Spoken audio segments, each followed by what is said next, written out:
Hello everyone, today we bring you part 6. First, let's briefly recap the previous episode. At the beginning of the story, in a distant galaxy, we meet Zhao Chen, the leader of the Xiaolong Legion. Not only is he a top-tier starship engineer, but he also possesses unique attributes like fleet luck enhancement and the Eye of Insight. On the interstellar stage, he continuously exchanges system points and mission credits for advanced starship blueprints, building a formidable fleet. Zhao Chen's fleet has achieved numerous victories in interstellar battles. From the T-3 Silver Eden-class starship to the T-4 series Stargate technology, and the powerful T-4 Suzaku-class medium interstellar cruiser, each technological breakthrough has brought new hope and strength to his empire. In his struggles against the Holy Radiance Empire and the Warhammer Interstellar Union, Zhao Chen always manages to outmaneuver his opponents, showcasing his exceptional military acumen and strategic vision. However, Zhao Chen's journey has not been smooth. Faced with both internal and external challenges, he must constantly be wary of the Crown Prince's faction while dealing with interstellar mining issues. In this grand interstellar chess game, Zhao Chen not only needs to manage the mining operations in unclaimed star systems, but also cultivate top talent to ensure his empire runs efficiently. His decisions are marked by wisdom, such as dividing the responsibilities between Li Yaqi and Red Rose, two experts in interstellar trade, to spur greater potential through competition.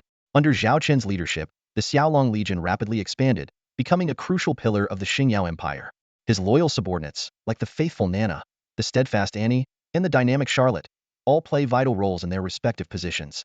Zhao Chen himself steps up during critical moments, deftly resolving crises whether they arise from family disputes or interstellar battles with calm and decisive actions. As the story progresses, Zhao Chen's influence continues to grow. He solidifies his position within the Xingyao Empire and successfully forms alliances with figures like Chu Changhe to confront external threats. In the Holy War against the Holy Radiance Empire, Zhao Chen demonstrates his strategic brilliance, not only winning the battle but also earning the respect of his adversaries. His fleet, equipped with T-4 level starships, becomes a standout force within the Galactic Alliance. With the completion of annual missions, Zhao Chen receives substantial rewards, including the T-5 Creator-class starship, an auxiliary vessel capable of terraforming planetary environments. This undoubtedly brings new opportunities for the Xiaolong Legion. Throughout this interstellar journey, Zhao Chen's strength and charisma have earned him the admiration and loyalty of countless individuals. That wraps up our recap of Part 5. I hope you enjoy today's Part 6. Your likes and comments are my biggest motivation. If you are interested in this story and it's your first time watching, you can start from Part 1 in the comments section or the playlist below. Now, let's dive into the storyline of Part 6. The Chen family fired the first shots. From their meticulously set up battle positions, their massive battle satellites and fortified bunkers, unrestricted by size, were equipped with weapons of far greater range and power than those on interstellar warships of the same technological level. They launched a ferocious initial assault. Hot on their heels, the Chu family fleet launched a powerful counterattack. However, the advanced interception systems of the Tin T-4 Paladin-class heavy interstellar missile frigates precisely intercepted all high-threat attacks. The few that slipped through hit the comprehensive star shields of the interstellar warships, causing minimal damage. After all, the enemy's weapons were at most T-3 level, while their fleet was entirely composed of T-4 series interstellar warships. On the bridge of a T-4 Gorgon-class heavy interstellar artillery ship, a strikingly tall and slender captain stood in front of the captain's chair. Report, all gun positions are ready. Upon hearing the report from her subordinate, Captain Xingman decisively ordered, fire. In an instant, the 400 Gorgon-type particle energy heavy cannons on the T-4 Gorgon-class heavy interstellar artillery ship fired simultaneously. The 400 glowing meteors shot towards their targets at incredible speed. Although they followed a fixed trajectory and were easy to intercept, their speed often meant they reached their targets the moment they were intercepted. Moreover, the enemy's interception technology was far behind, managing to intercept only a few by sheer luck. Explosions roared continuously, and within moments, dozens of battle satellites and bunkers were reduced to dust, and nearly 100 T-2 interstellar warships were destroyed. If not for the protective line of battle satellites and defenses, this single volley could have wiped out half of the Qian family's fleet. Watching the spectacular explosions in the distance, Captain Xingman couldn't help but flick her tongue out, then quickly covered her mouth in embarrassment, silently scolding herself for losing control. As a member of the Serpent Folk, she was once a fleet commander under Queen Medusa. She had previously collaborated with Commander Zhao Chen of the Xiaolong fleet. After Medusa chose to join the Xiaolong Legion, several high-ranking Serpent Folk officers, including Qingman, also joined. With her excellent combat experience and command skills, Qingman was rapidly promoted within the talent-scarce Xiaolong Legion, becoming the captain of a T-4 Gorgon-class heavy interstellar artillery ship in just a few months. All main cannons are charging, complete, the deputy reported. Maintain current speed and heading. Set all 200 fully automatic high-density quad-energy close-in defense cannons to full power defense. The enemy's next main target is likely to be our ship. Captain Qingman swiftly issued combat orders, though her concerns seemed unnecessary. The enemy was too weak to mount an effective counterattack. Qian Dafu instinctively shielded his eyes from the earlier explosions. Fortunately, his flagship was positioned at the rear of the battlefield, so the explosions only affected the frontline warships and spared his flagship. Nonetheless, witnessing the devastating attack left him in shock. Report, we've lost nearly 100 interstellar warships. Over 80% of our defensive facilities are destroyed. The deputy shouted in panic. What kind of ship is that? How could it have such terrifying firepower? Qian Dafu slumped into his captain's chair, staring blankly at the screen showing the unidentified interstellar warship bristling with cannons. But that was just the beginning. The T-4 class unidentified interstellar battleship, leading two T-4 Vermilion Bird-class medium interstellar cruisers, charged at high speed, aiming to flank the Qian family's formation. Their firepower was even more terrifying, destroying a Qian family warship with each shot. Once within range, the enemy warships faced inevitable destruction. The Qian family warships attempted to retaliate but couldn't even breach the enemy's comprehensive starshields, let alone destroy them. Meanwhile, a massive swarm of interstellar drones had reached the positions of the dozen or so Qian family warships. If the crew looked out the windows, they would see the dense swarm of drones storming ahead like a black tempest. Young master, the situation is dire. We must retreat to the Sacred Spear Corps fleet and have them join the fight. Losing these warships is one thing, but your safety is paramount, the deputy urgently reminded. Yes, you're right. Issue my order immediately. All T-3 warships are to retreat at full speed towards the Sacred Spear Corps fleet of 900 warships. Qian Dafu swiftly commanded the retreat. After witnessing the drone swarm and the terrifying artillery ship, his desire to fight had vanished, and he now only wanted to save his own skin. Let the Sacred Spear Corps handle the battle. Unaware that their boss had abandoned them, the Qian family fleet still on the front lines was gripped by fear as the drone swarm approached. They activated all defensive weapons, desperately trying to intercept the drones. At that moment, the final blow to their morale appeared. The drones were equipped with comprehensive star shields. T-4. All of these are T-4 interstellar drones. The captain of a Qian family T-2 warship screamed hysterically, eyes filled with terror. 300,000 T-4 interstellar drones. Although their star shield energy was low and could be destroyed by sustained T-2 warship attacks, it took significant time to destroy even one. Meanwhile, the drone's weapons could blow a large hole in a T-2 warship with a single shot. A small squadron of 300 drones could easily destroy a T-2 warship with 0 casualties. The swarm of drones, like a plague of locusts, obliterated all Qian family defenses and warships in their path. Within minutes, their meticulously prepared defensive positions were completely destroyed. Next in line to face the 300,000 drones were the 900 warships of the Sacred Spear Corps. The commander of the 5th Fleet stared blankly at the oncoming drone swarm, his limbs cold. How could there be so many interstellar drones?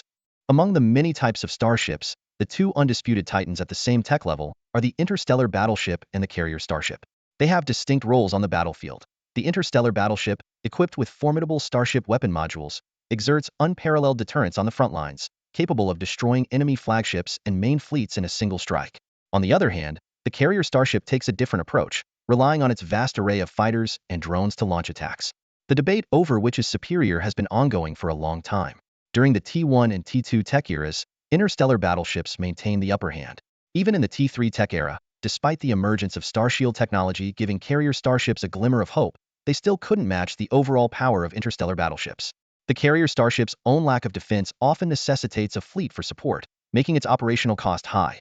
In contrast, an interstellar battleship can operate solo, effectively being a fleet unto itself, offering a much higher cost-effectiveness. It wasn't until the advent of the T4 tech era that carrier starship proponents saw a chance to turn the tide.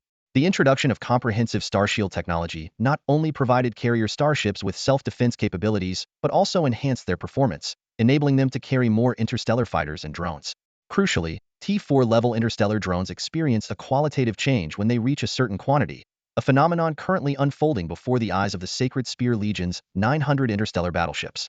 Facing a swarm of nearly 300,000 interstellar drones, the dark mass of the approaching fleet obscured their vision, prompting the Sacred Spear Legion's 3 fleets to consider retreating. Even the typically aloof commander of the 5th Fleet wasn't an exception. Fortunately, the commander of the 10th Fleet reminded them to stay calm.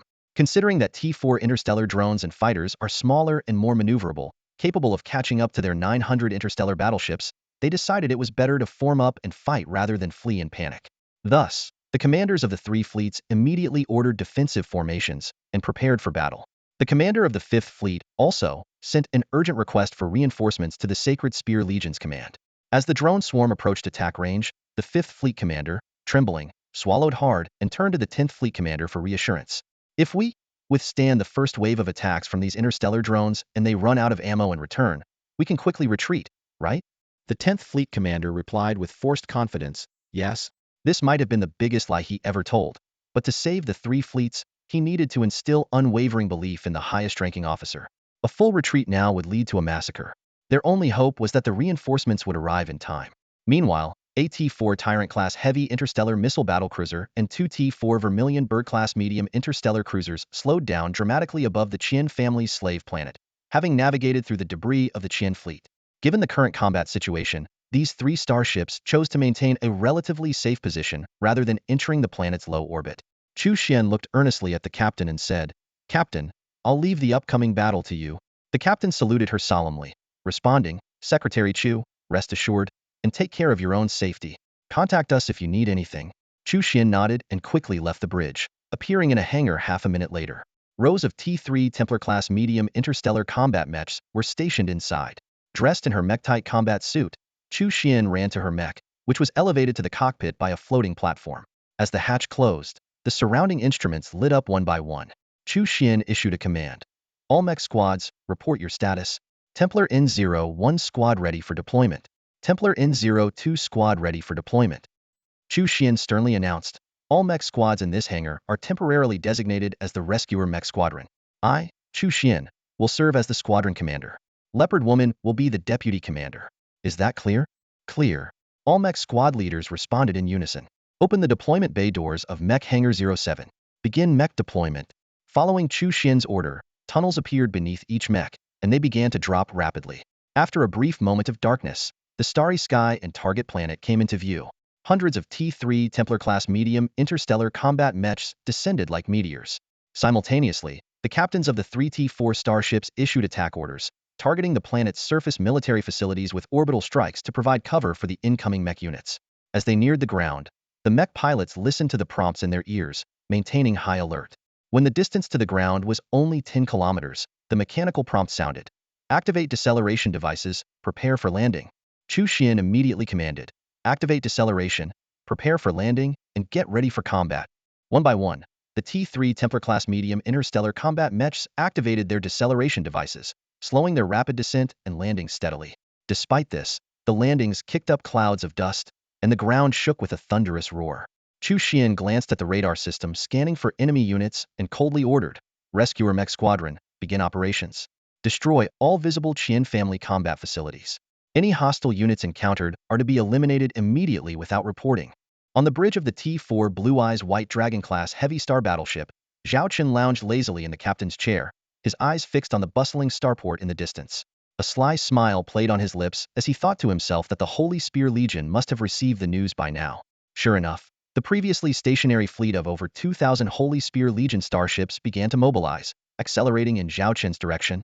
This wasn't because Zhao Chen and his team had been exposed, but rather their hidden position happened to be on the quickest route to the battlefield.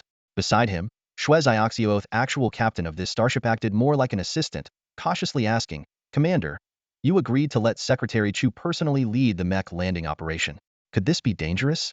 Considering Secretary Chu's identity, Zhao Chen waved dismissively. "Don't worry. We've already scouted the armed forces on that planet. Chu Xian is piloting a T-3 Templar-class medium star combat mech. Unless she encounters higher-level mechs or T-3 starships, she won't be in danger. Besides, our three T-4 starships are providing cover. I specifically arranged for Leopardess and others to be part of Chu Xian's mech squad to assist her. Don't underestimate Chu Xian. She was among the top 3 in the mech piloting program at the Northern Starfleet Military Academy. The Chu family doesn't raise kittens." Zhao Chen's plan was foolproof. Unless a cosmic catastrophe occurred, Chu Xian would be hard-pressed to find herself in mortal danger. He stretched, his gaze shifting to the approaching Holy Spear Legion, then glanced at the visibly nervous Saint Kana. "All right, it's showtime," Zhao Chen said with a smile. "Let's give the commander of the Holy Angel Legion a good show on how we handle their so-called Holy Light Legions with just a few dozen starships." He emphasized the term Holy Light Legions with a mocking tone. Shui Xiaoxiao responded excitedly. Got it?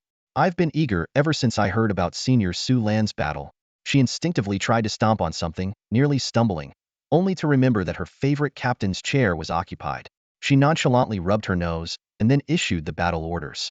St. Kana crossed her arms and watched coldly. She didn't believe that a mere few dozen starships could stand against over 2,000. This man must have more tricks up his sleeve. Meanwhile, the commander of the Holy Spear Legion frowned at the battle reports and distress signals, muttering in disbelief, damn it. T-4 carrier starships? 300,000 T-4 star drones? How is that possible? He had just received urgent reports from 3 fleets. They had encountered a massive enemy T-4 star drone swarm, possibly supported by T-4 carrier starships. The battle was dire, and they were requesting reinforcements. When did the Chu family get T-4 carrier starships? And bring them to the Star Alliance? The commander was puzzled. The deputy speculated. The data might be exaggerated. The Star Shining Empire's former royal family did develop the T-4 Star Emperor-class medium carrier starship, but it was only equipped with T-3 star fighters. Despite the Civil War, it's possible the Chu family acquired the technology from the royal family and developed their own carriers. Now that the gloves are off, they're showing all their cards. The commander found this reasoning plausible, but the threat of 300,000 T-4 star drones was undeniable. T-4 carrier starships had to be equipped with T-4 starfighters and drones to be effective, unlike the Star Shining Empire's royal family, which had only nominal power. According to their manufacturing plans, a T-4 carrier starship could hold at most 50,000 star drones. Could it be that the Chu family had sent multiple T-4 carriers? Had their technology matured to this extent? The deputy reminded, sir, don't forget the ace up our sleeve. He pointed to a secure case containing newly acquired insectoid technology. Once we master this, no T-4 carrier starship or drone swarm can compare. The commander of the Holy Spear Legion chuckled. Indeed, competing with insects in numbers is futile. Let's assess the situation and clean up the mess for the Chen family. Despite their incompetence, we need them for our deployment in the Star Alliance. Besides, St. Kana might be with the enemy. Once this is over, we'll head back to the Empire. After completing our mission, we'll request more high-level starships from the Senate. Then let's see who dares call us the weakest of the Holy Light Legions. As he envisioned his future career, alarms suddenly blared on the starship. Report. Dozens of starships detected ahead, a crew member shouted.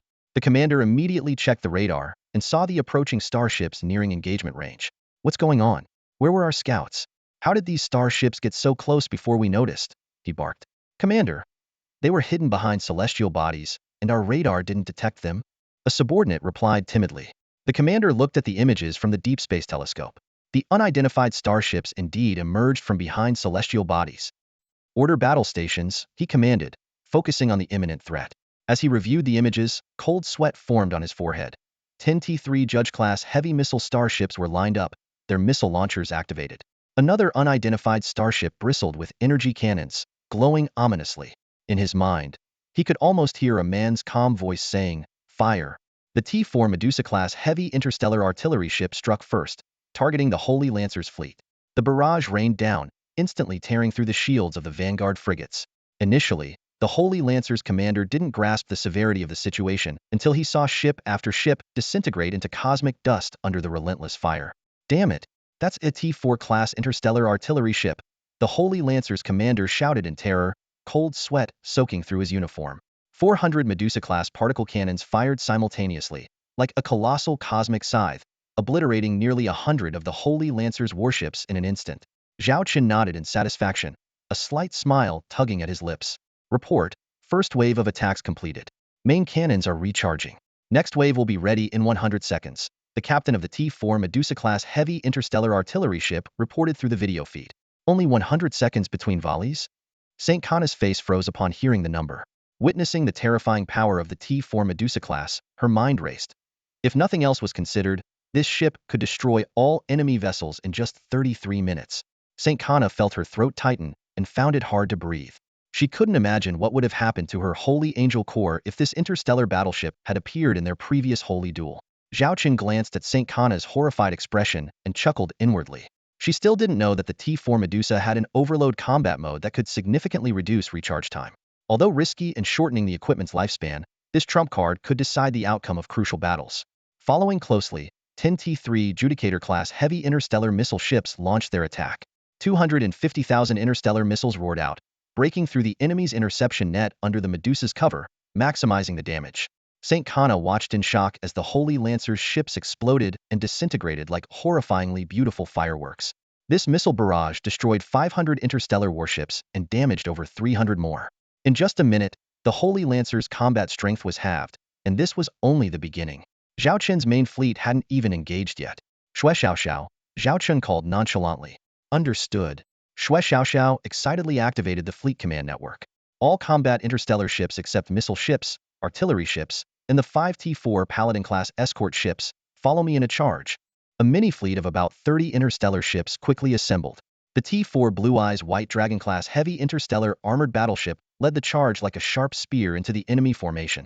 15 T4 Paladin-class heavy interstellar missile frigates followed closely, along with a T4 Tyrant-class heavy interstellar missile battlecruiser, 4 T4 Vermilion Bird-class medium interstellar cruisers, and 5 T4 Skull King-class heavy interstellar armor destroyers, forming a small but formidable attack formation.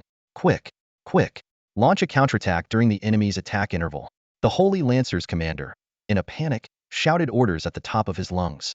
He hadn't anticipated the enemy's long-range attacks to be so devastating, destroying nearly half his forces in just a minute. His only hope now was to eliminate the few dozen enemy ships, close the combat distance, and annihilate those damned missile and artillery ships. However, the small fleet pierced through the Holy Lancer's defenses like a knight's lance. The commander watched in horror, powerless to stop it. The remaining 1,000-plus Holy Lancer's ships attacked frantically, but it was like ants shaking a tree.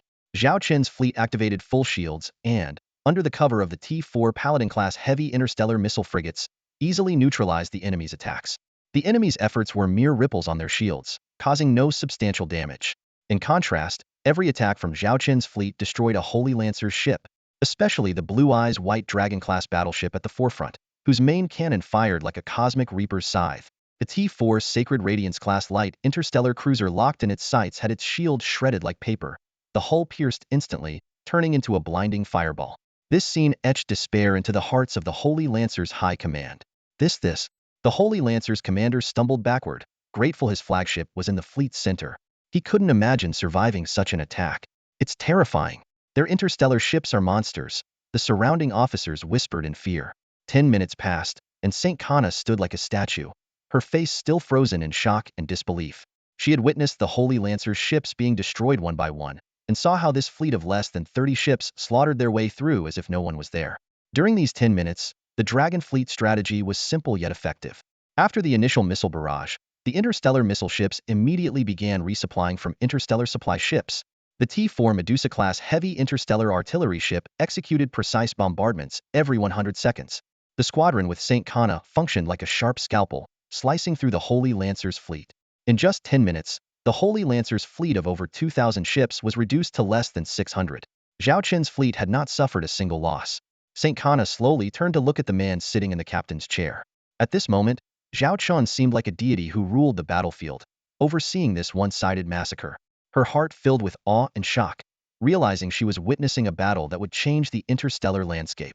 Report: the T4 Paladin-class heavy interstellar missile frigate, ship number 021, has depleted its starshield energy and exhausted its short-range interception defense missiles. Some sections of the hull have been hit, with an average damage level of 5. The communication officer's voice echoed on the bridge, catching Zhao Chen's attention. Zhao Chen quickly made a decision. Order the T4 Paladin 021 to retreat to the inner line of the fleet. T4 Paladin 021. The commander orders you to change your current mission and retreat to the inner line of the fleet. Another report came through. The T4 King Skull-class heavy interstellar armor destroyer, ship number 09. Throughout the battle, Zhao Chen's fleet had sustained some losses, but he managed to pull damaged ships back to the second line of defense, replacing them with others. In contrast, the number of interstellar ships in the Holy Spear Legion was dwindling, reducing the threat to Zhao Chen's fleet. The battle had turned into a manageable game for Zhao Chen's side. Report: the T3 Judicator-class heavy interstellar missile ship has completed missile resupply and is ready for the second round of fire. Another subordinate reported. As Zhao Chen was about to issue new orders, St. Kana suddenly spoke up. Commander, please wait. I have a request. Zhao Chen turned to St. Kana. Go ahead. Please arrange for me to speak with the Holy Spear Legion to persuade them to surrender, St. Kana earnestly requested. Zhao Chen looked at her in surprise. Don't forget, their commander wants you dead. St. Kana remained composed. I know their commander wants to kill me, but that has nothing to do with the other soldiers. Those interstellar soldiers are just following orders and may not even know what they're doing. Even if they are responsible, It should be the light that judges them. Commander, please give me a chance. Moreover, if we can capture them alive, we can gain more intelligence. Zhao Chen considered for a moment. I'll give you 1 minute. If they surrender, I can guarantee their safety. This statement effectively granted Shang Kana's request. On one hand, he wanted to test Shang Kana, and on the other, he hoped to capture more prisoners. After all, 1 minute wouldn't change much. Thank you, Commander. Shang Kana bowed in gratitude and began to connect to the Holy Spear Legion's communication network. She chose a public channel to ensure that all enemy ship bridges could receive her message. Shang Kana's voice echoed through the communication channel. This is Shang Kana, commander of the Holy Angel Legion. I demand all interstellar ships of the Holy Spear Legion to shut down their engines and surrender. I can guarantee your safety. Please do not resist in vain. We are not your enemies. Your lives shouldn't be wasted here. The Holy Spear Legion's commander, Heller, heard Shang Kana's voice and saw her image on the screen. He roared in anger. That traitor! She really did join them. His composure was completely shattered. Shang Kana continued, Commander Heller, I know you are watching and listening to me. I don't know who is behind this, why you are here, or why you attacked me. But I do know that your actions betray the light and your honor. Stop this now and accept judgment from the light. You still have a chance to make amends. Don't let your foolishness cause unnecessary sacrifices among the light's people. The Holy Light Legion should not suffer losses from such a meaningless battle. Heller sneered as he connected to the communication channel. His image appeared before Shang Kana. Seeing his image, Shang Kana felt a glimmer of hope, thinking there was a chance for negotiation. However, Heller's voice was harsh. Shang Kana, you are the one who betrayed the light. What I'm doing is for the Empire, for the light.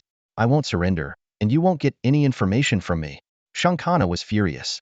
The opportunity she had fought for from Zhao Chen was about to be wasted by this stubborn man. Heller continued, there will be no further communication between us. Shang Kana, prepare to face the Empire's judgment. Ha ha ha. With that, he cut off the communication, laughing maniacally. After the communication ended, Heller immediately ordered, all ships, retreat at full speed towards the Empire. Send a distress signal to the Empire. Yes, sir. His subordinates swiftly executed the order. Heller had realized the overwhelming strength of the enemy, making further combat impossible. Escape was the only option. The remaining hundreds of interstellar ships from the Holy Spear Legion began their retreat. Xue Xiaoxiao, watching the enemy fleet retreat with her hands on her hips, grumbled, cowards. If you have guts, don't run. I haven't had enough fun yet. Zhao Chen looked at Shang Kana. It seems your attempt to persuade them to surrender failed. Shang Kana's eyes dimmed, and she said nothing more. But just then, a subordinate reported, Sir, a few enemy ships have shut down their engines and are stationary. Hearing this, Shang Kana's eyes lit up with hope again. Zhao Chen hadn't expected Shang Kana's persuasion to have any effect. Zhao Chen immediately issued a series of orders. Have those surrendering ships remain where they are. Command the T3 Judicator to launch a second round of missile strikes on the fleeing enemy fleet. The fleet will continue pursuit for 10 minutes. After 10 minutes, all ships except for battleships, battlecruisers, cruisers, and frigates with starshield energy above 30 will cease pursuit and move to secure Qianjia starport. The specified ships will continue pursuing the enemy fleet. Make sure to annihilate the Holy Spear Legion. Shang Kana looked at Zhao Chen in shock. She hadn't expected him to follow through on his earlier declaration to annihilate the Holy Spear Legion. Before, she would have thought it was a joke. But now, Shang Kana was speechless. Meanwhile, Zhao Chen received battle reports from Chu Xian and Su Lan. The battle was nearly over, with the 3 Holy Spear Legion fleets almost entirely wiped out, and they were in the final cleanup phase. Only some unmanned drones and fighters were lost, with no losses among the interstellar ships. Stretching, Zhao Chen mused, T4 interstellar ships against T3 interstellar ships. This is what I call a dimensional reduction attack. This battle had been immensely satisfying. Simultaneously, Zhao Chen looked forward to the future. One day, when he commands a fleet of 3,000 T4 interstellar ships, what a magnificent sight that would be. In the vast expanse of space, an intense interstellar chase unfolded over the span of several hours. Zhao Chen led a pursuit fleet against the fragmented remnants of the Saint Lance Corps in a fierce game of cat and mouse. Zhao Chen's fleet was limited in number, with fewer than 30 combat starships and less than 10 involved in the chase. In contrast, the Saint Lance Corps still boasted over 300 starships. Despite Zhao Chen's fleet's formidable firepower, annihilating the enemy would take time. Some might wonder why fewer than 10 starships dared to chase over 300. Couldn't the Saint Lance Corps fight back? In fact, after nearly 10 hours of pursuit, the Saint Lance Corps did attempt to counterattack. However, they were utterly crushed by the Xiaolong fleet, led by the T4 Blue Eyes White Dragon class heavy starship, losing 50 starships in the process. This devastating defeat made the remaining forces of the St. Lance Corps abandon any thoughts of resistance, focusing solely on escape. Report: the remaining fleet of the St. Lance Corps has less than 50 starships. Among them, there's one T-4 Archangel-class heavy starship and 5 T-4 Deity-class medium destroyers, the adjutant reported. Shui Xiao grumbled. Those cowards just keep running. Especially that T-4 Archangel-class heavy starship. It's the worst. Not only does it flee the fastest, but it also orders its allies to shield it every time we have a shot. Shameless. Zhao Chen confidently replied. Don't worry, not a single starship from the St. Lance Corps will escape. St. Kana then reminded, don't say I didn't warn you. If we continue on this course for another hour, we'll enter the Sacred Radiance Empire's territory. The St. Lance Corps will definitely call for help, and their reinforcements are probably already on the way. Zhao Chen responded nonchalantly. I said before, not a single starship from the St. Lance Corps will leave here. Not a single one. He emphasized the words, not a single one. This battle wasn't just about the obvious reasons. Zhao Chen was also sending a message to the Sacred Radiance Empire. Don't think I don't know about your meddling in the Starshine Empire's affairs. Today, I can wipe out one St. Lance Corps. Tomorrow, I can eliminate 2, 4, even all of your Holy Light Corps. You'd better consider the cost. St. Kana's deep gaze swept over Zhao Chen, understanding his intentions. If she were in Zhao Chen's position, she would make the same choice. They were simply serving different masters. Transmit my order. Increase speed. We must annihilate the remaining forces of the St. Lance Corps within an hour. Zhao Chen commanded decisively. Yes, sir. The order was quickly relayed. The chase continued, with several starships from the St. Lance Corps falling behind and being destroyed at intervals. St. Kana watched coldly as the radar showed the St. Lance Corps' starships disappearing one by one. From 50 to 40, then 30, until there were only 20 left. An hour passed quickly, and the St. Lance Corps was down to a mere 10 starships. Damn it! That flagship keeps using its allies as shields. If it weren't for that, my shot would have blasted it to pieces. Shui Xiao complained angrily. Earlier, Shui Xiao had finally locked onto the T-4 Archangel-class heavy starship. Just as the bow cannon was about to break through its star shield, a T-3 light shield-class heavy frigate intervened, taking the hit and allowing the T-4 Archangel to survive. Zhao Chen calmly said, it's fine. Its star shield energy is depleted. One more shot and it's done. To him, the remaining starships of the St. Lance Corps were like lambs to the slaughter. Report: our radar has detected a large number of starships ahead. A crew member reported urgently. Zhao Chen watched calmly as the radar showed an increasing number of markers at the edge. From thousands, it quickly grew to tens of thousands. Simultaneously, Zhao Chen's side received a public broadcast. Commander, this is a warning message from the fleet ahead. A crew member reported. Zhao Chen opened the message. A voice repeated. This is the Sacred Radiance Empire's Southern Holy Fleet. Cease your attack on our St. Lance Corps, or face the consequences. Shui Xiao glanced at Zhao Chen, silently asking if they should continue the attack. Ignore them. Keep firing, Zhao Chen ordered nonchalantly, closing the warning message. A gleam of excitement flashed in Shui Xiao's eyes as she resumed the pursuit, especially targeting the T-4 Archangel-class heavy starship. She couldn't let her prey escape. I remind you, you are provoking the Southern Holy Fleet. St. Kana warned icily. Zhao Chen leaned back in his captain's chair, hands behind his head, looking carefree. I know. Your Sacred Radiance Empire has not only the 10 Holy Light Corps, but also the 5 major Holy Fleet groups. Each region is governed by an Imperial Regent, overseeing a Holy Fleet group. Each group comprises 100 Standard Fleet Corps, totaling 300,000 starships. Zhao Chen had done his homework on the forces behind the St. Lance Corps. So what? Even if the Emperor himself comes, I will annihilate the St. Lance Corps. Zhao Chen said mockingly. Madman, St. Kana muttered under her breath.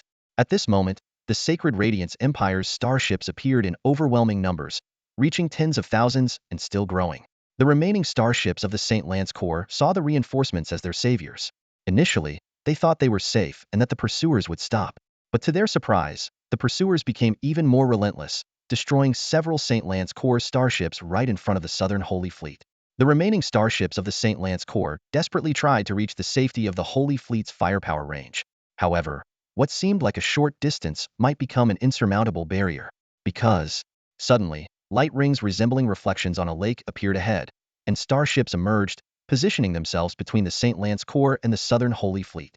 St. Kana's eyes widened in shock as she recognized the dragon emblems on the starships. She turned to Zhao Chen, who was smiling faintly. Had he planned this all along? Commander, the entire fleet of the Xiaolong First Legion has completed the jump and is now in combat readiness. Awaiting your orders. Deputy Commander Lilith's voice came through clearly. Soon after, another voice followed. Commander, the entire fleet of the Xiaolong Second Legion has completed the jump and is now in combat readiness. Awaiting your orders. This was the report from the commander of the Xiaolong Second Legion, Qitong.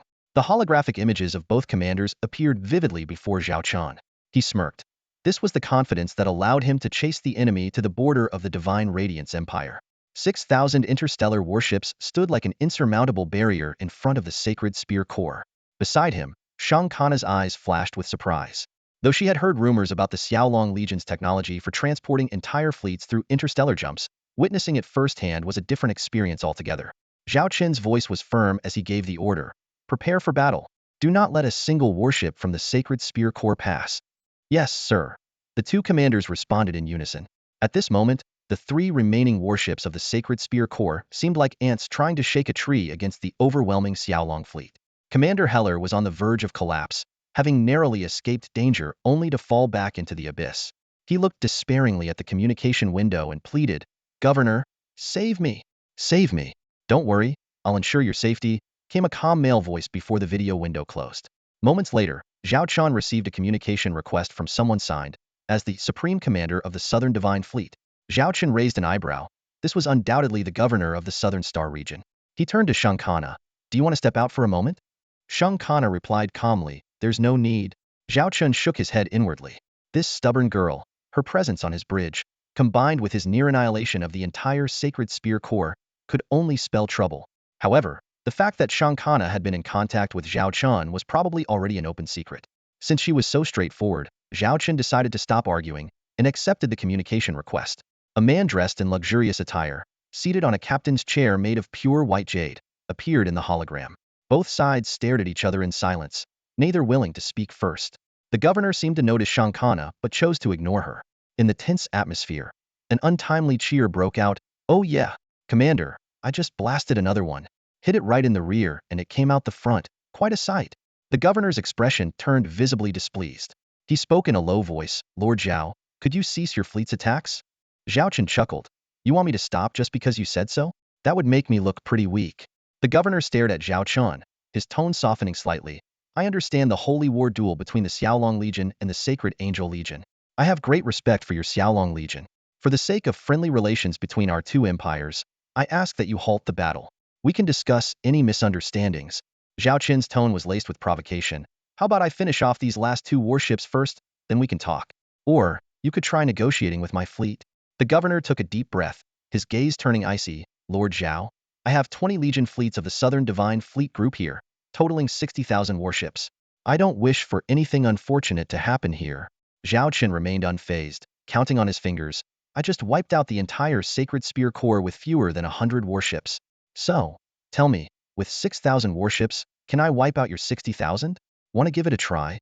Shang Kana gasped quietly, "Madman? Madman." She hadn't expected Zhao Chen to negotiate with such a hardline stance, practically adding fuel to the fire. Yet, she had to admit, his threat was potent.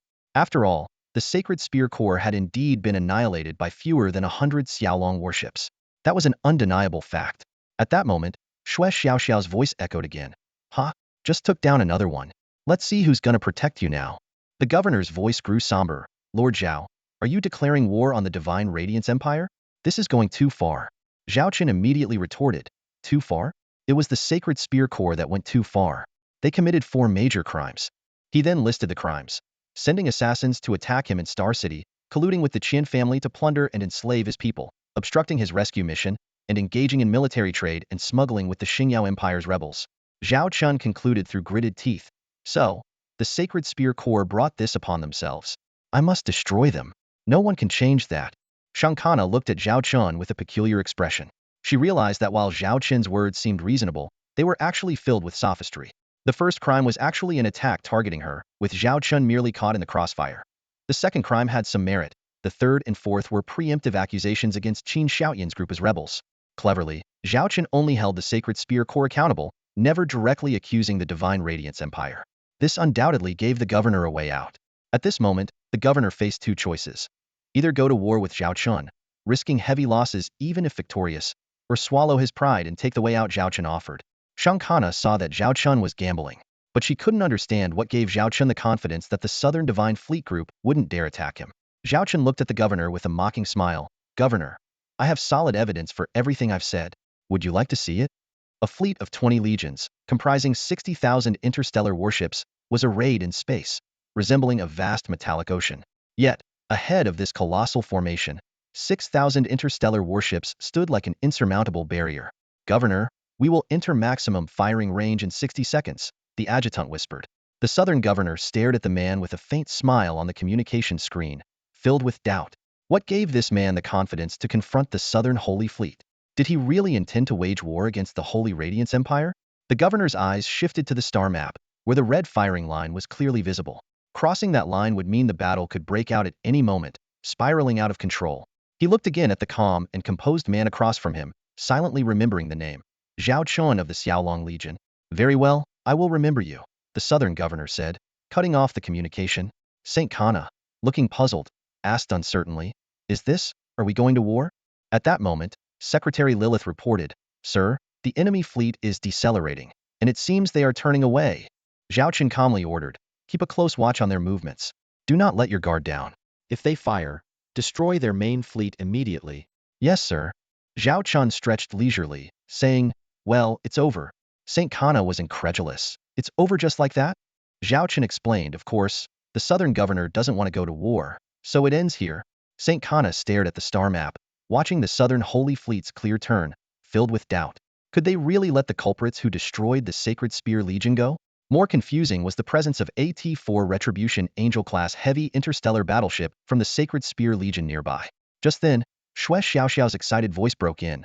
Target locked. Fire! She commanded the T-4 Blue Eyes White Dragon-class heavy interstellar armored battleship, aiming at the fleeing enemy ship. A massive silver beam pierced through the T-4 Retribution Angel-class heavy interstellar battleship from the side, obliterating it completely. With the flagship's fall, the Sacred Spear Legion's demise was sealed. Saint Kana watched it all, still unable to fully accept the reality, especially the retreat of the Southern Holy Fleet. It's over? Saint Kana asked in disbelief. Zhao Chen quipped, of course, do you think they would fight to the death for a legion already destroyed? Saint Kana struggled to find the words. Annihilating the Sacred Spear Legion is undoubtedly a declaration of war against the Holy Radiance Empire. Even if the crimes you listed are justified, the Southern Holy Fleet's governor should. Zhao Chen cut in, should fight my Xiaolong Legion for your Holy Radiance Empire's honor, avenging the Sacred Spear Legion, right? Saint Kana nodded, as that was indeed her expected outcome. Zhao Chen continued to analyze, and then, this southern governor returns with a heavily damaged fleet, gaining so-called honor but likely facing backlash from other governors. You must know, I am fully confident I can take down these 60,000 interstellar warships. Even in a war of attrition, if he mobilizes the remaining Southern Holy Fleet to gather 300,000 ships, I am confident my 6,000 can take out at least half of his forces, if not more. He would pay such a high price for what you call honor. Saint Kana found Zhao Chen's analysis unbelievable. Other governors would undermine him? How is that possible? Zhao Chen laughed. You're good at warfare, but your holy light faith has made you too naive in these matters. Do you really think the internal conflicts of your Holy Radiance Empire are as simple as they seem? The Saint family holds absolute power. Seeing Saint Kana's confusion, Zhao Chen explained further. You are truly blinded by your situation. You mentioned that in your empire, the Saint family is the strongest. But your family system is different from our Starshine Empire. It's more like a corporation or conglomerate. The Saint family is not a single bloodline but a coalition of several factions through marriage and cooperation. Even if they appear united now, they could quickly fall apart given the right opportunity. Zhao Chen elaborated, you mentioned that among your empire's 5 governors, 2 are from the Saint family, and 1 apprenticed under them. This corresponds to the 3 factions within the Saint family. The southern governor we just encountered is one of them, correct? Saint Kana was astonished that someone from the Starshine Empire knew so much about their internal affairs. Zhao Chen continued his analysis. The 3 factions within the Saint family have always maintained a balance. But if one faction's military power suddenly diminishes, what do you think the other 2 factions would do? Saint Kana was at a loss for words. Zhao Chen bluntly stated, the remaining 2 factions would use every means to swallow it up. More importantly, I suspect there's another reason the southern governor retreated so decisively. This reason makes rescuing the Sacred Spear Legion meaningless. However, we need further investigation to confirm it. The Southern Sacred Fleet quietly retreated. The Xiaolong Legion deployed T-3 Silver Mouse-class light, interstellar stealth reconnaissance ships to follow for a while. Once they confirmed there was no threat, they withdrew. Meanwhile, Zhao Chen led the Xiaolong fleet back to the slave planet owned by the Qian family. The battle was over, and the slave planet and starport were under Zhao Chen's control. Most of the Qian family fleet had been destroyed, with only a small faction escaping to their main star system. On the communication screen, Chu Xian asked Zhao Chen if they should pursue. Her eyes burned with the desire for revenge, clearly unsatisfied with merely destroying the fleet. After a moment of contemplation, Zhao Chen replied, "We will settle accounts with the Qian family. They can run, but they can't hide. First, have all interstellar warships rest and resupply for 3 hours." Yes. Chu Xian's eyes lit up as she promptly began arranging the orders. Zhao Chen reviewed the battle report. Over 2,800 interstellar warships from the Sacred Spear Legion were destroyed, with more than 200 captured. The Qian family lost over 290 ships, with 30 captured. The number of prisoners was enormous and still being tallied. The Xiaolong Legion suffered minimal losses, with fewer than 100 casualties among personnel. The holographic image of Secretary Lilith appeared, reporting, "Commander, we have scanned and checked the internal systems and all data storage devices from the wreckage of the Sacred Spear Legion's flagship, the T4 Judgment Angel-class heavy interstellar battleship." Saint Kana, standing beside Zhao Chen, glanced at him with concern. "Copy any useful intelligence data," Zhao Chen instructed. Lilith quickly transmitted a data file. Zhao Chen barely glanced at it before handing the palm-sized data device to Saint Kana. "You might find this useful," he said. Saint Kana took it with surprise, and Zhao Chen added, "Most of the content is just clues about some cooperation between the Sacred Radiance Empire and Qin Xiaotian." Turning to Lilith, Zhao Chen asked the question that truly concerned him. "Did we find that thing?" Lilith shook her head. According to intelligence, Qin Xiaotian's representative handed a data box to the Sacred Spear Legion's commander at the starport. "We didn't find the data box in the flagship wreckage, but 10 minutes before it was destroyed, an encrypted file was sent out, directed towards the Southern Sacred Fleet. Can we recover the sent content?" Zhao Chen asked. "The data was thoroughly deleted, making recovery impossible," Lilith replied. Unsurprised, Zhao Chen turned to Saint Kana and explained, "Now you see why the Sacred Spear Legion was completely abandoned? The Southern governor got what they wanted. Unfortunately, Commander Heller's eagerness to transmit the data cost him his life." Saint Kana realized. So the data was the true value of the Sacred Spear Legion. Without it, there's no reason to fight for the Legion. "What could that data be?" she asked, frowning. Zhao Chen narrowed his eyes. "Zerg technology, perhaps the technology to control Zerg hive ships. Or the technology to open cosmic wormholes." "Open cosmic wormholes? Does Prince Yin have that capability?" Saint Kana was shocked. The Zerg posed a threat to both major empires, and cosmic wormholes had always been uncontrollable, random phenomena. Zhao Chen speculated, "I'm not sure, but the few abnormal wormhole incidents in the Star Empire make me suspect Qin Xiaotian has that technology. Otherwise, his control over so many Zerg hive ships doesn't make sense." Saint Kana fell into contemplation. The information on the data disk in her hand was mostly unimportant, merely confirming some undisclosed dealings between the Saint family and Qin Xiaotian. Zhao Chen reminded her, "It's best to advise your Senate against researching Zerg technology when you return. It's unreliable, especially if it comes from Qin Xiaotian. Do you really think he'd give you something good for nothing?" Saint Kana looked at Zhao Chen in surprise, not expecting him to warn her. Zhao Chen explained, "The Sacred Radiance Empire is a potential enemy, but the interstellar Zerg are a greater threat. At least our wars won't lead to the extinction of our race." He recalled the battles with the Zerg. "Those fights were too oppressive. I don't want to go through that again." "Wait, did you say when I return?" Saint Kana suddenly realized. "Are you saying you're going to let me go?" Zhao Chen shrugged. "Unless you want to stay and freeload? Unless you want to join the Xiaolong Legion, I might consider it." He eyed Saint Kana and smiled. "I happen to need a few more secretaries. How about it? Working for me is quite rewarding, you know." A system notification sounded. "Mission, protect Saint Kana's safety completed. You have received the reward. T4 Shadow Demon Class Light, Interstellar Stealth Bomber Technology Blueprint." Zhao Chen was determined to let Saint Kana go this time, primarily because of the system's mission. He calmly thought it through. This pawn had completed its task and was no longer useful. However, Saint Kana's reaction was unexpected when Zhao Chen suggested she become his secretary. She glared at him, both embarrassed and angry. Despite Zhao Chen saving her life and demonstrating incredible strength, which had significantly changed her impression of him, their positions remained fundamentally opposed. Saint Kana snorted coldly, her sharp gaze fixed on Zhao Chen. "Are you planning to attack the transport fleet between the Holy Radiance Empire and Qin Xiaotian next? The intel we just received includes information about this fleet. The starport that was previously attacked was just one of many." Zhao Chen raised an eyebrow and teased, "That's right. What are you planning to stop me?" Saint Kana's expression turned serious.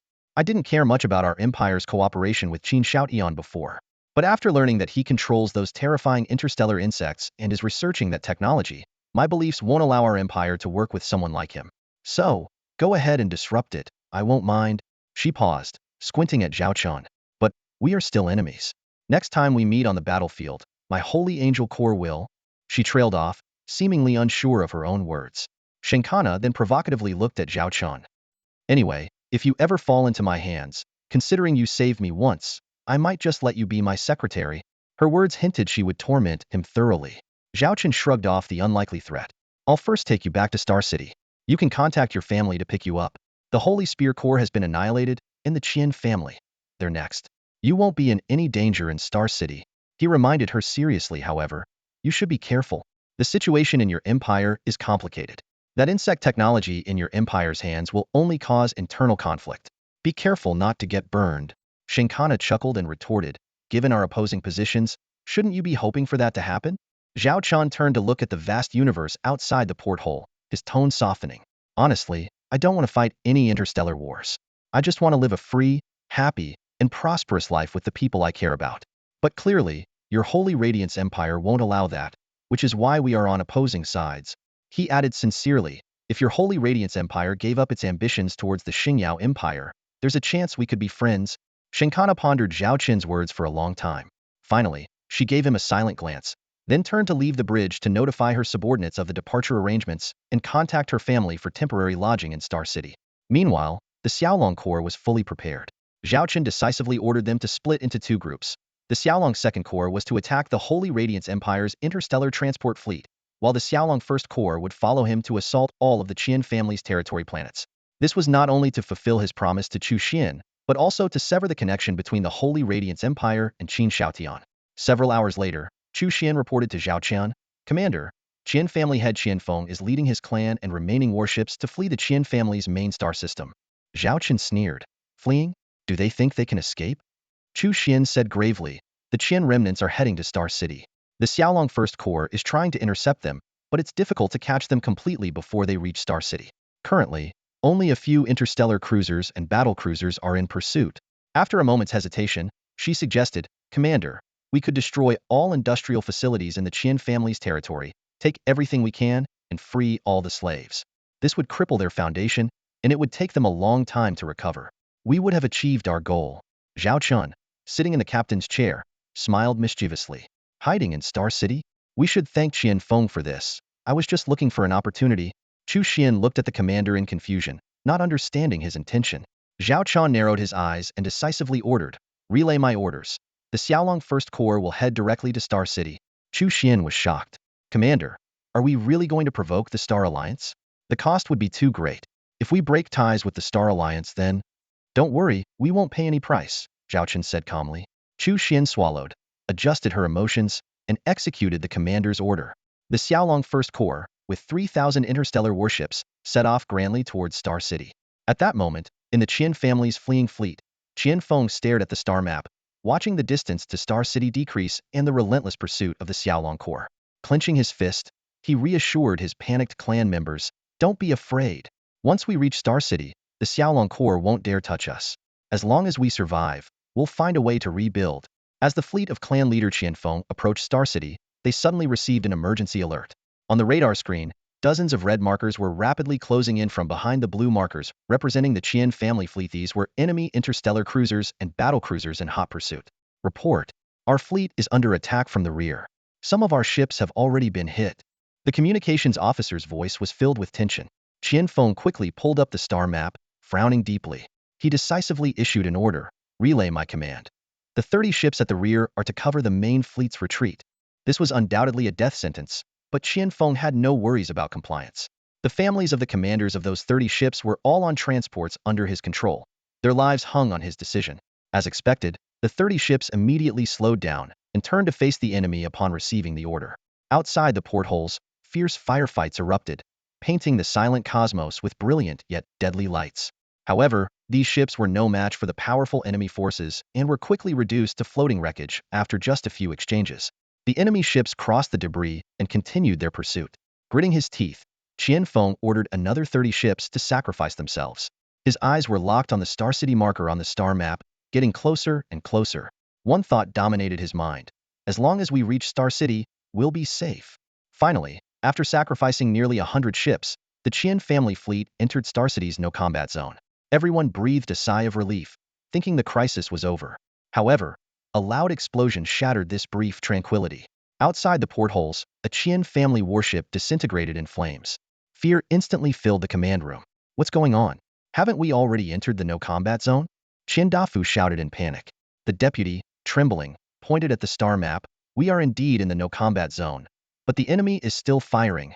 Clan leader Qian Feng burst into maniacal laughter. Ha ha ha! That lunatic dares to fire in the no-combat zone. This is a declaration of war against the Star Alliance. Ignore them, keep moving forward. They won't dare to bombard Star City. Meanwhile, the Star City Port Authority received an emergency docking request from the Qian family. The staff immediately opened the exclusive lane for the Qian family, prioritizing their docking. However, the radar suddenly picked up a large number of unidentified ships chasing the Qian family fleet and even firing within the no-combat zone. The person in charge, shocked, immediately ordered, send a warning to those ships, informing them that this is a no-combat zone. Also, put Star City's defense systems on high alert and notify the management. Soon, an unexpected reply came. The Falcon Corps is on a mission, pursuing enemies. Stop the Qian family ships from docking immediately, or face the consequences. This arrogant response threw the entire Port Authority into chaos. Meanwhile, the high officials of the Star Alliance received urgent meeting notifications. In an emergency video conference, clan leader Qian Feng made a frantic appeal. Ladies and gentlemen, the Falcon Corps is too arrogant. Not only did they attack our territory, but they also dared to fire in the no-combat zone. This is a provocation to the Star Alliance. I demand immediate trade sanctions against the Falcon territory. The words of Master Qian Feng were like a bombshell, igniting the emotions of the representatives in the conference room. The Star Alliance had always presented a united front to the outside world, making it impossible for them to ignore the attack on the Qian family. President Guiji spoke calmly. We need to deliberate on this matter carefully. I suggest we first establish contact with the leader of the Xiaolong Legion to understand the full situation. Her tone revealed a hint of caution, especially since the Star Shark Guild had recently gained control over some new interstellar trade routes, elevating her status within the alliance. Several representatives nodded in agreement. That's right, we need to figure out what's going on. If we can make the Xiaolong leader back down, all the better. After all, peace brings prosperity. However, Master Qian Feng was not ready to let this opportunity slip. His voice carried a trace of agitation. Ladies and gentlemen, the Xiaolong Legion's interstellar warships have already reached the outskirts of Star City, and they are engaging in combat within a no-fight zone. This is clearly a provocation against our entire alliance. He looked around the room and continued. I know there is some competition between our families, but our positions are aligned. If the Qian family is persecuted and the alliance does nothing, your families could be next. The Star Alliance has thrived because we work together against external threats.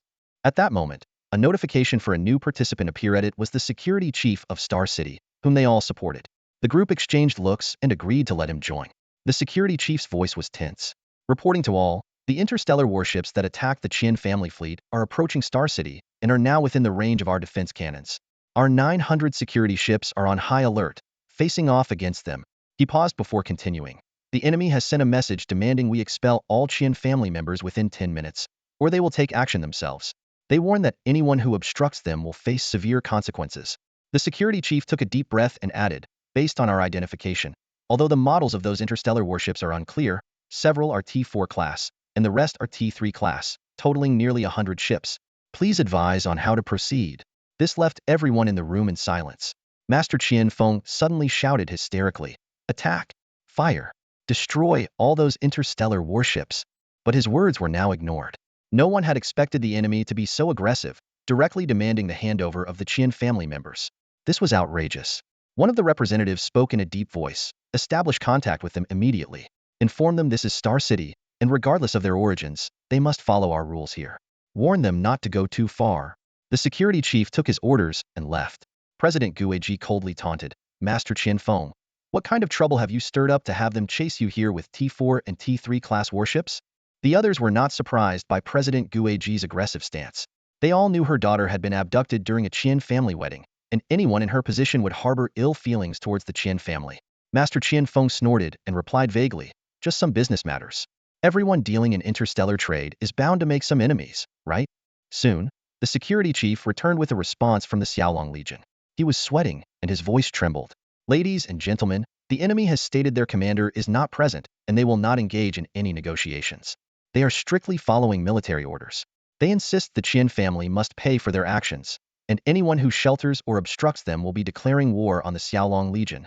He took a deep breath and continued, they have reiterated their warning. Expel the Qian family fleet within 10 minutes, or they will bombard Star City. This is their final ultimatum. Master Qianfeng was furious. Ridiculous. Do they think this is the Xingyao Empire, or the Xiaolong system? Do they think a few T4 warships can intimidate us here? What do they take the Star Alliance for? President Guiji sensed trouble. The Xiaolong fleet's stance was clearly to escalate the conflict. She looked around and saw that most of the representatives had grim expressions.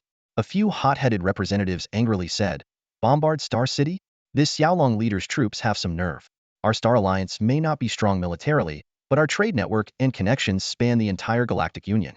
If we wanted, we could make the prices of essential goods in any star system triple. Within a month, that place would be in ruins, unable to export a single item. I want to see if these Xiaolong warships dare to really attack Star City." Master Qianfeng was secretly pleased. This was exactly the outcome he desired. If the Star Alliance stood against the Xiaolong Legion, the Xiaolong Legion would suffer greatly. An elderly representative spoke in a deep voice. Let's see how the Xiaolong Legion's warships respond next. As the oldest person present, his words carried weight and respect. The representatives then began using their connections to contact the Xingyao Empire, hoping to pressure the Xiaolong leader through their collaborators, while continuing to monitor the situation. Outside Star City, the nearly 100-strong Xiaolong fleet remained in a standoff with the city's defense fleet. They did not advance, but all their cannons were aimed at the route taken by the Qian family. As the final ultimatum approached, a female captain in the Xiaolong fleet coldly checked the time and then issued the order to fire. If anyone had been present, they would have been shocked by her decisiveness. Did she not understand the special status of Star City? How could she dare to attack with just 100 warships? But to this Xiaolong captain, nothing was more important than following her commander's orders. Moreover, the commander had made his intentions clear. First, if Star City wants to negotiate, firmly refuse and maintain a tough stance. Second, threaten Star City to hand over the Qian family, or face bombardment. Third, any unit that dares to attack the Xiaolong warships can be destroyed without hesitation. Clearly, Zhao Chen intended to teach Star City a harsh lesson. President Guiji was intently watching the 10 video screens in front of her when suddenly, all the images began to flicker simultaneously, as if some interference had occurred. At the same time, she felt a slight tremor under her feet. What's going on? She thought, frowning. This feels like an earthquake, but we're in Star City. How could that be possible?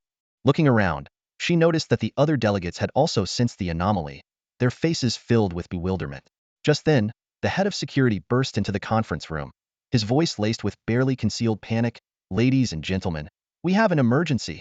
The Xiaolong fleet just bombarded the Qian family space route. While there were no casualties, a dozen Closian defense guns have been destroyed." He quickly pulled up a video feed for everyone to see. The footage showed a massive crater in one area of Star City, its exposed parts charred and broken, with black smoke rising continuously. This scene instantly heightened the tension among the attendees. None of them had anticipated that the Xiaolong fleet would dare to fire upon Star City. Patriarch Qianfeng stood up, his voice trembling with anger. "Retaliate. Attack. The Xiaolong fleet has fired upon Star City, and we cannot just stand by. If we don't fight back, the Star Alliance will become a laughingstock in future business dealings." The other delegates echoed his sentiments, with more than half agreeing that a response was necessary. They believed this was no longer just a Qian family issue but a matter concerning the honor of the entire Star Alliance. President Guiji furrowed her brow, thinking to herself, how did things escalate to this point? Why wasn't I informed before that person took action? How should I coordinate with him now?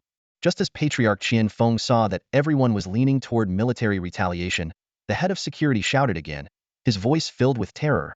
"This is bad.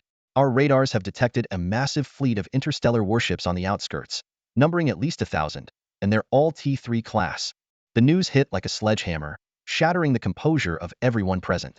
An elder delegate hurriedly asked, "Are they all from the Xiaolong fleet?" The head of security quickly responded, "Based on the fleet's insignia, they are indeed all from the Xiaolong fleet. The exact number is still unclear, but it's estimated to be around 3,000 ships, with a few T4 class warships among them." The conference room fell into a deathly silence. Several delegates glared angrily at Patriarch Qianfeng, as if blaming him for provoking such a formidable adversary and then hiding in Star City like a coward. The elder delegate took a deep breath and solemnly proposed, "I suggest we immediately order all Star City warships to refrain from attacking without our command. Also, evacuate all combat personnel from around the Qian family space route. We cannot act rashly without understanding the full situation." This proposal quickly gained the approval of the majority. Even those who had previously clamored for retaliation changed their stance. Facing nearly 3,000 T-3 class warships, they knew that any misstep could plunge Star City into grave danger. The elder delegate continued, "Have you contacted our networks in the Xingyao Empire? Can they put pressure on the Xiaolong Lord?" The delegates who had reached out looked uneasy as they revealed their findings. Some partners in the Xingyao Empire said they couldn't help. A marquis in the North Wind starfield threatened to cut ties, and the Chu family warned that opposing the Xiaolong Lord was tantamount to opposing them. These revelations left everyone stunned.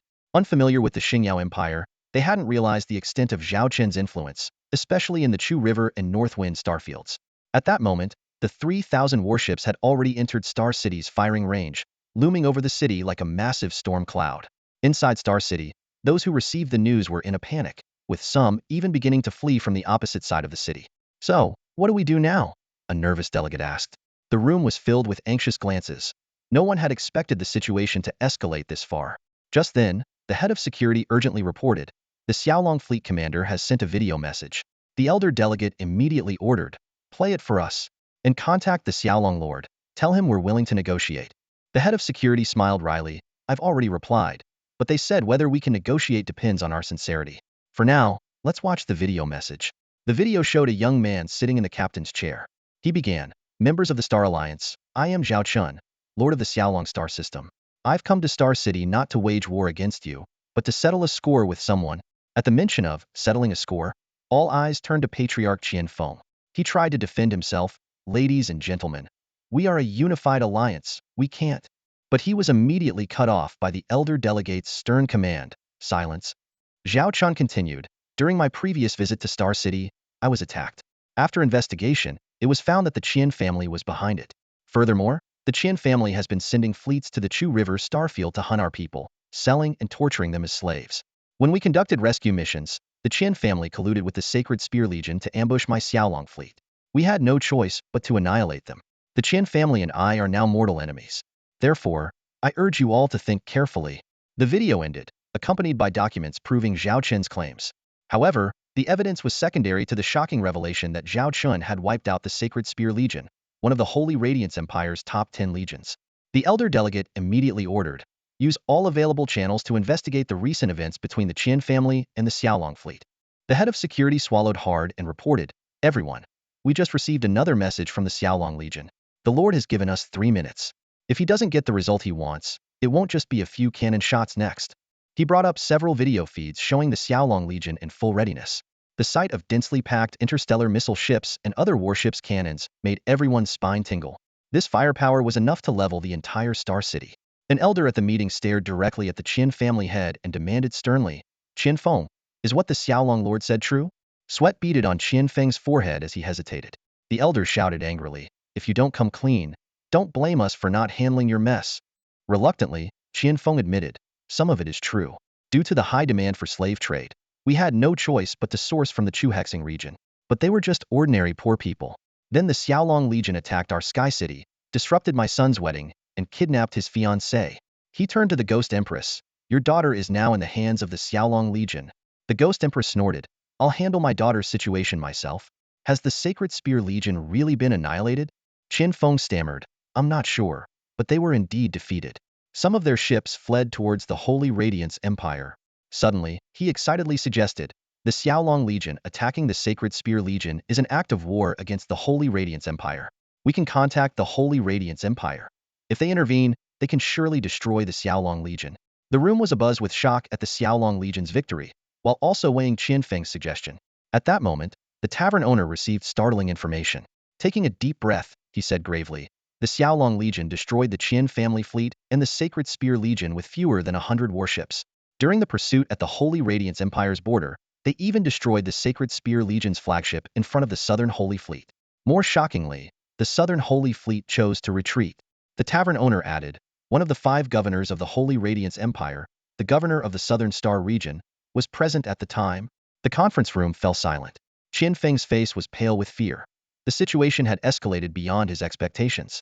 Desperately, Qin Feng proposed, "My family is willing to give up our control over 50 of our commercial resources and share our cooperation with the Holy Radiance Empire with you all. Only by uniting can the Star Alliance truly become powerful." However, several representatives had just received messages from new business partners.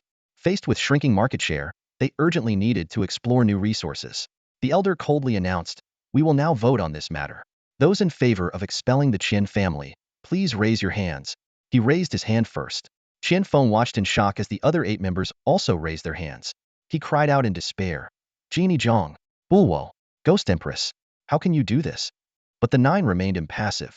The elder declared coldly, "Since everyone has decided, I announce that the Qian family is no longer a member of the Star Alliance. All Qian family members are to be expelled from Star City immediately." As soon as he finished speaking, Qian Feng's video connection was ruthlessly cut off. The Qian family fleet slowly sailed into the internal channels of Star City, and the crew immediately felt a sense of security. After all, this was Star City. No matter how brazen the Xiaolong interstellar warships were, they wouldn't dare act recklessly here. Standing on the bridge, Qian Dafa's eyes burned with anger. The Xiaolong Legion, the Chu family, he spat through gritted teeth. "These are the ones who attacked us from behind and kidnapped my fiancée. They'll remember this. Once our relationship with the Holy Radiance Empire deepens, the Qian family will settle this score." Suddenly, the fleet came to an abrupt halt. Qin Dafu immediately sensed something was wrong. "What's going on?" he demanded sharply. The captain, clearly nervous, replied, "Young master, the channel ahead is blocked, and a large number of shuttles have appeared around us." Qin Dafu frowned and looked out the porthole. The gates ahead were closed, and thousands of shuttles swarmed around the Qian family fleet like bees. In the vastness of space, these small shuttles were insignificant, but in the narrow channel, they posed a significant threat.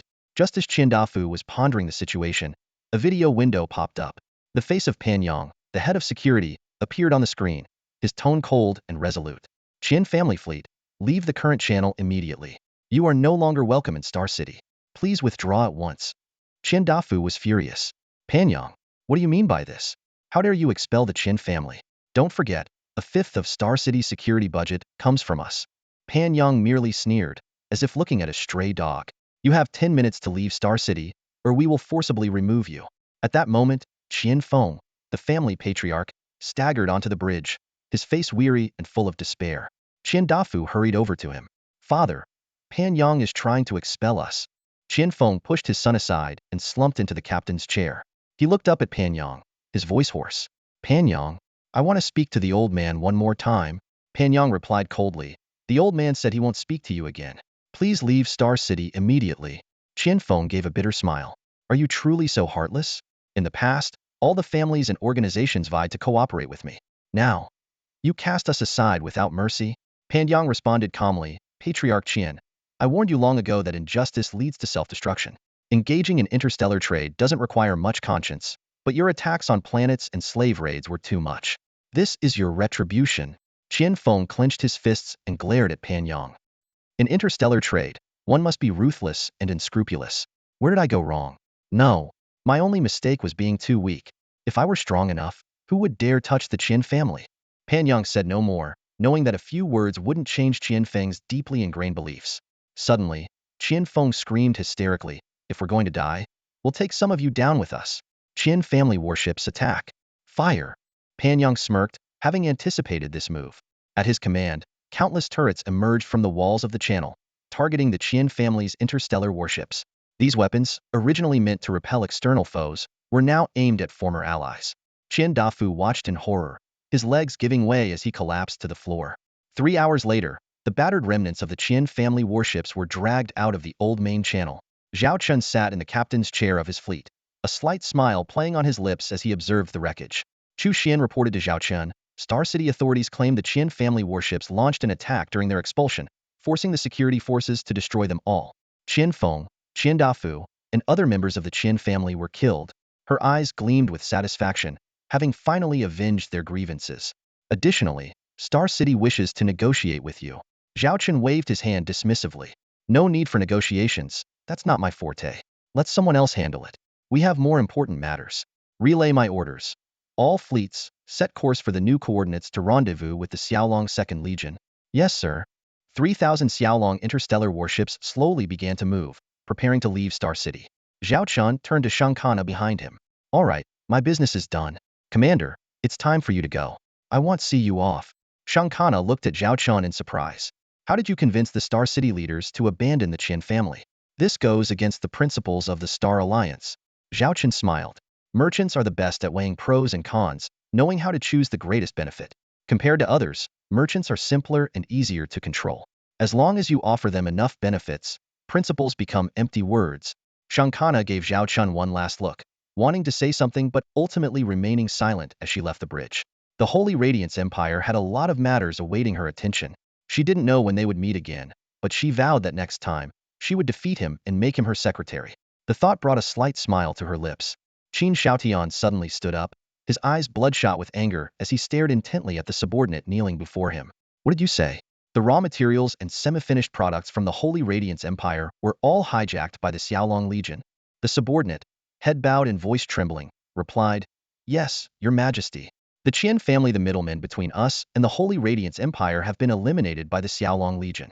Even if the Holy Radiance Empire is willing to continue supplying us, it will take at least several months to reorganize interstellar transport ships, escort routes, and transit stations." Qin Shaotian gritted his teeth. The Xiaolong Legion, those mad dogs. He glanced at the mountain of distress signals on his desk, all from the Tsangyue Star region. Their third legion has occupied most of the Tsangyue Star region. Standing nearby, Qin Longqing's expression was grave. "Your Majesty, we can't wait any longer.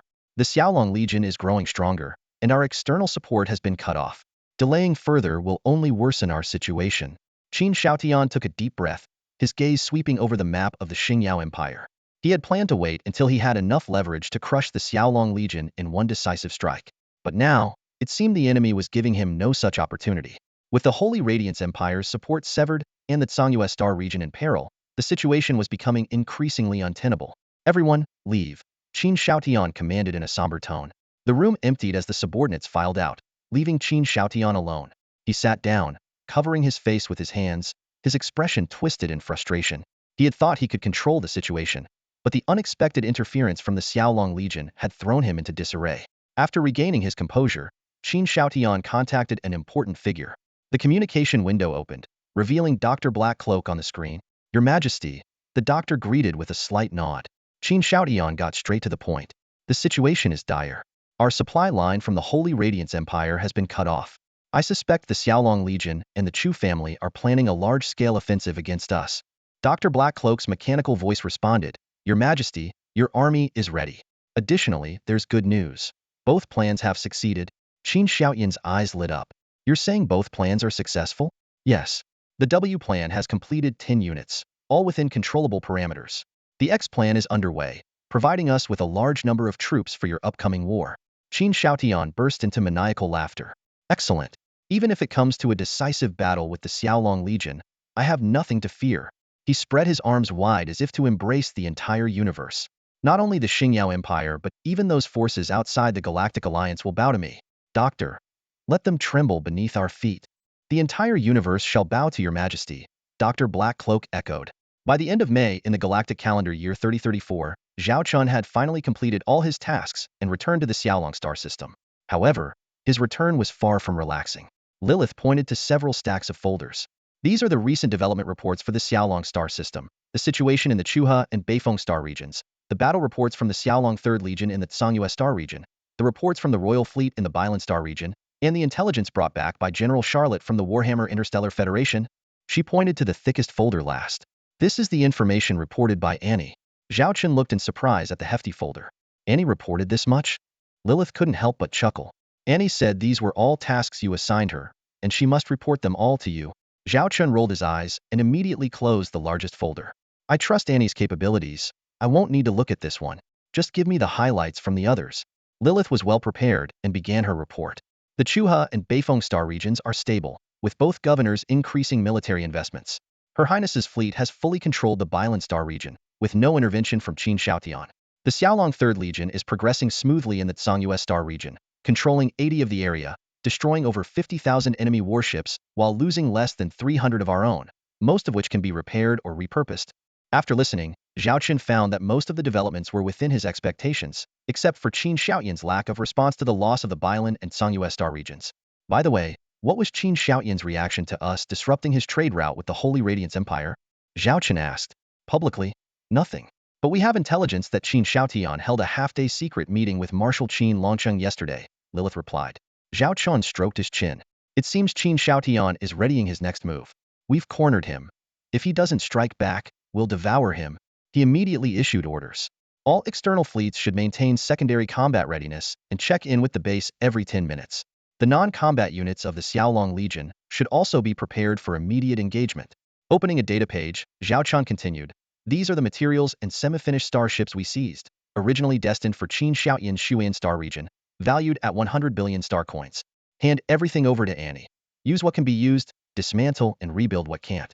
Also, give Annie these starship blueprints and have her quickly construct a small fleet of 30 ships for me." After giving a series of instructions, Zhao Chen watched as Lilith left. He opened the system interface and scanned through the data. 3.9 million system points, 1.9 million monthly fleet earnings, 650 mission points, and 30,131 starships. The progress on the T5 store access mission was stalled at 20, which made him a bit anxious. After closing the interface, Zhao Chen stretched and decided to implement a long-planned action. He contacted Lilith to arrange a high-level officers meeting for the Xiaolong Legion. Half an hour later, Zhao Chen stood in the center of a spacious conference room, with Lilith and Chu Xian on either side. Holographic projections of the other attendees began to appear in the surrounding chairs. Qitong, Zhao Wanner, Bessie, Shin Bing, Bai Shui, Su Lan, Shui Xiaoxiao, and Medusa. "Now that everyone is here, let's get started," Zhao Chen said, scanning the room. "Given the current situation, I'll get straight to the orders. Feel free to raise any objections at any time." He announced two major decisions: the formation of the Xiaolong Interstellar Missile Fleet and the Xiaolong Interstellar Stealth Bomber Fleet. The former would be commanded by Bai Shui, consisting of 300 T3 Judicator-class heavy interstellar missile ships. This number left everyone in the room stunned. Bai Shui was especially excited, standing up with her ears perked and tail wagging vigorously. "Commander, does this fleet really have 300 interstellar missile ships?" she confirmed excitedly. Zhao Chen smiled and nodded, watching Bai Shui's tail wag so hard it seemed like it might snap off. The firepower of this special fleet was enough to create a cataclysmic storm on the battlefield. Zhao Chen gave a detailed introduction of the Xiaolong Interstellar Missile Fleet's composition: 300 interstellar missile ships, 200 interstellar escort ships, and necessary interstellar supply ships. He emphasized that the allocation of ship types would be flexible based on actual circumstances. Currently, the main force consists of T3 Judge-class heavy interstellar missile ships, with plans to gradually introduce the T4-class interstellar missile ships under development. The escort ships are primarily T3 Triceratops-class heavy assault escort ships, supplemented by T4 Paladin-class heavy interstellar missile escort ships. Bai Shui listened with great interest, her tail wagging like a windmill, as if she couldn't wait to command this fleet on the battlefield. Her eyes sparkled with excitement, already envisioning the spectacular scene of 300 interstellar missile ships firing in unison. Zhao Chen then introduced the Xiaolong Interstellar Stealth Bomber Fleet, which is entirely composed of interstellar stealth bombers and commanded by Zhao Wanner. Zhao Wanner resigned from her position as deputy commander of the Xiaolong 2nd Legion for this role. The attendees were not surprised by this appointment, as Zhao Wanner was known to be the most skilled commander in using interstellar stealth bombers among them. Impatiently, Zhao Wanner asked, "What about me? How many interstellar stealth bombers do I get?" Previously, she had commanded only 50 or 60 interstellar stealth bombers. While she had achieved impressive results on the battlefield with these ships' unique capabilities, her fleet was often relegated to support roles as the scale of battles grew. Zhao Chen replied, 500 interstellar stealth bombers. For now, we will assign you 500 T3 Phantom-class light interstellar stealth bombers. However, we are already producing a T4-class stealth bomber, which will be gradually equipped in the future. T4 class. Zhao Wanner was ecstatic. This was a double blessing for her. She knew very well how effective 500 interstellar stealth bombers could be. While they might not shine on the front lines, if used correctly, they could decisively turn the tide of battle. Zhao Chen continued, "Additionally, our production efficiency for interstellar warships is now very impressive. According to Chief Engineer Annie's report, excluding the Lowen T2 Hammer-class ships from the Bayan Group, our own T3 Furnace-class heavy interstellar industrial ships can produce 15,000 T3 Wolverine-class heavy interstellar armored destroyers, or 500 T3 Judge-class heavy interstellar missile ships per month. Meanwhile, the T4 Gemini-class heavy interstellar industrial ships can produce 250 T4 Skull King-class heavy interstellar armored destroyers, or 15 T4 Blue Eyes White Dragon-class heavy interstellar armored battleships per month." Hearing these astonishing figures, the commanders present beamed with pride. Such robust industrial capabilities were the foundation of their confidence. Zhao Chen went on, "Given our vast starship production capacity, the number of our interstellar warships will continue to grow. The two specialized fleets I just mentioned alone won't fully utilize our future production capacity. Therefore, I've decided to establish 7 more Xiaolong Legions, from the 4th to the 10th Xiaolong Legions, each with a standard composition of 3,000 interstellar warships." This arrangement did not surprise anyone. The Xiaolong star system's powerful industrial capabilities had led them to anticipate this day, though perhaps not so soon. Zhao Chen continued, based on the Secretariat's forecasts and current battle losses, we expect to complete the construction of these 7 Xiaolong legions by the end of the third quarter. We can deliver approximately 2 Xiaolong legions per month. For this, we need a large number of crew members to fill the vacancies. I've already made arrangements for crew training. The Goddess Academy-class starships have been cultivating ample personnel for this purpose. The main issue now is appointing commanders for these 7 legions. Some appointments have been decided, while others are still under consideration. I will now announce the confirmed appointments to prepare you mentally. Zhao Chen looked around the room and continued. Su Lan will be the future commander of the 4th Xiaolong Legion. Xue Xiaoxiao will command the 5th Xiaolong Legion, and Medusa will lead the 6th Xiaolong Legion. The commanders for the remaining 4 legions will be decided based on the performance of our senior commanders in upcoming battles. The 3 of you mentioned should continue with your current duties while preparing for the future establishment of your respective Xiaolong legions. I will have the principal of the Goddess Academy-class starships provide you with the crew lists, so you can start building your teams. As Zhao Chen finished speaking, the atmosphere in the meeting room became complex. Some were excited, others thrilled, and some found it hard to believe. Xue Xiaoxiao pumped her fist and cheered loudly. Oh yeah, I get to command a legion fleet. Su Lan appeared more composed, though her eyes were filled with joy. She solemnly assured Zhao Chen, Commander, rest assured, I will not let you down. I will build a Xiaolong legion that is sure to win every battle. Medusa seemed somewhat stunned, unable to believe she had been entrusted with such a significant role. From joining the Xiaolong Legion to now, it had been just over a year, and this man had already handed her the command of a Xiaolong Legion. The trust he placed in her left her deeply moved. Seeing their thoughts, Zhao Chen reassured them, don't worry about your original identities or have any concerns. The fact that I've given you these positions means that you are fully capable of handling them. In fact, Zhao Chen had been testing them in previous battles. Su Lan and Xue Xiaoxiao were top students from the Northern Star Starship Military Academy, though they lacked combat experience. Their time with the Xiaolong Legion had enriched their experience through frequent battles, allowing their command talents to fully emerge. As for Medusa, as the former queen of the Serpent People, she inherently possessed considerable abilities.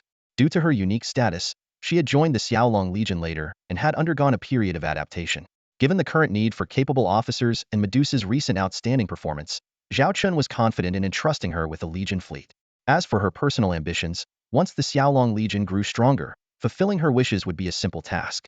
Once the formation of 2 special fleets and 7 regular Legion fleets was established, the brief meeting that lasted just over 10 minutes came to an end. Despite its brevity, the meeting exponentially expanded the blueprint of the Xiaolong Legion. Zhao Chen realized that if this expansion were truly accomplished, the Xiaolong Legion would possess at least 30,000 T3 class or higher combat starships. At that point, the Xiaolong Legion would undoubtedly rise to become the most powerful military force in the Xingyao Empire. Chu Xian blinked at Zhao Chen, her eyes shimmering with anticipation. There are still 4 Legion fleet commanders to be appointed. Who do you plan to assign?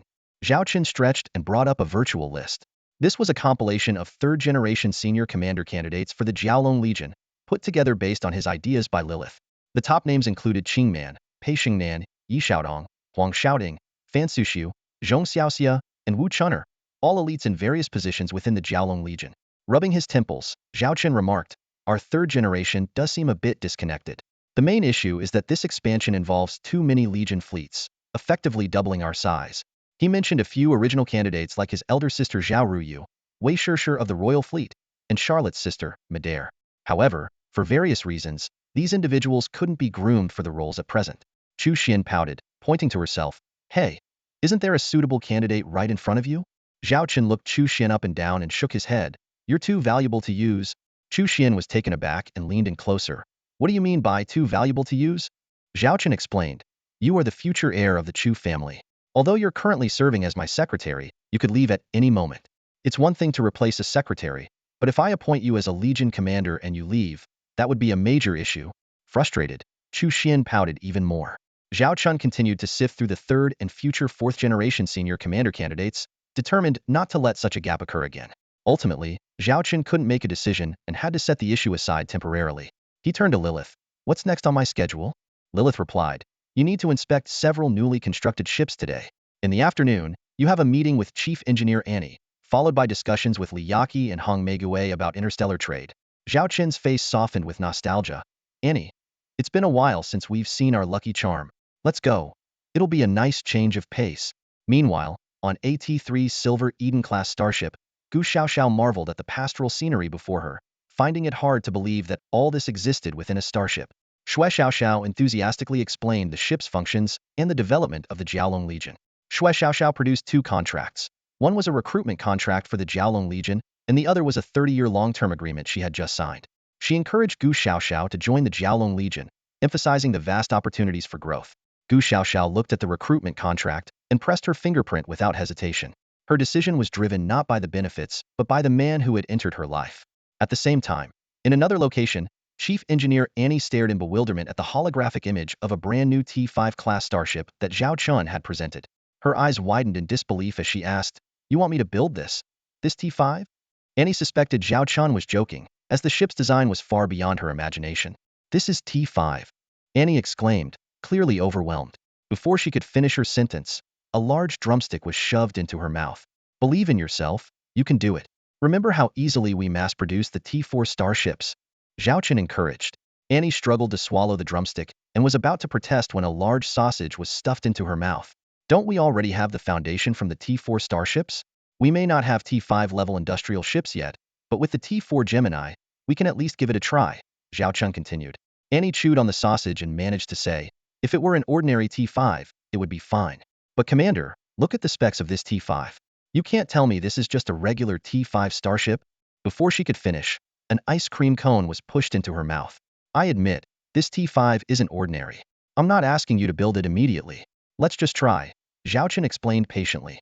Annie licked the remaining ice cream from her lips and was about to speak when a large pork knuckle was shoved into her mouth, making her eyes roll back. She quickly pulled it out and swallowed, staring in horror at the beef bone and crab stick in Zhao Chen's hands, and the mountain of food on the table. Please, no more. I can't eat anymore, Annie pleaded, clutching her now visibly larger stomach. Seeing this, Zhao Chen put down the food and wiped his hands with a wet tissue. He said seriously, I hope you can try to build this T5 Pluto-class star dreadnought. I'm not setting any deadlines. Do what you can. I'll work on developing the T5-level industrial ships. Annie, still holding the drumstick and pork knuckle, hesitated despite being full. But look at the cost of this T5 Pluto-class star dreadnought. The estimated cost alone is 3 trillion star coins. Zhao Chen explained, that's the total cost. I didn't say it has to be built immediately. If we spread it out over a year or half a year, the monthly cost is just 300 billion star coins. Your initial investment won't be that large. 200 billion star coins a month should be enough. I'll take care of the raw materials needed for research and manufacturing. Annie remained hesitant. I'll think about it. Zhao Chen smiled slightly and continued, not just the T5 Pluto-class star dreadnought, but also the T5 Creator-class starship. I'm planning to start building that too.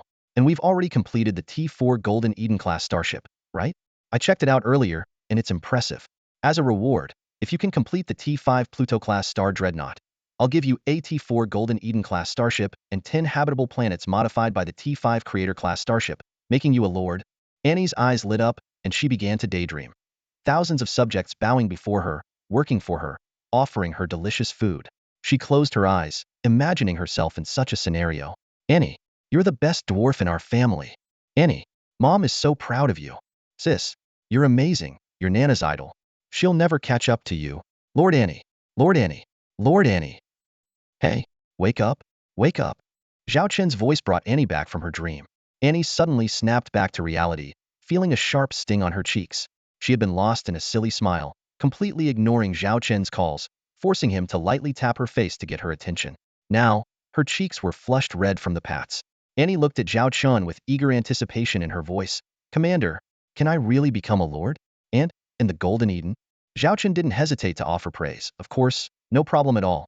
With your capabilities, Annie, not only can you govern a few planets, but leading an entire galaxy, or even a star system, would be well within your reach. He thought to himself, it was just a few words, no big deal. If Annie actually managed to achieve those things, his promise would naturally come true. As for whether Annie could handle being a lord, Zhao Chen had already devised a plan. Annie's father was the chieftain of the dwarf tribe, and it was unlikely that the dwarves could continue living in temporary settlements. By settling the dwarves on Annie's planet and having her father govern them, using Annie's resources from the bronze, silver, and golden Edens to sustain them, Zhao Chen could gain a group of excellent interstellar craftsmen without spending a dime or bothering with management. This thought made the corner of Zhao Chen's mouth twitch, but he controlled his expression to avoid revealing his intentions. Then I'll give it a try, Annie said earnestly. Great, go for it. Zhao Chen encouraged her sincerely. Glancing at the remaining food on the table, he said, "You've had enough to eat. I'll have someone clear this away." Annie quickly stopped him. "No, don't clear it. I just need a 10-minute break." Zhao Chen looked at her swollen belly and kindly reminded her to take it easy. He didn't want tomorrow's headline to be, "Chief Engineer Overeats to Death." After leaving the dining hall, Zhao Chen walked to a transparent corridor. Through the porthole, he admired the new interstellar warships outside once again. Even though he had already toured them with Annie, seeing them again still filled him with excitement. This time, 3 main types of interstellar warships were being commissioned. The smallest was a uniquely designed T-4 Banshee-class light, interstellar stealth reconnaissance ship, resembling an unfolded jellyfish. It would replace the T-3 Silver Squirrel class, taking on more crucial battlefield reconnaissance tasks. Each ship cost 5 billion star coins, with the T-4 Gemini-class heavy interstellar industrial ship capable of producing about 12 of them per month. It was the only T-4 class interstellar reconnaissance ship in the Galactic Alliance and the best stealth reconnaissance ship. Besides its excellent reconnaissance capabilities, it was equipped with a few weapon modules, capable of defeating most T-3 class interstellar destroyers. When facing T-4 interstellar warships, its short-distance acceleration and stealth abilities allowed it to escape at will. Zhao Chen's gaze shifted to the second warship, a floating island, the T-4 Golden Eden-class starship. Each ship cost 100 billion star coins, with the T-4 Gemini-class heavy interstellar industrial ship completing one every 2 months. This starship could produce high-quality natural crops, livestock, fruits, and more worth 50 billion star coins per month, meeting the daily dietary needs of 50 billion people. Its seemingly transparent dome could open and close. When open, it displayed the magnificent scenery of a star island, and when closed, it looked like an ordinary asteroid, capable of hiding itself. Lastly, Zhao Chen's eyes fell on the most thrilling T-4 Hell Angel-class heavy interstellar missile ship. This 500 billion star coin behemoth carried 376,100 various interstellar missiles. For auspicious reasons, Zhao Chen publicly claimed it carried 360,000 missiles. This warship would become Bai Shui's flagship, and he was sure she would be very pleased. Zhao Chen was planning the construction of the T-5 Hades-class interstellar dreadnought, with the completion time depending on how many T-4 Gemini ships could be allocated. With the empire of Xingyao currently in civil war, the construction of conventional interstellar warships couldn't be halted either. It was time to deal with that coward Qin Shaotian once and for all. With these thoughts, Zhao Chen walked leisurely down the transparent corridor, hands in his pockets, gazing at the vast expanse of space outside the porthole. Li Yaqi reported the progress of the collaboration with the interstellar merchants of the Star Alliance to Zhao Chen. In the conference room, she stood in front of a holographic projection, her fingers gliding over various data charts, detailing the processes of goods transportation and sales. Red Rose frowned and pointed out a potential issue. This method might expose us as the hidden controllers of the Xiaolong galaxy within 6 months to a year. After all, the pressure our supported interstellar merchants put on the Star Alliance to abandon the Qian family is enough to arouse suspicion. Zhao Chen leaned back in his chair, his expression calm. Exposure of our identity is not a concern. It was within my expectations. The civil war in the Xingyao Empire will be settled within a year at most. By then, whether we are exposed or not will be irrelevant. As for external threats like the Holy Radiance Empire and the Warhammer Interstellar Federation, they will come eventually. The merchants of the Star Alliance, once they taste the benefits, won't easily sever our cooperation as long as we continue to provide them with profit. Hearing the commander's words, Li Yaqi and Red Rose visibly relaxed. Their ability to make significant moves externally relied partly on the competitiveness of high-value goods and partly on the strong backing of the Xiaolong Legion. Li Yaqi continued her report. Based on our current development trajectory, leveraging the sales network of the Star Alliance, our 2 trade groups can achieve a 50 increase in external sales within the first 3 months, with a sustained monthly growth rate of at least 10 thereafter. Red Rose nodded in agreement. Chu Xian, the secretary officer with a military background, was still unfamiliar with interstellar trade. She asked in confusion, if we can earn so much, why not do it ourselves? Giving a share to the Star Alliance means losing out on billions of star coins each month. Zhao Chen smiled and gestured for Li Yaqi to explain. Li Yaqi turned to Chu Xian. It's about efficiency. While we do have the capability to develop the market ourselves, it takes time. Right now, time is what we lack the most. Outsourcing to the Star Alliance allows us to quickly open up sales channels, saving time and resources. Once the situation in the Galactic Alliance stabilizes, we can gradually eat into the Star Alliance's market share. As long as we control those goods, we will remain invincible. Chu Xian suddenly understood. Zhao Chen nodded in satisfaction, well aware that sometimes maximizing efficiency requires sharing a piece of the pie. Besides, he had already planted the Star Shark Guild as a strategic asset within the Star Alliance. You've done well. Keep up the good work. Also, closely monitor the interstellar trade of the Xingyao Empire. Once the Civil War ends, I need you to capture at least 80 of Xingyao Empire's interstellar trade market in the shortest time possible, Zhao Chen said, narrowing his eyes. Li Yaqi and Red Rose exchanged a glance, a spark of competition in their eyes.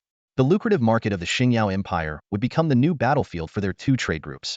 After the meeting, the holographic images of Li Yaqi and Red Rose faded from the sides of the conference table. Zhao Chen rubbed his temples and addressed Chu Xian and Lilith. Chu Xian, contact your grandfather. Lilith, get in touch with my elder sister and the little princess. It's time to discuss how to deal with Qin Xiaotian, that coward. Lilith responded, yes. Chu Xian clenched her fist in excitement. Finally, we can put an end to the civil war in the Xingyao Empire. Meanwhile, in the imperial capital of the Xingyao Empire, Qin Xiaotian sat at the head of the conference table, surveying his marshals and generals. After days of discussion, we need a conclusion. Qin Longqing, I need a detailed battle plan today. We must launch a cleanup operation against the rebels in June and take complete control of the Xingyao Empire within the year. Qin Longqing responded solemnly, based on our discussions, the latest revision of the third strategic plan is the most suitable. Oh, let me see it. Qin Xiaotian's eyes lit up. The secretary officer immediately brought up the electronic document, projecting it onto the screen in front of Qin Xiaotian. After a quick scan, Qin Xiaotian showed a satisfied expression. We're set to launch the military operation on June 10th at 2000 hours, correct? Qin Longqing brought up a three-dimensional star map of the Xingyao Empire, pointing to several key points. Yes, we will launch a surprise attack, targeting several critical areas of the rebels. The first target is the royal fleet led by Princess Qin Xiaolei, the spiritual pillar of the rebels. Eliminating her will demoralize the enemy. The second target is the Chu Wen star system in the Chu He star region, the main industrial base of the Chu family, responsible for nearly two-thirds of the region's interstellar warship production. Destroying it will sever the Chu family's lifeline. The third target is the Morton star system in the Beifeng star region, home to the rebels' largest starship manufacturer, the Beiyin Group. The mention of the Beiyin Group brought a shadow of gloom and a flash of killing intent to the eyes of everyone present, including Qin Xiaotian. They had all procured T2 Mastiff-class medium interstellar destroyers from the Beiyin Group, only to later discover that the company was backed by the Xiaolong Lord, directly leading to a previous disaster. Based on the intelligence we've gathered, the production capacity of the Beiyin Group is staggering. Every month, they can produce 150,000 T2 Kanga-class medium interstellar destroyers or 30,000 T2 Zhuya-class heavy interstellar battleships. Even more shocking is their ability to manufacture some T3 interstellar warships, with a minimum monthly output of 2,000 T3 Blizzard-class light interstellar battlecruisers and 3,000 T3 Yanlong-class medium interstellar destroyers. All these are being supplied to various rebel fleet corps. Qin Longqing, with a grave expression, scanned the faces of the generals present. The force behind this starship manufacturer is the Xiaolong Corps. Destroying this target is equivalent to winning half of this civil war. This is the primary strategic objective of our military plan. The crowd nodded in agreement. An elderly Marshal Xie, one of the remaining 5-star marshals, frowned and asked, what about the Xiaolong system? Are we just going to leave it be? Qin Longqing turned and pointed to the specially marked Xiaolong system on the Xingyao Empire map, explaining, based on our previous attack experience, the Xiaolong system is heavily fortified and equipped with advanced military starports. As the headquarters of the Xiaolong Corps, its defenses must be at the highest level. To launch a direct assault, we would need to deploy at least 100 times the enemy's forces. Unfortunately, we currently lack the capacity to mobilize such a large-scale force or organize a surprise attack of this magnitude. He continued to outline the plan. Therefore, the first step of our operation is to weaken the rebel forces partially, and then gather all our military strength for a final assault on the Xiaolong system. However, we will dispatch a small fleet to feign an attack on the Xiaolong system to cover our true military objective. Everyone exchanged glances, showing their approval of the plan. Seeing this, Qin Longqing announced, since everyone agrees, I hereby declare that on June 10th at 2000 hours, we will launch this top-secret military operation. Except for the necessary logistical adjustments, all military movements will only be authorized within 72 hours before the action. A cold glint flashed in his eyes. The code name for this operation is Operation Dragon Slayer. Meanwhile, in another secret meeting room, Zhao Chen was briefing his allies on their counterattack plan. At 2000 hours on June 10th, we will launch a military action against Qin Xiaotian, Zhao Chen declared, slapping the table and looking around at those present. Governor Chu Changhe of Chuhe, Governor Zhu Kai of Beifeng, Princess Qin Xiaolei of the royal family, and other key figures like Zhao Ruoyue. Chu Changhe was carefully studying the Xiaolong Corps' drafted military plan. Beifeng Governor Zhu Kai wiped the sweat from his forehead and said hesitantly, Zhao Chen, isn't your plan too aggressive? You're aiming to directly attack the Shuiyan system. Zhao Chen explained. Although Qin Xiaotian now occupies the central system of Xingyao, the Shuiyan system is his true stronghold, built over decades. It's more vital to him. He pointed out the previously overlooked reason for ignoring the Shuiyan system, mainly due to its geographic location. The Shuiyan system is separated from Beifeng and Chuhe systems by the central system of Xingyao and the Zhongyue system. While we have T4 Huigang-class interstellar jump ships, a large-scale invasion requires considering logistical support and the arrival of follow-up fleets. Previously, our number of T4 Huigang-class interstellar jump ships was insufficient for such a large-scale military operation.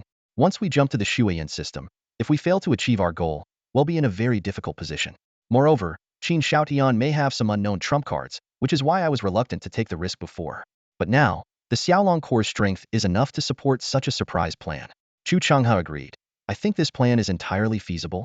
A direct surprise attack on the Shuiyan system is indeed risky, but your plan includes feigned attacks on the central system of Xingyao and a frontal feint on the Shuiyan system, creating the illusion of a two-pronged assault on Qin Xiaotian. The real ace is you leading the Xiaolong Corps using T4 Huigang-class interstellar jump ships to strike Qin Zhaoshan's stronghold in the Shuiyan system. This greatly increases the chances of success. Qin Xiaolei looked firmly at Zhao Chen. Brother Chen, just assign us our combat tasks. My royal fleet will follow your orders completely. Zhao Ruoyue also expressed her trust in her brother. Seeing everyone's agreement, Beifeng Governor Zhu Kai nodded. Then I'm also willing to cooperate with Zhao Chen's plan. Zhao Chen opened the star map of the Xingyao Empire and detailed the action plan. Our plan is actually straightforward. First, the Chu family fleet and the Beifeng fleet will depart from the Chuhe and Beifeng systems to attack the central system of Xingyao. The Princess Royal Fleet will depart from the already occupied Bailan system and also attack the central system of Xingyao.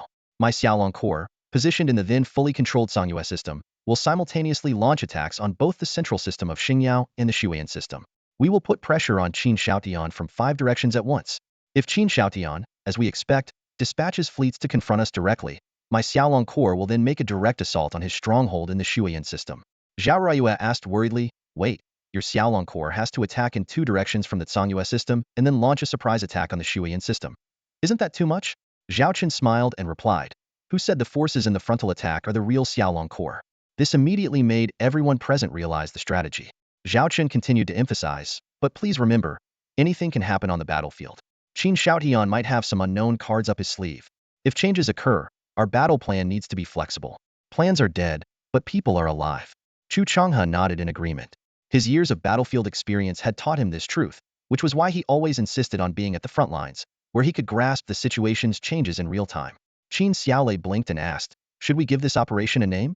Zhao Chen pondered for a moment, and then said, Starry Inferno. At that moment, Qin Xiaolei and the others might not fully grasp the significance of the name, but soon, they would personally experience the terrifying reality behind it. The wheels of fate for the stellar empire began turning silently. Meanwhile, under the surface of the Holy Radiance Empire, unrest was brewing. In the hall of the military tribunal, Saint Kana stood at the defendant's stand, facing a furious assembly of the Imperial Senate members. She had just returned from Star City and was apprehended before she even left the starport. Fortunately, the Holy Angel family intervened in time, limiting her to house arrest and requiring her to undergo a trial. Saint Kana has been in contact with the Xiaolong Legion, which destroyed the Holy Spear Legion. Until this matter is thoroughly investigated, she can no longer serve as the commander of the Holy Angel Legion, one senator bellowed. That's not enough. Another senator slammed his fist on the table. Saint Kana has betrayed the Holy Light. She must be imprisoned immediately, even without a trial. I demand the Holy Angel family be punished. The losses of the Holy Spear Legion must be borne by them, a third senator roared. Saint Kana impatiently scanned the agitated elders. Normally, her actions would have drawn fierce criticism from other families, possibly costing her the commander's position. But this time was different, as there was someone else drawing more attention: the governor of the Southern Star region, Stanford. Bang, bang, bang. The chief judge struck the metal gavel. Order, order. The hearing for Saint Kana is adjourned for now. The results will be announced tomorrow. The court will take a recess and reconvene in half an hour for the next session. At these words, the crowd that had been clamoring fell silent but wore peculiar expressions. They all knew that next up on the stand would be the governor of the Southern Star region.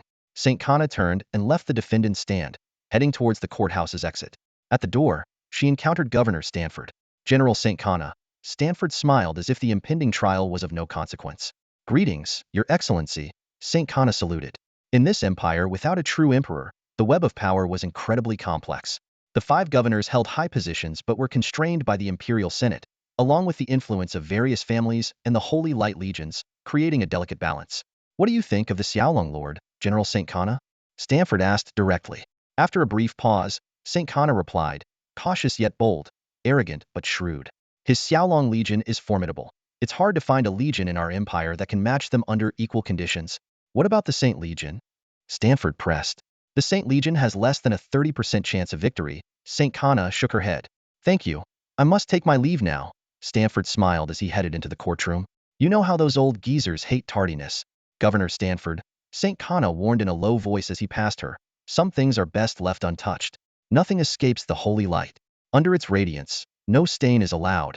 Thank you for the reminder, General St. Kana. Stanford smiled faintly. St. Kana stood there until the doors closed behind him and the new hearing began.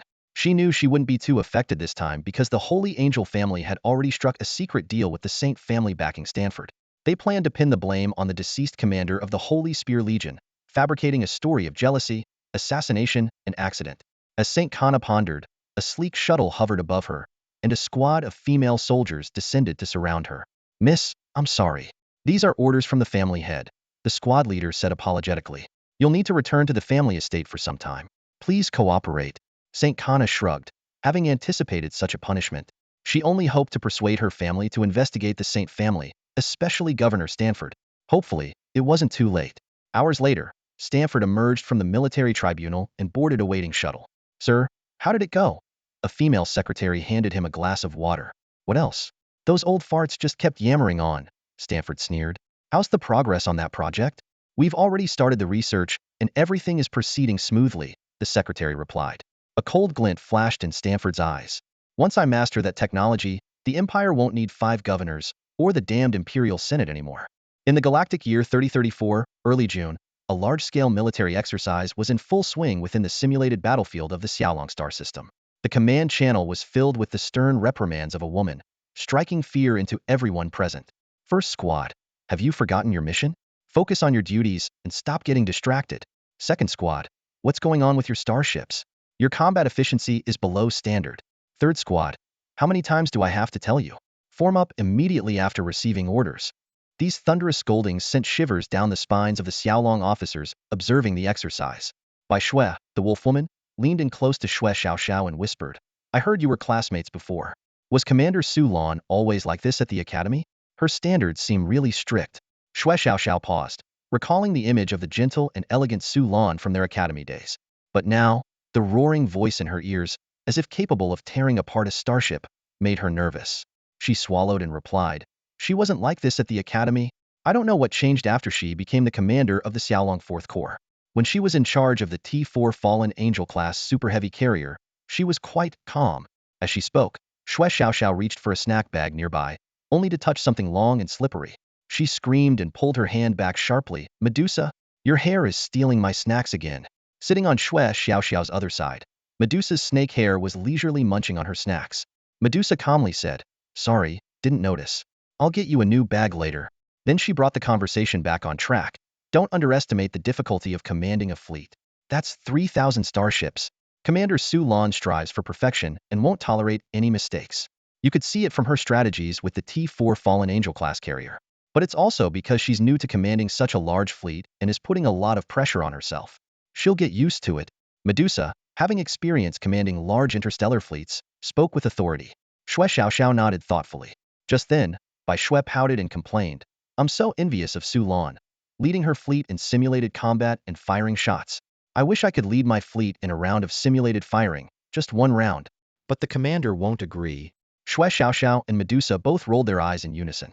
At that moment, a voice interrupted. Do you have any idea how much it costs for your fleet to fire a single round? Before the words were fully spoken, a heavy punch landed on Bai Shui's head. Bai Shui clutched her head in pain, while Shui Xiaoxiao stifled a laugh. Bai Shui's fleet consisted of 300 interstellar missile ships, recently upgraded with AT-4 Hell Angel-class heavy interstellar missile ship as the flagship. A single volley from such a fleet would cost a fortune. Shui Xiaoxiao recalled her shock when she calculated that 300 T-3 Judge-class heavy interstellar missile ships alone would cost 500 billion star coins for a full salvo. The monthly output of 5 resource star regions combined barely reached 500 billion star coins. This meant that a month's worth of mining from those regions would only cover 10 volleys from Bai Shui's fleet, not counting the T-4 ship's expenses. No wonder Zhao Chen had delayed the final assault on Qin Shaotian, one major reason being the need to stockpile resources. Otherwise, they'd have ships but no ammo, a futile situation. Bai Shui muttered softly, Can't I just test one ship? Just the Hell Angel. At that moment, a clear female voice rang out. You'll have plenty of enemies to test it on in the upcoming battles. Bai Shue's heart skipped a beat at the sound, and she turned excitedly. There stood Charlotte, in her military uniform, looking sharp and confident, smiling at everyone. Zhao Chen stood behind Bai Shue. Charlotte's arrival made all the officers present stand up immediately. They hadn't stood when the commander spoke earlier because he had requested informality and camaraderie. But Charlotte's presence was a different matter, as they hadn't seen her in a long time. She had been dispatched to the Warhammer Interstellar Federation due to ongoing conflicts there. Despite her absence, everyone knew how crucial Charlotte was to the Xiaolong Corps.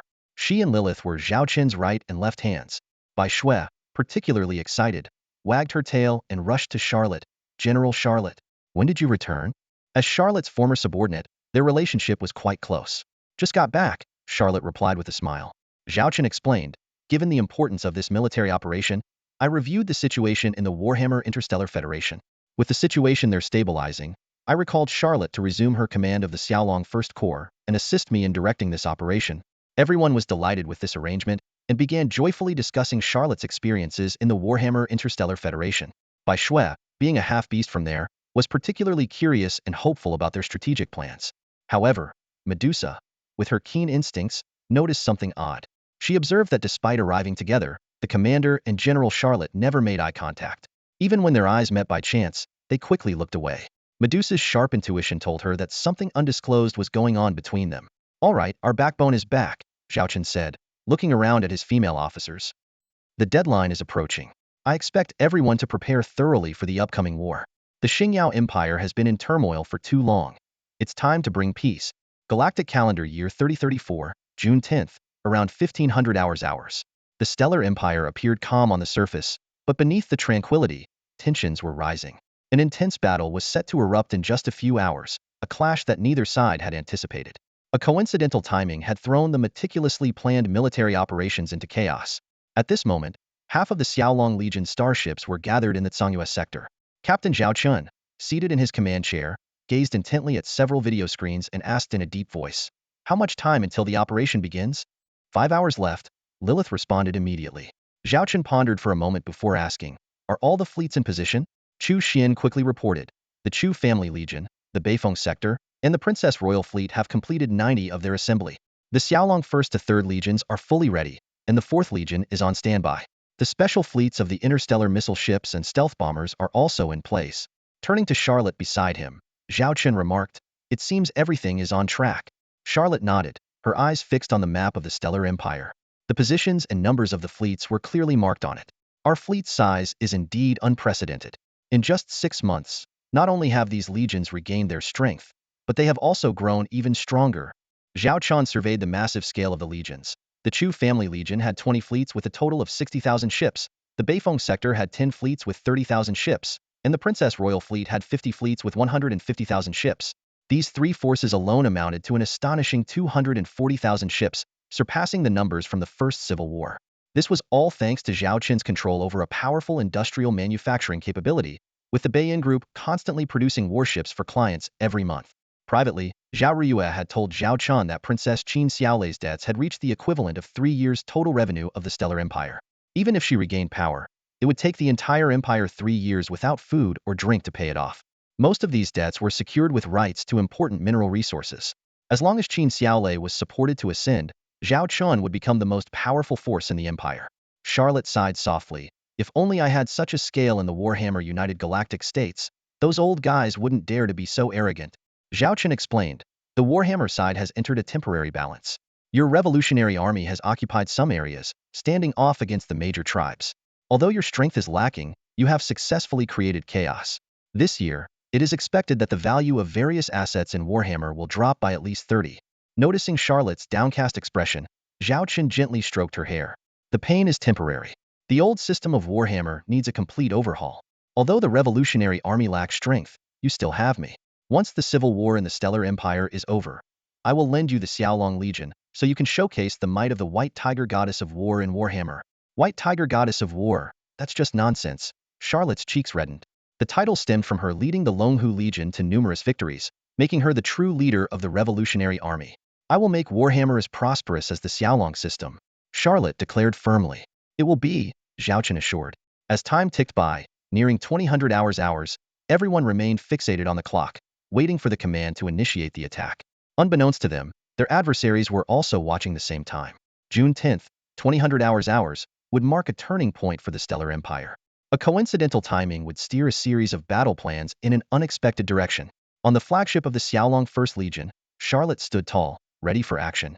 Zhao Chen, on the other hand, appeared to be resting with his eyes closed. Lilith and Chu Xian were both tense yet excited. On the flagship of the Second Legion, Commander Qidong scanned the interstellar map one last time, closing his eyes to mentally simulate potential battle scenarios. On the flagship of the Third Legion, Shun Bing took a deep breath to steady her nerves, pulling out an old pocket watch from her pocket. Inside was a photo of her grandmother and the man who had changed her destiny. She silently vowed, for him, victory is a must. On the flagship of the Fourth Legion, Su Lan stood on the command platform of the T-4 Fallen Angel ship, habitually raising her hands as if conducting an orchestra formed by 3,000 Xiaolong warships.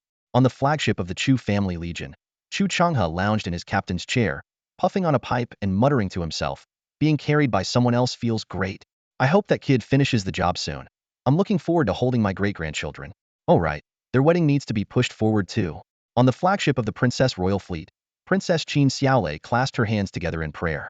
Zhao Ruyue gently patted her trembling shoulder, whispering in her ear, "You only need to think about how to govern the empire. The rest, we will handle. Any obstacles, we will clear for you."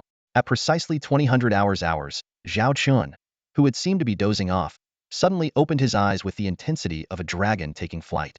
Commence the Starry Hell operation. Execute the dragon-slaying plan. Historical records state that on June 10, 3034, at 2000 hours Galactic Star Calendar, the royal forces led by Princess Qin Xiaolei sounded the trumpet for the Second Civil War. The Royal Fleet Group, the Chu Family Fleet Group, the Beifeng Star Region Fleet Group, and the mastermind behind the scenes, the Xiaolong Legion, launched a fierce attack from all directions. The Bailan Star Region, Chuha Star Region, Beifeng Star Region, and Songyue Star Region simultaneously ignited with the flames of war. The stars in the sky were no longer twinkling peacefully, but were instead illuminated by dense cannon fire. This unprecedented battle saw the deployment of 250,000 combat starships, including nearly 500 T-4 class starships, setting a record for the largest-scale use of T-4 starships in the history of the Xingyao Empire. At the onset of the war, the Allied forces, leveraging their overwhelming firepower, swept across the battlefield like a torrential flood, crushing multiple fronts at an alarming speed. As the fires of war spread, the flashing red lights on the interstellar map in Qin Xiaoyan's command room stung his eyes. Each red dot represented a fierce battle, and these dots were increasing at a disturbing rate. Your Majesty, our surprise attack fleet is ready. Should we proceed with the original plan? Marshal Xie's holographic image suddenly appeared, breaking the silence in the room. Qin Xiaotian frowned in thought, his gaze unconsciously turning towards Qin Longqing for advice. Qin Longqing spoke in a deep voice, "Your Majesty, I believe we should stick to the original plan." "Why?" Qin Xiaotian countered. "Our numbers on the front line are insufficient to withstand the enemy's attack. While other fronts are holding, the Shuiyan Star region is our top priority." Qin Longqing pointed to the star map and analyzed, "Given the current situation, the enemy has indeed launched a full-scale attack, but we cannot be certain if they have other moves in store. For instance, they might emulate us and prepare for a blitzkrieg. The Xiaolong Legion also possesses mass warp technology. If I were them, I would choose to strike either the Imperial Capital or the Shuiyan Star region. Then we should reinforce the defenses of the Shuiyan Star region," Qin Xiaotian said urgently. "No, Your Majesty," Qin Longqing shook his head. "The Xiaolong Legion's missile ships are best suited for offense, even against your Zerg fleet. Adopting a defensive stance now would be a mistake. At this moment, offense is the best defense. I suggest we proceed with the original plan and launch blitz attacks on the 3 strategic targets. Meanwhile, deploy other fleet groups to the front lines to stall the enemy's main advance. We don't need to defeat them, we just need to buy time." Qin Xiaotian's face darkened. "And what about my Shuiyan Star region?" Qin Longqing knelt on one knee without hesitation. "I am willing to lead a fleet to defend the Bailan Star region base to the death. I guarantee to hold for half a month. As long as we capture the 3 strategic targets within this half month, we can turn the tide. These 3 targets are equally important to the enemy. If they hesitate and retreat because of this, it will be our victory." "Hold for half a month? How will you manage that?" Qin Xiaotian pressed. Qin Longqing looked up, a determined gleam in his eyes. "Please grant me the highest battlefield authority. If I fail to hold for half a month, I will atone with my life." Qin Xiaotian was silent for a moment before finally making up his mind. "All right, do it. Qin Longqing, you must hold the base no matter what." If you can hold for half a month, you will be the greatest hero of this battle. Thank you, Your Majesty. Qin Longqing stood up. Please give the order. Qin Shaotian turned to the marshals waiting for orders in the communication channel. Execute the original battle plan and prepare for wormhole jumps. Yes, they responded in unison. Due to the plan, Qin Longqing could no longer stay with Qin Shaotian.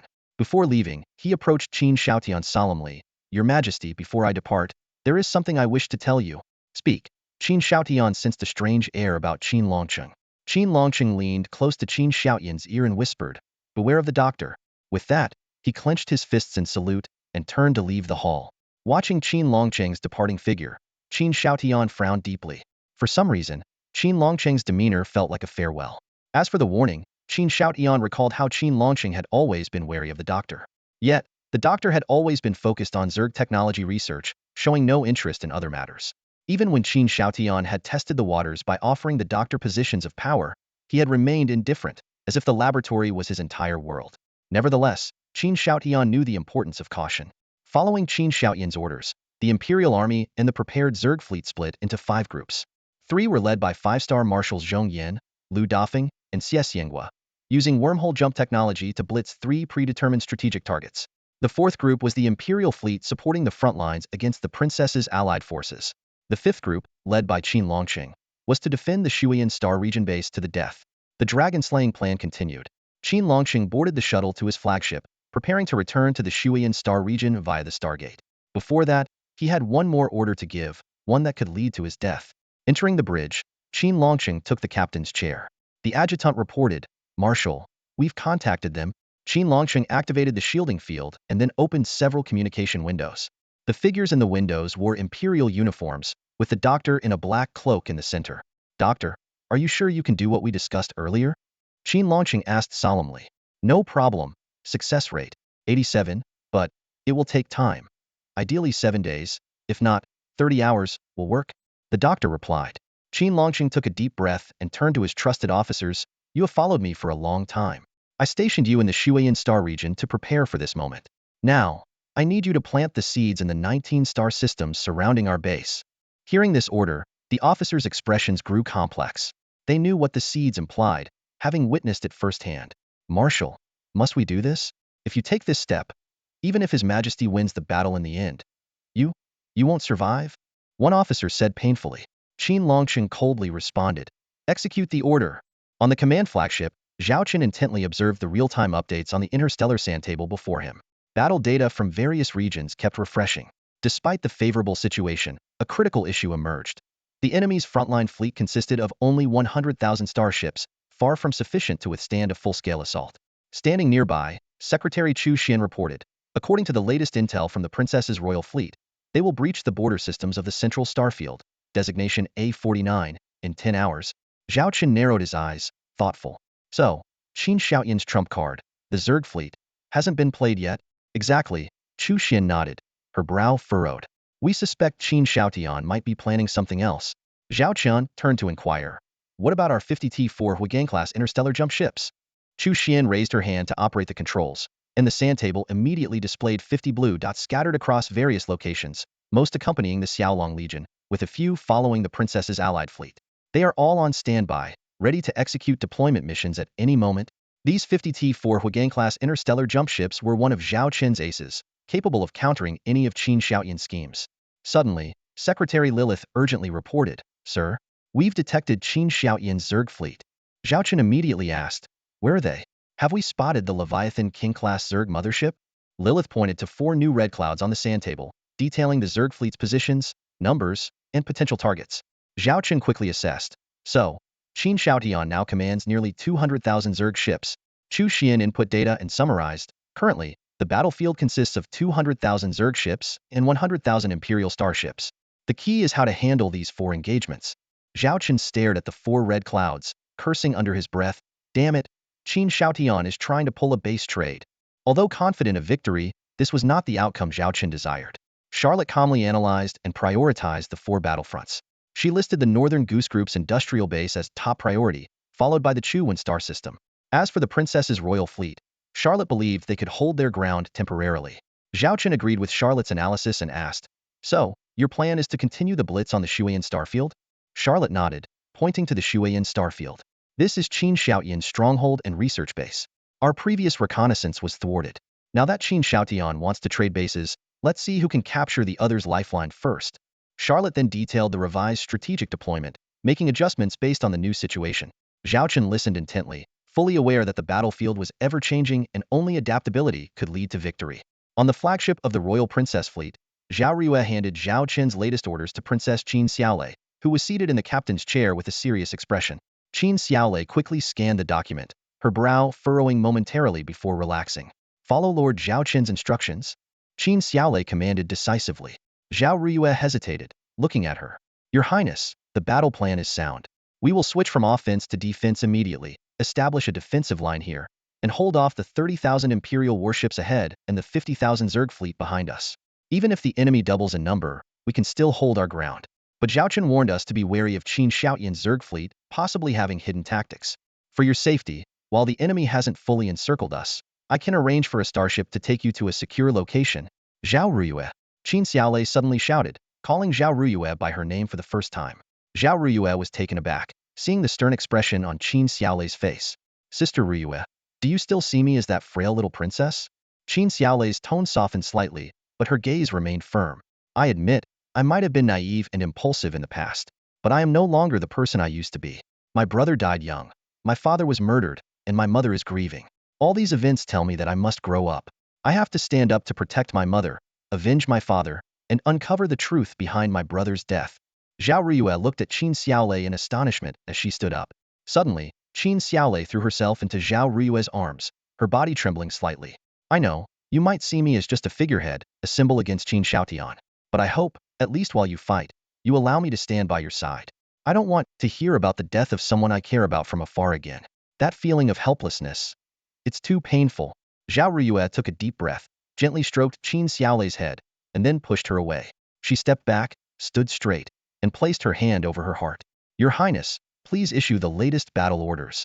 Qin Xiaolei adjusted her breathing and said seriously, relay to the entire fleet. Establish defensive positions and prepare for engagement. Emphasize that no fleet should underestimate the enemy, even if they are outnumbered. I grant Zhao Riyue the highest command authority on the battlefield. She will represent me fully. I, Qin Xiaolei, Princess of the Star Empire, will fight alongside everyone. Also, inform Lord Xiaolong that we will follow his orders. The Royal Princess fleet will fight to the end and will not be a burden. Yes, Your Highness. 15,000 starships quickly formed defensive blocks. Facing the direction of the 50,000 Zerg fleet, the defenses were further reinforced and ready for battle. In the Chu family fleet, Chu Chenghe received Zhao Chen's latest orders. After a moment of contemplation, he decisively ordered, relay to the Chu galaxy to establish a defensive line against the incoming Zerg fleet immediately. We cannot let the Zerg destroy our industrial base. Tell Chu Wenxiong that any damaged industrial facility will come out of his salary. Marshal, the Chu galaxy only has 3,000 starships, defending against 50,000 Zerg ships. It's too difficult, the adjutant expressed his concern. Relay my orders. Chu Chenghe barked. Yes, sir. Chu Chenghe continued. All other star systems in the Chu River sector, whether Lord fleets or private fleets, are to be urgently mobilized to support the Chu galaxy. Tell them, I've supported them before. Now it's their turn to contribute. Destroying a Zerg mothership will be rewarded at 3 times the standard Imperial rate. Anyone who doesn't pull their weight will answer to me. Yes, sir. The 1st to 5th fleets of the Chu family fleet, assemble immediately and prepare to head to the Chu galaxy. All other fleets continue with the original plan and advance. Tell every commander, anyone who chickens out, I'll personally blast them with the ship's cannon. Yes, sir. In the Morton galaxy of the Northwind sector, Li Wei stood on the command platform of the bridge, dressed in his uniform, and spoke resolutely to his sister Li Yaqi on the communication screen. Sister, don't worry. Also, let Brother Zhao Chen know. As long as I'm here, not a single starship from the Beiyin Group's industrial fleet will be lost. All production will continue without any issues. Li Yaqi looked at her brother's determined expression, biting her lip. Li Wei, sis, some things are better left unsaid. Li Wei interrupted. Your brother is no coward or deserter. I may not be as capable as Brother Zhao Chen, but in the Beiyin Group's territory, I can't hold my ground. This time, I want to be a hero too. Li Wei showed a sincere smile. Li Yaqi, holding back her emotions, nodded firmly. I warn you, stay alive. I haven't found you a wife yet. Since Li Yaqi became the highest official of the Beilong Group, she started grooming successors for the Beiyin Group. Unexpectedly, her brother Li Wei became the chosen candidate. After graduating from the Northern Star Starship Military Academy and gaining some experience, Li Wei voluntarily returned to take over the Beiyin Group. Li Yaqi gladly agreed, seeing it as a way to keep the family business in their hands and to build up her once rebellious brother's reputation for his future inheritance of the Li family. At this moment, Li Wei, sitting in the captain's chair, stretched and pulled up a holographic photo. In the picture, his arm was around Zhao Chen's shoulders, who wore a look of disdain, while Li Wei beamed with a bright smile. When I was out there, I always bragged that Lord Xiaolong was my close friend, that we watched movies and practiced shooting together. But no one believed me. They said I wasn't worthy. Li Wei muttered to himself, his eyes shining with determination. Today, I'll prove that I, Li Wei, am worthy of being Zhao Chen's brother. Li Wei ended the communication with his sister and turned his gaze to the star map in front of him. The map clearly marked the location of the Beiyin Group's starship base, where 20,000 T2 Hammer-class heavy industrial starships were docked, the largest industrial starship base in the Xingyao Empire. Taking a deep breath, Li Wei decisively ordered, "Relay my command. All T2 Hammer-class heavy industrial starships, except for those on the missile production line, are to halt operations immediately. Convert them all to produce T2 Mastiff-class medium destroyers using assembly line modular production. Build the starships as fast as possible. Once completed, assign crew members immediately and deploy them to the battlefield." The adjutant looked at Li Wei in shock, his voice trembling slightly. "Boss, this means we can produce 3,000 T2 Mastiff-class medium destroyers daily. But we don't have enough crew. Each of those ships needs at least 100,000 crew members." Li Wei's eyes sharpened as he stared at the adjutant. "Then recruit more. Retired veterans, space adventurers, mercenaries, miners, civilians, even prisoners. As long as they have experience piloting starships, get them on board." He quickly listed a series of incentives. "Tell them, anyone who fights for the Beiyin Group will secure a job with us after the war. Those who don't want a job will receive generous rewards. Anyone who destroys a hive mothership will be rewarded 5 times the original Empire bounty. For prisoners, their bravery in battle will be rewarded, and their crimes pardoned accordingly." Li Wei continued, "For those who fall in battle, compensation will be given to their designated family members according to the Empire's standards. In short, for every T2 Mastiff-class medium destroyer that rolls off the production line, I want the crew ready within half an hour and able to engage in battle within an hour." "Understood?" The adjutant swallowed hard and quickly responded, "Understood." Li Wei turned back to the star map and asked, "Have the current fleets taken up defensive positions?" The adjutant immediately replied, "All 5,000 starships are in combat position." Li Wei's gaze swept over the defensive nodes on the map, knowing that these defenses were crucial to holding the Beiyin Group's position. He then asked, "Have the reconnaissance starships sent out any reports on the enemy fleet?" The adjutant shook his head. "Not yet." At that moment, Li Wei's handheld terminal emitted a notification sound, and a message box popped up. It was from the Xiaolong Legion's comprehensive command channel, used for sharing intelligence and issuing new orders across different fleets. Li Wei quickly skimmed through the real-time battlefield updates, including some data and video clips. He opened one of the videos, which showed a rift opening in the distant cosmos, from which the insectoid fleet emerged in overwhelming numbers. The sight of the massive hive motherships was chilling. Among the usual insectoid ships, Li Wei noticed some peculiar entities, giant, worm-like creatures, larger than any hive mothership, yet seemingly non-threatening. Suddenly, the surface of these giant worms began to develop bumps, like goosebumps. These bumps then burst open, releasing gooey starships. Li Wei's eyes widened as he observed that these newly emerged ships bore the insignia of the Empire's fleet. Meanwhile, the giant worms that had released the ships began to shrink visibly. Li Wei reviewed other similar video clips and then read the attached analysis report. Based on reconnaissance, it is inferred that the insectoid fleet possesses a type of hive mothership akin to an interstellar transport ship. These motherships can encapsulate starships within themselves and are not combat capable. This is likely due to the limitations of the insectoid's wormhole jump technology on non-insectoid units. Before making a wormhole jump, these hive motherships encapsulate the starships within them and then jump together. The report concluded with a warning. There may be a significant presence of Empire starships within the insectoid fleets across various battle zones. Stay alert. Li Wei took a deep breath. This information wouldn't drastically alter his strategy. The sheer size of the insectoid fleet was already a formidable challenge. The addition of some Empire starships didn't change the overall picture. Just then, Li Wei received a video call request from the head of the Morton family, who managed the Morton star system and had close ties with the Beiyin Group. The video connected, revealing a young man on the screen. He stood tall and confident, saying, "Brother Li Wei, I'm Su Yifan, and I've brought 3,000 starships to support you." Li Wei couldn't help but chuckle, half joking and half serious. "You rascal. While others are running away, you come rushing in? Do you even know who we're up against?" Su Yifan responded nonchalantly, Just the insectoid fleet, right? I fought alongside Lord Xiaolong against them in this very system. Besides, this is the Morton star system. No damned insect is going to run amok here. Not on my watch.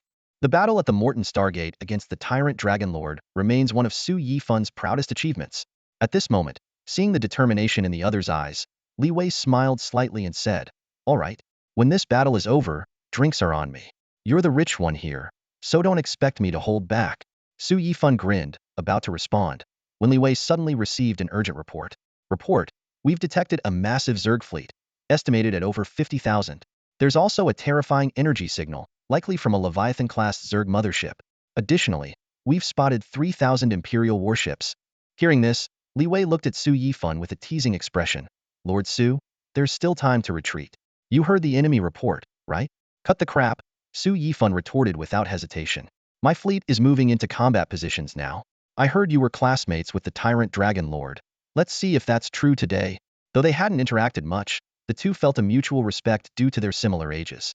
Warning: Zerg and Imperial fleets will reach the defensive line in 15 minutes, the adjutant urgently reported.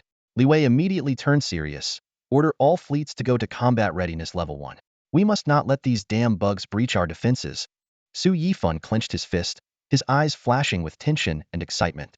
It felt like he was back at the Morton Stargate battle. Although he couldn't fight alongside that great man anymore, he could at least hold the rear for him. Time ticked by. Through the Deep Space Telescope, the Zerg fleet gradually came into view. From the colossal T4 Zerg motherships to the relatively tiny T11s, the swarm was overwhelming. Behind this massive fleet was an incongruous Imperial fleet. On the bridge of one of the T4 Star Emperor-class medium carriers, Imperial 5-star Marshal Zhong Yen sat sternly, coldly eyeing the distant defensive line he deemed insignificant. "Report the enemy numbers," Marshal Zhong ordered with a sneer. The adjutant quickly responded, "Sir, the enemy has deployed various defensive satellites and facilities, along with 8,000 starships, mostly T2 class with a few T3 class." 8,000? Marshal Zhong scoffed. To him, such defenses were as fragile as paper against the Imperial and Zerg fleets. "Order the Zerg fleet to attack and destroy all enemy starships," Zhong commanded. Despite his disdain for the Zerg, he had to admit they made excellent cannon fodder. In his mind, Zhong had already visualized the upcoming scene. The enemy's mere 8,000 starships crumbling under a single Zerg attack. The Emperor had given him 10 days to destroy the Bayan group. It wouldn't take that long. 10 hours would be enough to crush them. As the order was given, the Zerg fleet surged toward the Bayan defensive line like a tidal wave. However, the Bayan fleet remained unflustered. As the Zerg fleet entered the preset zone, interstellar missiles roared out from the defenses, raining down on the Zerg ships. Explosions lit up the void, engulfing one Zerg mothership after another. "Report, Bayan's first missile squad has completed its attack," the adjutant reported. Li Wei immediately commanded, "Resupply at once," and the other 4 missile squads attack in rotation. "Remember, keep the Zerg fleet beyond the red line." He pointed to 3 lines on the star map. The green line where the Zerg fleet had just touched, followed by the yellow line, and the red line, dangerously close to the nearest defensive positions. If the Zerg fleet breached the red line, it could unleash a devastating strike on the Bayan fleet. Li Wei's confidence in holding off the enemy came from the trump card given by Zhao Chen, the production rights for the T2 Lion King-class heavy interstellar missile ships. Upon receiving these rights, Li Wei had immediately ramped up production. The Tyrant Dragon Corps had risen and performed miracles on the battlefield thanks to these missile ships, from the T2 Lion King class to the T3 Judicator class. Initially, even though Zhao Chen had granted the Bayan group the technology for the T3 Blizzard-class light interstellar battlecruisers, he hadn't opened up the T2 Lion King-class missile ships due to their special nature. Later, when Li Wei got the technical clearance, he spent nights studying the full data package of the T2 Lion King class, so excited that he couldn't sleep for days. These ships were incredibly practical, capable of producing their own interstellar missiles, making them a battlefield powerhouse. Subsequently, the Bayan group began mass-producing T2 Lion King-class heavy interstellar missile ships, even selling some externally. They served in various fleets, such as the Chu Corps, the Northwind Sector Fleet, and the Princess's Royal Fleet. However, the largest concentration was still within the Bayan group, with an active force of 1,000 ships. In Li Wei's 5,000-strong Bayan defensive fleet, 1/5 were T2 Lion King-class heavy interstellar missile ships, with ample missile reserves. Even if supplies ran out, the 2,000 T2 Hammer-class heavy interstellar industrial ships ensured a steady missile supply. Li Wei divided these 1,000 T2 Lion King-class ships into 5 squads for staggered bombardment. He ordered them to fire as many missiles as they could, with promises of rich rewards for the ships that fired the most. Outside the Bayan defensive line, the explosions of interstellar missiles created a dazzling sea of fire. Countless Zerg motherships were torn apart by the relentless barrage. The war had truly begun. On the battlefield of the Bei Yin group, fierce fighting had been raging for hours. Although the Zerg fleet left behind a trail of wreckage, it failed to pose a substantial threat to the Bei Yin defense fleet. Only a few T3 and T4 Zerg motherships proved to be somewhat troublesome, but whenever they appeared, the Bei Yin defense fleet immediately dispatched a special operations fleet to encircle and eliminate them. This special operations fleet employed tactics inspired by Su Yifan, who had borrowed them from Zhao Chen's methods during the Morton Stargate battle. First, T2 Lion-class heavy interstellar missile ships would conduct intensive bombardments, followed by a squad of T3 Blizzard-class light interstellar battlecruisers executing a decapitation strike. Report, an adjutant said gravely to Marshal Zhong Yin. We've only advanced less than a tenth into the enemy's defensive depth. Marshal Zhong's face darkened at the news. He had previously boasted that he would clear the Bei Yin group within 10 hours, but now, more than 3 hours had passed, and they had only destroyed a few hundred of the Bei Yin defense fleet's interstellar warships. In stark contrast, they had lost over 1,000 Zerg motherships, and the attack efficiency was shockingly low. We can't go on like this, Marshal Zhong decisively ordered. Form a breakthrough fleet led by quasi-T5 Zerg motherships, with T4 and T3 motherships in support. Tear through the enemy's defense line as quickly as possible. The primary target is to destroy those damn interstellar missile ships. Despite the potential loss of elite Zerg motherships, Marshal Zhong deemed this sacrifice necessary to end the battle swiftly. Immediately, a contingent of elite Zerg motherships formed a wedge-shaped assault formation and charged at the enemy lines. In the center was the massive quasi-T5 Leviathan King-class Zerg mothership. Despite its formidable power, its sluggish movement, combined with the forward motherships being hindered by enemy fire, prevented it from entering the combat zone for hours. Report, the adjutant's voice rang out again. The enemy has formed an assault team, including 1 Leviathan King-class Zerg mothership, 30 T4 Zerg motherships, and 500 T3 Zerg motherships. At their current speed, the Leviathan King-class mothership will be within attack range in 10 minutes, covering our defensive satellite base. Li Wei furrowed his brows upon hearing this. He knew all too well the terror of the Leviathan King-class mothership. Its bioarmor was so thick that even 1,000 T2 Lion-class heavy interstellar missile ships firing simultaneously might not penetrate it. Relay my order, Li Wei commanded decisively. All personnel and interstellar warships at Defense Base 1 prepare to evacuate. This was part of Li Wei's prearranged strategy. He had set up 30 defensive bases in the front, forming a defensive depth. These bases relied on the firepower of interstellar missile ships to delay the enemy's advance. When the Leviathan King-class mothership posed a real threat to any base, they would decisively abandon it and retreat to the rear. These defensive bases acted like bastions outside the Bei Yin group's industrial base. Given the industrial base's unique location, surrounded by a stable permanent cosmic disaster zone, even T5 Zerg motherships would struggle to escape once inside. Thus, the enemy had no choice but to attack Eden. 10 minutes later, the Leviathan King-class Zerg mothership fired its bioplasma cannon. A blinding green beam pierced through the asteroid-turned combat satellite, shattering it and destroying all weaponry on it. Witnessing this, Li Wei and Su Yifan felt a chill run down their spines. Despite the information provided by the Xiaolong Legion, seeing the Leviathan King-class mothership's terrifying power firsthand was still a harrowing experience. Report, the adjutant reported again. Combat Satellite 1 has been destroyed. 27 personnel who couldn't evacuate in time have perished, and 3 T2 interstellar warships that failed to evacuate were also destroyed. Although the evacuation order had been given early, complete evacuation was challenging. Under such circumstances, losing only a few dozen people was relatively fortunate. Keep a close eye on the Leviathan King-class mothership's position, Li Wei ordered sternly, and instruct Defense Base 2 to be ready to evacuate at any moment. At this moment, Su Yifan's video window popped up. He asked, brotherly, given the current situation, it's impossible to completely defend against the enemy's assault. When can we expect reinforcements from the Xiaolong Legion?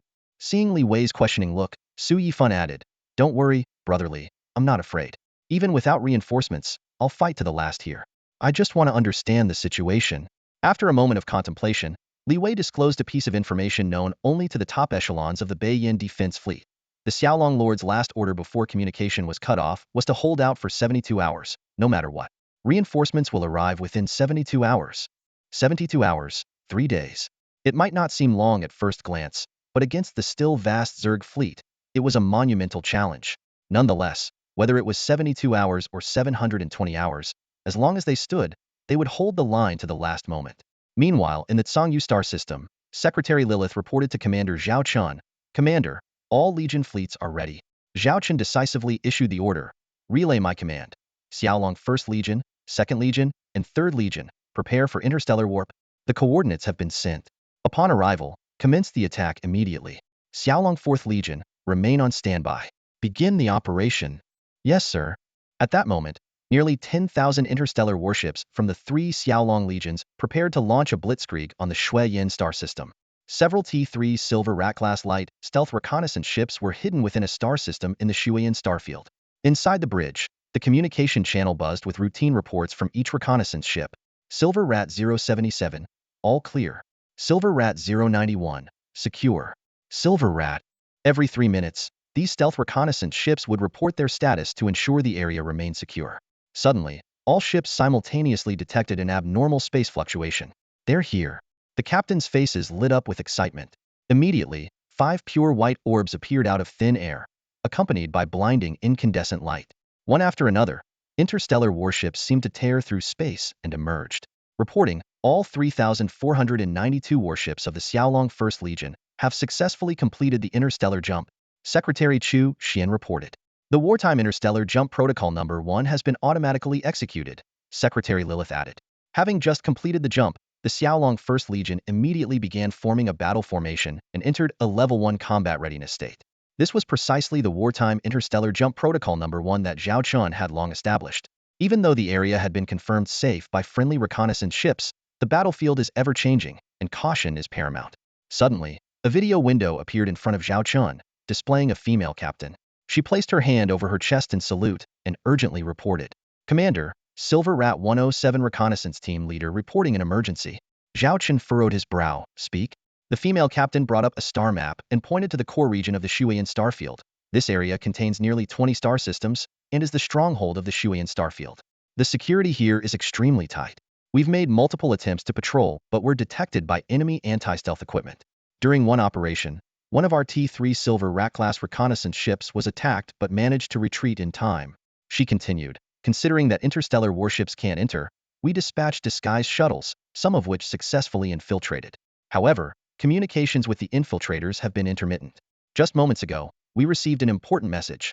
The garrison at Qin Shaotian stronghold in the Shuiyan starfield has deployed unknown objects on various planets, and these planets are undergoing some changes.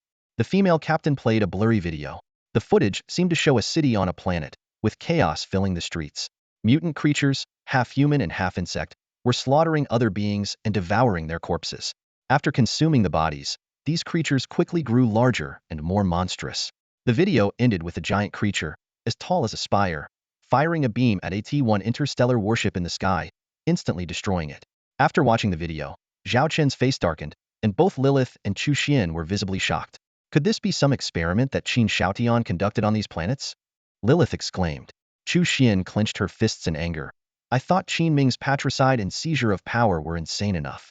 But if what we suspect is true, then Qin Shaotian is even more mad. He dared to do such things. There are tens of billions of lives on just one planet, and in this star system. She couldn't bring herself to continue.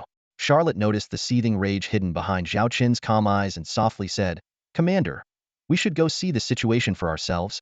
Zhao Chen took a deep breath, suppressing his fury, and nodded in agreement. However, what he saw next made him wish he could tear Qin Shaotian apart. In the Piaoxue star system of the Shuiyan starfield, there was a system with 15 planets, 8 of which were habitable. Additionally, there were several habitable dwarf planets and asteroid cities.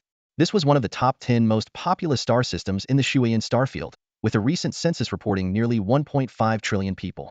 At this moment, the images transmitted by dozens of interstellar reconnaissance drones were horrifying. Different planets, different cities, all lay in ruins. The ground was crawling with numerous mutant insectoids, some as large as tanks, others as tall as skyscrapers. These once thriving cities had now become hellscapes overrun by monsters. Zhao Chen stood up, looking out the porthole at the nearest planet. He pulled up an old image of the Planeta Beautiful, pale blue planet with a ring around it. But now, the entire planet was engulfed in black, overrun by insectoid creatures. Warning! Warning! Detecting a large number of insectoid units launching an attack from the planet towards our fleet. A crew member shouted. Zhao Chen saw swarms of insectoids pouring out from the blackened planet like a hive. Most were T1 level units, with a few T2 and T3 level insectoids among them. We scanned the planet, Chu Xian reported, her eyes red with tears. Out of the original 8.8 billion population, Only less than 50,000 life signals remain. This planet has been completely taken over by the insectoids. Zhao Chen sank heavily back into his captain's chair, his fists clenched white. Qin Shoutian, you deserve to die. Shuian Base, located in the second galaxy of the Shuian starfield, serves as a major hub and was once the stronghold constructed by Prince Yin, Qin Shoutian.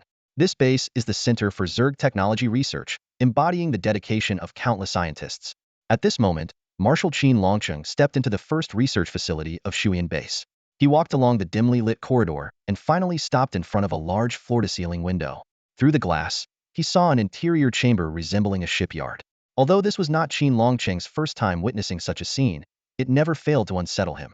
In the center of the chamber, a T-4 class Zerg mothership floated in a semi-comatose state. Massive mechanical arms extended from the walls, conducting some form of modification surgery on the colossal entity. Despite not understanding the intricacies, Qin Longcheng knew that motherships trained here would become as obedient as hunting dogs. Suddenly, the previously lifeless Zerg mothership convulsed violently, with green fluid oozing from several parts. Qin Longcheng couldn't help but frown. At that moment, Dr. Blackloak hurried in, his voice tinged with apology. My apologies, Marshal Qin, for letting you witness this scene. Why didn't you arrange for the marshal to wait for me in the reception room? He scolded his attendants as he spoke. Qin Longcheng waved his hand. No need to blame them. I wanted to check on your research progress, Doctor. Dr. Blackloak turned his gaze to the Zerg mothership inside the chamber. This is a T-4 Zerg mothership, with 60 completion. It's quite challenging to handle. Fortunately, our technology has improved, and the success rate can reach 70. That must be painful, Qin Longcheng remarked suddenly. Painful? Dr. Blackloak's tone was calm, with a hint of barely detectable sarcasm. It's quite unique to hear that from you, Marshal. After all, at this very moment, billions of people are suffering in hell because of your orders. Qin Longcheng remained silent, but if one looked closely, they would notice his eyes were bloodshot. Dr. Blackloak continued. How about my Zerg spore virus, Marshal? Are you satisfied? Did you bring the data I asked you to record? I need to review the specific data from its deployment on a planet to further enhance it. Qin Longcheng silently handed over a data drive to Dr. Blackloak without directly answering his question. Unfazed, Dr. Blackloak immediately began examining the data. Impressive. Dr. Blackloak's speech quickened with excitement. After being released into the water and food supply of a planet, it can infect 80 of the population within 24 hours and 95 within 48 hours. The mutated Zerg can evolve rapidly, hundreds of times faster than normal interstellar Zerg. He analyzed further. Unfortunately, their lifespan is short. According to our previous experiments, the shortest lifespan is 300 hours, and the longest is no more than 500 hours. Due to this, the most advanced mutated Zerg only reach quasi-T4 levels. However, their advantage lies in their enhanced lethality and ability to operate in space. Even T1 level mutated Zerg can survive in outer space. Dr. Blackloak pointed out another flaw. These mutated Zerg are uncontrollable. This needs to be addressed. Otherwise, distinguishing friend from foe will be a major issue. With a hint of longing, he added, if the transmission method could be changed to airborne, the effectiveness would improve. Enhancing their mutation speed might even break the limits, possibly creating true T4 or even T5 mutated Zerg. Solving the lifespan and control issues would mean creating an entirely new species. Qin Longcheng gritted his teeth. This thing won't get a second chance to be used. With that, he turned and left. Dr. Blackloak watched Qin Longcheng's departing figure, muttering to himself, once Pandora's box is opened, it can't be closed. This is your choice. Billions of lives. I never thought you'd actually do it. Back on his flagship, Qin Longcheng sat in the captain's chair with a grim expression. His adjutant, trembling, observed the marshal. Since the order was given, he noticed a change in the marshal's demeanor. The once unapproachable aura had turned into something akin to staring into an abyss. Why are you just standing there? Qin Longcheng's cold gaze fell on the adjutant. The adjutant shivered and quickly reported. Regarding the 19 star systems where we deployed the virus, the operation has been very smooth. 10 systems have already achieved 95 completion. The remaining 9 will be fully completed within the next 5 hours. According to our data analysts, each system will produce at least 1 billion mutated Zerg units. The majority will be T1 level, with an estimated 1 million T2 and fewer than 5,000 T3. Quasi-T4 mutants are expected to number around 10. What about the Xiaolong Legion? Qin Longcheng inquired. The adjutant opened a star map and marked 3 locations. We have identified 3 Xiaolong Legions in the Piaoxue, Luoxue, and Shuangwei Yin star systems. These systems have completed the deployment. The latest reports indicate that the Xiaolong Legions are engaged in combat with the mutated Zerg in these systems. Due to the Zerg's indiscriminate attack patterns, our reconnaissance ships have struggled to gather detailed battle intel. Some have even been destroyed by the mutated Zerg. Qin Longqing closed his eyes. Keep a close watch on the Xiaolong legions. If necessary, deploy decoys to further delay their advance. Unless it's urgent, do not disturb me. Yes, sir. After the adjutant left, Qin Longqing tried to rest. However, as soon as he drifted off, he dreamed of countless cities turning into hellscapes under his orders. The cries of the tormented citizens, not quite human nor beast, lunged at him, jolting him awake, his forehead drenched in sweat. 19 star systems. Over 1 trillion lives. He was in a daze. Commander, these bugs are driving me crazy, Secretary Officer Chu Xian said, standing on the bridge with a furrowed brow, staring at the holographic projection of the swarming insect horde. While they don't pose a significant threat to our fleet, there are just too many of them. Using interstellar missiles seems wasteful, but conventional ship cannons would consume a lot of resources. Sitting in the captain's chair, Zhao Chen's face was grim. Ever since he suspected Qin Xiaoyan's actions, his mood had been sour. He suddenly asked, "Can we confirm that most of the planets in this star system are overrun by these insects?" Charlotte's face changed, her eyes complex as she looked at Zhao Chen.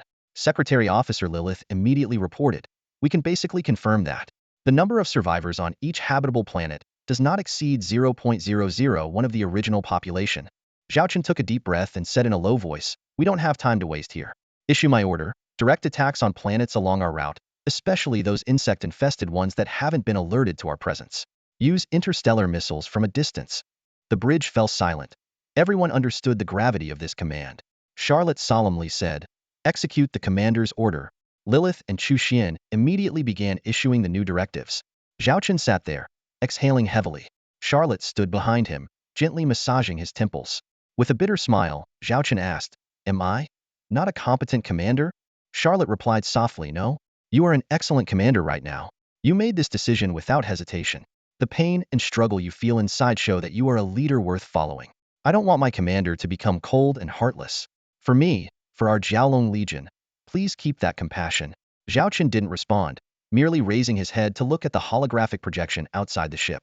The T-4 Qingyan White Dragon-class heavy interstellar armored battleship had already targeted the nearest planet, with all weapon systems ready. The main and secondary cannons fired first, some attacks hitting large insect units, turning them into fireballs. Others pierced through the swarm, directly striking the planet behind, causing cyclones of smoke and fire on its surface. The ship's bow cannon finished charging, and without seeking further instructions, Charlotte ordered it to fire. A silver-white beam tore through the insect swarm, eventually striking the planet's surface like a descending pillar of light. A massive fireball spread outward, akin to a spark igniting a dry field, swiftly engulfing the entire planet. Zhao Chen said in a low voice, "Relay the same orders to Jiaolong 2nd Legion and Jiaolong 3rd Legion." Lilith acknowledged and began contacting the other legions. Zhao Chen then asked, "How long will it take to fight our way to Qin Xiaoyan's stronghold from our current position?" Charlotte replied, "If each star system is like this, it might take at least a week." Zhao Chen narrowed his eyes. "It seems we need to use our trump card. Issue my order. After clearing this star system, immediately contact the Jiaolong Interstellar Missile Fleet for a jump. Also, notify the other 2 Jiaolong legions to revise their battle plans and rendezvous with us first." He continued, 5 days. I give you 5 days. Within that time, we must reach Qin Xiaoyan's stronghold." Charlotte confidently replied, "With this arrangement, I guarantee you'll see Qin Xiaoyan's stronghold within 100 hours. Zhao Chen added, "Also, convey the new battle orders to Jiaolong 4th Legion and the Jiaolong Interstellar Stealth Bomber Fleet." Meanwhile, in the capital of the Xingyao Empire, Qin Xiaoyan learned about the events in the Shuyan Star region. The news nearly caused him to faint. Initially, he was furious, wanting to tear Qin Longqing apart. Although his actions had been driven by the pursuit of the throne, he hadn't sunk to such despicable depths. Qin Xiaoyan tried to contact Qin Longqing, but found he couldn't reach him. Eventually, he received a brief message. "Rest assured, Your Majesty, the events in the Shuyan Star region were solely Qin Longqing's doing. Upon victory, you may use Qin Longqing's head to appease the anger of the Empire's citizens." Reading this message, Qin Xiaoyan was left speechless. In the Zisu Star domain, atop a mountain range, stood the Su family mansion. Externally, it was said that the Su family's elder governor was in seclusion for recuperation, but in reality, he was fishing in an artificial lake within the mansion, nearly 10,000 meters above sea level. The lake's surface was calm, reflecting the sky and clouds like a mirror. The eldest son of the Su family stood at the lake's edge, reporting gravely to his father, "Father, the second internal conflict between Prince Yin and the little princess has been ongoing for nearly 40 hours. Prince Yan has issued 3 decrees in a row, demanding our family's military support. The elder governor, eyes closed and holding his fishing rod, seemed not to hear. After a moment, he slowly asked, "How are the battles progressing?" The eldest son promptly detailed, "At the princess battlefield, her royal fleet of 150,000 starships is in a war of attrition against 30,000 imperial ships and 50,000 insectoid ships. Currently, the princess fleet loses 5,000 starships every 10 hours, while Prince Yan's imperial forces lose 1,000 starships and 5,000 insectoid motherships in the same period. By this trend, the princess fleet appears to have the upper hand." The elder governor opened his cloudy eyes and countered, "No, you're too short-sighted. The princess fleet is using tactics from the Xiaolong Legion, relying on T2 Lion-class heavy missile ships. This method is fierce at first, but consumes a massive amount of missiles. I estimate that the princess losses will increase over time, while Qin Xiaoyan's insectoid fleet will become more formidable. Without external interference, it could turn into a brutal battle." The eldest son respectfully nodded and continued, "The Chuan system is currently under attack by 50,000 insectoid ships, with only 3,000 starships from the Chu family defending and reinforcements arriving gradually. Chu Changhe is leading 5 Chu family fleets, totaling 15,000 starships, to support. However, the disparity in strength is vast, and the latest intelligence suggests the Chuan system may fall within the next 10 hours. The elder governor remained silent, half opening his eyes to gaze at the lake. "We have no information from the Beiyin Group battlefield due to communication disruptions," the eldest son added. "What about the Shuiyin star domain? Any results from the investigation?" The elder governor pressed. The eldest son's eyes flashed with anger and fear. "Our investigation revealed that Qin Longqing released some insectoid virus in the Shuiyin star domain, transforming all life on 19 habitable planets into mutated insectoids. Survivors describe it as a living hell. It's estimated that over 1 trillion lives have perished." He continued, "The Xiaolong Lord's 3 Xiaolong legions have gathered and are heading straight for the second system of the Shuiyin star domain Qin Xiaoyan stronghold. Their assault is fierce, obliterating the surface of contaminated planets as they advance. They are expected to reach their target within 30 hours, with a loss rate of less than 5, but the resource consumption is staggering. I believe this is precisely Qin Longqing's intent, to delay and deplete resources."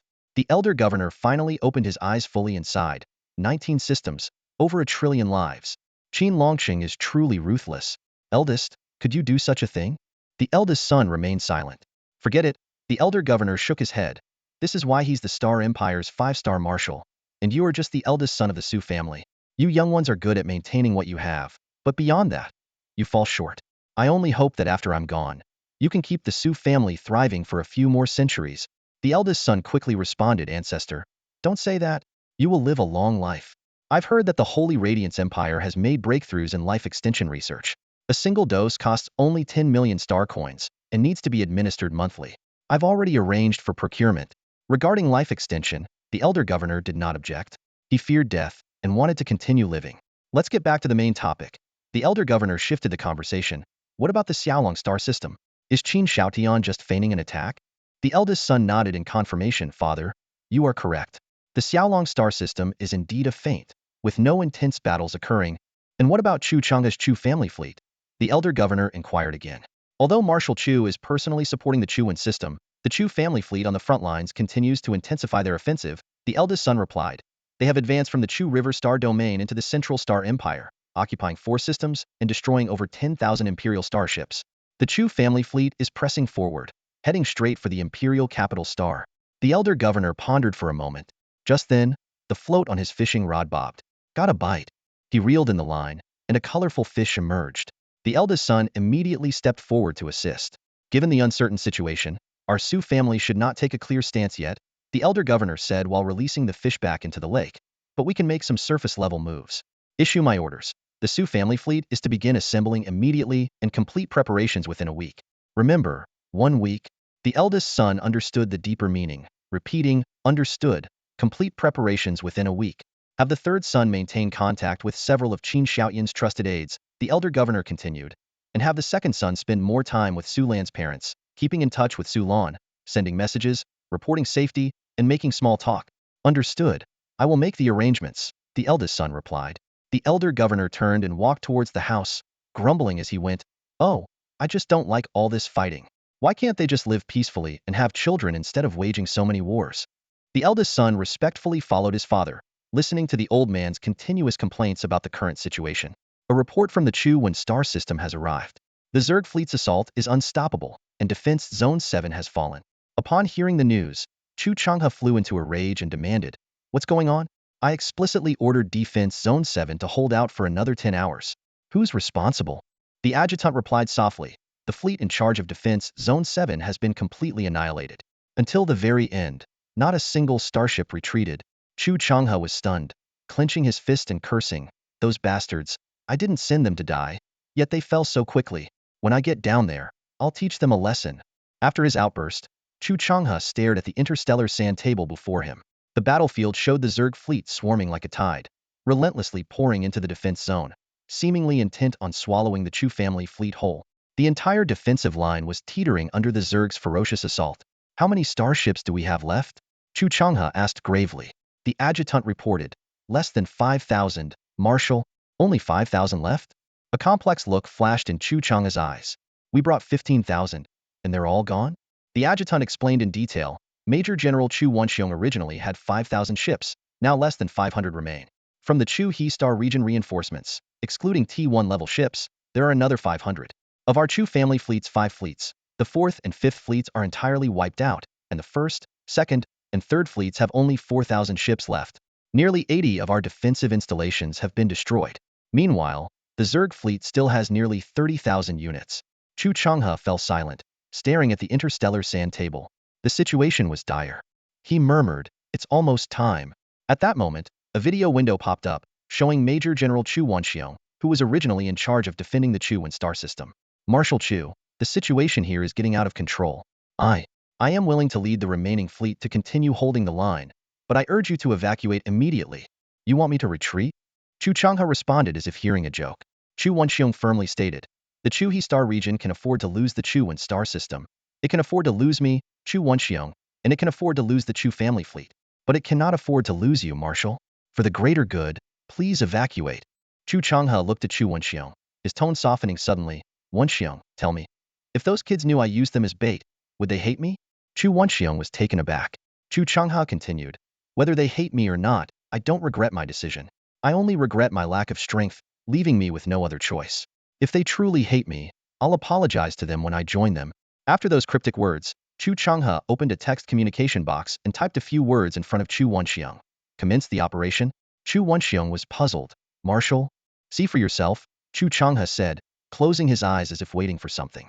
A few minutes later, the radar system on Chu Wenxiong's flagship suddenly blared an alarm. "Warning! Warning! Warning! Multiple interstellar missiles detected." Chu Wenxiong turned to the radar interface, where an overwhelming number of fast-moving red dots appeared on the radar's edge, representing interstellar missiles.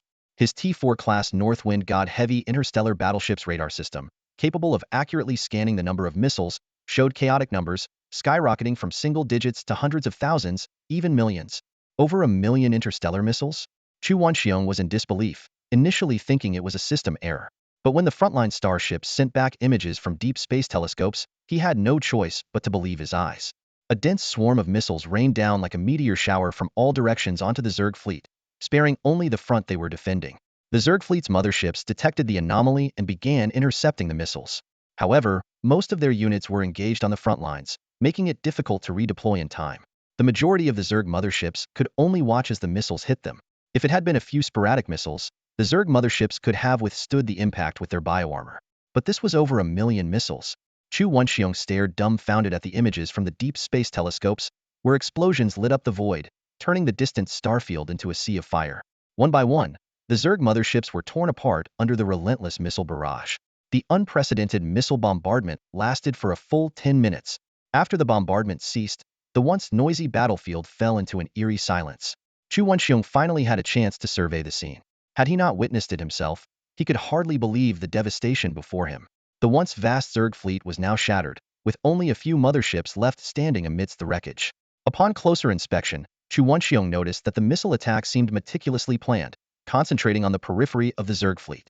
The central area, housing about 10,000 Zerg motherships, remained untouched. This was no accident. Chu Wenxiong turned to the video window, where Marshal Chu Changhe had opened his eyes.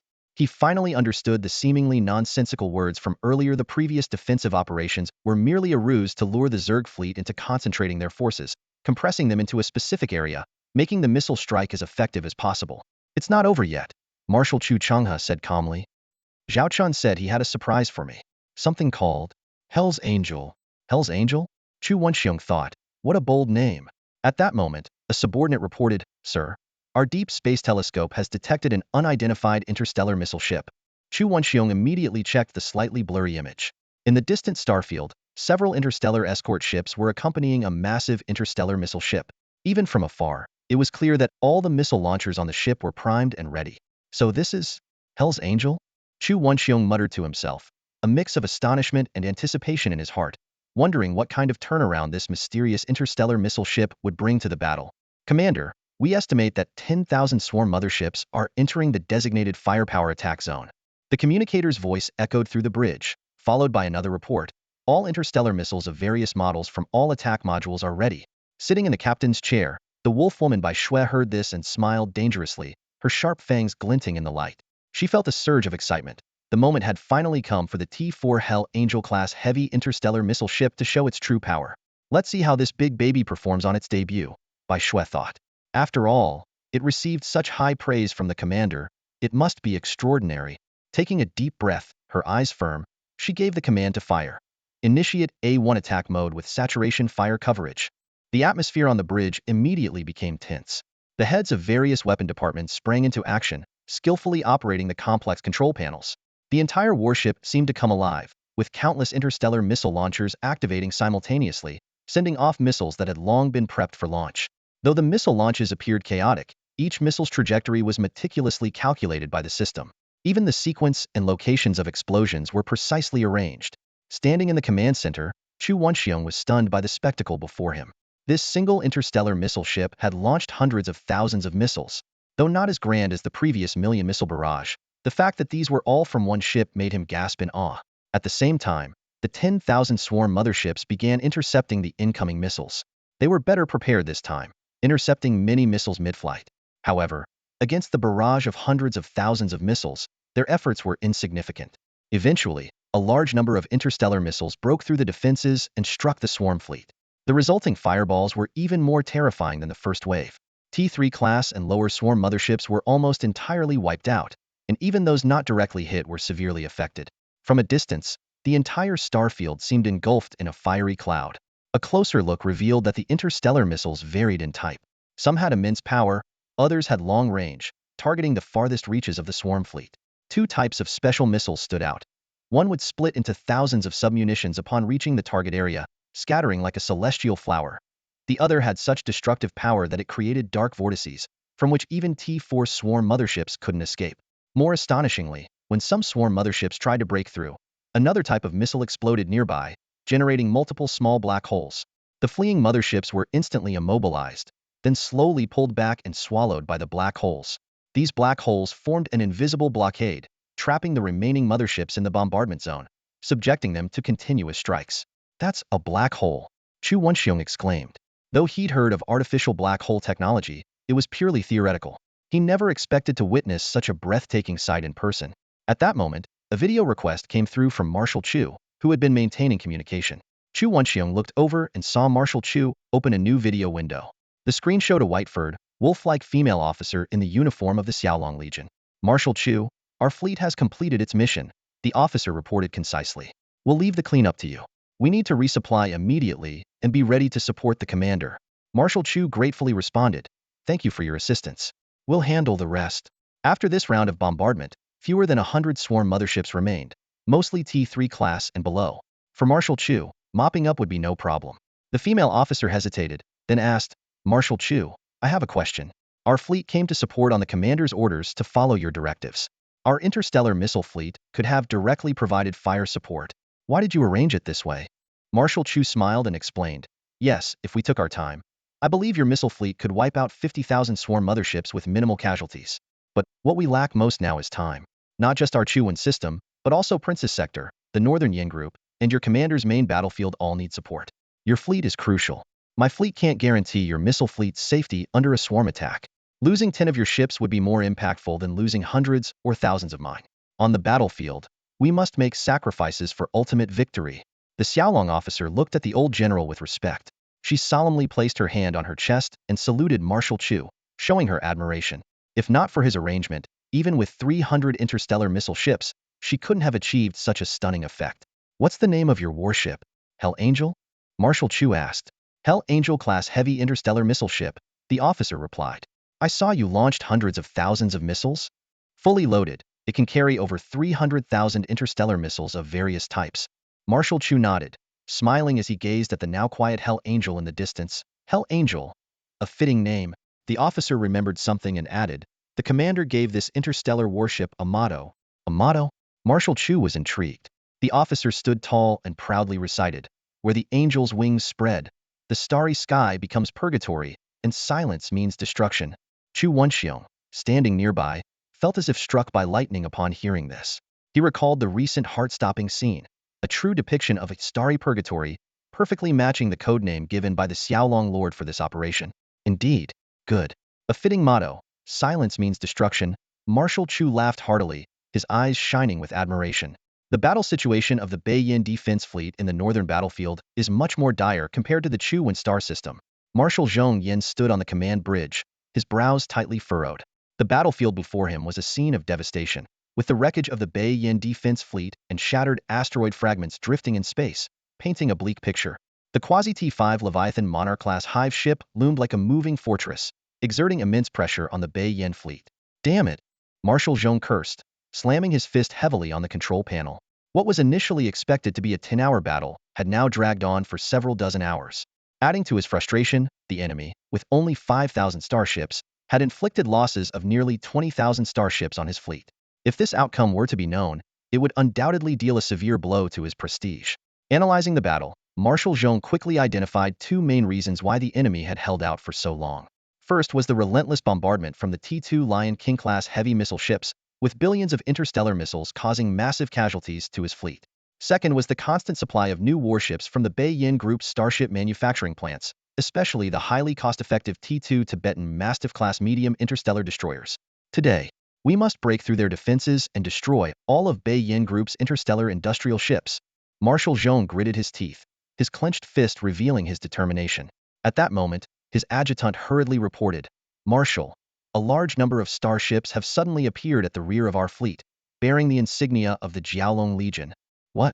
Marshal Zhong was taken aback. Wasn't the Jiaolong Legion supposed to be held up in the Shuiyin star region? How are they here? The adjutant added, it doesn't seem to be the first, second, or third Jiaolong Legions. Marshal Zhong frowned in thought. It was likely a newly established Jiaolong Legion. Although the new legion's combat power might not match the first three, it was still formidable. Relay my orders. Marshal Zhong swiftly adjusted his strategy, have the rear lines of the Imperial fleet and the Zerg fleet turn to defend against the Jiaolong Legion. The front lines continue the assault. He sneered as he added, let them watch as I destroy the Beiyin group. Meanwhile, on the bridge of the Jiaolong 4th Legion's T4 Fallen Angel-class super heavy carrier starship, Commander Su Lan was intently studying the holographic interstellar battlefield map. Her adjutant, Song Xiaxia, a squirrel demi-human, nervously reported the enemy's movements. Xiaxia, don't be nervous, Su Lan reassured. Just treat this like any other battle. Though inwardly tense, Su Lan knew she couldn't let her subordinates see it. Execute standard combat strategy, Su Lan calmly ordered. Interstellar artillery ships and missile ships initiate the first strike. Carrier starships deploy drone swarms and fighter jets. Thereafter, escort ships and destroyers will coordinate with battleships for a line push. Cruisers and battlecruisers be ready to penetrate and disrupt the enemy's formation at any moment. As the orders were given, 3 T4 Medusa-class heavy artillery ships and 50 T3 Judicator-class heavy missile ships immediately locked onto their targets, launching a fierce bombardment on Marshal Zhong's fleet. Despite the enemy's overwhelming firepower, Marshal Zhong remained unfazed. He firmly believed that once the Beiyin Group base was destroyed, the Quasi-T5 Leviathan Monarch-class hive ship would turn the tide of the battle. At that moment, a small signal flickered on the radar system beside Marshal Zhong, its reflective area only the size of a shuttle. However, both the observing crew and the starship systems dismissed the signal, assuming it was merely an escape pod or shuttle from the battlefield, and did not raise an alarm. Su Yifan stared at the interstellar map, the arrival of the Xiaolong Legion fleet like a ray of dawn piercing through his gloom. Finally, reinforcements are here. He exhaled deeply, feeling a weight lift off his shoulders. However, his brief relief was soon interrupted. Report, the flagship of the Northern Yin Defense Fleet was damaged in the recent attack by the Leviathan King-class hive ship and has lost its link, his deputy reported, the news hitting Su Yifan like a hammer to the heart. The flagship of the Northern Yin Defense Fleet. That was... Su Yifan clenched his fists, a maelstrom of emotions surging within him. He thought he had grown accustomed to the life-and-death separations on the battlefield, but his reaction betrayed his inner fragility. Suppressing his emotions, Su Yifan quickly issued orders. Deploy rescue teams to the damaged ships, prioritize the injured. Notify all combat-ready ships of the Northern Yin Defense Fleet that I, Su Yifan, am taking command. Hold the line at all costs. We must defend the Northern Yin group with our lives. Yes, sir, came the unified response from the bridge. On the battlefield, the massive Leviathan King-class hive ship continued its slow advance, unleashing a relentless onslaught of insectoid units. The Northern Yin Defense Fleet could barely hold the line with the firepower of their missile ships, but against the Leviathan King-class hive ship's devastating bioplasma cannons, they were helpless. Each strike was like a scythe of death, obliterating any defense satellites and starships in its path into cosmic debris. The final defensive line of the Northern Yin Defense Fleet was shrinking. Even the positions of the missile ships were in jeopardy. Su Yifan watched the colossal enemy, a flicker of fear creeping into his heart. He saw the Leviathan King-class hive ships gathering energy particles, aimed directly at their location. Is it my turn now? Su Yifan's heart sank, but to his surprise, he felt a sense of resignation rather than fear of death. His thoughts drifted back to the man who had changed his fate. I should have died in that battle. If it weren't for him, my family and I would have been wiped out. With this sense of resignation, Su Yifan raised his middle finger at the distant Leviathan King-class hive ship and cursed, "Damn you, you filthy bug." The green plasma particles had gathered, ready to fire in 10 seconds. Su Yifan had witnessed this scene many times in this battle. But just as the energy was about to be released, several fireballs erupted from the side of the Leviathan King-class hive ship. The massive impact caused the hive ship to tilt, and the bioplasma cannons veered off course. Su Yifan felt the ship shake violently and grabbed a nearby handrail to steady himself. He stared in disbelief at the green beam that passed by. If not for the sudden deviation, they would have been vaporized. What just happened? Su Yifan immediately turned his gaze to the Leviathan King-class hive ship. Surrounding it, over 500 starships had suddenly appeared, launching a fierce attack at close range. Missiles and torpedoes rained down, all targeting the massive vessel. It's the stealth bombers. Su Yifan recognized the ships, noting the Xiaolong insignia on them. These are Xiaolong's ships. All of them are T-3 Phantom-class light stealth bombers. He recalled the data he had reviewed and exclaimed, a full 500 T-3 Phantom-class light stealth bombers. A fleet of 500 T-3 Phantom-class light stealth bombers. Su Yifan's heart raced with excitement. In the Starshine Empire, this type of ship is rarely valued, and no faction has the capability to assemble such a fleet. Not even in the entire Galactic Alliance could you find another like this. Maybe a T-2 fleet, but T-3? No way. Su Yifan watched the Leviathan King-class hive ship endure the barrage, a glimmer of hope igniting within him. With these 500 ships, we might actually turn the tide. Are those really the legendary T-3 Phantom-class light stealth bombers? His deputy asked, astonished as he looked at the fleet. Su Yifan nodded proudly, yes. So many. Maybe we can actually take down the Leviathan King-class hive ship. I've heard they carry a lot of torpedoes. The deputy's excitement made him stutter. Su Yifan's eyes gleamed as he explained. Each T-3 Phantom-class light stealth bomber is equipped with 200 T-3 heavy short-range particle torpedoes. At close range, their explosive power can rival T-4 explosives. They also carry 20 heavy missiles, 20 heavy cluster bombs, and an optical camouflage missile for escape. 500 ships. That means 100,000 torpedoes. The deputy's eyes widened in shock. Su Yifan remained calm. But we can't get complacent. If it were any other T-4 hive ship, these 500 T-3 Phantom-class light stealth bombers would be enough. But this is a Leviathan King-class hive ship. According to intelligence, it's at least a quasi-T-5. Even though it's just quasi-T-5, we've seen its power on the battlefield. T-2 ships can't even scratch its bioarmor, and even T-3 attacks barely make a dent. Can it really withstand all that? The deputy was incredulous. If these 500 T-3 Phantom-class light stealth bombers couldn't defeat the Leviathan King-class hive ship, they were truly out of hope. Su Yifan was silent for a moment before softly saying, "Let's hope for the best." The T-3 Phantom-class light stealth bombers continued their assault for a long time. However, not all firepower was concentrated on the Leviathan King-class hive ship, as there were other hive ships and insectoid units reacting. The bombers had to divert some of their firepower to suppress these threats. The Leviathan King-class hive mothership activated its defense mechanisms. It deployed a swarm of specialized defensive units to counter the incoming interstellar warships. Simultaneously, the mothership released a barrage of defensive spores to intercept the incoming space torpedoes, mitigating some of the damage. Suddenly, turret-like structures emerged on the surface of the mothership, unleashing a barrage of firepower against the surrounding T-3 Phantom-class light stealth bombers, akin to the Closian weapon systems of interstellar warships. However, against the 500 T-3 Phantom-class light stealth bombers equipped with comprehensive star shields, these defensive measures seemed inadequate. Soon, some interstellar torpedoes broke through the interception net, striking the Leviathan King-class Hive mothership's bioarmor with precision. The resulting explosions engulfed the mothership in flames, almost entirely covering it. The fierce bombardment lasted for several minutes. When the smoke cleared, everyone watching held their breath. Su Yifan and his team felt their hearts sink. The enormous Leviathan King-class Hive mothership, though severely damaged with wounds several meters deep exposing its internal structure, remained standing. The bioarmor on the mothership's surface cracked like parched earth, with spiderweb-like fractures. Even the fearsome abyssal maw bore several ghastly scars, oozing green viscous fluid. Yet, this terrifying creature still lived. How is this possible? It won't die, the deputy officer exclaimed in horror, staring at the Leviathan King-class Hive mothership that seemed to have crawled out of hell. Despite its grievous wounds, it now exuded an even more sinister and terrifying aura. Su Yifan clenched his teeth and fists, feeling a profound sense of helplessness. Meanwhile, Marshal Zhong Yin laughed heartily. Ha ha ha ha ha, the Xiaolong Legion almost scared me to death. I didn't expect them to pull off something like this. 500 stealth bombers. Kudos to their lord for assembling them. But what of it? This is a near T5 class Hive mothership. Those T3 warships are useless against it. Marshal Zhong Yin had detected the Xiaolong fleet's presence early on, but the divided battlefronts prevented him from aiding the Leviathan King-class Hive mothership immediately, leaving him on edge. Fortunately, the near T5 class mothership demonstrated incredible resilience, standing firm despite the intense assault. Out of tricks, are you? Now, it's time for those Xiaolong warships to suffer, Marshal Zhong Yin sneered. However, his expression changed in the next moment. Emerging from the side of the Leviathan King-class Hive mothership was a warship 10 times the size of a T-3 Phantom-class light stealth bomber.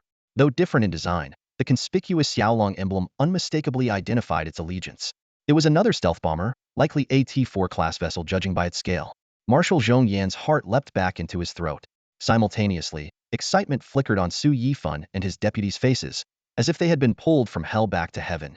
On the bridge of this never-before-seen Xiaolong interstellar warship, Zhao Wanner sat calmly in the captain's chair. Indeed, these stealth bombers were part of her Xiaolong interstellar missile fleet. The flagship she commanded was the only completed and operational T-4 Shadow Demon-class light stealth bomber, making its debut. Report: 4 attack points have been identified.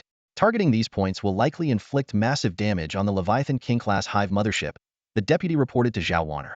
The initial assault by the 500 T-3 Phantom-class light stealth bombers was primarily to create a better attack opportunity. Zhao Wanner knew that attacking a single point wouldn't be enough to kill such a massive Hive mothership. Its sheer size rendered previous bombardment strategies ineffective. The ideal approach was to strike multiple critical points simultaneously. Thus, Zhao Wanner had ordered the 500 T-3 Phantom-class light stealth bombers to conduct a widespread fire attack to loosen up the Leviathan King-class Hive mothership while identifying its weak points. The attack achieved its intended effect, allowing the T-4 Shadow Demon-class light stealth bomber's targeting system to lock onto 4 optimal attack points. Zhao Wanner gazed through the bridge window at the colossal creature. Even without the deep space telescope's broadcast, she could clearly see its enormous form. In fact, its size was so immense that it couldn't be fully captured within her view. At this moment, Zhao Wanner recalled the scene when her brother entrusted her with the T-4 Shadow Demon-class light stealth bomber, and the first time she truly understood its powerful capabilities. The specifications of the Shadow Demon-class light stealth bomber flashed through her mind. Ship type: interstellar stealth bomber. Technology level: T4. Star shield energy: 200,000 units. Cruising speed: 600 knot. Star speed. Warp engine: level 8 warp engine. Length: 2.8 kilometers. Mass: 110,000 tons. Crew: 1,000 personnel. Ship weapons: 6,000 heavy short-range particle torpedoes. 500 short-range heavy anti-ship missiles. 500 short-range heavy submunition bombs. 50 optical camouflage missiles. 50 electromagnetic interference missiles. 50 thermal disruption missiles. 50 smoke interference missiles. Special features: Shadow Demon cloaking mode. Allows rapid stealth entry and enhanced travel speed for short durations. Brother, I won't let you down. And I won't let this ship down either, Zhao Wanner declared, her eyes blazing with determination as her voice resonated throughout the bridge. Transmit my order. T-4 Shadow Demon-class light stealth bomber. Launch the attack. Following her command, the T-4 Shadow Demon-class light stealth bomber's launch bays began to open. thousands of interstellar torpedoes, like harpoons aimed at a leviathan, locked onto the massive abyssal beast and roared towards their target. The T-3 Phantom-class light stealth bombers are equipped with interstellar torpedoes that have the power equivalent to T-4-grade ammunition. However, the T-4 Shadow Demon-class light stealth bombers are armed with true T-4-grade weaponry, boasting power several times greater than the T-3 Phantom. As the order was given, a barrage of explosions erupted at various attack points on the Leviathan King-class Hive mothership. The intense, concentrated assault caused the massive creature's cracks to widen, with some body parts starting to detach. After several minutes of relentless bombing, the Leviathan King-class Hive mothership's condition resembled that of a whale ravaged by a school of sharks. Fins severed, tail damaged, and a massive gap in its head. Through the gaping wounds, the broken mechanical structures inside could be faintly seen. These severe injuries made the Leviathan King-class Hive mothership appear on the brink of death. Quick! Scan the energy fluctuations of that Leviathan King-class Hive mothership, Su Yifan ordered urgently. Whether it's an interstellar warship or a Hive mothership, they generate energy fluctuations when operational. Most starship radars rely on capturing these energy fluctuations to detect other interstellar warships. Report, the energy fluctuations of that Leviathan King-class Hive mothership are less than 1/10 of when it first appeared, and they're decreasing at a rate of 15 per second. Based on our assessment, the Leviathan King-class Hive mothership has essentially lost its combat capability, the adjutant reported excitedly. Su Yifan punched the air, releasing the pent-up tension in his chest. Well done, he shouted. The fall of the Leviathan King-class Hive mothership had completely turned the tide of the battle. Zhao Wanner watched the distant remains of the colossal beast calmly, without much emotional fluctuation. She quietly issued an order, relay my command. All ships, deploy various types of interference missiles and cover each other while retreating from the battlefield. Yes, ma'am. As the order was executed, 500 T-3 Phantom-class light stealth bombers and the T-4 Shadow Demon-class light stealth bomber began an orderly retreat from the battlefield. Despite the Hive mothership's launching attacks, the fleet's rapid speed and the cover of interference missiles allowed them to withdraw with minimal casualties. Meanwhile, Marshal Zhong Yin angrily pounded his desk. Damn it, he roared. Marshal, what should we do now? The adjutant nervously asked, swallowing hard. The decapitation strike by that stealth bomber fleet was utterly shocking. If their target had been the flagship instead of the Leviathan King-class Hive mothership, even with a few T-3 anti-stealth ships, who could guarantee their safety against such a large number of enemy stealth bombers and the T-4 class stealth bomber? Marshal Zhong Yin surveyed the battle situation with a grim expression. The fall of the Leviathan King-class Hive mothership had taken the battle beyond his expectations. After days of fierce fighting and the recent assault, the Zerg fleet was down to less than 30,000 Hive motherships, while the Imperial fleet had only 20,000 ships left. Although they still had a numerical advantage, they now faced the Xiaolong Legion, a formidable force of 3,000 T-3 class starships. Retreat. The thought crossed Zhong Yan's mind but was quickly dismissed. He knew the importance of this battle. If he chose to retreat now, even as the Imperial Marshal, Qin Shoutian would not let him off easily. Clenching his fist, Zhong Yin issued a new order. Order the entire fleet to reorient.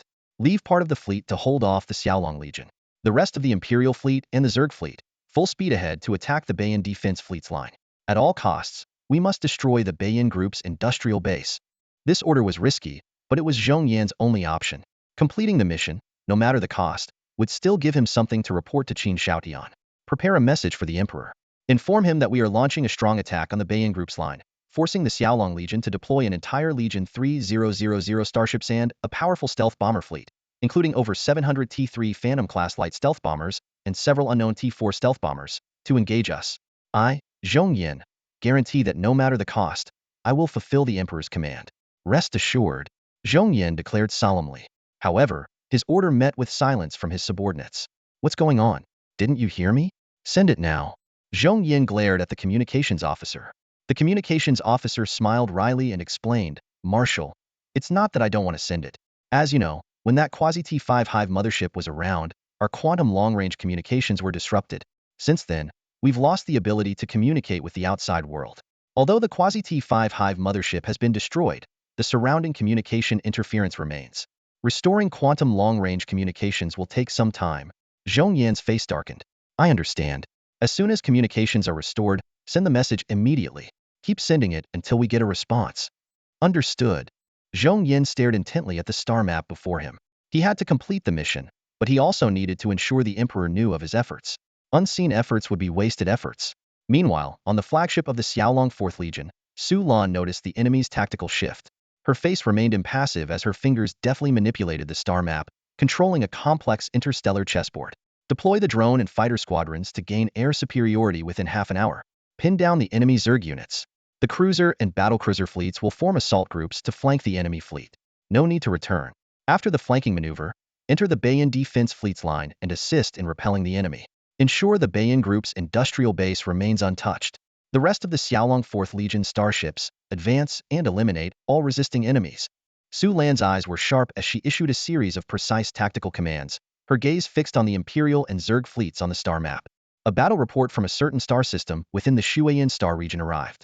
Secretary Officer Chu Xian, with a grave expression, reported, "A massive number of mutated Zerg are continuously emerging around us, far beyond our calculable range. Estimates suggest there are at least 1 billion of these mutated Zerg, most of which are classified as T1. Secretary Officer Lilith pointed to the star map, showing the swarm of mutated Zerg surrounding them. She added, "Currently, we've arranged 3 Xiaolong legions in a triangular defensive formation, stabilizing the frontline for now. However, this leaves us unable to make any offensive maneuvers." Zhao Chen stared at the star map, frowning slightly. "What are our losses?" Lilith responded promptly, "So far, we've lost 131 T3 class starships and nearly 9,000 personnel in battles across multiple star systems. Our supplies are 70 depleted, especially interstellar missiles, which are estimated to last only about 10 more hours." After listening, Zhao Chen zoomed out the star map to view the neighboring star systems. He pointed to a nearby location and asked, "This is the second star system of the Shuyan star region, where Qin Xiaoyan's main base is, right?" Lilith nodded in confirmation and added, "We currently don't know the extent of Qin Xiaoyan's forces within this system, but given our current state, breaking through the blockade alone is extremely challenging. According to the Secretariat's simulations, the longer we delay, the worse the situation will become." At this moment, Charlotte spoke up, "Commander, there is a way to break into the second star system of Shuyan." Zhao Chen turned to Charlotte, signaling her to continue.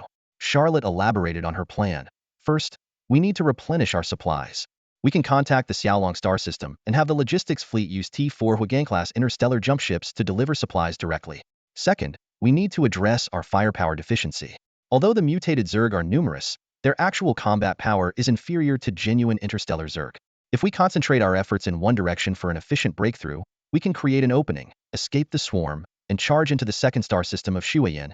She continued, "As for Qin Xiaoyan's deployment in the second star system, we can use a diversion strategy." A cold glint flashed in Charlotte's eyes as she displayed several combat footage clips. From recent observations, while Qin Xiaoyan's forces can't control the mutated Zerg, they seem to be able to attract them. This explains why we're facing such a massive swarm. The number of these Zerg far exceeds what the population of this star system could produce, suggesting they were drawn from other systems. Charlotte added, "We've confirmed that this Zerg virus incident was orchestrated by Qin Longcheng. As Qin Xiaoyan's stronghold, Qin Longcheng would never release the virus in the second star system of Shuyan. If we redirect these mutated Zerg there, Qin Longcheng will be very busy." Chu Xian looked at Zhao Chen with concern and reminded, "But this will cause significant destruction to the second star system of Shuyan, just like the star systems we've passed through."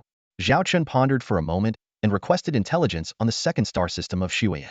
Charlotte promptly responded, "I've reviewed the relevant data. Since Prince Yinqin Xiaotian began developing it, he has designated it a military zone and repeatedly relocated residents. Initially, there were about 56 billion people, but nearly 50 billion have been relocated in recent decades.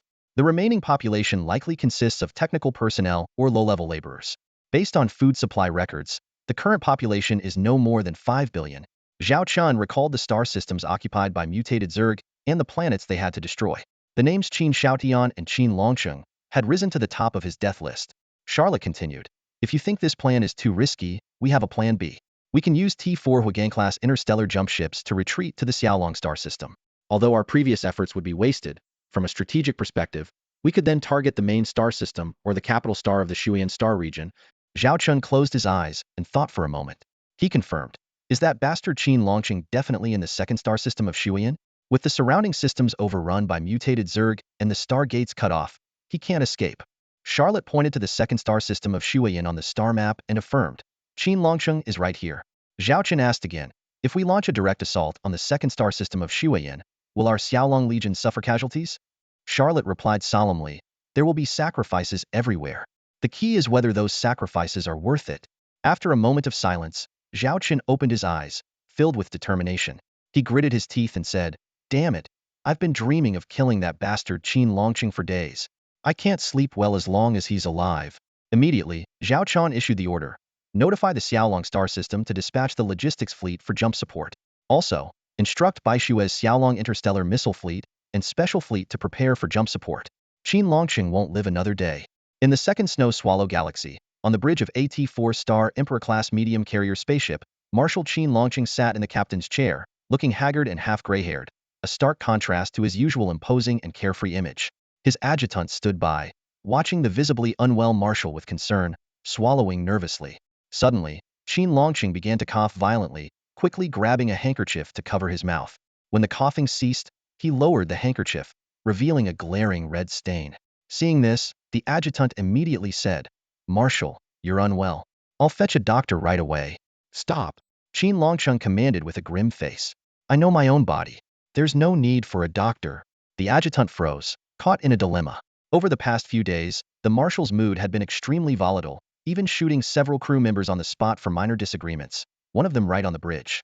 As the adjutant, he couldn't guarantee what the marshal might do in his current state. Qin Longqing tossed the handkerchief aside, knowing that his ailment wasn't physical but a torment of the mind. Ever since he issued that order, a demon had haunted him. The souls of trillions weighed on him, destined to torment his spirit until he descended into hell. "What's the current status of the battlefield?" Qin Longqing asked darkly. "Can we ensure the Xiaolong Legion won't reach us?" The adjutant promptly replied, "As per your orders, I've diverted all the mutated insectoids from the surrounding systems into the Xiaolong Legion's path. Latest intelligence reports that 3 of their legions are now surrounded by billions of mutated insectoids, struggling to survive, let alone attack us." Qin Longqing closed his eyes and murmured, "That's for the best. Your Majesty, I will hold the line for you." At that moment, a communications officer reported, "Sir, latest news. The Xiaolong Legion has broken through the Eric system and entered the border space adjacent to our galaxy. Based on the speed of their T3 class starships, they will reach our system in 5 hours. Additionally, a large number of out-of-control mutated insectoids are following them." The adjutant's body trembled as he looked nervously at Marshal Qin Longqing, who remained silent with his eyes closed. Minutes passed with no reaction. The adjutant swallowed hard and cautiously approached the marshal, whispering, "Marshal." In an instant, Qin Longqing sprang up and grabbed the adjutant by the throat. The adjutant's feet left the ground, his face turning red from suffocation as he saw the marshal's bloodshot eyes filled with a demonic fury. "What did he just say?" Qin Longqing roared. The adjutant gasped for air, on the verge of passing out. Suddenly, he felt a rush of oxygen and collapsed heavily to the floor. Ignoring his own recovery, he immediately knelt, trembling, and said, "Marshal, the latest intelligence. The Xiaolong Legion is expected to enter our system in 5 hours. Our plan has failed." Hearing this, Qin Longqing burst into maniacal laughter. Everyone on the bridge kept their heads down, pretending to be busy, too afraid to look his way. "I used my lifetime reputation, the lives of trillions, and still couldn't stop the Xiaolong Legion. Why? Why? Tell me why?" Qin Longqing raged, kicking the adjutant repeatedly. The adjutant lay on the ground, not daring to move or make a sound despite the excruciating pain. The communications officer, mustering his courage, added, "Marshal, the Xiaolong Legion somehow brought in a large number of interstellar missile ships.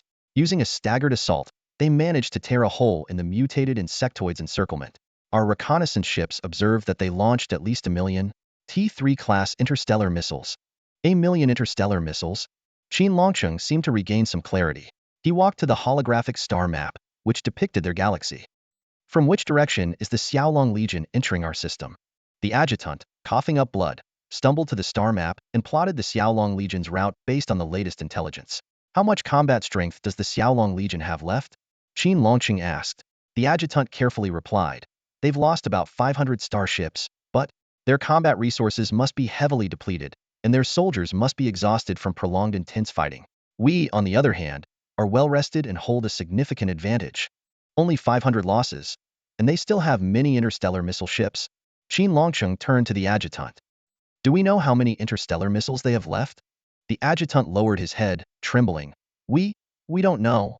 Of course, the interstellar missiles are their trump card," Qin Longqing analyzed calmly. "There were reports before that a large portion of their transport and supply ship storage was dedicated to these missiles." Qin Longqing seemed truly clear-headed now, not enraged by the lack of information. He continued, "No matter what, we must defend this position. If the mutated insectoids couldn't destroy the Xiaolong Legion, then I will do it myself. With that, his eyes gleamed with a crimson murderous intent, as if he could already see the fierce battle that was to come. Commander Zhao Chen and his team had just entered the second Snow Swallow star system. Secretary Lilith turned to Zhao Chen, awaiting his orders. Zhao Chen surveyed the surroundings and issued a series of commands. Assess the status of each Legion's fleet. As per Charlotte's deployment, halt all movements and rest where we are. Ensure the interstellar supply ships promptly replenish our battleships, particularly Snow's special missile fleet. We'll need her firepower support in the upcoming battles. Zhao Chen suddenly chuckled. Don't forget, we've got billions of cute little friends following us. Chu Xian rolled her eyes. You can still laugh at a time like this? If anyone's fleet were being chased by billions of bugs, they'd be crying by now. Zhao Chen shrugged, placing his hand on the shoulder of a large white tiger beside him. What do I have to worry about? We've got our Valkyrie white tiger. Charlotte was focused on the interstellar battle map in front of her, continuously inputting various combat data. Without looking up, her tail swatted Zhao Chen's hand off her shoulder. Chu Xian's gaze fell on Charlotte. She had always known Charlotte's importance to the Xiaolong Legion, even feeling jealous at times. But witnessing Charlotte's command skills firsthand, she couldn't help but admire the white tiger half-beast. In her eyes, only her grandfather could match Charlotte's tactical prowess. This also made Chu Xian understand why Zhao Chen could always be so relaxed. Lilith handled internal affairs, and Charlotte managed the military. She couldn't help but wonder how this guy got so lucky. Just then, Lilith hurried to the interstellar battle map. We have new intelligence. Our stealth reconnaissance ship has reported enemy activity. We've gathered information on this star system, including the combat strength of Qin Longqing's station fleet. As she spoke, she marked the positions of the Empire's fleet and the Zerg fleet on the map. These were first-hand details obtained by infiltrating the local communication network. Qin Longqing has 30,000 Empire warships. This is Qin Xiaoyan's ace, never before seen in the Star Empire's active Legion records. There's also a Legion entirely composed of T3 series interstellar battleships, Lilith said, her tone filled with surprise. Chu Xian was also shocked. 3,000 T3 interstellar battleships? How did Qin Xiaotian accumulate so much wealth as the Prince of Yin and secretly maintain such a large legion? Zhao Chen laughed and shook his head. As expected, everyone has their cards to play. They usually complain to the royal family about insufficient military funds and outdated equipment. But when it comes to war, they bring out the big guns. Lilith continued her report. Additionally, there are 30,000 Zerg fleets and 2 Leviathan King-class Zerg motherships. One of them might be the one we heavily damaged before. She pointed to the updated data on the map. This is where Qin Xiaotian has established the first Snow Swallow Research Institute, his true stronghold. Qin Longqing has already set up defensive formations in these positions, preparing for a final showdown with us. Zhao Chen narrowed his eyes, his tone growing colder. 30,000 Empire warships, including 3,000 T3 interstellar battleships, plus 30,000 Zerg fleets and 2 Leviathan King-class Zerg motherships. Qin Longqing's cards are quite impressive. He turned to Charlotte. Have you figured out our next move? Charlotte pointed at the interstellar map, explaining step by step. First, we wait here until the mutated Zerg arrive. Then, we lead the mutated Zerg to Qin Longqing's battlefield for a surprise. Zhao Chen's grin widened. I like this surprise. Chu Xian thought to herself, madman. Though she had anticipated Charlotte's battle plan, actually implementing it felt insane. Yet this madness was familiar, reminding her of Zhao Chen's daring rescue mission at the Northern Star Military Academy with a single interstellar battleship. She realized, commanders attract like-minded subordinates. Charlotte continued, before that, our fleet will rest and stock up on as many combat resources as possible. Once the mutated Zerg arrive, we move out immediately. She added, after breaching the first Snow Swallow Research Institute, we must clear a star region and use the Huigang-class interstellar jump ship to evacuate. We may not have much time to gather Qin Xiaoyan's research data. Zhao Chen scoffed. I don't care what Qin Xiaoyan is researching. Let him take those disgusting things to his grave. His voice turned icy. What I want is for that scum Qin Longqing to die without a burial place. He must pay for his actions. Zhao Chen didn't consider himself a good person, but he couldn't tolerate someone as despicable as Qin Longqing. Especially since Qin Longqing had turned the homes of trillions into hell to stop him. This was something Zhao Chen could not endure. Leaving such a monster alive, who knew what other heinous acts he might commit. Lilith, broadcast this to the entire star system. Qin Longqing, I'm here to take your life. Zhao Chen ordered coldly. Qin Longqing frowned as he stared at the interstellar war simulation, a hint of confusion flashing in his eyes. What? The Xiaolong Legion is halting for rest? His voice was filled with disbelief. The adjutant nodded in confirmation. Yes, sir. The Xiaolong Legion stopped advancing after entering our star system and is now taking a break. It seems like they're waiting for something. Qin Longqing's gaze wandered over the simulation, finally settling on the edge of the star system behind the Xiaolong Legion's position. Suddenly, his eyes lit up. Wait, they're waiting for those mutated Zerg. The adjutant's eyes widened in shock. What? The Xiaolong Legion is waiting for the mutated Zerg? Qin Longqing's face darkened, eyes fixed on the simulation. Madman, the Xiaolong Lord is completely insane. He's waiting for the mutated Zerg to catch up, so he can lead them to attack us. The adjutant was stunned. But those mutated Zerg are uncontrollable, even for us. They instinctively annihilate other species. If he does that, the Xiaolong Legion will also be attacked. Qin Longqing sneered. If that kid wasn't a madman, he wouldn't have crossed so many star systems to challenge me to a duel. At that moment, a communications officer approached with a peculiar expression. Marshal, we've received a broadcast from the Xiaolong Legion on the universal frequency. What broadcast? Qin Longqing asked. The communications officer didn't dare to repeat it, and simply played the broadcast. Qin Longqing, I'm coming for your life. The message looped continuously. The adjutant swallowed hard. This Xiaolong Lord really doesn't play by the rules. He's trying to provoke you even now. Qin Longqing laughed angrily, pointing at the interstellar simulation. If he wants to go mad, I'll go mad with him. Mutated Zerg? Huh? Let's see who breaks first. Relay my orders. All fleets prepare for battle. No matter what happens on the battlefield, no ship or soldier is to abandon their post. Not even I, Qin Longqing, will retreat a single step. Anyone who does will be executed on the spot. Time ticked by. Qin Longqing sat silently in the captain's chair, seemingly waiting for something. Suddenly, the shrill sound of radar alarms echoed.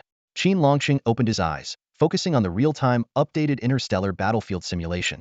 On the opposite edge, small red dots began to appear, moving slowly. The adjutant reported, Marshal, the Xiaolong Legion fleet is now within our radar range. 3 Xiaolong Legion fleets are forming a triangular formation, averaging a speed of 80 star knots.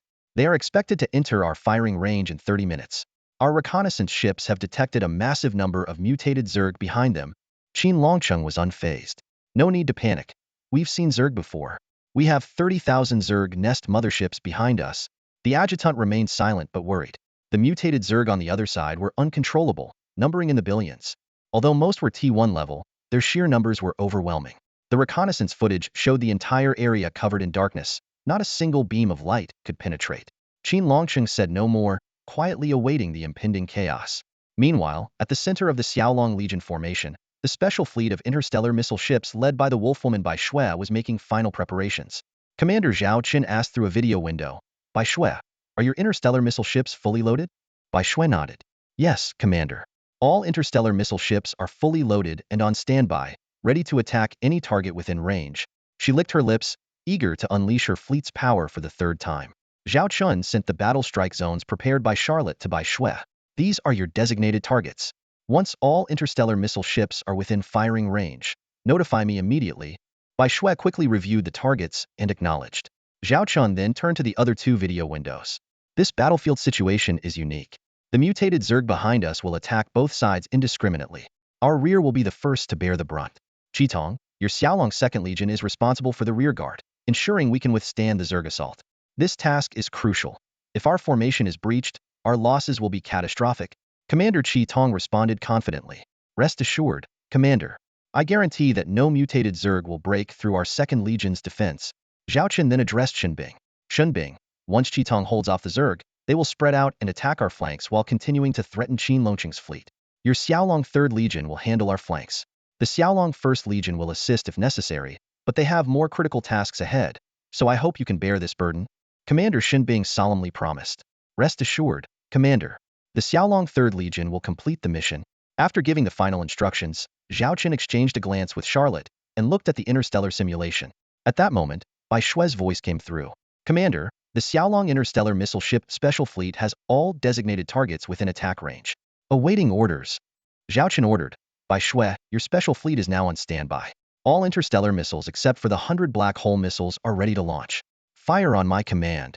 Understood, Bai Shui replied. Finally, Zhao Chen issued the overarching command. All Xiaolong Legion fleets, reduce speed, hold position and establish defensive lines. The fleet of the Xiaolong Legion, originally cruising at a steady speed, suddenly decelerated and eventually stopped. The fleet formed a massive, triangular defensive formation in space, resembling an open claw. Report, The entire Xiaolong Legion fleet has stopped and is holding position, the adjutant reported to Qin Longqing. Qin Longqing squinted at the star map and asked, have any of the Xiaolong Legion starships entered our attack range? Only a small portion of their forward starships are within our attack range, the adjutant replied. Qin Longqing sneered, already seeing through the Xiaolong Legion strategy. The Xiaolong Lord wants to use a borrowed knife to kill. But this knife cuts both ways. He isn't afraid of getting hurt himself. Relay my orders. All starships remain on standby. Yes, sir. The adjutant responded, then asked, would you like me to transfer the Deep Space Telescope images to you? Show me. Images from multiple deep space telescopes appeared before Qin Longqing. The deployment of the Xiaolong Legion was clear, but even more alarming was the massive black cloud approaching behind their fleet. This wasn't ordinary cosmic dust. It was a swarm of billions of mutant insects. The Xiaolong Legion's fleet, in the face of this impending black wave, looked like a small boat in a vast ocean. As time ticked by, the vanguard of the black wave collided with the Xiaolong Legion fleet. Through the video feed, Qin Longqing watched as the Xiaolong Legion's formation was overwhelmed by tens of millions of mutant insects, until the small boat gradually disappeared beneath the black wave. Qin Longqing turned off the video feed and switched to the radar display. On the radar, 3 distinct colors of markers were visible: black for the mutant insects, red for the Xiaolong Legion, and blue for Qin Longqing's fleet. At this moment, the triangular red formation was surrounded by black, but upon closer inspection, the red formation remained unbroken and steadfast. Has the Xiaolong Legion used interstellar missiles to counter the mutant insects? Qin Longqing asked. The adjutant shook his head. Our monitoring department has not detected any energy fluctuations from missile explosions. Qin Longqing frowned. He had expected the Xiaolong Legion to use interstellar missiles to fend off the mutant insects, but that didn't seem to be the case. Marshal, the mutant insects have started to bypass the Xiaolong Legion and are heading towards us.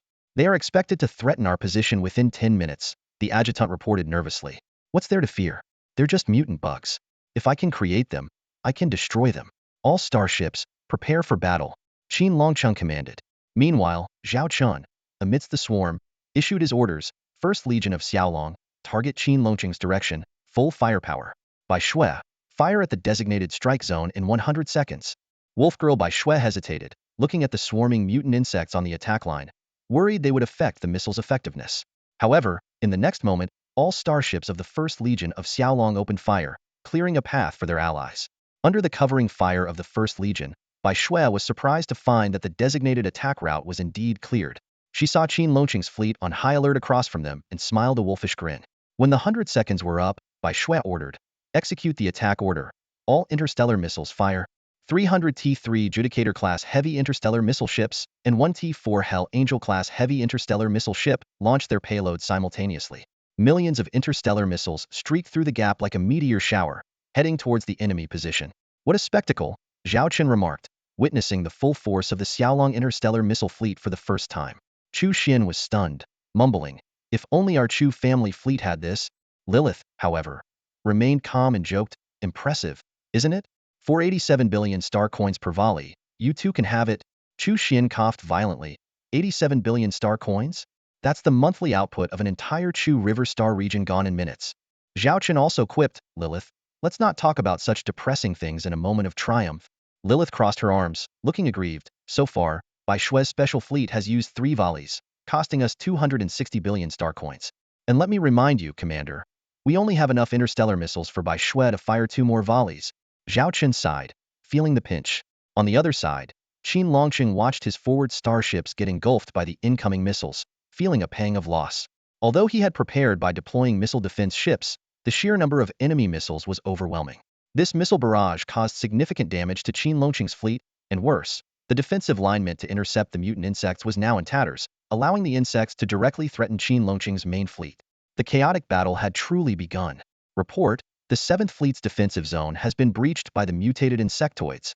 The command center on the bridge of Qin Longqing's flagship was in utter chaos. Bad news poured in from all directions like a relentless tide, each report more terrifying than the last. C3 Wartime Resource Depot has been destroyed. The 13th Fleet, en route to support the 7th Fleet, has been intercepted and is now engaged in heavy combat. Mutated insectoids have penetrated 30 into our defensive depth. Qin Longqing frowned as he stared at the holographic star map of the battlefield. The red signals blinked densely, each representing a unit teetering on the brink of collapse. He could hardly believe his eyes. 3,000 interstellar warships under his command were crumbling so easily. Suddenly, a dreadful realization hit him. The disastrous state of the battle was due to a fatal error. They had applied the combat data of the Xiaolong Legion to their own troops. Even though he had lowered his expectations from a perfect 10 to a modest 7, the reality was far more brutal. Their performance was not even close to 3. His gaze shifted to the direction where the Xiaolong Legion was surrounded by the mutated insectoids. That fleet, with fewer than 10,000 ships, was carving a bloody path through millions of insectoids. He couldn't help but ask himself, could he do the same? The answer was clearly no. Relay my orders, Qin Longchen commanded decisively. Abandon the first 3 defensive lines. All remaining ships are to retreat immediately. The Yanwang Legion fleet will hold the line. Maintain the formation at all costs. After a brief pause, he added, prepare our insectoid fleet for deployment. Be ready to engage at any moment. The ace up his sleeve, originally intended for the Xiaolong Legion, now had to be revealed prematurely. The Yanwang Legion fleet, a top-tier T3 force secretly assembled by the Prince of Yin, was dispatched to the most critical line of defense. Qin Longchen hoped it would perform as admirably as the Xiaolong Legion. However, reality once again shattered his hopes mercilessly. In the first 3 minutes, the Yanwang Legion's firepower did manage to suppress the insectoid assault. But as time passed, some of the cannons needed to cool down and recharge, and the firepower gradually waned. By the 4th minute, the insectoids launched another ferocious attack. Fire at will. Create a barrage. The captain of a frontline T3 frigate shouted urgently. Captain, our firepower isn't enough. There are too many of them. The weapons officer responded in despair. They're about to breach our defenses. The captain hesitated for a moment, but eventually sent out a distress signal. This seemingly reasonable action, however, exposed a fatal flaw in the command system. The request had to be relayed through multiple levels, each causing a critical delay. By the time Qin Longchen received the urgent report, the mutated insect swarm had already reached the Yanwang Legion's frigates. They relentlessly slammed against the energy shields, searching for weaknesses to exploit. The single-sided energy shields of the ordinary frigates quickly became overwhelmed. The insectoids poured through the gaps like a flood breaking through a dam. Initially, only a few got through, but soon they came in overwhelming numbers. One mutated insectoid finally landed on the frigate's hull, its claws frantically striking the armor. Although it was quickly destroyed by point defense cannons, dozens more immediately followed. They spewed corrosive green beams, destroying the point defense system. The frigate's weapon systems were being taken down one by one. Worse still, some of the insectoids had already corroded through the armor and breached the interior. The corridors and compartments of the ship turned into a blood-soaked slaughterhouse, filled with the screams of the crew and the horrifying screeches of the insectoids. Warning! Warning! Warning!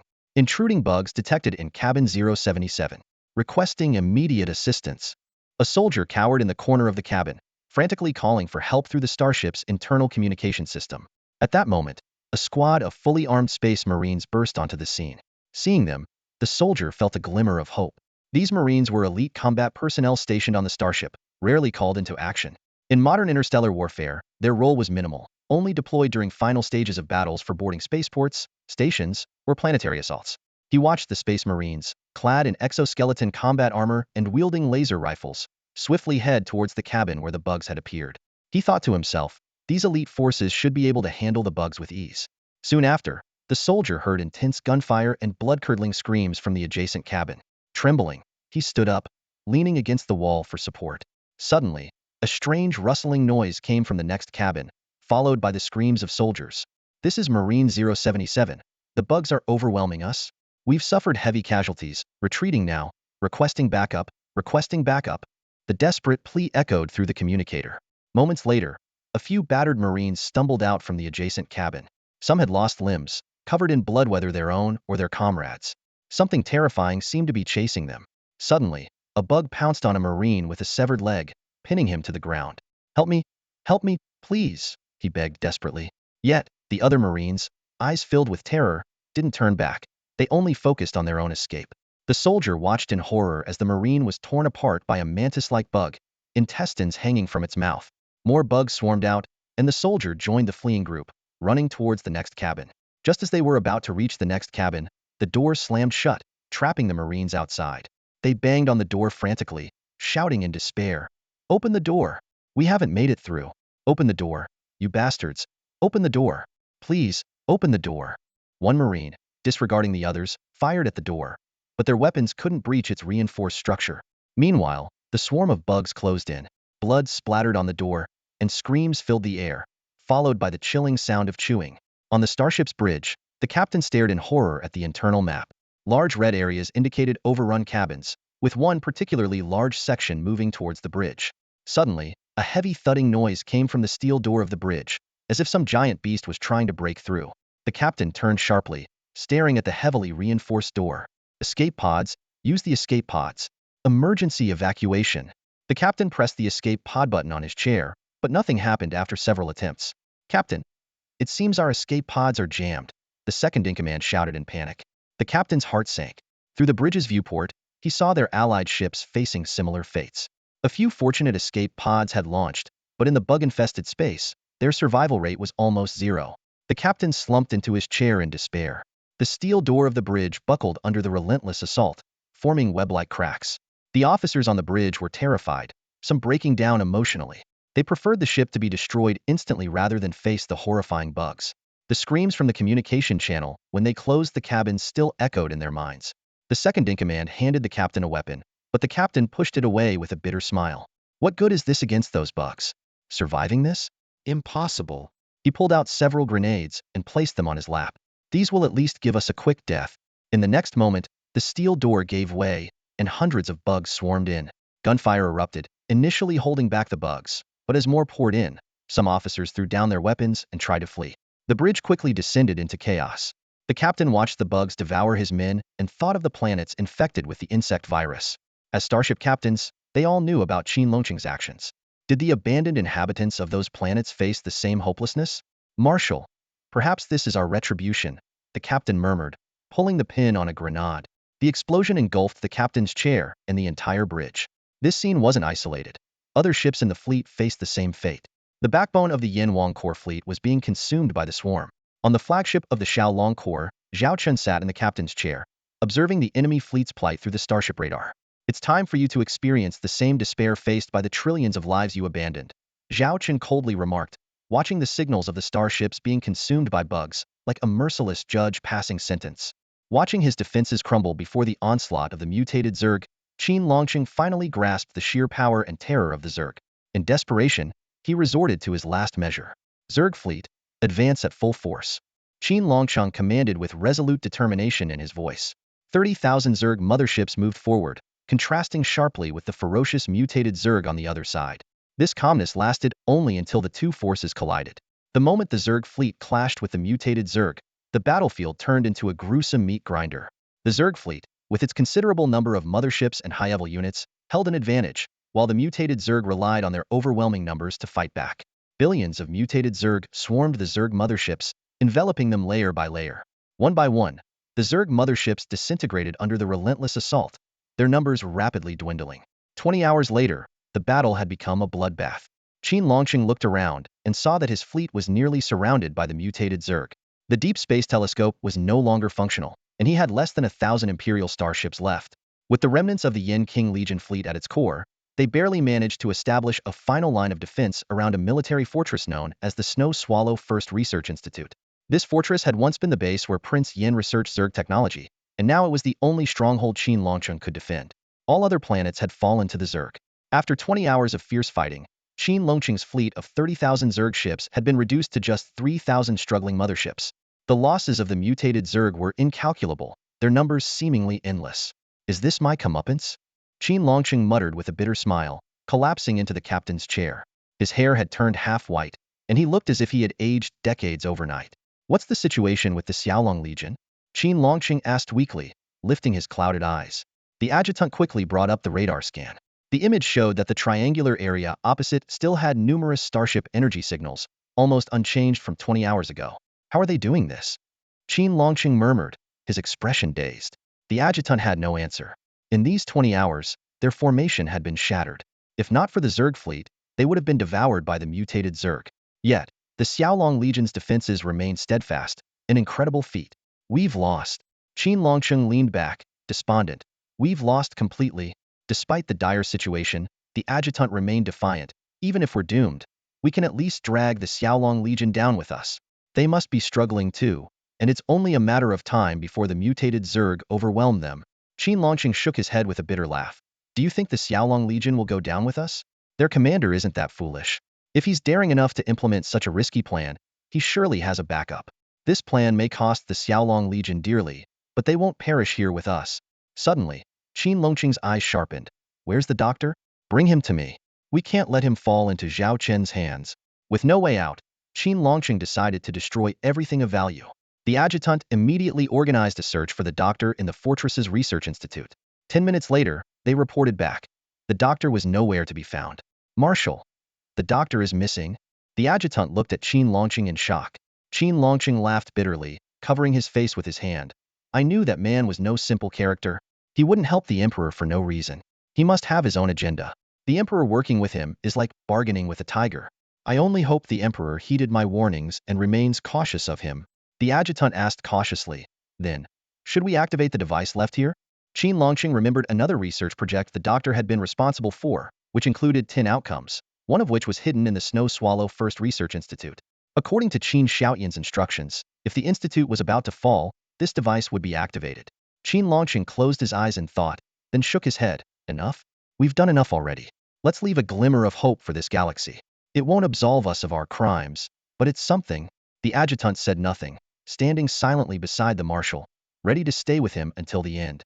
Meanwhile, at the Xiaolong Legion's defensive line, according to radar scans, Qin Longqing's imperial fleet has less than 1,000 ships left, and the Zerg fleet has fewer than 30,000. They are currently engaged in a fierce battle with the mutated Zerg and are in critical condition. In no more than 5 hours, Qin Longqing's forces will be completely annihilated. Secretary Chu Xian reported to Zhao Chen. Charlotte stood next to Zhao Chen and said, It's almost time. Can your first corps complete the mission?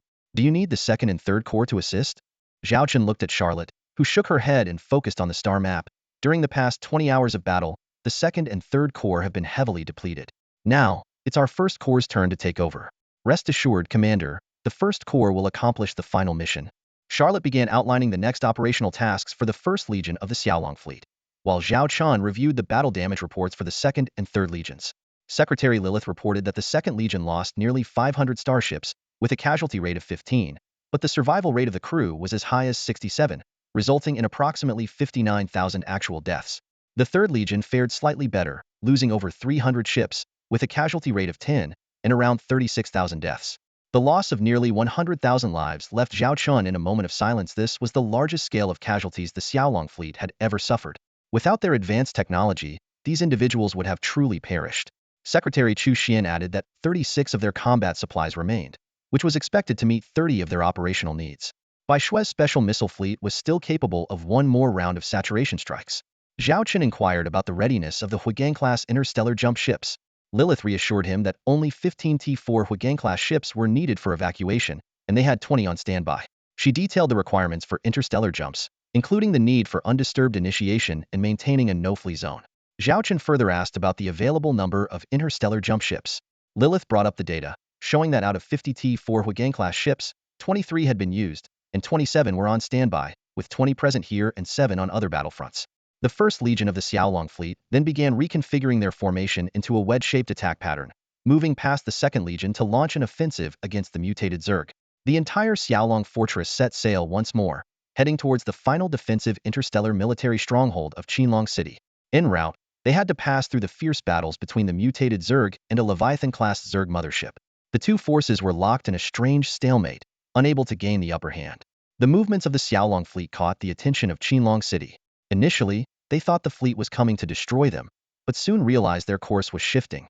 Qinlong City suddenly understood that the Xiaolong fleet was heading towards the space between the two stars of the system, preparing for an interstellar jump. Despite the urge to intervene, Qinlong City was helpless, surrounded by the mutated Zerg.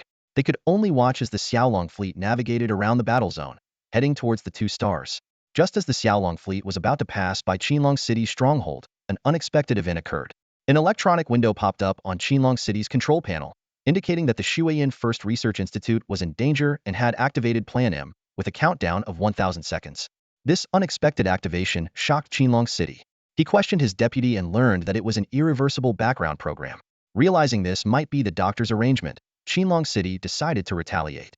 He ordered to contact Zhao Chen of the Xiaolong fleet, claiming to reveal secrets about Zerg technology. Qinlong City thought this might divert the fleet's attention to the doctor, possibly giving the emperor a slim chance of survival. Zhao Chen stared at the haggard man in the video call window. The man's hair, a chaotic mix of black and white, highlighted his current state of weariness. This was a stark contrast to the image Zhao Chen had seen in the intelligence reports. It was hard to believe that this was once the five-star General Qin Longqing. The two men locked eyes for a long moment, with neither willing to speak first. Zhao Chen silently recalled Qin Longqing's past. Years spent undercover beside Prince Qin Ming, serving as Qin Zhaoshen's secret agent, ultimately aiding him in ascending to the throne. Now, this once celebrated hero had fallen to such a state. Where did you get those starship technologies? Qin Longqing finally broke the silence, his tone laced with curiosity. Zhao Chen responded with a question of his own. Do you think I would tell you? Qin Longqing shook his head self-deprecatingly. If you satisfy my curiosity, I'll share a secret with you. Sorry, I'm not interested in your secrets, Zhao Chen replied coolly. If there's nothing else, I'll hang up. Qin Longqing stared at Zhao Chen, then abruptly changed his mind. Forget it. I won't ask about your secrets. But I think you will be very interested in what I have to say. It's about the bugs. Zhao Chen raised an eyebrow, waiting for him to continue. Qin Longqing adjusted the video window, revealing a string of red numbers. 831 seconds, 830 seconds, 829 seconds. This is a countdown, Qin Longqing explained. When it reaches 0, it will activate and tear open a space, creating a passage. A passage to the world of the interstellar insectoids. The cosmic wormhole? Zhao Chen blurted out. He wasn't surprised, as he had suspected the insectoid disasters in the Azure Starfield and the Northwind Starfield might be man-made. You could call it that, but it's different from what you know, Qin Longqing said, a flicker of fear in his eyes. Because it will be permanent. Zhao Chen's eyes narrowed. Qin Longqing continued, aren't you curious where our massive insectoid fleets come from? There's a man under the Emperor, we call him the Doctor. His origins are unknown, but he suddenly appeared and gained the Emperor's trust, then secretly started researching interstellar insectoids.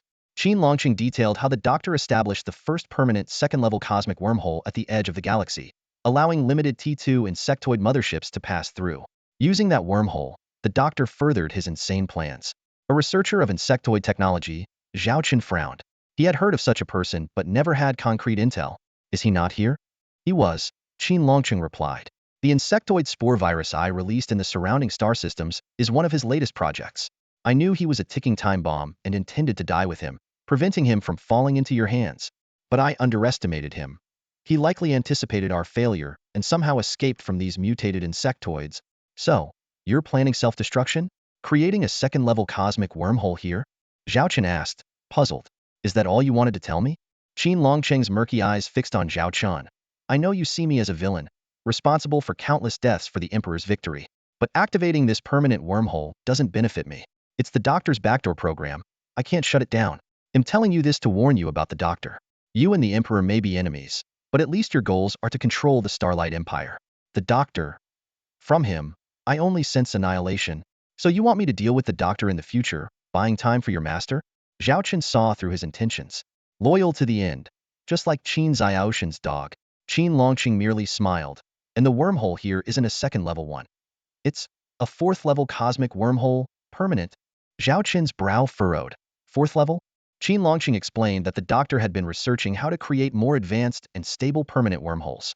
With Qin Zhaoshen's funding, he could now create permanent fourth-level wormholes, though they were costly and required rare materials.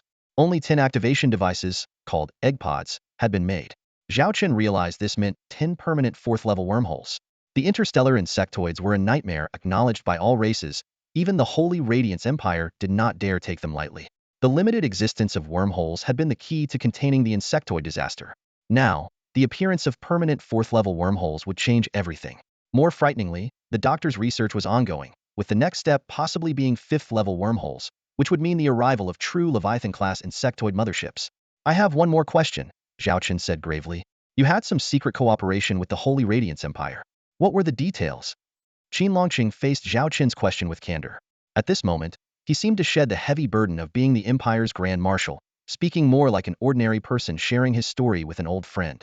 The Holy Radiance Empire's Saint family wants to research Zerg technology on their own. They've requested from us the technology to open a permanent cosmic Zerg nest and control interstellar Zergs. Qin Longqing's words sent a shiver down Zhao Chen's spine. These Zerg technologies are undoubtedly like Pandora's box. The more you open it, the greater the harm it causes. Especially a permanent cosmic Zerg nest, the consequences are unimaginable. Zhao Chen stared at Qin Longqing and asked, if I destroy your interstellar fortress, can I take out the activated Zerg egg? Qin Longqing smiled and shook his head, explaining in detail, That Zerg egg is about the size of a small room and is protected by the most advanced armor technology in the universe, divided into 12 layers. Even the strongest T-4 class interstellar battleship's main cannon would need to fire continuously for 12 hours to destroy it. A single volley from your interstellar missile ship would be futile. The instantaneous explosive power is far weaker than the sustained firepower of a battleship's main cannon. If you don't believe me, you can try. Zhao Chen didn't ask further, nor did he try. He trusted Qin Longqing's words because there was no reason for him to deceive. To successfully activate that thing, Qin Longqing had no reason to reveal this information. Moreover, Zhao Chen, based on his own knowledge, confirmed that the star-shining empire indeed had the capability to achieve such technology. You mentioned earlier that Qin Shaotian and that scientist first activated a permanent secondary cosmic Zerg nest in an interstellar border space. What were the coordinates? Zhao Chen pressed on. Qin Longqing smiled and shook his head. I can't tell you that. Zhao Chen took a deep breath and stared at him. Is that all? Nothing else you want to say? Qin Longqing tapped his head and raised a finger. Oh, there's one more thing. He slowly pointed at Zhao Chen and mouthed a word. Boom. At that moment, the video communication abruptly ended. Warning. A high-energy attack is targeting our flagship. Secretary Chu Xian suddenly exclaimed. Commander Charlotte calmly said. No need to panic. A green beam blasted through the mutated Zerg, defending one side of the Jiaolong Legion fleet. Zhao Chen recognized it as an attack from a near T-5 Leviathan King-class Zerg nest mothership. Recalling previous intelligence, there were 2 Leviathan King-class Zerg nest motherships in this star system engaged in battle with the mutated Zerg, and the other evidently near the Shuiyan interstellar fortress. The green beam shot straight towards Zhao Chen's flagship but was intercepted midway by a barrier. It was the star shield field formed by 30 T-4 Paladin-class heavy interstellar missile frigates. The dazzling light illuminated the Jiaolong Legion fleet, and the green beam gradually weakened under the protection of the star shield field. Through the area pierced by the green beam, Zhao Chen saw the Shuiyan interstellar fortress, teetering under the mutated Zerg's attack, and the Leviathan King-class Zerg nest mothership clinging to it. It seemed this nest mothership, heavily damaged in the last battle, couldn't recover and now served as a fixed artillery platform for the fortress. Lilith, deploy some stealth interstellar reconnaissance drones and imaging equipment, Zhao Chen ordered. On it, Lilith promptly responded. She had also heard the conversation between Zhao Chen and Qin Longqing and understood the commander's intent. After this interruption, the Jiaolong Legion fleet continued towards the direction of the 2 distant stars. Will we have enough time? Zhao Chen asked Charlotte. Charlotte replied, if what Qin Longqing said is true, considering the countdown, the so-called permanent T-4 cosmic Zerg nest will appear in 13 minutes. We need 10 minutes to reach the coordinates for the jump and another 10 minutes to prepare, totaling 20 minutes. If this permanent T-4 cosmic Zerg nest is similar to previously recorded ones, we should still be able to leave here smoothly. Hearing Charlotte's words, Zhao Chen breathed a slight sigh of relief. Secretary Chu Xian looked at Zhao Chen with a complex expression. Commander, is what Qin Longqing said true? A permanent T-4 cosmic Zerg nest? It's unbelievable.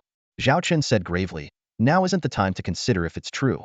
What we need to determine is that the scientist Qin Longqing mentioned created 10 Zerg eggs capable of activating permanent T-4 cosmic Zerg nests with existing materials. There's one here, so where are the other 9? At that moment, the atmosphere around Zhao Chen turned icy cold. 9 potentially imminent permanent T-4 cosmic Zerg nests were like 9 ticking time bombs. Would Qin Shaotian really dare to do this? Wouldn't this be a stain on the star-shining empire's history? Chu Xian asked nervously.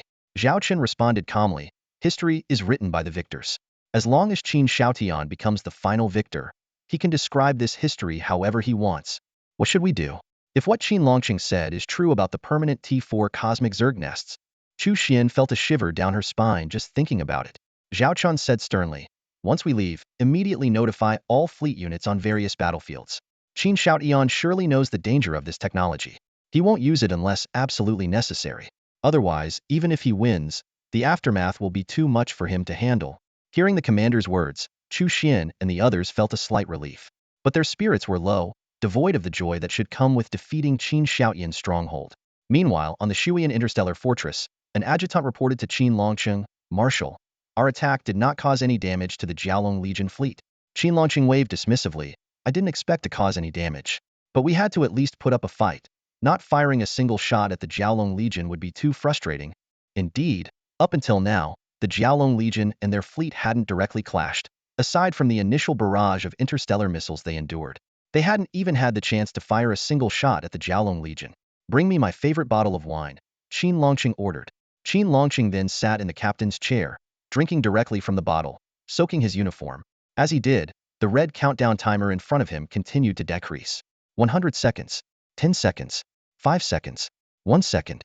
Deep within the Shuayan interstellar fortress, a long-dormant cocoon-like device began to activate. Report, we've reached the coordinates for the jump. All Huiguang-class interstellar jump ships are ready for pre-jump preparations. Zhao Chen stood in the command center, his gaze fixed on the interstellar battlefield map. The Xiaolong Legion fleet was currently in a narrow region between two stars, with a relentless swarm of mutated insectoids hot on their tail. Execute the original plan. Clear this area within 10 minutes, and don't let any mutated insectoids through. Begin preparations for the Huiguang-class interstellar jump. Zhao Chen ordered decisively. Yes, sir. 15 T4 Huiguang-class interstellar jump ships hovered in the starry expanse, initiating their advanced internal systems. This process would take 10 minutes, during which the Xiaolong Legion had to clear the area of all mutated insectoids to ensure the jump would be undisturbed. Fortunately, the terrain formed by the two stars significantly reduced the area they needed to defend. Zhao Chen watched the red dotted line on the map, marking the safe zone for the interstellar jump. With seamless coordination among the three Xiaolong Legion fleets, they managed to clear the area of insectoids within minutes. However, a broader defensive perimeter was still needed to secure enough distance for the upcoming jump. Just then, all the radar systems on the interstellar warships sounded an alarm simultaneously. Report, we've detected an extremely high-intensity energy reaction at the location of the Shuayan interstellar fortress. The spatial fluctuations in that area are highly abnormal. Lilith, the secretary officer, reported urgently. Zhao Chen immediately ordered, contact all Huiguang-class interstellar jump ships and ask them if the current spatial anomalies will affect our upcoming jump. Lilith swiftly carried out the order. Soon, a reassuring reply came back. There would be no impact. Stay vigilant. No one knows what kind of black tech that Doctor has developed, Zhao Chen warned, turning his attention to several video feeds. These were live feeds from stealth surveillance devices deployed earlier near the Shuayan interstellar fortress. In one of the feeds, Zhao Chen saw cracks suddenly appear in the fortress that had been fiercely resisting.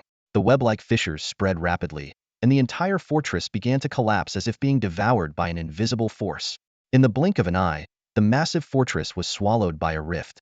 Record all data and information, Zhao Chen reminded sternly. Yes, sir, Lilith nodded, aware of the importance of this data for future encounters with the insectoids. The rift continued to expand, pulling in surrounding mutated insectoids and interstellar warships. Is that a black hole? Chu Xin frowned, noting its resemblance to a black hole. It's possible. Zhao Chen squinted as he analyzed. Our understanding of black holes is still limited. We know they have immense gravitational pull, capable of trapping even light. It's conceivable that a black hole might connect to another universe. Chu Xian scratched her head in confusion. These complex theories were beyond her expertise. The rift's interior was filled with an unknown dense mist, resembling the gaping maw of an abyss. Its size is already comparable to a level 2 cosmic insect nest, Charlotte pointed out seriously. The rift continued to grow. Some mutated insectoids and interstellar warships that failed to escape in time were torn apart by its influence. Report, the interstellar jump is 50 complete. And we need another 5 minutes, a subordinate reported, but everyone's attention remained on the expanding cosmic rift. In just a few minutes, the rift had doubled in size.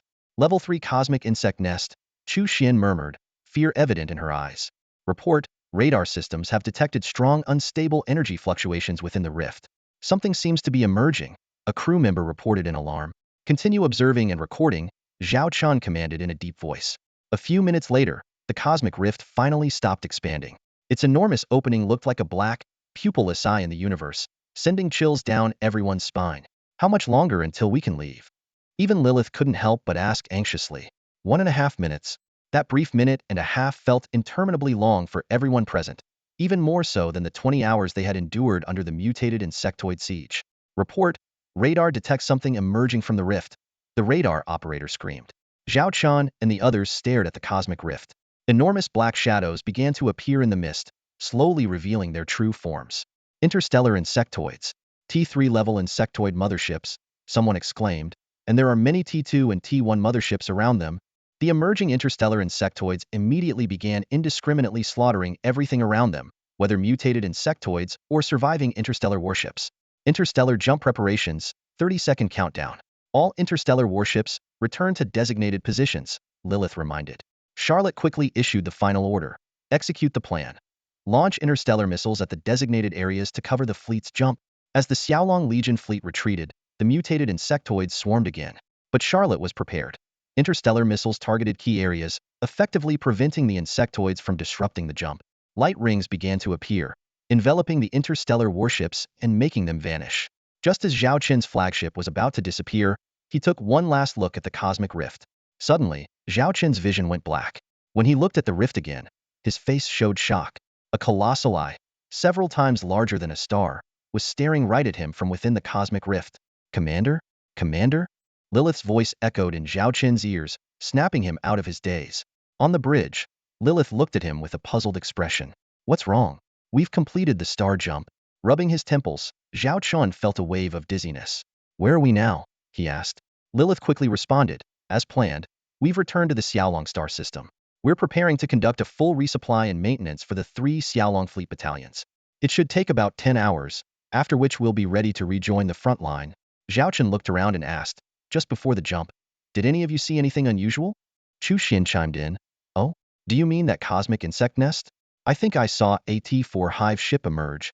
Lilith's expression grew serious. Yes, it was a T4 hive ship. I didn't expect it to be a level 4 cosmic insect nest. If it's permanent, it's hard to imagine what this star system will turn into. Charlotte noticed the commander's odd behavior and asked with concern, did you see something else? Zhao Chen recalled the enormous eye he saw before the jump, which seemed to pierce his very soul, filling him with an unprecedented fear. But from Lilith's and the others' descriptions, it seemed only he had seen it. Hesitating for a moment, he decided to keep it to himself. The matters of the Xingyao Empire were too critical to be distracted by uncertain visions. It's nothing, just probably too tired and spaced out for a bit, Zhao Chen said with a light laugh, brushing it off. Lilith, still concerned, said, Commander, you've been with us constantly, and you haven't rested properly in the past 5 days in the Shuyan sector. Please take this time to rest. Zhao Chen nodded. All right, I'll take a break. Lilith and Charlotte, you handle things here. Make sure to inform Marshal Chu and the young princess about the intel on the egg-laying plan. Remind them to be cautious on the battlefield. With that, Zhao Chen left the bridge. Charlotte watched him leave, then walked over to Lilith and exchanged a few quiet words. Zhao Chen took the hover elevator to his captain's quarters. The door's holographic scanner confirmed his identity, and the door automatically opened. He collapsed onto the bed, exhausted. A nearby mechanical maid asked, Master, do you require any services? Zhao Chen opened his eyes slightly, looking at the advanced mechanical maid with a human female figure but a fully metallic face. Scan my body, he said softly. Initiating medical scan. Beginning scan. The mechanical maid emitted a beam of light, scanning Zhao Chen from head to toe. After half a minute, it reported, scan complete. The body is in excellent condition with no issues. If his body was fine, then the fatigue must be mental. Could it really be due to that enormous eye? The mechanical maid continued. Based on the comprehensive scan, the master's mental state is suboptimal. Options for relaxation include a sauna, massage, hot spring bath, or acupuncture. Zhao Chen was too tired to even speak. Suddenly, he felt himself being lifted by a strong hand with long, ticklish hair. He was placed into a warm environment, involuntarily letting out a sigh of relief. Ah, if you're going to enjoy a bath, do it properly. What's with the weird noises? Mechanical maid. Scrub him. Never mind, I'll do it myself. Zhao Chen vaguely heard someone speaking but was too comfortable to open his eyes or respond. Something moved over his body, scrubbing here and kneading there, with just the right amount of pressure. Zhao Chen occasionally let out contented sighs. Before falling completely asleep, a thought flashed through his mind. Could it be a fairy taking care of me? He didn't know how much time had passed when he felt an itch on his chin. He reached up and found an unusual amount of hair. Continuing to feel downward, he encountered smooth, elastic skin. Suddenly, he felt himself flipping through the air and landed heavily on the floor. The impact jolted him awake. In a comical position, he grabbed the edge of the bed and slowly got up. He saw a figure on the bed, on all fours like an angry cat. Her clothes were in disarray, revealing patches of white fur and smooth skin. The fur was bristling. Charlotte. Zhao Chen was startled, wondering if he had somehow assaulted Charlotte. But looking around, this was clearly his captain's quarters. Zhao Chen quickly put on an innocent expression and asked, What are you doing in my room? I. Charlotte was at a loss for words, her anger seemingly dissipating instantly. Zhao Chen looked down at himself, wearing only a pair of briefs, and became even more puzzled. Where are my clothes? Charlotte's face turned crimson. What exactly happened last night? Zhao Chen asked, confused. Nothing happened last night. Charlotte instinctively defended. The mechanical maid interjected, Master, I have 24-hour video surveillance. Would you like to revy? Before it could finish, its head was torn off by a pair of tiger-like claws, leaving the rest of its body twitching on the floor. Oh, it was a robot. I thought it was something strange. Reflex action, Charlotte said, tossing the maid's head aside, her gaze wandering as she tried to act nonchalant. Zhao Chen put on his clothes and glanced at Charlotte on the bed. She was sitting cross-legged, her eyes unfocused, and her tail motionless. His intuition told him something must have happened last night, but his mental state was too poor, leaving his memory blurry. Last night, Zhao Chen started to speak, but Charlotte quickly interrupted. Commander, did you see something in the cosmic wormhole that left you in such a bad state? She knew Zhao Chen's stamina. Someone capable of soloing a combat mecha shouldn't be this exhausted from just a few days of work. Zhao Chen sat on the edge of the bed, holding his head. Recalling the scene, he still felt a sharp pain. It's nothing. Before he could finish, a white blur suddenly pounced on him. Charlotte pinned his shoulders down, straddling his waist, and pushed him back onto the bed. Before Zhao Chen could react, an awkward kiss silenced him. He inwardly criticized where she had learned this, but, still groggy from waking up, he didn't resist and instead began guiding her movements. Half an hour later, a breathless Charlotte grabbed Zhao Chen's hands and pinned them above his head. Why did you touch the base of my tail? She demanded, her cheeks flushed and breathing heavily. Huh? Zhao Chen was stunned, not understanding why she had suddenly stopped. Charlotte continued to glare at him. You promised. You said that when I came back from the Warhammer Galactic Federation for the second time, you'd teach me how to kiss properly. But you never mentioned it when we met again. Zhao Chen felt a bit embarrassed. He had indeed forgotten about it, due to the tense situation back then. So what was all that just now? He asked, puzzled. Charlotte smirked. Did you think I wouldn't learn if you didn't teach me? I had Annie send me some videos. It's just two people licking each other. I thought it would be harder. Her tone carried a hint of guilt because the experience had been far more intense than she had imagined. So you only learned how to kiss? Zhao Chen asked, surprised. Yeah, just kissing. Is there more? Charlotte looked at him, confused. Zhao Chen realized she hadn't learned everything. He leaned close to her ear and whispered, that's just the first part. There's more fun stuff later. Let me go, and I'll teach you slowly. Just as Zhao Chen was about to take action, a mechanical voice came from outside the door. Secretary Lilith requests an audience. The sound was like a bucket of cold water. Charlotte jumped off the bed in a panic and hid behind the curtains. Zhao Chen found her sneaky behavior adorable. Why are you hiding? He asked. Letting Lilith see me here. It doesn't seem appropriate, Charlotte whispered. Not sure why she felt the need to hide. Zhao Chen reassured her, guiding her to sit on a chair and advising her on how to handle Lilith's questions. He also reminded her to straighten her messy clothes. Blushing, Charlotte complied but still sat awkwardly. Zhao Chen asked Lilith to wait a moment as he freshened up and changed clothes. Curious, he asked Charlotte why she had suddenly kissed him. Charlotte replied irritably, it's because you don't fully trust us. You'd rather bear everything alone than let us face it together. Zhao Chen chuckled and then asked how she had gotten into his room. The access you gave me, same as yours, allows entry to any area of the Xiaolong Legion, Charlotte explained. Zhao Chen realized and then opened the door to greet Lilith. She entered, pushing a cart of food, and smiled, saying she had brought some meals. The aroma made Zhao Chen realize how hungry he was. Lilith quickly scanned the room and noticed Charlotte sitting primly on the sofa. She greeted Charlotte with a smile and took a subtle sniff, finding the room's scent somewhat unusual. Ahem. Zhao Chen cleared his throat and called out, Charlotte, come have breakfast. He glanced over the table, which was laden with food. Lilith had prepared a hearty meal for them. Dried fish, clam soup, fish dumplings, fried fish sticks. Suddenly, Zhao Chen noticed something peculiar. Why is half of this breakfast fish-related? He wondered aloud, looking suspiciously at Lilith, feeling she might have prepared it specifically for Charlotte. Charlotte's eyes lit up at the sight of the breakfast, and she started devouring it without hesitation. Seeing this, Lilith quickly said, Charlotte, slow down. If it's not enough, I'll have the Starship restaurant send more over. Watching Charlotte's rapid eating, Lilith frowned and asked, Charlotte, do you feel any different? Charlotte shook her head while chewing. No, I feel great. Lilith's eyes darted between the bed and the two of them. Zhao Chen noticed her unusual behavior and asked, Lilith, what are you looking for? Lilith stiffened, but then nonchalantly replied, nothing.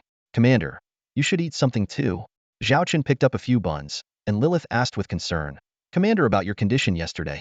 Charlotte swallowed her dried fish and looked at Zhao Chen with wide eyes. Do you trust us or not? If something's wrong, tell us. We can help. Zhao Chen looked at the two women, recalling the storms they had weathered together over the past 2 years. From one makeshift starship to the current 1,000-strong fleet of the Xiaolong Legion, they had been through a lot. Perhaps it was time to be honest. Actually, during our last interstellar jump, you both said you saw AT-4 Zerg mothership. But what I saw was a massive eye. Since then, my head has felt foggy, Zhao Chen said gravely. A massive eye? Charlotte speculated. Could it be something even larger than a Leviathan King-class Zerg mothership? Lilith pondered. Foggy? That might be some form of mental attack. Although mental control technology is still in development, there are existing technologies in the biological field, like our succubi, who can naturally trigger hormone releases in the opposite sex, which is a form of mental intervention. Zhao Chen looked at them in surprise. You believe me? Of course, they both said in unison. Zhao Chen was puzzled. But you both clearly saw a T4 Zerg mothership. Only I saw. Lilith interrupted. From a scientific perspective, this could be explained by mental infiltration. Some interstellar species possess the ability to make someone see things that aren't there through drugs, language, or mental power. These things might not be physically present, but could be far away, like a mirage. It's complex but possible. Charlotte, munching on another dried fish and sipping clam soup, added. The universe is full of incredible things. For instance, there's a rare species among our beast folk whose gender is not fixed. One moment they're male, the next they're female. Isn't that mind-boggling? Lilith looked at Zhao Chen. If it were someone else, we might doubt them. But because it's you, we choose to trust you unconditionally. You're our commander. With two dried fish hanging from her mouth, Charlotte mumbled. Yeah. If there's some giant monster in that cosmic hive, we'll just blow it to bits. Zhao Chen looked at the two of them, feeling relieved. He then said seriously, all right, let's be serious. If what I saw was real, what was that eye? Why was I the only one who could see it? Charlotte gave up thinking and focused on her breakfast. I can't figure it out. You should talk it over with Lilith. Lilith thought for a moment. There could be many possibilities. Hard to pinpoint right away. Since it appeared from the cosmic hive, it should be related to the interstellar Zerg. Should we tell others? Zhao Chen cautiously asked. When I saw that eye, I felt an overwhelming sense of unease, like an ant looking up at a god. If there's a force eyeing our world, it's not something the Xiaolong Legion can handle alone in the short term. Lilith shook her head. I don't recommend going public. First, people won't believe it. Second, even if someone does, we don't know if that unknown entity is friend or foe. What if it causes panic? A known enemy is manageable. An unknown one is terrifying. I think we should carry on as usual, deal with Qin Xiaotian, support the little princess, and fight the Warhammer faction, but investigate this matter privately. Convinced, Zhao Chen assigned Lilith to investigate, focusing on the mysterious doctor. How's our fleet's condition? What's the status in other war zones? Zhao Chen shifted his attention to current affairs. The fleet is fully resupplied and ready to move out. For detailed updates, please come to the bridge for my report, Lilith replied. All right, I'll be there shortly, Zhao Chen said, heading to the bathroom. Lilith immediately sidled up to Charlotte and whispered, Charlotte, did anything happen between you and the commander last night? Charlotte became defensive. Happen? What do you mean? Don't play dumb. I know you like the commander. Like the commander? Who said that? Lilith looked at Charlotte's flustered expression. Over 90 of the women in the Xiaolong Legion like the commander. Is that a secret? I don't like him. He doesn't even have as much fur as I do. Charlotte said, clearly flustered. Really? Then forget I asked. I had discussed with the commander's sisters and the acting governor of the Xiaolong system about the importance of the commander's lineage. I was considering you, but since you don't like him, I think Chu Xian, Shen Bing, Su Lan, or the little princess would be more suitable. I'll think about how to arrange it. Lilith stood up to leave. Suddenly, she felt a tug on her sleeve. No, you can't arrange it for them. At least I was the first to meet the commander. Charlotte pouted. Lilith smirked inwardly. This tiger girl was a fierce warrior, but no match for her in these matters. Then tell me everything you did yesterday, every single detail. Blushing, Charlotte finally confessed everything. After hearing it, Lilith held her head. Just a kiss? That's it? Next time, don't learn from Annie. That kid knows nothing. I'll send you some materials to study later. In mid-June of galactic year 3034, the Second Civil War of the Xingyao Empire erupted, unfolding at a pace that exceeded everyone's expectations. In just over a week, the tide of battle shifted dramatically, with a torrent of astonishing news flooding in. First came the victory report from the Chu-Wen star system.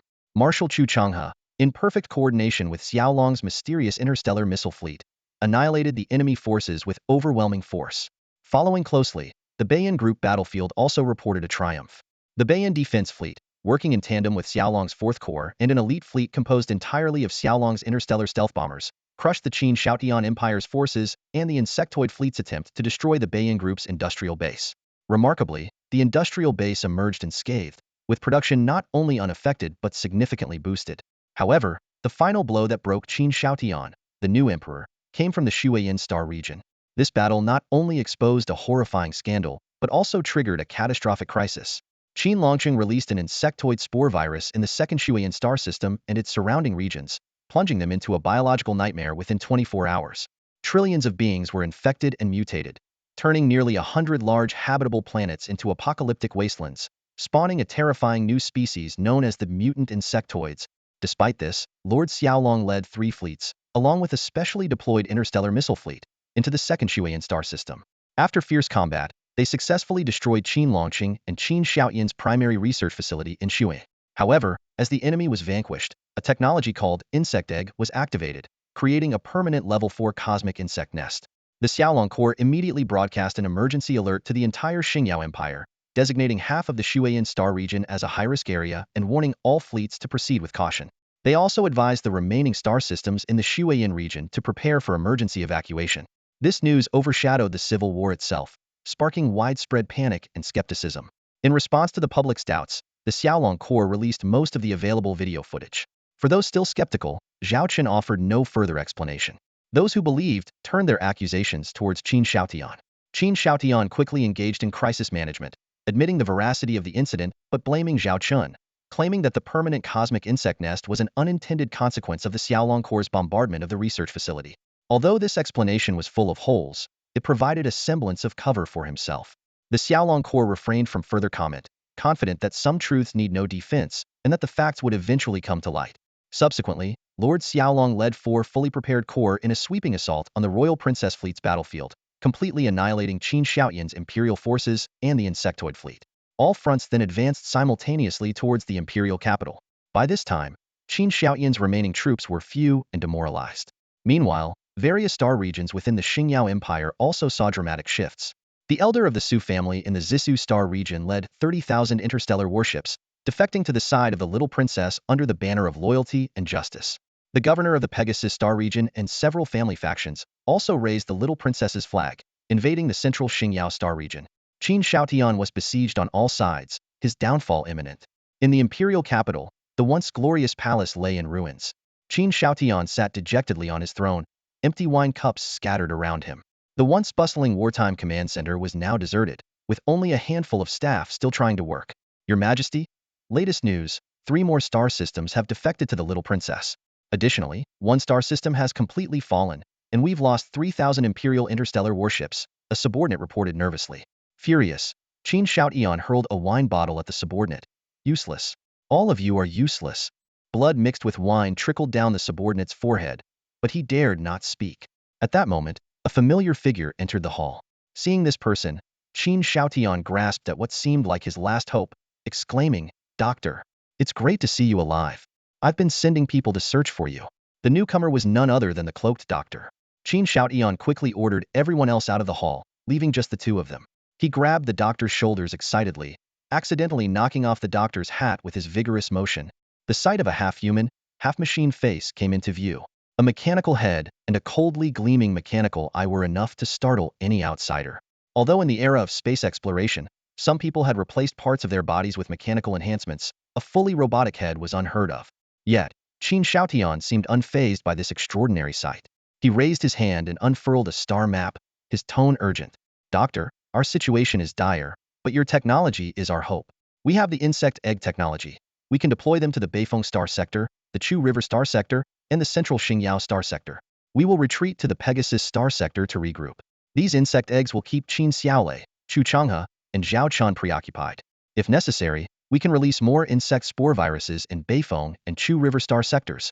Qin Shaotian's eyes were bloodshot, his emotions intense, clearly indicating that this plan had been brewing in his mind for a long time. The doctor responded in a grave tone, "Your Majesty, you need to rest." "Rest? No way." Qin Shaotian waved his hands frantically. "In half a month, the imperial capital will fall. We must be prepared." The doctor looked at him calmly. "No, you really need to rest. This war is already lost. Continuing to struggle is pointless." These words seemed to touch a nerve in Qin Shaotian, who erupted in a hysterical roar. "Impossible. I will not lose. I still have the Imperial Army, the insect fleet, and you. I will never lose. I will rise again." The doctor took a few steps back, his eyes filled with coldness and contempt. "You have already lost completely. Besides, I will no longer assist you. My research is nearly complete, and you are of no further use to me." As Qin Shaotian stood there bewildered, he suddenly felt a sharp pain in his neck, his body collapsing to the ground. In horror, he saw a tiny mechanical insect crawl off him and disappear into the doctor's black robe. What are you doing? Qin Xiaotian glared at the doctor. The doctor responded coldly. Things that have lost their value are trash, and trash needs to be cleaned up. As he spoke, he extended a mechanical arm, opened a small vial, and released a swarm of black insects. No, stay away. Guards, help. Qin Xiaoshan's terrified screams echoed through the hall, but no one responded. The entire imperial city was already deserted, filled only with corpses. The doctor slowly walked out of the hall, putting his hat back on. Soon, a series of explosions erupted throughout the imperial city, flames and thick smoke quickly engulfing most of it. Strangely, the automatic firefighting systems failed to extinguish the blaze, which burned for an entire day and night, reducing the imperial city to ruins. Investigators found thousands of skeletons in the rubble, one of which was identified by DNA as Qin Xiaotian. News of Qin Xiaotian's death due to the fire in the imperial city spread quickly throughout the Xingyao Empire, unexpectedly ending the civil war. Qin Xiaotian's death led to the complete collapse of the central Xingyao star sector's defenses. Zhao Chen, who had anticipated it would take another month to clear the entire sector, found AT-4 Blue-Eyed White Dragon-class heavy interstellar battleship hovering over the imperial capital by the end of June. Zhao Chen stood at the shuttle window, looking down at the ruins of the imperial city. Lilith and Chu Xian stood by his side. The imperial city caught fire? Do you believe that? Zhao Chen asked. Chu Xian rolled her eyes. This is the year 3034, not 2034. An explosion, maybe, but a fire destroying the entire imperial city? It's more believable that a volcano suddenly erupted under it. Zhao Chen turned to Lilith. Have you found that so-called doctor? Lilith shook her head. After we took over the imperial capital, we used every channel, but we couldn't find any information about the doctor. It's like someone deliberately erased all traces. What about the insect eggs? Qin Longqing said the doctor made 10, used 1, and had 9 left. Zhao Chen pressed. No information at all. Zhao Chen frowned. During the campaign in the central Xingyao star sector, those 9 insect eggs had been his greatest concern. To prevent Qin Xiaotian from making a desperate move, he had even deployed numerous interstellar reconnaissance ships in the Beifeng and Chu River star sectors. But the insect eggs remained inactive. Now, with Qin Xiaotian dead and the mysterious doctor missing, everything seemed even more bizarre. Chu Xian speculated. I guess the fire in the imperial city was probably the doctor's doing. He killed Qin Xiaotian, who was no longer useful, and erased all records of himself and the insect technology. Zhao Chen pondered. What is the doctor's true objective? Lilith and Chu Xian remained silent. The true intentions of the doctor, who had been manipulating events behind Qin Xiaotian, became an unsolvable mystery that would likely haunt Zhao Chen and his allies for a long time. At that moment, Zhao Chen's terminal beeped, and an image of his older sister, Zhao Ruyue, appeared. Little brother, the princess will hold a meeting next month to decide on the next steps. The Xingyao Empire is in bad shape after 2 civil wars. Before the meeting, the princess wants to discuss the future governance and development of the empire with you. Understood. Give me a location, and I'll head over immediately. Zhao Chen knew it was time to divide the Xingyao Empire's spoils. At this moment, many were likely watching the actions of this newly risen warlord with keen interest. Why do I have to wear this outfit? Qin Xiaolei looked down at the white lace dress she was wearing. Her cheeks flushed. The princess dress had an alarmingly short hem and a low neckline that made her feel uneasy. Not to mention the large area of exposed fair skin on her back. She kept trying to pull down the hem of the dress to cover herself. Zhao Ruyue crossed her arms, satisfied as she looked at Qin Xiaolei, who was dressed according to her careful selection. Although Xiaolei didn't have a voluptuous figure, Ruyue believed she still had room to develop. Plus, with Xiaolei's status, this battle dress would surely win over her unromantic brother. Princess, think about the person you're about to meet. He is the one who helped you achieve revenge and unify the Xingyao Empire. Showing a little sincerity wouldn't hurt, right? Zhao Ruyue coaxed. But, I feel exposed. Qin Xiaolei's face turned even redder. Not only was the outer dress chosen by Ruyue, but even the underwear was picked out by her. That's not important, Zhao Ruyue said with an encouraging smile. About to say more when the voice of a female guard came from outside. Lord Xiaolong requests an audience. I should change my clothes. Qin Xiaolei tried to escape, but Zhao Ruyue pressed her shoulders down, forcing her to sit back in the chair. Let Zhao Chen in, Zhao Ruyue called out. As the footsteps approached, Qin Xiaolei felt like she was being roasted alive. She was seated on what resembled a temporary throne with no cover in front of her. If Lord Zhao Chen came too close, he might see something he shouldn't. To prevent this, she clamped her legs together tightly and pressed down on the hem of her dress. Zhao Chen entered the hall, his gaze shifting between the downcast Qin Xiaolei and the smiling Zhao Ruyue. Princess, sister, he greeted briefly. Zhao Chen, even though you've achieved a high status, you should still show proper etiquette when meeting the princess, Zhao Ruyue said with a playful smile. Zhao Chen hesitated, deciding to humor his sister. He was about to kneel on one knee when Qin Xiaolei's frantic voice interrupted him. No, no, no need for formalities. Seeing this, Zhao Ruyue knew she couldn't push the princess too hard. Brother, I was just kidding. This isn't a formal occasion. No need for such ceremonies. Zhao Chen looked puzzled, not understanding what his sister was up to. He decided to get straight to the point. Can we start discussing business? Yes. Let's talk business. Let's move to another room to discuss, Qin Xiaolei suggested urgently, hoping to move to a meeting room with a table for cover. No need for that, we can do it here. Zhao Ruyue pressed Qin Xiaolei's shoulders down again, secretly hoping her brother would appreciate the princess's beauty. Qin Xiaolei took a deep breath, trying to calm herself. Ahem. The Xingyao Empire is mostly unified now, but there are still vacant positions and resource distribution issues that need to be addressed. There's also the matter of post-war recovery. The internal strife has depleted our treasury and caused significant losses across the empire. If we can't recover quickly, it will have a huge impact. Already, small rebellions are starting to appear. Zhao Ruyue noticed that when Qin Xiaolei talked about serious matters, her expression became stern. She was pleased, thinking this contrast would surely intrigue Zhao Chen.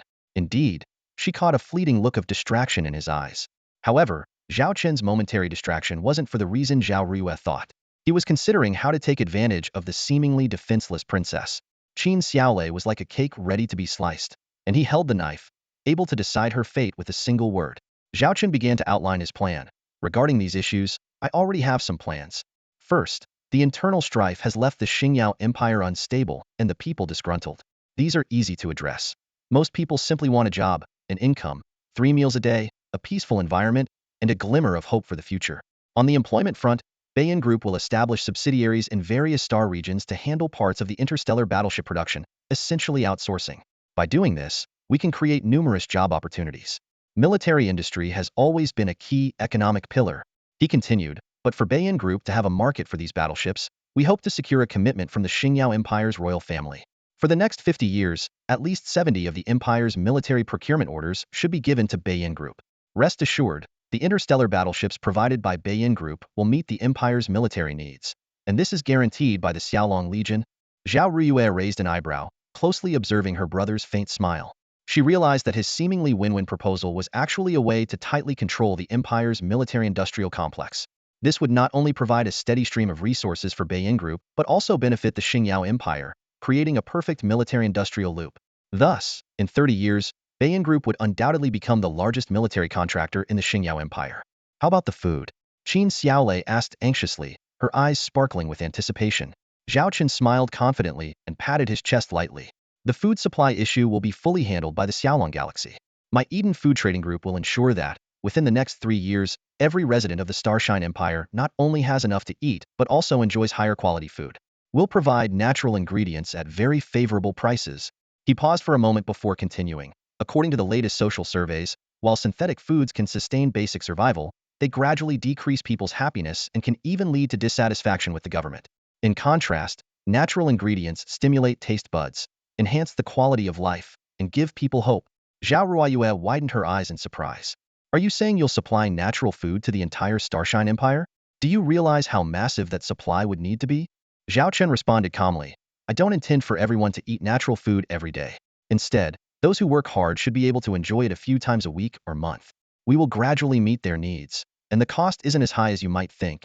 He added confidently, currently, the Eden Food Trading Group can meet the daily needs of 100 billion people, based on the high standards of the Xiaolong Galaxy.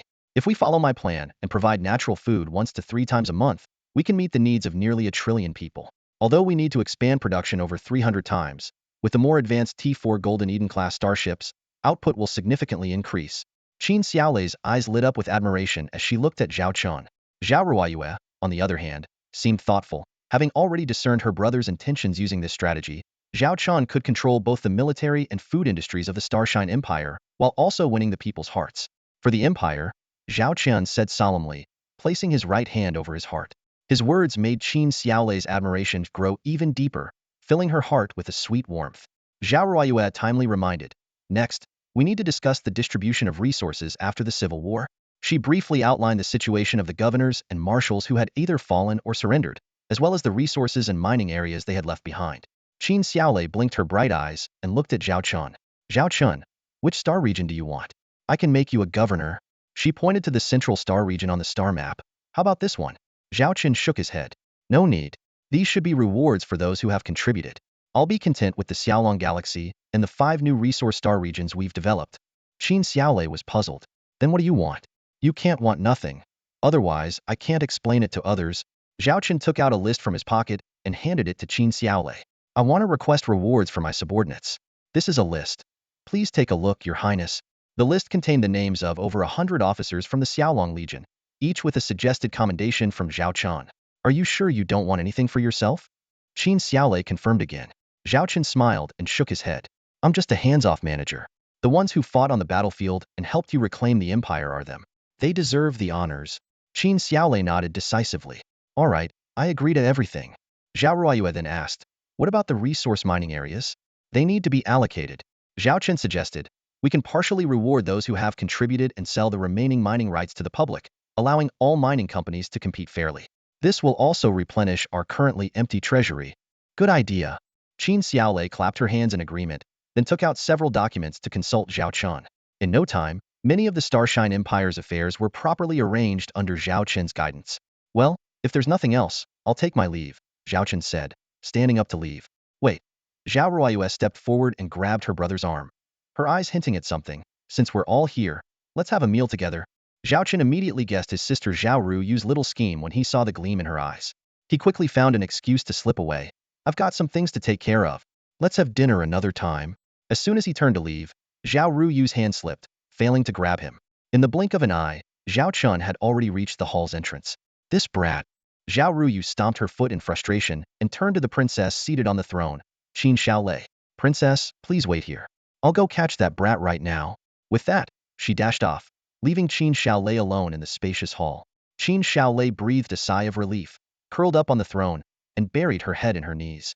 The recent events had given her goosebumps, but thinking of Zhao Chen made her heart flutter. As a young girl experiencing her first crush, she couldn't help but mutter softly, actually, if it's him, maybe, it wouldn't be so bad. She then blushed and shook her body in embarrassment. Outside the hall, Zhao Chen had just let out a breath of relief when Zhao Ruyu caught up to him.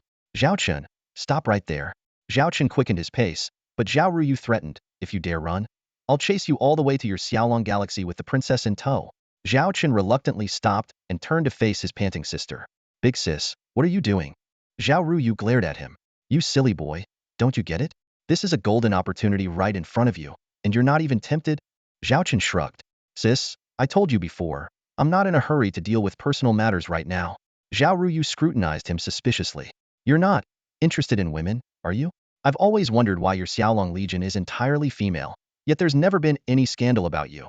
Could it be you see them as sisters? Zhao Chen's eyes widened. Come on, I'm a real man. My gender is male, and I like women. That's a fact. Isn't Qin Xiaolei beautiful? She is. Isn't she attractive? She is.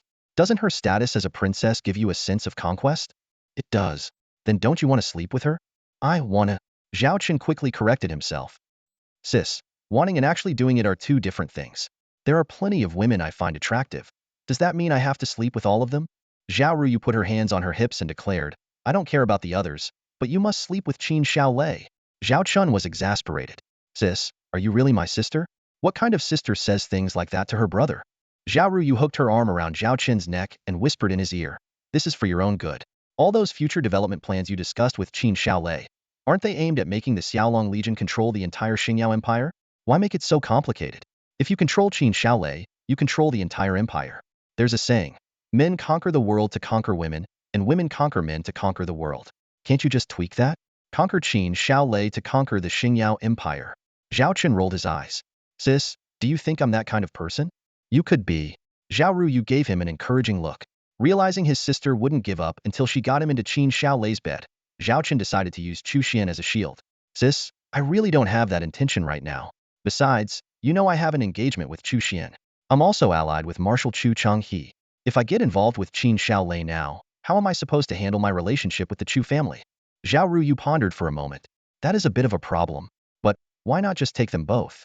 Our Zhao family is short on descendants. You could help expand the family tree. Her eyes sparkled with excitement. Zhao Chen sighed, realizing his sister was beyond help. He suddenly thought of a question. How old is the princess now? The princess? I think she's 17, Zhao Ruyu replied. Zhao Chen's lips curled into a smile. Well, that's it. I'm not interested in minors. Let's talk about it when she comes of age. Zhao Ruyu squinted at her brother. Really? You're not just making that up to fool me, are you? Of course it's true, Zhao Chen said earnestly. Then why not start with Chu Xian? Marshal Chu has been talking to me about marriage arrangements lately, Zhao Ruyu said with a mischievous grin. Zhao Chen realized there was no getting around this. After a lengthy struggle, he finally managed to escape his sister's clutches. A few days later, the quarterly system task updated. The last quarterly task has ended. Please claim your reward. The sudden voice startled Zhao Chen awake. He looked around and realized he had fallen asleep in the captain's chair on the bridge. Commander? Lilith asked curiously beside him. Zhao Chen noticed the blanket covering him and asked, How long was I asleep? 5 hours, Lilith replied. The leaders from the Northern Goose Group will arrive in an hour, and the new Empress's coronation ceremony is in 10 hours. It's July 1st now. Today was the day Princess Qin Shaolei would be officially crowned Empress of the Xingyao Empire, making her possibly the youngest empress in history. Naturally, many dignitaries would attend the coronation, including representatives from the Northern Goose Group. As a trade force that Zhao Chen had supported, he had specifically instructed Lilith to arrange a meeting with them upon their arrival. Wake me in an hour, Zhao Chen said, closing his eyes and pretending to sleep while actually opening the system interface. Since it was July, the second quarter task was complete. Right, what was the second quarter task again? Quarterly task. Task content. Increase St. Kana's trust in the host. A trust level of 60 is considered passing and earns a basic reward. A trust level of 70 earns a bronze chest. A trust level of 80 earns a silver chest. A trust level of 90 earns a gold chest. Zhao Chen remembered St. Kana. He recalled barely passing before getting caught up in the Xingyao Empire's civil war. Now he was curious to see how much her trust had increased. Zhao Chen stared in astonishment at the numbers before him. St. Kana's trust level, 81. In just over a month of absence, the trust level had soared to such heights. Not only did this trust level allow him to claim the basic reward for the quarterly task, but it also granted him an additional silver treasure chest. With a thought, he opened the silver treasure chest. A flash of light, and Zhao Chen obtained the technical blueprint for the T-4 Thunder Warrior class medium-sized interstellar combat mecha.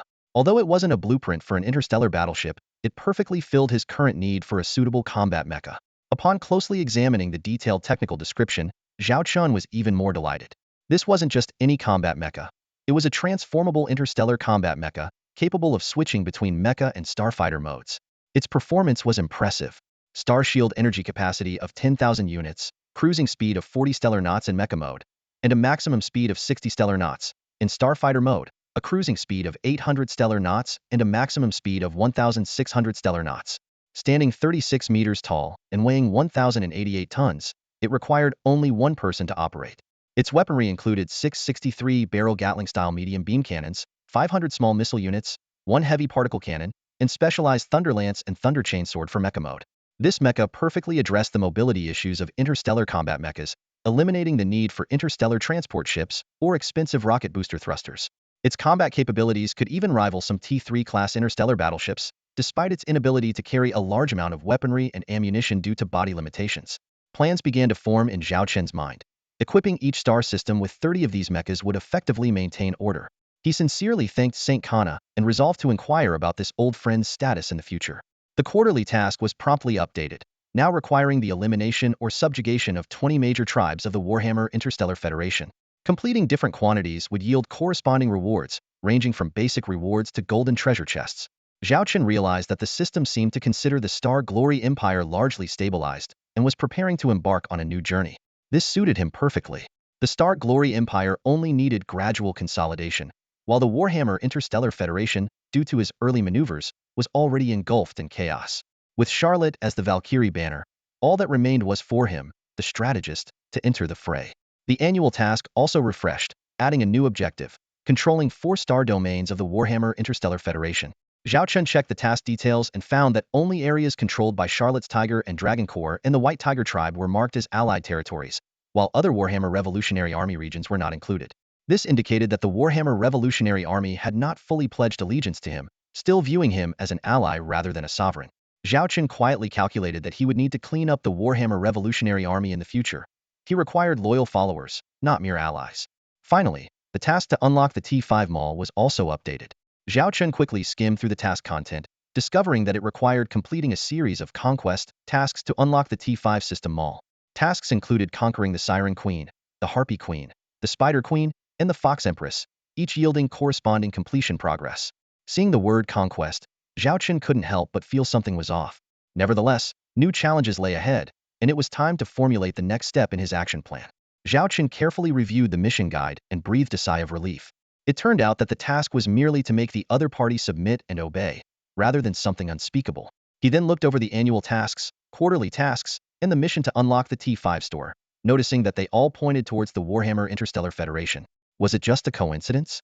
After an unknown amount of time, Lilith softly whispered in Zhao Chen's ear, "Commander, the representatives from the Northern Goose Group have arrived at the starport outside Imperial Star. They are scheduled to meet at the Imperial Star starport." Zhao Chen opened his eyes and responded briefly, "Got it?" Inside the Black Diamond VIP meeting room at the Imperial Star starport, the luxurious decoration was grand enough to host a magnificent banquet. Zhao Chen arrived first, standing by the open door to show his respect for the Northern Goose Group's representatives. After all, their performance on the Northern Goose Group's defense line had been impressive. Several figures appeared at the doorway, all members of the Northern Goose Group's leadership. Although Zhao Chen had only seen their names on a list, he could roughly recognize them. However, one familiar face caught his attention: Su Yifan. Zhao Chen smiled and patted Su Yifan on the shoulder, stopping him from bowing. "This is a private meeting, no need for formalities." Zhao Chen helped Su Yifan up and praised him. "I heard you performed outstandingly in the Northern Goose Group's defense battle." Su Yifan replied seriously, "It's my duty. The Morton system is my responsibility, and I won't allow any enemies to run rampant in our homeland." "Well done." Zhao Chen patted Su Yifan's shoulder again, his gaze shifting to the doorway. He noticed a familiar face missing, and the others seemed to be avoiding eye contact. "Where's Li Wei? Hiding in the bathroom again?" Zhao Chen joked. He used to do that all the time at the Northern Star Military Academy, always running to the bathroom whenever something came up. I almost wondered if he was hungry. Silence fell over the room. Zhao Chen's smile faded as he noticed their evasive glances. "Su Yifan, where is Li Wei?" Zhao Chen asked, his tone turning serious. Su Yifan bit his lip, his fists clenched as if he were struggling with something. Zhao Chen felt a pang of anxiety and pressed again. "Su Yifan, I'm asking you one more time. Where is Li Wei?" Su Yifan avoided Zhao Chen's gaze. Zhao Chen felt a wave of dizziness. The expressions and attitudes of everyone in the room silently conveyed a disturbing answer. "No, this can't be," Zhao Chen muttered, memories of his time with Li Wei at the academy flashing through his mind. Although most of those memories belonged to his original self, they still felt real to the current Zhao Chen. Just as Zhao Chen was lost in thought, a familiar voice came from behind him. "Didn't expect you'd care so much about me. Don't tell me you've fallen for me? I have to warn you, I have a girlfriend now. Just because you're my boss doesn't mean you can take advantage of me." Zhao Chen turned around to see Li Wei grinning at him, a mischievous look on his face. "Get out of here." Zhao Chen kicked Li Wei's rear, though he held back his strength. Hey, you're the Dragon Lord now.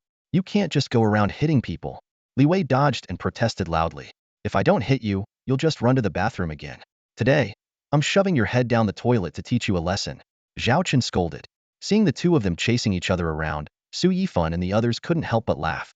Su Yifan explained, "My lord, it's not our fault. Li Wei insisted we play along with his prank on you. I almost couldn't hold back from telling you. None of you are getting away with this. I'm docking your pay," Zhao Chen threatened. At that moment, Zhao Chen grabbed Li Wei's baggy sleeve, revealing a mechanical arm underneath. Zhao Chen's smile froze. Li Wei rubbed his nose and patted his mechanical right arm. "Bad luck, lost my right arm, but at least I'm still alive. This mechanical arm is top-notch, way stronger than my old one. Now, if I arm wrestled Deshawn, he'd definitely lose. Too bad he's gone." Tears streamed down Li Wei's face, but he still smiled. He began recounting his experiences after joining a mercenary group post-graduation, sharing stories of his fallen comrades. "Old Zhao, you have no idea. When they found out I was the younger brother of the Northern Goose Group's president and the Dragon Lord's friend, their expressions were unforgettable. But I got them killed. They all died in the Northern Goose Group's defense battle. 32 brothers, all gone." Li Wei finally broke down, crying uncontrollably. Zhao Chen hugged Li Wei tightly, listening quietly as he recounted the stories of their fallen brothers.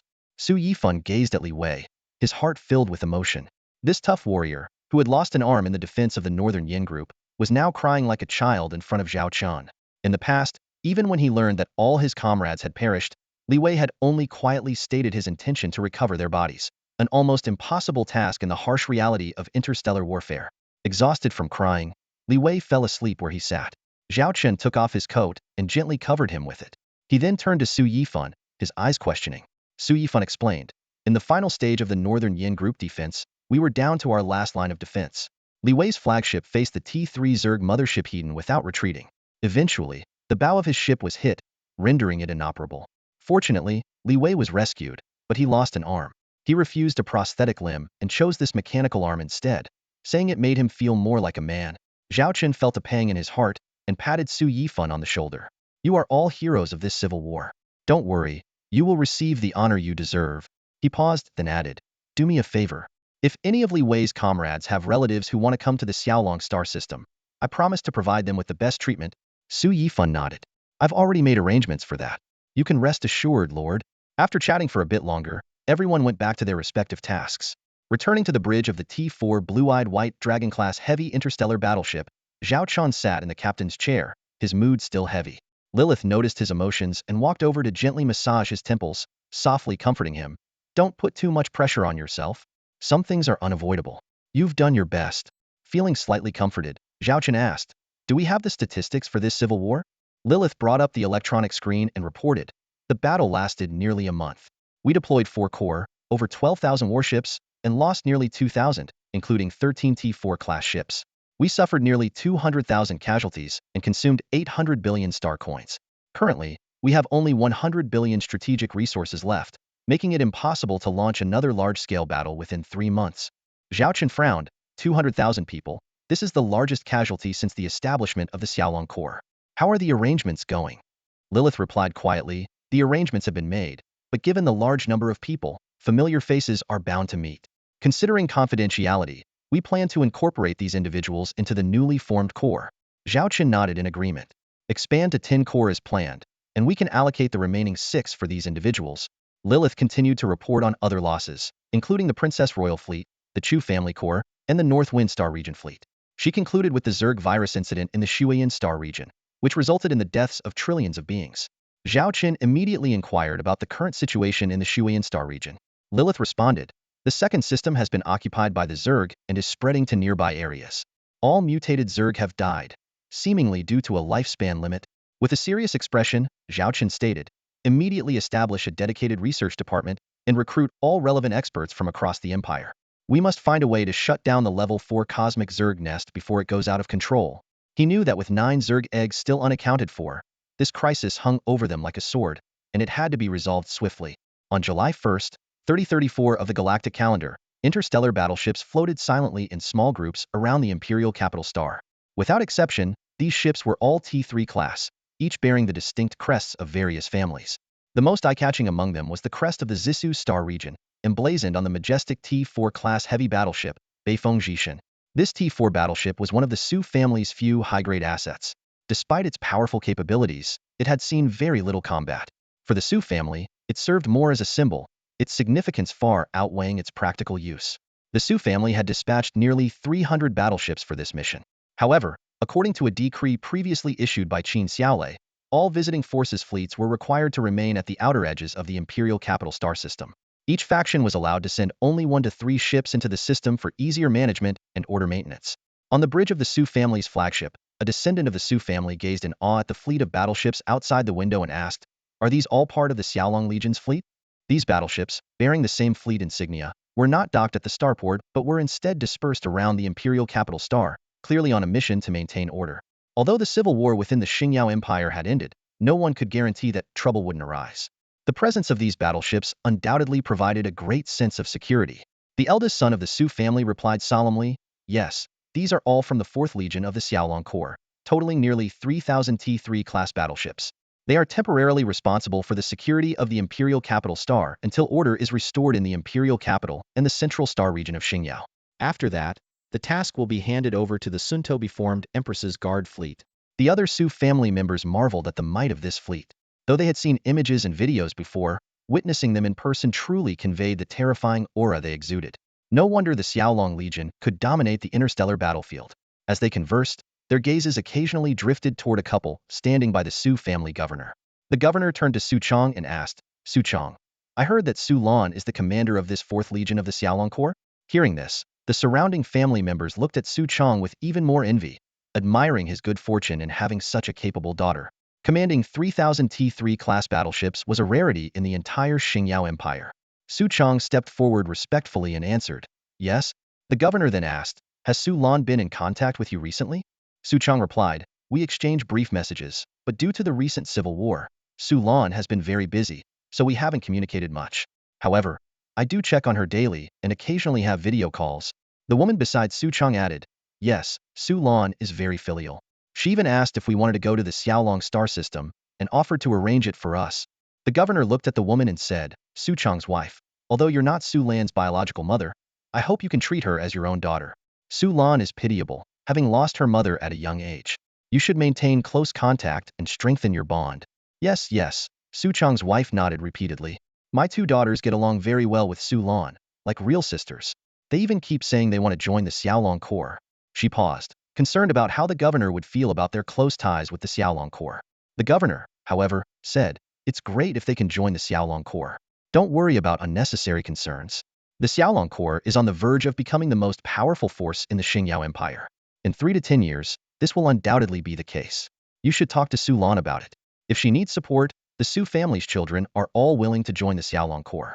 After all, she needs someone to rely on in the Xiaolong Corps, and our family will always be her backing." The surrounding Su family members echoed this sentiment, eager to express that their children or relatives were suitable candidates for the Xiaolong Corps. The eldest son of the Su family observed this scene, understanding the governor's intentions. The Xiaolong Corps was undoubtedly a powerful ally, and aligning with them would provide significant protection and opportunities. Establishing a loyal faction within the Xiaolong Corps would only benefit the Su family. Su Chong responded, "I'll mention it to Su Lan." He glanced at the governor's kind expression and the surrounding people's friendly demeanor, fully aware that it was all because of his daughter's achievements. The saying, "a father is honored because of his daughter," had never been more true. Although several hundred members of the Su family had arrived on the starship, only 30 were allowed to attend today's new emperor's coronation ceremony. This was because the Su family was among the top 5 invited factions. Other families were lucky to have 2 or 3 spots.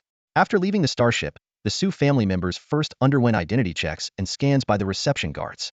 The guards meticulously verified that the Su family members matched the previously submitted list and scanned for any weapons. Even the Su family governor was not exempt. In the past, the Su family might have been displeased with such treatment, but now, they behaved exceptionally obediently, as if well trained. The reason was simple. These reception guards were composed of 2 groups. 90% were soldiers from the Princess Royal Fleet, and the rest were female soldiers from the Xiaolong Corps. These female soldiers adhered strictly to protocol, regardless of the visitor's status, even if they were marshals or governors. Of course, some ignorant individuals still thought things were as they used to be. These individuals were promptly expelled by the Xiaolong female soldiers. Onlookers regarded the expelled individuals with disdain, mentally adding these fools and their associated factions to a blacklist, never to engage with them again. After completing the checks, the Su family members boarded a shuttle to the imperial capital Star. The shuttle traveled for about 10 minutes before gently landing on a helipad in front of a magnificent palace, situated 30 to 50 kilometers above the ground, amidst the clouds. This was the venue for today's Empress coronation ceremony. Although situated above the clouds, this newly built cloud palace feels remarkably comfortable due to its unique architecture. The efficient operations of the T2 Hammer-class heavy interstellar industrial ship enabled the rapid construction of this sky city. Governor Su surveyed the surroundings. Although there was still an hour before the ceremony began, most guests had already arrived, and the seating arrangements for various factions had been meticulously planned. The Su family was seated next to the Chu family. "Su, you old turtle, you've actually left the Zissou star region. I thought you'd never leave your little corner of the galaxy," came a teasing voice. The Su family turned to look but dared not react. Governor Su smiled upon seeing the speaker. Marshal Chu, still as spirited as ever. "Unlike me, just an old man." Marshal Chu Changhe sat down in a chair and snapped his fingers. His adjutant immediately unfolded another chair beside him. "Don't just stand there. Come, sit and chat." Governor Su took the seat next to Chu Changhe without hesitation. While most people remained standing respectfully, only these few with special status dared to sit at this time. Chu Changhe glanced at Governor Su. "I thought we would meet on the battlefield this time. But you, old turtle, always know how to play your cards right. You bet correctly this time. It seems your Su family is lucky to have Su Lan. I've met her. She's a promising talent, especially in commanding carrier starships. I don't know how your Su family produced such a military genius." Governor Su, unfazed by the veiled jab, smiled and said, "It's just Su Lan's own good fortune." The two continued to chat about the current situation as time quietly passed. 5 minutes before the ceremony, Chu Changhe and Governor Su stood up, and the chairs were removed. The room fell silent, but it quickly became apparent that one important party was missing: the Xiaolong Legion. As whispers filled the air, dozens of shuttles landed on a distant platform. A group of female officers in Xiaolong Legion uniforms marched in formation. Leading them were high-ranking officials: Deputy Commander and 1st Corps Commander Charlotte, Chief Secretary Lilith, followed by the commanders of the 2nd to 4th Corps, Qitong, Shenbing, and Su Lan, as well as special fleet commanders by Shui and Zhao Wanner. They were accompanied by Li Yaqi, chairman of the Beilong Group, Red Rose of the Rose-Red Dragon Group, and Jiang Hong, acting governor of the Xiaolong Star System. The crowd parted to create a passage. The synchronized sound of marching boots resonated through the venue. The Xiaolong Legion officers took their place in the front row, right next to the Chu family. Marshal Chu. Charlotte and her team saluted Chu Changhe, their only proactive greeting upon entering the venue. Grandfather. Chu Xian winked at Chu Changhe. As an officer of the Xiaolong Legion, she was also participating in this ceremony. The Xiaolong Legion's formation was the most impressive, with their uniform white and gold-trimmed military attire and their seasoned battlefield demeanor, exuding an air of valor. Su Lan noticed the Su family's gaze from a distance and signaled to Charlotte and Lilith. "If you want to go over and greet them, go ahead. They are your kin, after all," Lilith said softly. Su Lan nodded and walked over. Su's mother was the first to step forward. "Have you lost weight, dear? Take care of yourself out there." "Thank you for your concern, Auntie. You take care too," Su Lan replied, locking eyes with her father, Su Chong, but saying nothing. Governor Su broke the silence. "You always talk about your daughter every day. Now that you see her, why so silent?" The surrounding Su family members chimed in. If not for Governor Su's presence, they would likely have vied to get closer to Su Lan. "Lan, you've become more composed," Su Chong finally spoke. "You've become more prosperous," Su Lan responded, noticing from his attire and condition that he'd been doing well, just as she had expected. "The ceremony is about to start. I should get back," Su Lan said, returning to the Xiaolong Legion's formation. Su's mother whispered to her husband, "What's wrong with you? You had so much to say at home. Why can't you say more than 3 words now?" Su Chong's expression was complicated. Some words seemed hard to say in front of his daughter. He could hardly believe that the poised and commanding fleet commander before him was his own child. Suddenly, solemn music echoed throughout the Cloud Palace, accompanied by dazzling light effects. Everyone held their breath, eyes fixed on the grand door beside the throne, awaiting the queen's entrance. However, the first to appear was a man in military uniform, exuding a powerful presence. He paused, his cold gaze sweeping across the room. Most people felt a shiver down their spine as his eyes passed over them, overwhelmed by his formidable aura. "This kid, he seems even more imposing after a few days," Chu Changhe said with a proud smile. Governor Su stared at the young man, knowing full well that this was the mastermind who had ended the civil war in the Xingyao Empire and helped the empress ascend the throne. This man would become the true power at the top of the empire's hierarchy. The commander of the Xiaolong Legion, lord of the Xiaolong Star System, Zhao Chen. Zhao Chen stood on the stage, and time seemed to freeze for a minute. The entire hall fell silent, the atmosphere solemn and respectful. Suddenly, he slowly raised his left arm, and a slender, fair hand rested upon it. As he moved forward, a graceful figure gradually came into view. Princess Qin Xiaolei, dressed in a luxurious gown of white and gold, with a train several meters long, stepped slowly towards the audience. Zhao Chen carefully supported her. Qin Xiaolei stood before the throne, facing the crowd. She lifted her head slightly, her gaze sharp and commanding, exuding the majesty of an empress. The guests were amazed by the transformation of the young princess. The once delicate and tender girl now displayed an extraordinary presence, despite retaining some of her youthful innocence. At this moment, Zhao Riyue approached with a brocade box containing a new crown and scepter. The original crown and scepter had gone missing during the fire at King Qin Xiaoyan's palace. Zhao Chen and Qin Xiaolei had decided to have them remade. As Zhao Riyue reached Zhao Chen's side, the crowd exchanged curious glances. Typically, a member of the royal family of high stature would perform the coronation. The fact that Zhao Chen, an outsider, was given this honor carried significant implications. The coronation of the new emperor, Zhao Riyue announced. Zhao Chen lifted the jewel-encrusted crown and looked at Qin Xiaolei. Qin Xiaolei leaned forward slightly, a subtle gesture that sent a ripple through the audience. She acknowledged Zhao Chen as her superior. Zhao Chen gently placed the crown on Qin Xiaolei's head, and then took the scepter from the brocade box, presenting it with both hands. Observant attendees would notice that the new scepter was engraved with dragon patterns and adorned with a dragon head at the top. With the crown on her head and the scepter in her hand, Qin Xiaolei gazed sternly at the crowd below, raising the scepter high. Long live the Empress! The guests in the palace responded, those in the back prostrating themselves, while those in the front either knelt on one knee or bowed slightly. The female officers of the Dragon Legion performed a standard military salute. Amid the acclaim, the newly crowned Empress Qin Xiaolei slowly took her seat. Zhao Chen and Zhao Riyue stood like guardians on either side. 3 minutes later, Empress Qin Xiaolei spoke. You may rise. Today marks the rebirth of the Xingyao Empire. Over the past year, our empire has faced internal strife and external threats. But thanks to the efforts of many loyal and righteous individuals, we have finally returned to the right path.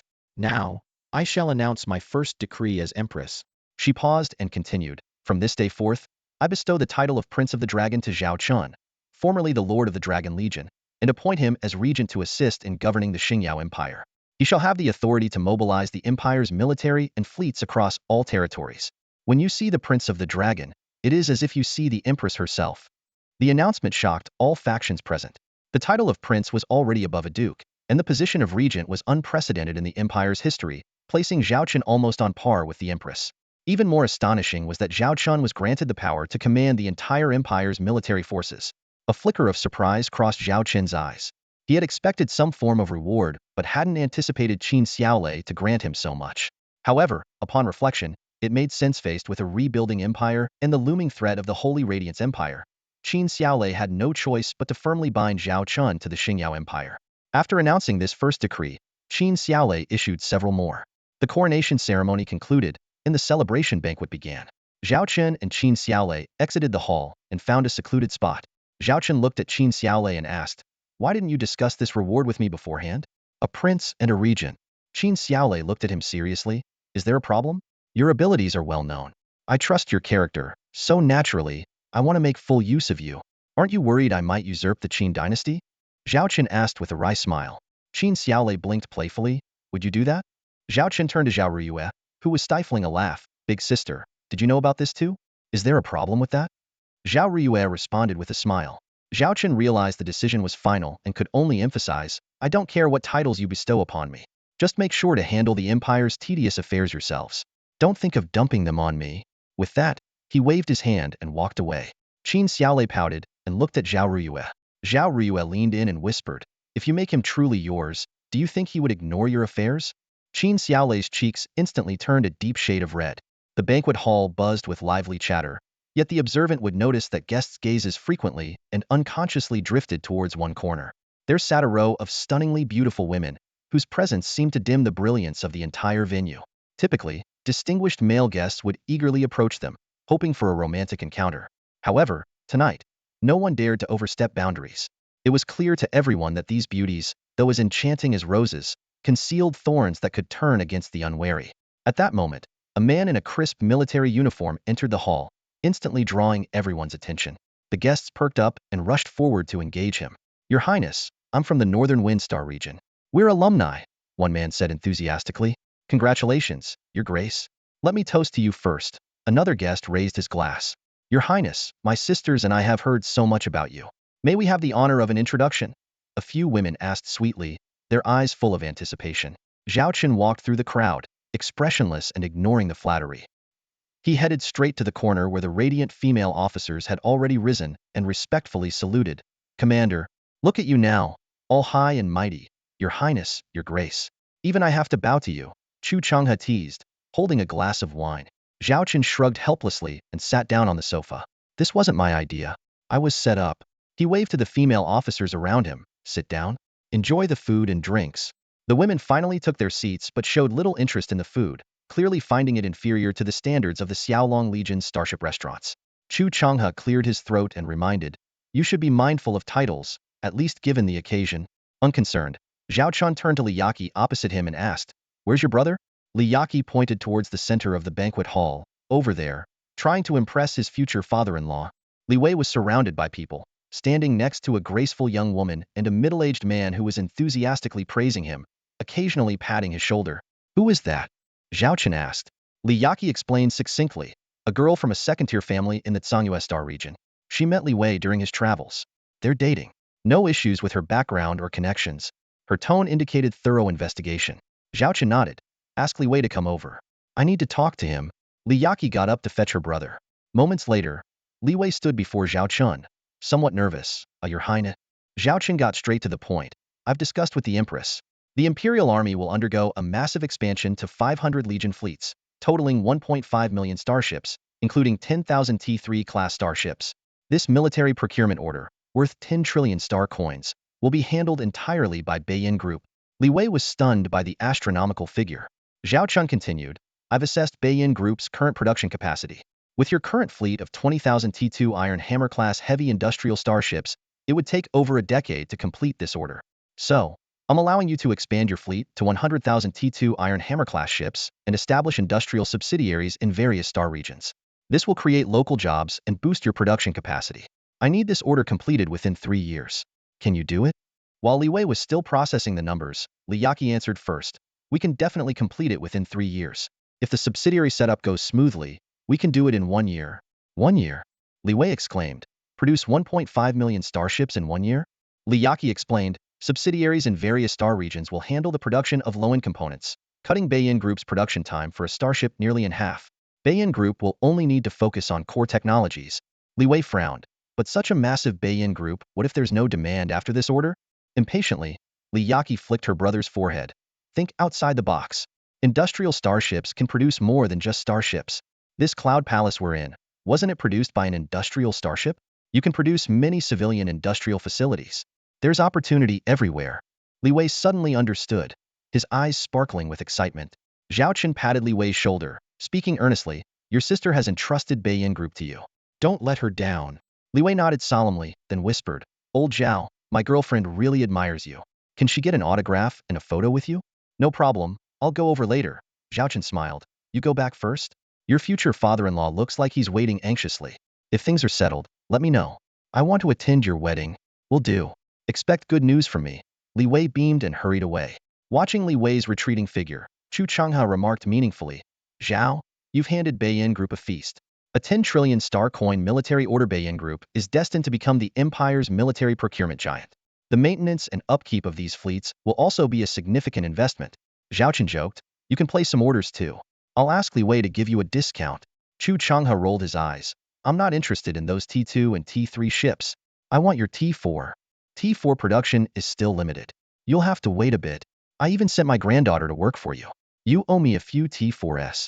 Just give me one T4 Blue Eyes White Dragon. Just one. Don't you already have Northern Wind God? Northern Wind God can't compare to your Blue Eyes White Dragon. Don't be so stingy. Chu Changhe continued to haggle. And that T4 Medusa class I can't afford the missile ship. But the artillery ship looks good. At this grand banquet, Empress Qin Xiaolei announced a series of important decisions. Among them, the most notable was the commendation of the heroes who had performed exceptionally during the Civil War in the Starlight Empire. Chu Changhe, as the governor of the Star region and a 5-star general, was naturally among those honored. However, given his already high rank, further promotion was impractical. The Empress ultimately decided to increase Chu Changhe's authority over the Imperial fleet and significantly expanded his private military forces. The Chu family fleet's capacity was raised from 3,000 to 30,000 interstellar warships, second only to Prince Zhao Chen, the Soaring Dragon. It is worth mentioning that although there are fleet restrictions even for princes, this rule does not apply to Prince Zhao Chen. He directly commands over 10,000 combat interstellar warships, a privilege tacitly approved by Empress Qin Xiaolei. Anyone foolish enough to impeach Prince Zhao Chen over this would likely face dire consequences. The Northern Wind Governor was also rewarded with substantial wealth. However, the most attention-grabbing rewards were those given to the members of the Soaring Dragon Legion. Charlotte of the Soaring Dragon Legion was bestowed the rank of 5-star general, a decision that shocked everyone present.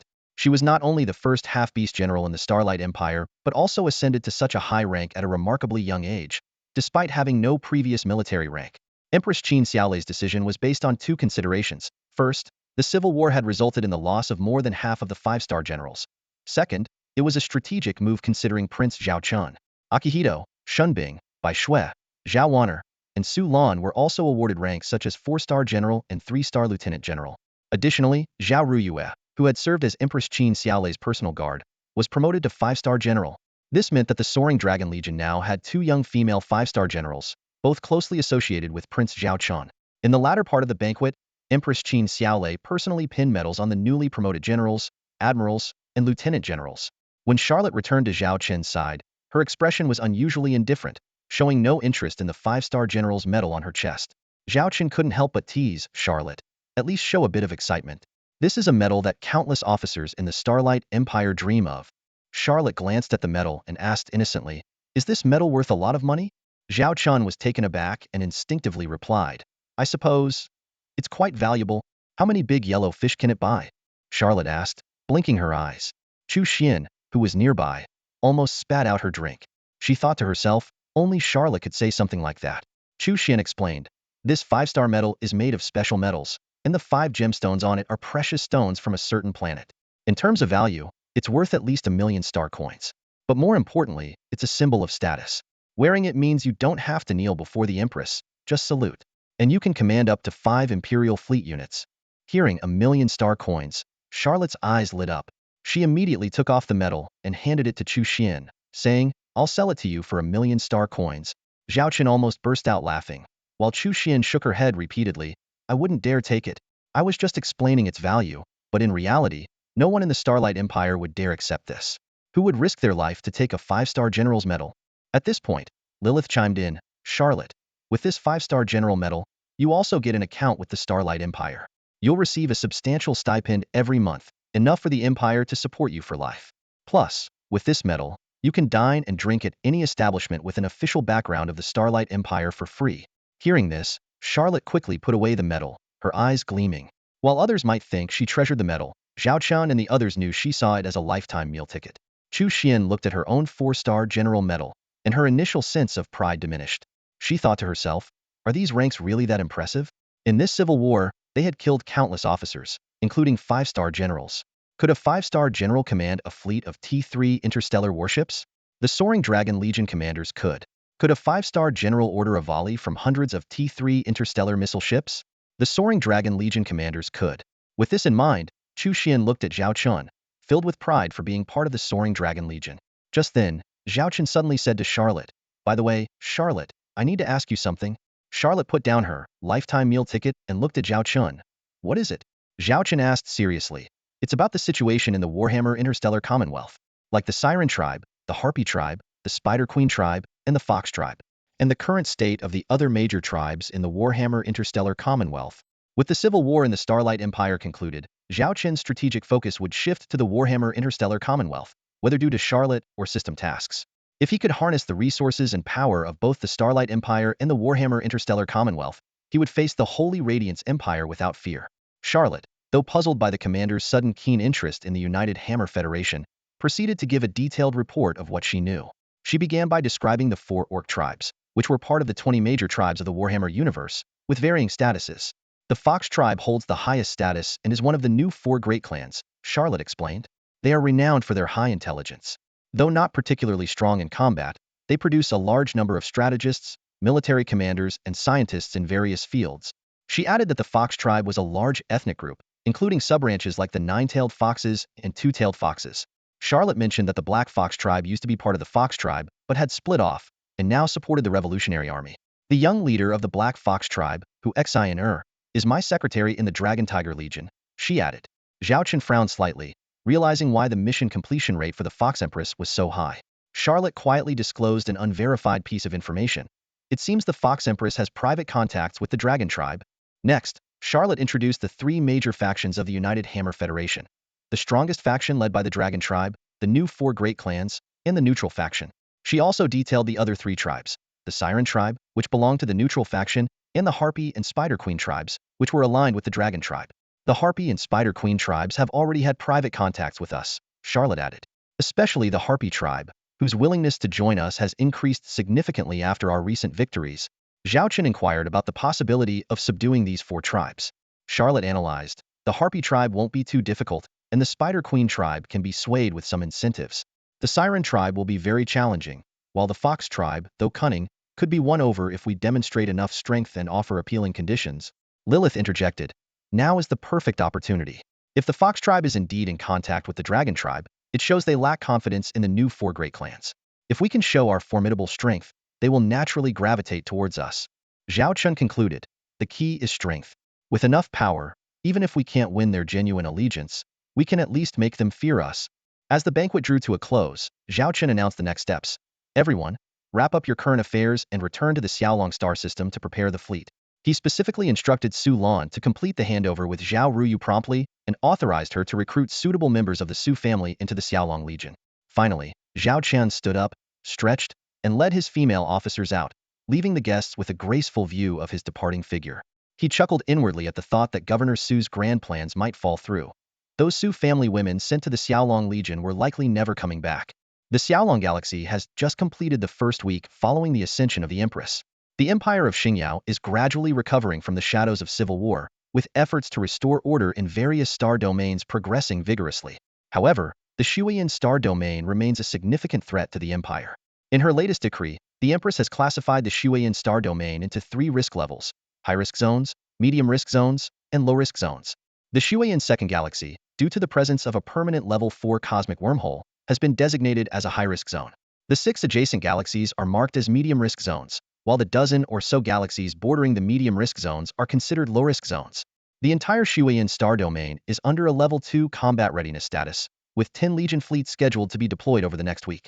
Lilith stood beside Zhao Chen, reporting these developments in detail. As the regent, Zhao Chen has immediate access to all matters handled by the Empress, thanks to a one-way intelligence sharing mechanism. Marshal Zhao Riyue had inquired about when they could begin addressing the issue of the permanent cosmic wormhole in the Shuiyan star domain. Lilith turned her gaze to Zhao Chen, awaiting his decision. Zhao Chen stared at the star map of the Shuiyan star domain, now divided into 3 risk levels, and spoke in a grave tone. If these were ordinary enemies, we could simply engage in battle. But these are the ever-multiplying interstellar insects. Combating them requires a vast amount of military resources, and the Civil War has already depleted the Empire's military, the Royal Fleet, and even our Xiaolong Legion's resources. Without a definitive solution to the permanent cosmic wormhole, a hasty attack would only mire us in the quagmire of the Shuiyan star domain. Charlotte, standing nearby, offered her suggestion. I believe we cannot ignore the wormhole issue, but we shouldn't overemphasize it either. Until we find a permanent solution, we should adopt a containment strategy. Establish a perimeter around the Shuiyan second galaxy to confine the interstellar insects. Regularly launch offensives to clear portions of the swarm. This can serve as a training ground for the Empress expansion plans and allow our newly formed Xiaolong Legion fleets to gain combat experience. Real combat is the fastest way to enhance fleet combat capabilities. Zhao Chen nodded in agreement, finding Charlotte's proposal aligned with his own thoughts. He then assigned the task to Charlotte. Analyze the threat level of the wormhole based on the existing data and draft a strategic plan, then send it to the Imperial capital for execution. Charlotte hesitated upon hearing this. Noticing her reluctance, Zhao Chen asked, "Is there a problem?" Charlotte explained, "Commander, I have been away from the Warhammer Interstellar Confederation for over a month. Recently, I received news that the situation within the Revolutionary Army is unstable. My father has repeatedly asked if I can return to maintain order, as I am currently the only one who can suppress the troublemakers." Zhao Chen's expression turned serious as he brought up the star map of the Warhammer Interstellar Confederation and bluntly assessed, "Charlotte, let me give you a straightforward evaluation of your Revolutionary Army's current state. Initially, the Revolutionary Army might have been a formidable force, albeit poorly equipped. But with its recent rise and the influx of numerous small and medium-sized tribes, your organization has become bloated. Some major tribal forces are now seeking comfort and even considering negotiating with the existing Warhammer Interstellar Confederation. I've heard that some Revolutionary Army tribal leaders have proposed ceasing hostilities if the Dragon tribe agrees to expand their major tribes' quotas from 20 to 30 or more." Charlotte's face darkened, reluctantly acknowledging the truth in Zhao Chen's words. Zhao Chen continued, "Charlotte, if you truly want to create a better future for the Warhammer Interstellar Confederation, you must address the internal issues of the Revolutionary Army now. A major conflict with the Warhammer Interstellar Confederation is imminent. If you go into battle with these burdens, even with support from my Longhu Legion, the best you can hope for is a Pyrrhic victory. Do you understand my point?" Charlotte grasped Zhao Chen's implication and hesitated. "Are you suggesting a major purge?" Lilith interjected. "I agree with the commander's view. Before a major battle, decisive action is necessary to avoid chaos. This will also consolidate your military power and elevate your authority. The commander needs a new Warhammer that follows your lead, not a new regime built by a bunch of squabbling clowns." After a moment of silence, Charlotte made her decision. She saluted and said, "Charlotte will follow the commander's orders." Zhao Chen coldly replied, "Continue with the task I assigned earlier. As for the Revolutionary Army and Warhammer, let the bullets fly a bit longer." Charlotte accepted the order and proceeded to draft the tactical plan for the Shuiyan star domain. Zhao Chen then turned to Lilith to inquire about the development statistics of the Xiaolong Legion. Lilith quickly pulled up a series of data covering the Xiaolong Legion, the Xiaolong Galaxy, and related departments. She first reported on the Xiaolong Galaxy. Under the administration of acting Governor Jiang Hong, the Xiaolong Galaxy is thriving. With industries like military manufacturing, agriculture, and interstellar trade, the monthly tax revenue of the Xiaolong Galaxy has surpassed 1 billion credits, with a permanent population of 30 billion and a registered population of 1.5 billion. In the comprehensive star system ratings, the Xiaolong Galaxy has surpassed the imperial capital, becoming the highest-rated star system in the Xingyao Empire. As Lilith reported on the development of the Xiaolong star system, Zhao Chen couldn't help but drift into memories. His mind wandered back to the early days when he first arrived in this world, and the Xiaolong star system was barren and desolate. The population was only 500 million and dwindling. Yet, in just 3 to 4 years, the Xiaolong star system had undergone a dramatic transformation. Today, the Xiaolong star system is a rising star. Residents with Xiaolong citizenship walk the streets with pride on their faces. Outsiders look at these local residents with envy, longing for a chance to obtain Xiaolong citizenship themselves. After all, the benefits and welfare associated with Xiaolong citizenship are quite generous. Zhao Chen snapped back to attention and continued listening to Lilith's report. She detailed the current military strength of the Xiaolong star system: 4 fully staffed Xiaolong legions, 2 special fleets, and 6 legions under construction. Among them, the 5th legion is nearing completion and is expected to be combat-ready by mid-August. The number of combat starships has reached nearly 15,000, Lilith stated, including over 300 T4 class starships. Zhao Chen raised an eyebrow, silently impressed. 300 T4 class starships. This number even exceeded the total T4 starships of the Starshine Empire after the Civil War. Lilith continued with the economic report. The monthly output value of the 5 resource star regions has surpassed 5 trillion star coins, with further growth potential. Major corporations like Bayin Group, Bailong Group, Crimson Dragon Group, and Eden Grain Trading Group contribute significantly to the Xiaolong star system's profits. Currently, our monthly revenue has stabilized at 1 trillion star coins. Lilith concluded. Zhao Chen was somewhat surprised. He knew these corporations were profitable, but he hadn't expected such staggering figures. Before the Civil War, the entire Starshine Empire's monthly revenue was only about 1.5 trillion. This meant that the Xiaolong Legion's ecosystem alone was equivalent to half of the Starshine Empire. Sensing Zhao Chen's thoughts, Lilith added, based on projections from the Secretariat, if everything goes smoothly, our annual revenue could surpass the Starshine Empire by the end of next year. Zhao Chen nodded in satisfaction. He understood that while a powerful military was crucial, without a strong economic foundation, everything would be built on sand. Next, Lilith detailed the industrial system of the Xiaolong star system. 2,000 T3 Furnace-class heavy industrial starships and 50 T4 Gemini-class heavy industrial starships formed a robust production capacity, capable of producing large quantities of T3 and T4 starships monthly. However, this enormous production capacity also meant substantial expenses. Zhao Chen suddenly realized that the previously impressive 1 trillion star coins of monthly revenue might not be sufficient. How long would it take to gather the resources for a large-scale battle? Zhao Chen inquired. Lilith pondered for a moment before replying. Basic battle resources would take 1 to 2 months. However, to annex the entire Warhammer Interstellar Republic in one go, we would need at least 5 months to stockpile resources. The exact time would depend on the number of participating fleets. Zhao Chen nodded in understanding. He was no longer commanding a few or dozens of starships, but orchestrating a massive war machine with tens of thousands of starships and millions of soldiers. Every decision was critical, and he was fortunate to have Lilith and others to assist him. Lilith, make the arrangements. Prepare the basic battle resources within a month, and ensure all fleets are ready for action, Zhao Chen instructed. We may need to intervene in the Warhammer Interstellar Republic conflict as soon as 2 weeks, or at most a month. I'm concerned that the Holy Radiance Empire might make a move, so we need to handle the Warhammer situation quickly. Lilith nodded in agreement. Understood. I will expedite the preparations. Zhao Chen enlarged the star map before him until it covered the territories of 3 great empires. These empires were like beasts eyeing each other warily, poised to strike. Zhao Chen knew that while the Xiaolong Legion was strong, it still lagged behind the vast Holy Radiance Empire. Without opening new battlefronts and finding new resource points, the Xiaolong Legion's development would hit a bottleneck. Warhammer was undoubtedly the best stepping stone. By annexing or controlling Warhammer, the Xiaolong Legion would gain new lifeblood. At that point, Zhao Chen's Xiaolong Legion would possess the power to crush the Holy Radiance Empire. Ding! A video window suddenly popped up, drawing Su Lan's attention to Commander Zhao Chen on the screen. Surrounding him were 5 other people maintaining contact: Charlotte of the 1st Legion, Qitong of the 2nd Legion, Shun Bing of the 3rd Legion, and Bai Shui and Zhao Wanner, who were in charge of 2 special fleets. Zhao Chen glanced at the 6 video windows, looking slightly helpless. I called you here for a small meeting.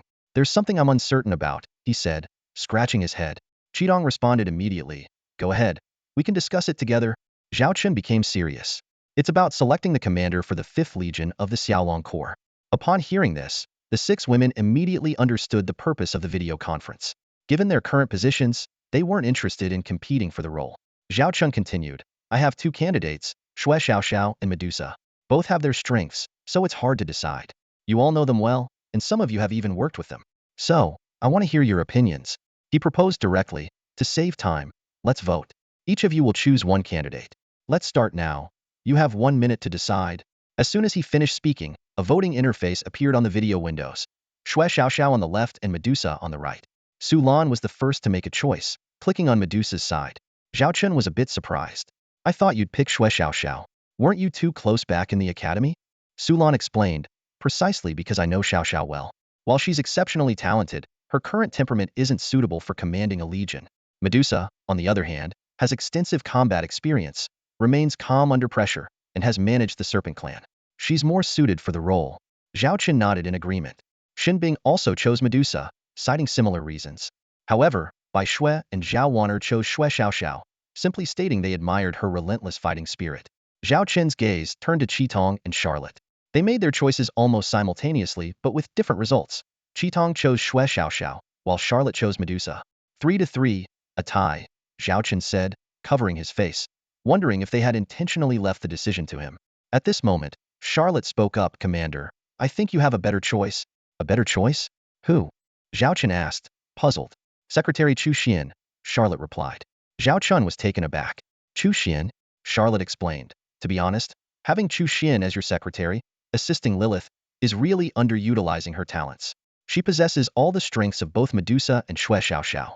She has experience managing the Chu River Star region, commanding the Chu family fleet, and has abundant combat experience and talent. Your only concern might be her background. But I believe she should be in a commanding position rather than assisting others. Zhao Chen squinted, acknowledging that Chu Xian was indeed a very suitable candidate, with the only issue being her background. Charlotte continued, Commander, I think your concern is unnecessary. You've said before that the Xiaolong Corps will face threats from other empires, and even other universes. Strengthening our capabilities is paramount, and high-level talent is crucial. While the Goddess Academy's starships can train key personnel, true talent is rare. If you're willing to recruit people from the Su family, why not fully integrate Miss Chu Xian into our Xiaolong Corps? Zhao Chen pondered for a moment. I understand. Let me think about it. This meeting is adjourned, and don't discuss this matter outside. With that, he ended the video conference. Leaning back in his chair, Zhao Chen closed his eyes in thought. Half an hour later, Chu Xian knocked on the door of the commander's private office. Come in, came the voice from inside, and the door automatically opened. Chu Xian walked in casually. Old Zhao, what do you need? Lilith has given me a ton of tasks. Zhao Chen opened a digital panel and pointed to a spot on it. Sign this. Surprisingly, Chu Xian signed her name without even looking. Zhao Chen was astonished. Wait, you didn't even look at what you're signing? Chu Xian rolled her eyes. What, do you think it's a contract of servitude? If there's nothing else, I'll get back to work. You're about to interfere with the affairs of the Warhammer Interstellar Federation, while we're swamped in the Secretary's department.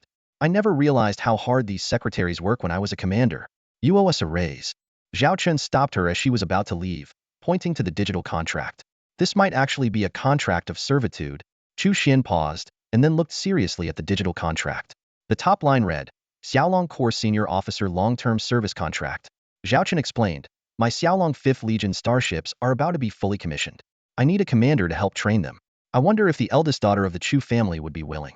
I can ignore the signature you just made, but if you agree now, you'll belong to the Xiaolong Corps for the next 30 years. He took out a platinum dragon embossed medal with a 5 on it, representing the highest-ranking general of the Xiaolong Corps, the commander of the 5th Legion. Chu Xian looked at Zhao Chen in surprise. You want to give the 5th Legion to me? Zhao Chen nodded. You still have a chance to reconsider. After all, the Chu family fleet awaits your inheritance, Miss Chu. Chu Xian replied without hesitation. Regret? No way. From now on, I'm the commander of the Xiaolong 5th Legion. I can command 3,000 T3 starships. Zhao Chen was taken aback by her decisiveness, his face beaming with joy. You've decided just like that? What about your grandfather? Zhao Chen asked. Chu Xian replied bluntly, my grandfather? That old man is still in great health. He can keep working for another 30 or 50 years. Holding the platinum dragon embossed medal, she felt more excited than when she was awarded the general's rank by the Starshine Empress. Zhao Chen thought, well, it looks like I've successfully recruited the eldest daughter of the Chu family. Old Chu, It seems your retirement will have to wait. He silently offered his condolences. In mid-July of Galactic Year 3034, Zhao Chen received an urgent message from within the Warhammer Revolutionary Army. His eyes quickly scanned the densely packed text, and a faint smile appeared on his lips. The situation was unfolding exactly as he had anticipated. Lilith, Zhao Chen looked up and addressed his lieutenant standing nearby. Get ready. It's time to initiate our next plan.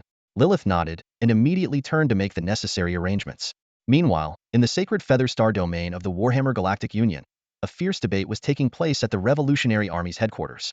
This star domain, originally dominated by the Golden Eagles and Harpies, was now partially under the control of the Revolutionary Army. In the council hall of the Revolutionary Army, representatives from various tribes sat around a massive round table. The air was thick with tension. I believe we can negotiate with the opposition now. There's no need to continue fighting. An orc counselor suddenly slammed the table, his voice echoing through the spacious hall. Negotiate?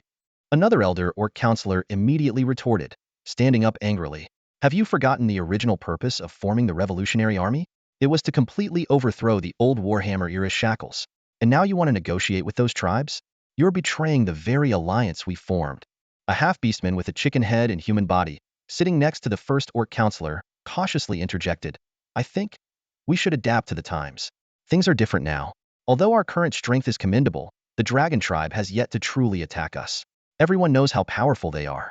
The Dragon Tribe controls territory equivalent to 4-star domain sonic-quarter of the Warhammer map.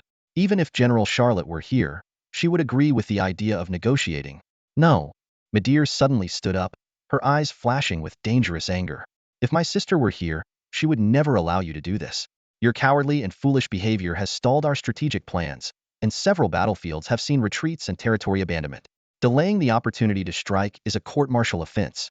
Do you think my sister would trust you with this? However, Midir's words did not have the desired effect. A female pig-headed counselor snorted and provocatively looked at Midir. May I ask where General Charlotte is now? I heard she's fighting for her human master. Don't forget, she is supposed to be our Warhammer general, not a dog for the humans. The words acted like a fuse, instantly igniting Midir's fury. But before she could react, a shadow swiftly leaped onto the conference table. Sheener, a stern voice rang out. The female pig-headed counselor stared in terror at the dagger only a few centimeters from her eyes. The black fox girl holding the knife had a cold, murderous glint in her eyes. If I ever hear you insult General Charlotte again, I'll carve the dead pig flesh off you piece by piece. Fox Sheener said icily before nimbly jumping back to her seat as if nothing had happened. Seeing the situation escalating, a half-beastman counselor stepped forward to ease the tension. All right, this matter concerns the future of our revolutionary army. Since we have differing opinions, I suggest we hold a vote. Let the leaders present decide our future. This proposal was met with general agreement, and the voting process quickly began. Each of the 30 counselors had 3 options: reject negotiations, negotiate, or abstain. As the voting proceeded, Midir noticed that the reject negotiations option quickly surpassed 15 votes. She looked smugly at those who advocated for negotiations, but Fox Sheener sensed something amiss. Those who had proposed negotiations showed no signs of panic. Instead, they appeared confident. Just as the elder half-beastman was about to announce the voting results, a ramhead counselor stood up. Wait, I don't think there's any need to announce the results. He raised his hand, summoning an electronic screen that clearly displayed each person's vote. Those who had voted for negotiations quietly moved behind the ramhead counselor, including the female pig-headed counselor who had insulted Charlotte earlier. Old Ram, what do you mean by this? What are you planning? Chief Ted demanded sternly. The ramhead counselor, known as Old Ram, smirked and replied, Chief Ted, the times are changing. Blame it on the Dragon Emperor's overly generous offer. This is our offering to the Dragon Tribe, Elder Yang sneered, glancing around. Anyone opposing the peace talks today, none of you will leave this starport alive. Chief Ted glared at him, fists clenched. You orchestrated this vote to eliminate dissenters, didn't you? Elder Yang shrugged nonchalantly. He clapped his hands, and a squad of fully armed soldiers stormed into the meeting room. They pointed their laser guns directly at Chief Ted's faction. I don't want to kill you, Elder Yang said calmly. So, you'd better not resist. Perhaps if you kneel before the Dragon Emperor and beg for mercy, your people might have a chance to survive. He paused, a smug smile creeping onto his face. Oh, and don't think the Starfleet outside will come to your rescue. Do you know why I chose this starport for the meeting? Because I've already taken control of the patrol fleet here. Besides, he pointed to the distant stars, the Golden Eagle tribe's fleet is on its way, just half an hour from here. Elder Yang sat back in his chair, exuding confidence. Once I hand you over to them, We'll join the Warhammer Galactic Federation as one of the new top 30 tribes. This civil war ends today. The non-peace faction members were thrown into chaos. Some even started pleading with Elder Yang's faction, expressing their willingness to support the peace talks. Chief Ted, however, remained composed. He exchanged a glance with Chief Huya of the Black Fox tribe inside. Elder Yang, I thought someone who has lived for over a century wouldn't make such a foolish mistake. But here you are. Elder Yang was unsettled by Chief Ted's lack of panic. Foolish? Your actions are what's foolish. Do you really think you can overthrow the current system of Warhammer? Impossible.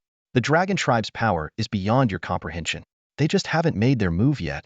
Chief Huya suddenly spoke up. Do you know why the Dragon Tribe hasn't acted yet? Elder Yang hesitated. Chief Huya continued. Because they're playing a long game. They want to unify Warhammer and overthrow the old tribal alliance system. By using our revolutionary forces to weaken other tribes, including their allies, they make their move only when the time is right to take over the territories we've fought for. She paused, letting her words sink in, then resumed. The Dragon Tribe currently controls a quarter of Warhammer's territories. We control another quarter, potentially even a third. Once they move in, they'll absorb all these territories into their domain, controlling half of Warhammer. Chief Huya's voice grew more serious.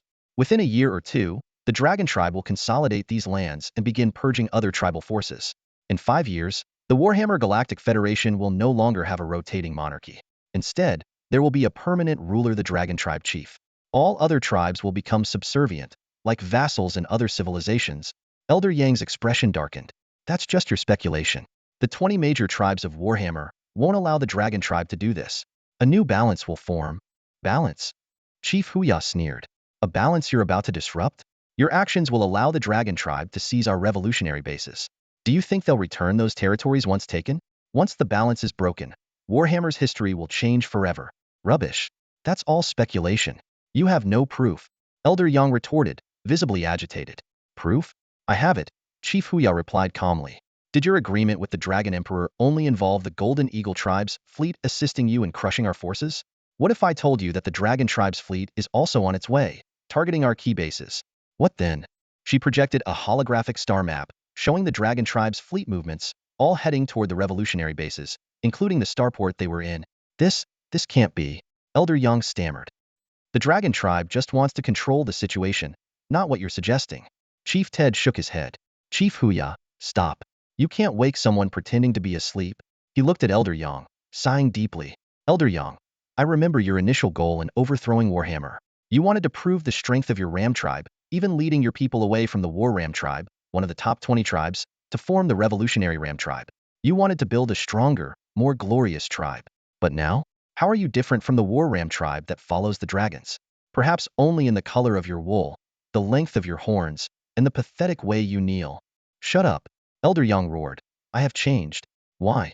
Because my children, my grandchildren, all died in this meaningless struggle. I can't watch my people sacrifice any longer. Before I die, I want my people to live in peace. Is that so wrong? Chief Ted looked at him with disdain. Sacrifice? Who hasn't sacrificed? Once you chose the path of revolution, sacrifice was inevitable. If you feared sacrifice, you should never have left the War Ram tribe. You should have stayed in the pen the dragons built for you. Now, your actions only dishonor your fallen children. Elder Yang's expression turned maniacal. He drew his laser gun and aimed it at Chief Ted, causing many to recoil in fear. Medir shielded her father, while Hu Xiner prepared for battle. Time will prove me right, Elder Yang shouted. And you will remain here forever. In a fit of rage, Elder Yang pulled the trigger, aiming at Chief Ted. Bang! Elder Yang clutched his severed arm, collapsing to the ground as a laser gun was pinned under the boot of a helmeted soldier. What are you doing? He exclaimed in shock, staring at the soldier. Weren't you looking for me before? A familiar voice rang out as the helmet was removed, revealing white animal ears and a determined gaze. General Charlotte, the crowd shouted in surprise and joy. Elder Yang was incredulous. Weren't you in the Starshine Empire? How are you here? Charlotte sneered. Did you think your plan would succeed if I didn't show up? At that moment, the soldiers who had been aiming at the peace talk opponents all turned their guns toward Elder Yang's faction in unison. You all betrayed me? Elder Yang glared at the soldiers, especially at his son-in-law. I trusted you so much, even married my daughter to you. How dare you? The Black Fox matriarch smiled seductively. Your son-in-law didn't betray you. His heart just wasn't steadfast enough. Elder Yang noticed his son-in-law's glazed eyes, realizing it was the Black Fox clan's enchantment. He asked in disbelief, You knew about our plan all along? Charlotte replied coldly. Did you think I left without knowing everything that was happening here? Your secret dealings with the Dragon Tribe to betray the Revolutionary Army were all clear to me. Then why didn't you stop me earlier? Why wait until now? Elder Young pressed. A squad of striking female soldiers escorted a man into the chamber. He spoke, because we wanted the shells to fly a bit longer, to draw out all the hidden hyenas. The present council members recognized the Dragon Crest insignia on the man's military uniform was the sole male of the Sky Dragon Legion. Zhao Chen wrinkled his nose in disdain. The stench of sheep is really strong. The Tiger Clan leader and the Black Fox matriarch immediately saluted the Sky Dragon Lord. Other council members quickly followed suit, except for Fox Exiner, who glared at Zhao Chen with hostility but looked at Charlotte with admiration and infatuation. Elder Young laughed maniacally.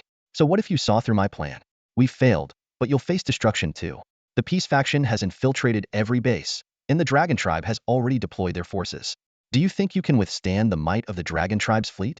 Wishful thinking. Zhao Chen sat down, casually saying, It seems you really don't give up easily. I could kill you right now, but I prefer to let people die knowing how foolish their mistakes were. You claim the Revolutionary Army plus the Tiger Dragon Legion can't match the Dragon Tribe's fleet, and I don't deny that. But what if we add my Sky Dragon Legion into the mix? Upon hearing Sky Dragon Legion, the expressions of the council members subtly changed. Zhao Chen snapped his fingers, and a leopard woman guard activated a handheld terminal, projecting several video images before the crowd. One screen showed the debris of numerous interstellar warships floating among planets, resembling a hellish scene. That's the Golden Eagle Tribe's fleet. Someone recognized the crest on the debris and exclaimed. As the image zoomed out, more intact interstellar warships appeared, all bearing the Sky Dragon Legion's insignia.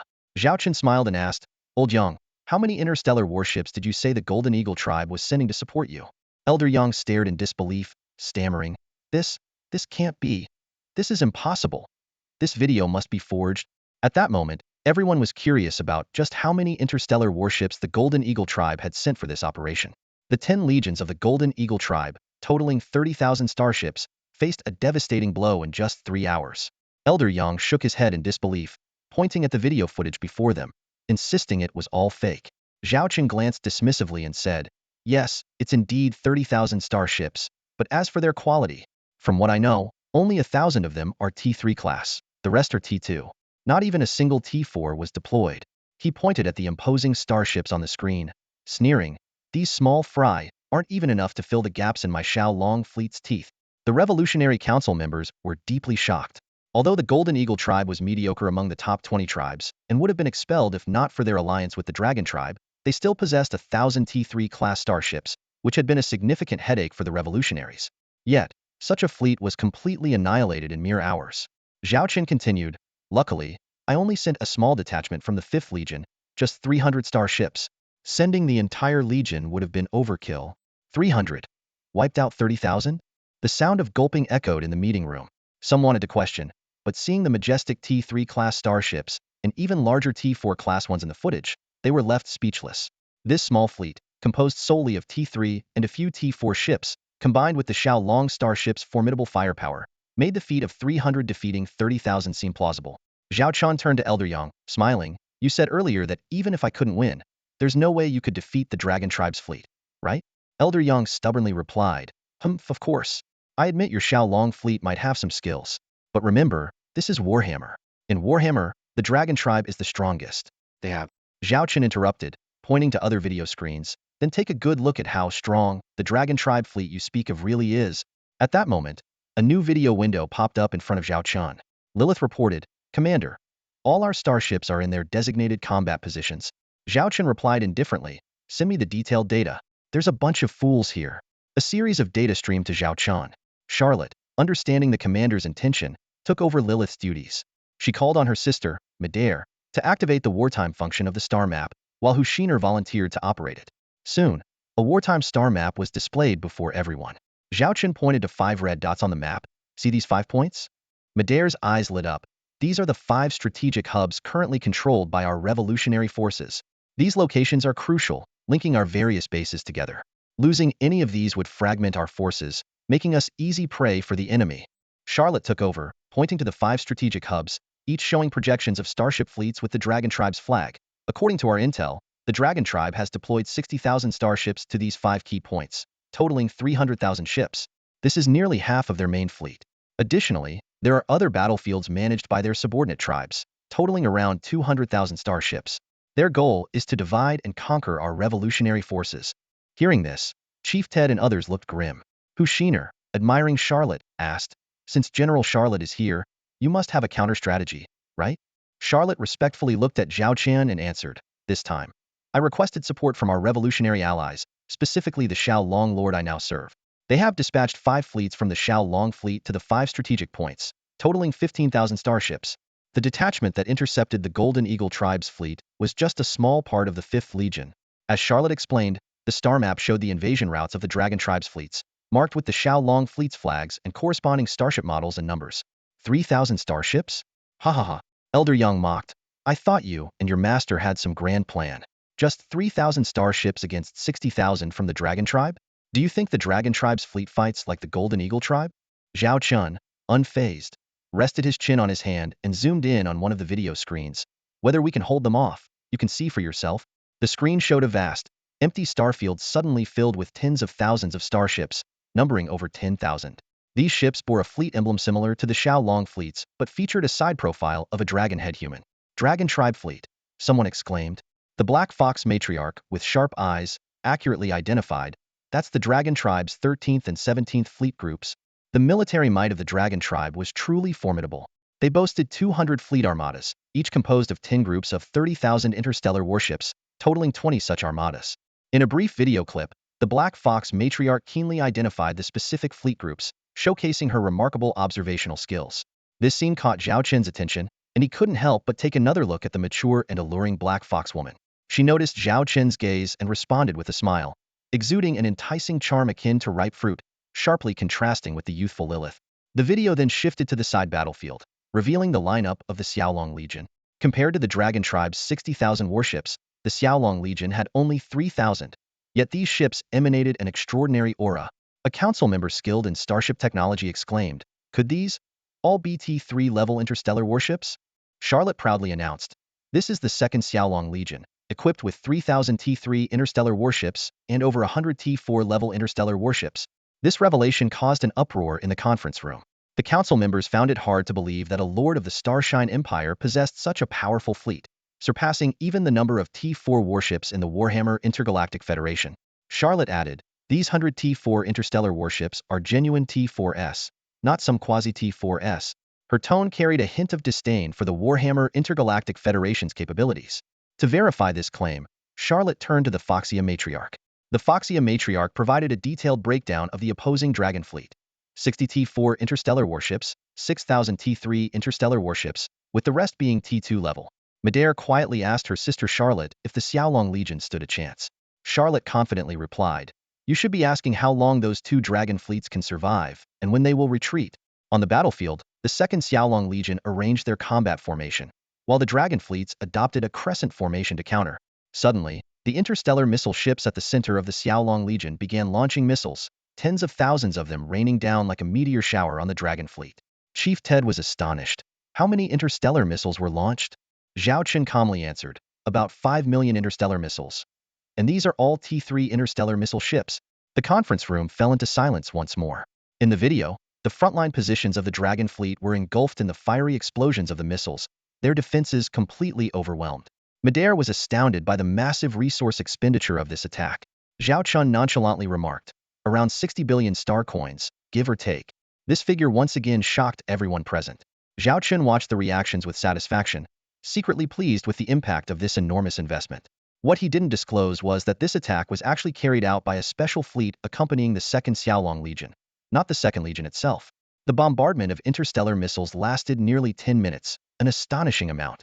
As the dust cleared, the wreckage of the Dragon fleet's warships emerged in space, a chilling sight.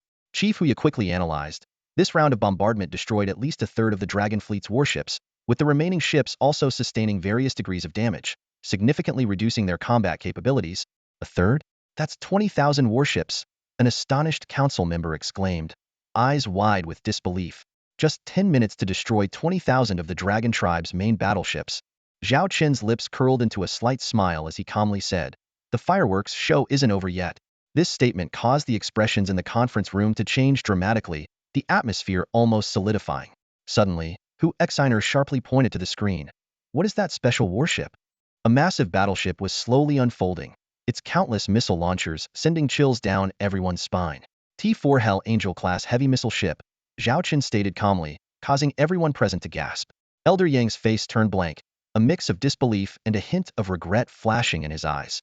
Zhao Chen closed his eyes, as if listening to a beautiful symphony, murmuring, "Where the angel's wings reach, the starry sky becomes a purgatory, and silence is destruction."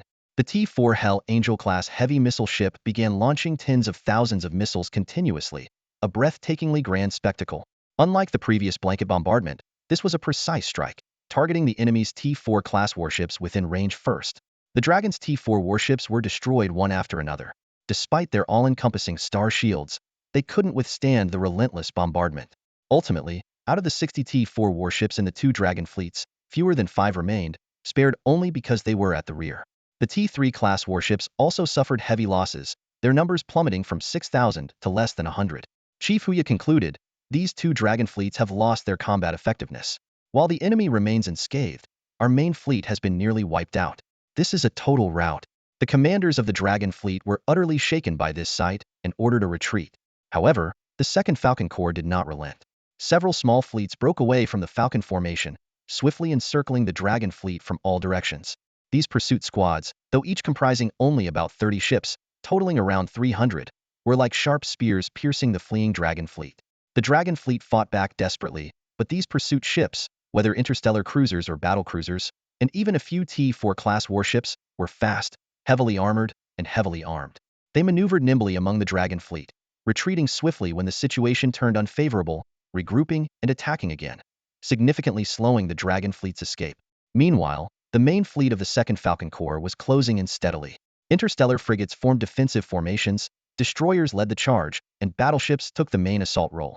Numerous interstellar fighters and drones had already reached the battlefield, launching fierce attacks on the Dragon fleet.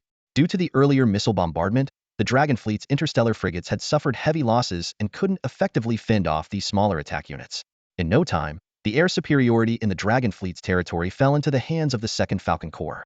The fighters and drones didn't directly destroy the Dragon warships, but focused on attacking their engines and power systems, further slowing the Dragon fleet's escape. Thus, the Dragon fleet watched helplessly as they lagged behind, with the main fleet of the Second Falcon Corps rapidly closing in. The hope of escape grew increasingly dim, and a brutal massacre seemed inevitable. The T-3 Triceratops-class heavy assault frigate and the T-4 Paladin-class heavy missile frigate slowly moved into position, forming a massive encirclement around the Draconian fleet. It was as if a meticulously planned hunt was about to unfold. The T-3 Wolverine-class heavy armored destroyer and the T-4 Skull King-class heavy armored destroyer charged into the encirclement like ferocious hounds, beginning the purge of enemy ships. Their weapon systems were fully activated, creating a dense web of firepower that covered the entire battlefield. However, not all targets were easy to destroy. Some tenacious Draconian warships required more powerful firepower to break through. At this moment, the T-3 Emperor-class heavy battleship and the T-4 Blue Eyes White Dragon-class heavy armored battleship entered the fray, their massive forms slowly advancing, and the glow of their charging main cannons was intimidating. Under this triple barrage of firepower, the Xiaolong's Second Legion fleet pressed forward without losing speed. The surrounded Draconian fleet seemed to be caught in a giant meat grinder, being torn apart. Explosions echoed continuously, and debris floated through space. The massacre lasted for nearly an hour. When the smoke cleared, the Draconian 13th and 17th fleets had been completely annihilated, with only a few warships choosing to surrender. Not a single enemy ship escaped. Zhao Chen turned to the despondent old man, Yang, and mockingly asked, "Old Yang, do you have anything left to say?" The elderly counselor stared blankly, as if his soul had left his body, remaining silent. At this moment, the leaders who had once supported peace negotiations knelt before Zhao Chen like clowns. The rooster-headed half-beast sycophantically explained, "Lord, it's all a misunderstanding. We were misled by this old fool. We never intended to betray the revolutionary army." The pig-headed leader counselor echoed, even trying to crawl towards Zhao Chen. However, a laser beam struck the ground precisely in front of him, leaving a smoking black hole. The pig-headed leader immediately collapsed in fear. The council chamber was filled with cries and pleas for mercy. Those who had originally opposed the peace talks now condemned the traitors, even throwing objects at them. Zhao Chen watched coldly, as if observing a grotesque circus performance. Suddenly, the rooster-headed counselor leader lost control, his eyes red with rage, and lunged at the already despondent elderly Counselor Yang, beating and cursing him. "You stinking old goat, if it weren't for you, we wouldn't be in this mess." Others joined in, kicking and punching the once respected elder. Zhao Chen reminded Charlotte, "The old goat's body can't take much more. Don't let them tear him apart." Despite Charlotte's immediate order to stop, the frenzied individuals continued their assault on Yang. It wasn't until the soldiers intervened that they were finally separated. The rooster-headed counselor leader continued to curse, "Damn old bastard. Give me 2 more minutes, I'll peck you to death." He still had a few strands of sheep's wool in his mouth. The elderly counselor Yang was a pitiful sight, his wool torn and tattered, both horns broken, eyes blackened and swollen, and his body covered in bruises. He lay on the ground, barely alive. At this moment, Charlotte reported the latest battle status. The other Draconian fleets, including 2 that were preparing to attack, had retreated upon discovering the Xiaolong Legion's intercepting fleet. Only a few small skirmishes occurred with other tribal fleets, but losses were minimal due to preemptive arrangements. Upon hearing this, the counselors cheered, looking at their human leader with even greater reverence. Annihilating 2 Draconian fleets and deterring the others was a remarkable feat. The Draconian fleets likely retreated to avoid a similar fate, as losing a tenth of their 20 fleets was a heavy blow.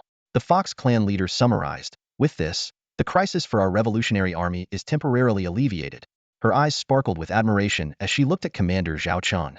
Zhao Chen slowly stood and walked to the once respected elderly counselor Yang. Looking down at him, "Do you still have anything to say?" The elderly counselor Yang weakly raised his head, his swollen eyes barely open, and asked, "Can you really defeat the Draconian tribe and overthrow the current Warhammer order?" Zhao Chen smiled and asked in return, "If I say I can, do you believe me?" The elderly counselor Yang smiled, closing his eyes in resignation. "I was wrong, terribly wrong. Lord, I don't ask for your forgiveness. I only hope you can treat my people kindly. They are innocent." Zhao Chen didn't respond, just waved his hand. Charlotte understood and ordered Yang to be taken away. The other counselors remained silent, knowing that mistakes had consequences, and if not for Zhao Chen's timely intervention, they might have been the ones dead. Chief Ted worriedly asked, "Lord, what will you do with them and their people?" Zhao Chen calmly replied, "Don't worry, I'm not one for senseless killing. As long as their people are proven uninvolved, I won't harm them." Zhao Chen's gaze swept over the remaining pro-peace council leaders. "Your crimes make you unfit to remain in your positions. Do you understand?" The council leaders quickly nodded. "We'll step down immediately." Zhao Chen signaled to Charlotte, who presented each of them with a list containing names of their tribespeople. These were individuals Zhao Chen had carefully selected and whom Charlotte had already contacted. The implication was clear. Maidale approached Zhao Chen quietly and asked, "Are you really going to let them go?" Zhao Chen looked at the white tiger girl, who resembled Charlotte closely, and felt a certain fondness. He whispered, "I only said they could live, not that they could live well. My slaughterhouse needs laborers. The rooster can kill chickens, and the pig can slaughter pigs." Maidale looked at Zhao Chen in surprise, but didn't object. She gave him a thumbs up. "I think your plan is perfect." Zhao Chen stepped into the conference room, his gaze sweeping over the leaders of the Revolutionary Council. The pig-headed and chicken-head negotiators had already been escorted out. Mid-Ayer silently scorned these normally arrogant council members, who now acted like fawning lapdogs. "Mind if I join?" Zhao Chen asked with a smile as he took a seat. The Fox clan leader quickly responded, "Lord Zhao, your presence is an honor. Please, take the main seat." "What were you discussing just now?" Zhao Chen asked casually. "We were discussing peace negotiations," the Fox clan leader answered honestly. Zhao Chen raised an eyebrow. "Peace negotiations? Who here wants peace?" His piercing gaze swept across the room. "You? Or you?" "No, no, no. We don't want peace," the council members hastily denied. "We are committed to overthrowing the unjust system and will fight to the end." Leaning back in his chair, Zhao Chen said, "Since no one wants peace, let's move on to something meaningful, like the future of the Revolutionary Army." He tapped his fingers lightly on the table. The council members felt a jolt of apprehension, trying to gauge the purpose of the Dragon Lord's visit. Zhao Chen got straight to the point. "I believe the current system is outdated because your scale has completely changed." He looked at Charlotte. Charlotte reported, "There are currently 176 tribes, with over a quadrillion supporters, making up 10 of the population of the Warhammer Interstellar Federation. Besides the 100,000 starships of the Dragon and Tiger Legion, the tribes have 300,000 more, of which 100,000 meet regular army standards. However, our controlled areas are scattered and easily divided." Zhao Chen looked over the interstellar map and frowned. "First, we need to reform the system. We can't continue without organization and discipline. Second, we must abandon territories with no strategic value." He then erased 2/3 of the Revolutionary Army's territory on the map. A council member protested, "But we fought hard to capture those areas." Zhao Chen sneered. You call that territory? Tell me, what resources do these godforsaken places have? How many habitable planets are there? The council member fell silent. Indeed, the territories had little value, and the major tribes couldn't be bothered with them. Zhao Chen continued, you need a leader who can make decisions at any time, and the army needs unified command. Only then can you maximize your combat effectiveness, instead of supporting a bunch of useless freeloaders. We? We need to discuss this, a bull-headed council member said awkwardly. Zhao Chen stood up and walked over to the bull-headed member, placing one hand on his neck and patting his body with the other. Discuss? I like discussions too. How about we find a place to discuss? I'll treat you to a beef hot pot. His fingers slowly slid down as he continued. You know, putting beef tenderloin, tripe, tongue, meatballs, brisket and tendon in a boiling pot, and maybe a bull's penis. The taste is quite something. A collective gulp echoed through the room as the leaders exchanged glances between the newly seated lord of the Dragon Hawk and the burly, yet pale and despondent, Minotaur chieftain. Sympathy was clear in their eyes, but no one dared to speak. With a smile playing on his lips, Zhao Chen scanned the Halford representatives around the table. Anyone else want to discuss something with me? I'm always open to discussion, you know? We can talk things over slowly. His tone was light, but there was an unsettling edge to his smile, like a predator eyeing its prey. Silence enveloped the meeting room. No one dared to make a sound. Seeing this, Zhao Chen continued. Since no one is speaking up, I take it we're all in agreement? Chief Ted broke the silence first. I fully support the Lord of the Dragon Hawk's proposal. Following his lead, Chief Huyar added. I agree as well. This is for the future of our revolutionary army. With these two leading the way, the others had no choice but to express their agreement. Satisfied, Zhao Chen nodded and began outlining the plan in detail. First, the marked areas must be vacated within 3 days. Remember, you have only 3 days. Anyone who drags their feet and disrupts my plans will face the consequences. His gaze turned sharp before softening back into a smile. Next, we will reform the Revolutionary Army. I propose establishing a governing body called the Beast Alliance. As an alliance, we need a leader. I nominate General Charlotte to be the head of the alliance. Zhao Chen gestured to Charlotte beside him. Though some were reluctant, most recognized the wisdom in this arrangement. After all, the recent victories of the Tiger Dragon Corps had made Charlotte the most respected figure in the Revolutionary Army. Zhao Chen continued, the elite Tiger Dragon Corps will remain under Charlotte's direct command. The fleets of the original Revolutionary Army, the 300,000 starships, except those of T2 level and above, will be reorganized into the new Beast Corps. The provisional structure will consist of 100 fleet units, with the shortfall supplemented by the Dragon Hawk star system. Note, this is a loan, and repayment will be required after the war. The promise of advanced starships from the Dragon Hawk star system excited everyone. Chief Huya eagerly confirmed. Are you saying you'll help us build 300,000 T2 level fleet units, like the ones used by the Tiger Dragon Corps? Fox Xiner promptly raised a crucial question. Who will command these Beast Alliance fleet units? This was the concern on everyone's mind. Zhao Chen was prepared. The commanders for these fleet units will be selected from the existing high-ranking officers of each tribe's fleet. They will undergo an assessment, with final approval by Charlotte. As veterans of the Revolutionary Army, I will ensure Charlotte allocates some positions to you, but they must be filled by capable individuals. To appease those disgruntled by the loss of territory, Zhao Chen offered a grand vision. Rest assured, within a week, I will capture an entire star region. There will be many positions available for you to manage. Think about it, managing a star region is far more rewarding than overseeing a barren land. This is just the beginning. There will be more opportunities. When we overthrow the Warhammer regime, some of you might even govern a star region. Don't sacrifice a promising future for short-term gains. Zhao Chen's words ignited enthusiasm in some, while others remained skeptical. Turning to Charlotte, he said quietly, the rest is up to you. Remember, act decisively now to prevent future problems. Charlotte nodded, understanding the gravity of her task, and resolved not to disappoint. Thus, the Beast Alliance made its debut on the Halford world stage, with Charlotte transitioning from a general and war goddess to the leader of the alliance. As Charlotte began organizing the details, Meteor approached Zhao Chen and whispered, you mentioned attacking a star region. Which one are you targeting? Zhao Chen replied mysteriously, this prey is well known to your White Tiger tribe. Since we're challenging the Warhammer rulers, let's start with the most renowned target. After all, this is the Beast Alliance's first battle. Meteor's eyes widened in shock and excitement. She couldn't help but utter the name of the tribe. In the Starship restaurant, Zhao Chen observed Charlotte across the table. Her appetite was noticeably smaller today, with only 5 empty plates in front of her, a stark contrast to her usual 10. You're not eating much today. Why only 5 servings of dried fish? You usually start with 10, Zhao Chen asked softly. Charlotte sighed deeply, a hint of worry in her eyes. I'm a bit concerned. about whether I can handle being the leader of the alliance. Fighting wars is one thing, but managing the 100 Beasts Alliance, that's... She looked up at Zhao Chen, her eyes filled with expectation. Maybe my father should take over? Zhao Chen met her gaze with a look of firm encouragement. Charlotte, I know you're not naturally gifted in this area, but you need to learn to recognize and utilize the talents of others. He pointed out the abilities of Chief Huya and Hu Xiner. Take Chief Huya and Hu Xiner, who's always by your side. They're both talented in governance. Their ability to gather and utilize intelligence is impressive. One of the reasons we managed to thwart the peace faction's plans and return in time was due to Chief Huya's flawless coordination. Charlotte nodded repeatedly, a flash of understanding in her eyes. Yes, the Black Fox clan has always been our Revolutionary Army's brain trust.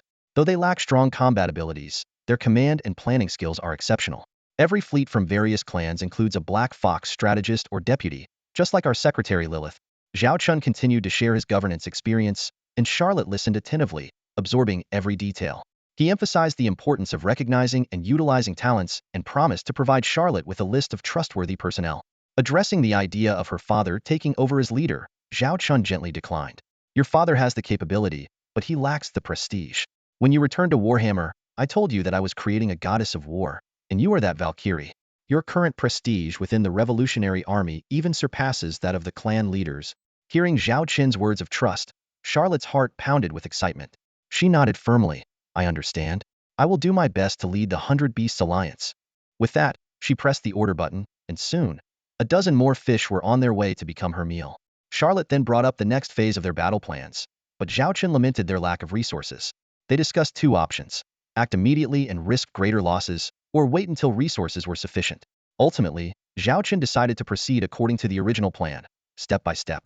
Meanwhile, in the distant stellar Dragon Palace, a tense conversation was taking place. The Dragon Emperor scolded his subordinate for failing to report on the development of the Xiaolong Corps in time. The subordinate defended himself, saying they had underestimated the Xiaolong Corps' strength.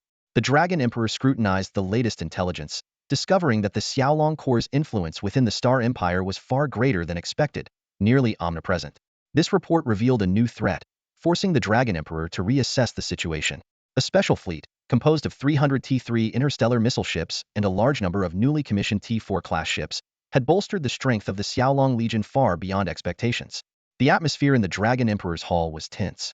If you had informed us of this intelligence in time, the Dragon's 13th and 17th fleet groups wouldn't have been lost in vain. The Dragon Emperor's fury was palpable, his eyes blazing. A subordinate Dragon man stood before the Dragon Emperor, head bowed, trembling with fear. Guards, take him to the dungeon. Await further orders, the Dragon Emperor commanded with a wave of his hand. Two soldiers immediately stepped forward, dragging the protesting subordinate out of the hall. Your Majesty, it wasn't my fault. We've always paid little attention to the Star Radiance Empire, so delays in intelligence are normal. His voice faded away down the corridor. Actually, his mistake doesn't warrant death. A delicate female voice spoke from beside the Dragon Emperor. But someone has to take responsibility for the complete annihilation of two fleet groups. Another more solemn female voice followed. We can't admit to the outside world that it was due to the negligence of the Dragon royal family, can we? The Dragon Emperor turned his gaze, his eyes softening. Before him stood his two beloved daughters, who were strikingly different in appearance. One was covered in pristine white scales, exuding a sense of purity. Her dragon head was softer than others, and she had a pair of pure white wings. By Dragonman standards, she was undoubtedly a beauty among dragons. The other was entirely different. While retaining the dragon tail, wings, and horns, she wasn't entirely covered in scales. Most notably, her dragon head bore a human female face. These were the Dragon Emperor's two most cherished daughters, often referred to as the two pearls of the Dragon Emperor's palm. One was the pureblood royal dragon princess, Leona, and the other, the wise half-human dragon princess, Blanche. Leona commanded the Dragon's 3rd Fleet Group, while Blanche was the deputy commander of the Dragon's 2nd Fleet Group and an esteemed member of the Dragon Clan's highest technological research institute, contributing to the development and production of the T-4 Jialong-class medium interstellar frigate. Looking at his prized daughters, the Dragon Emperor felt both joy and worry. Despite the long lifespans of the Dragon Clan, these two exceptional daughters remained unmarried. Leona, besides commanding the fleet, loved dueling, claiming that anyone who wished to marry her must defeat her in combat. Blanche was engrossed in scientific research and inventions, showing no interest in marriage. This troubled the Dragon Emperor greatly. But we should take responsibility for our actions, Blanche said, looking directly at Leona. The reason the Warhammer Interstellar Federation has struggled in recent years is due to this lack of accountability. Leona snorted.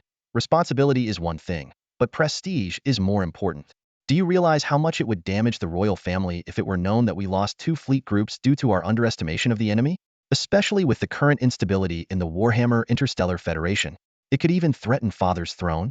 Seeing his daughters about to argue again, the Dragon Emperor quickly intervened. Enough. No more fighting.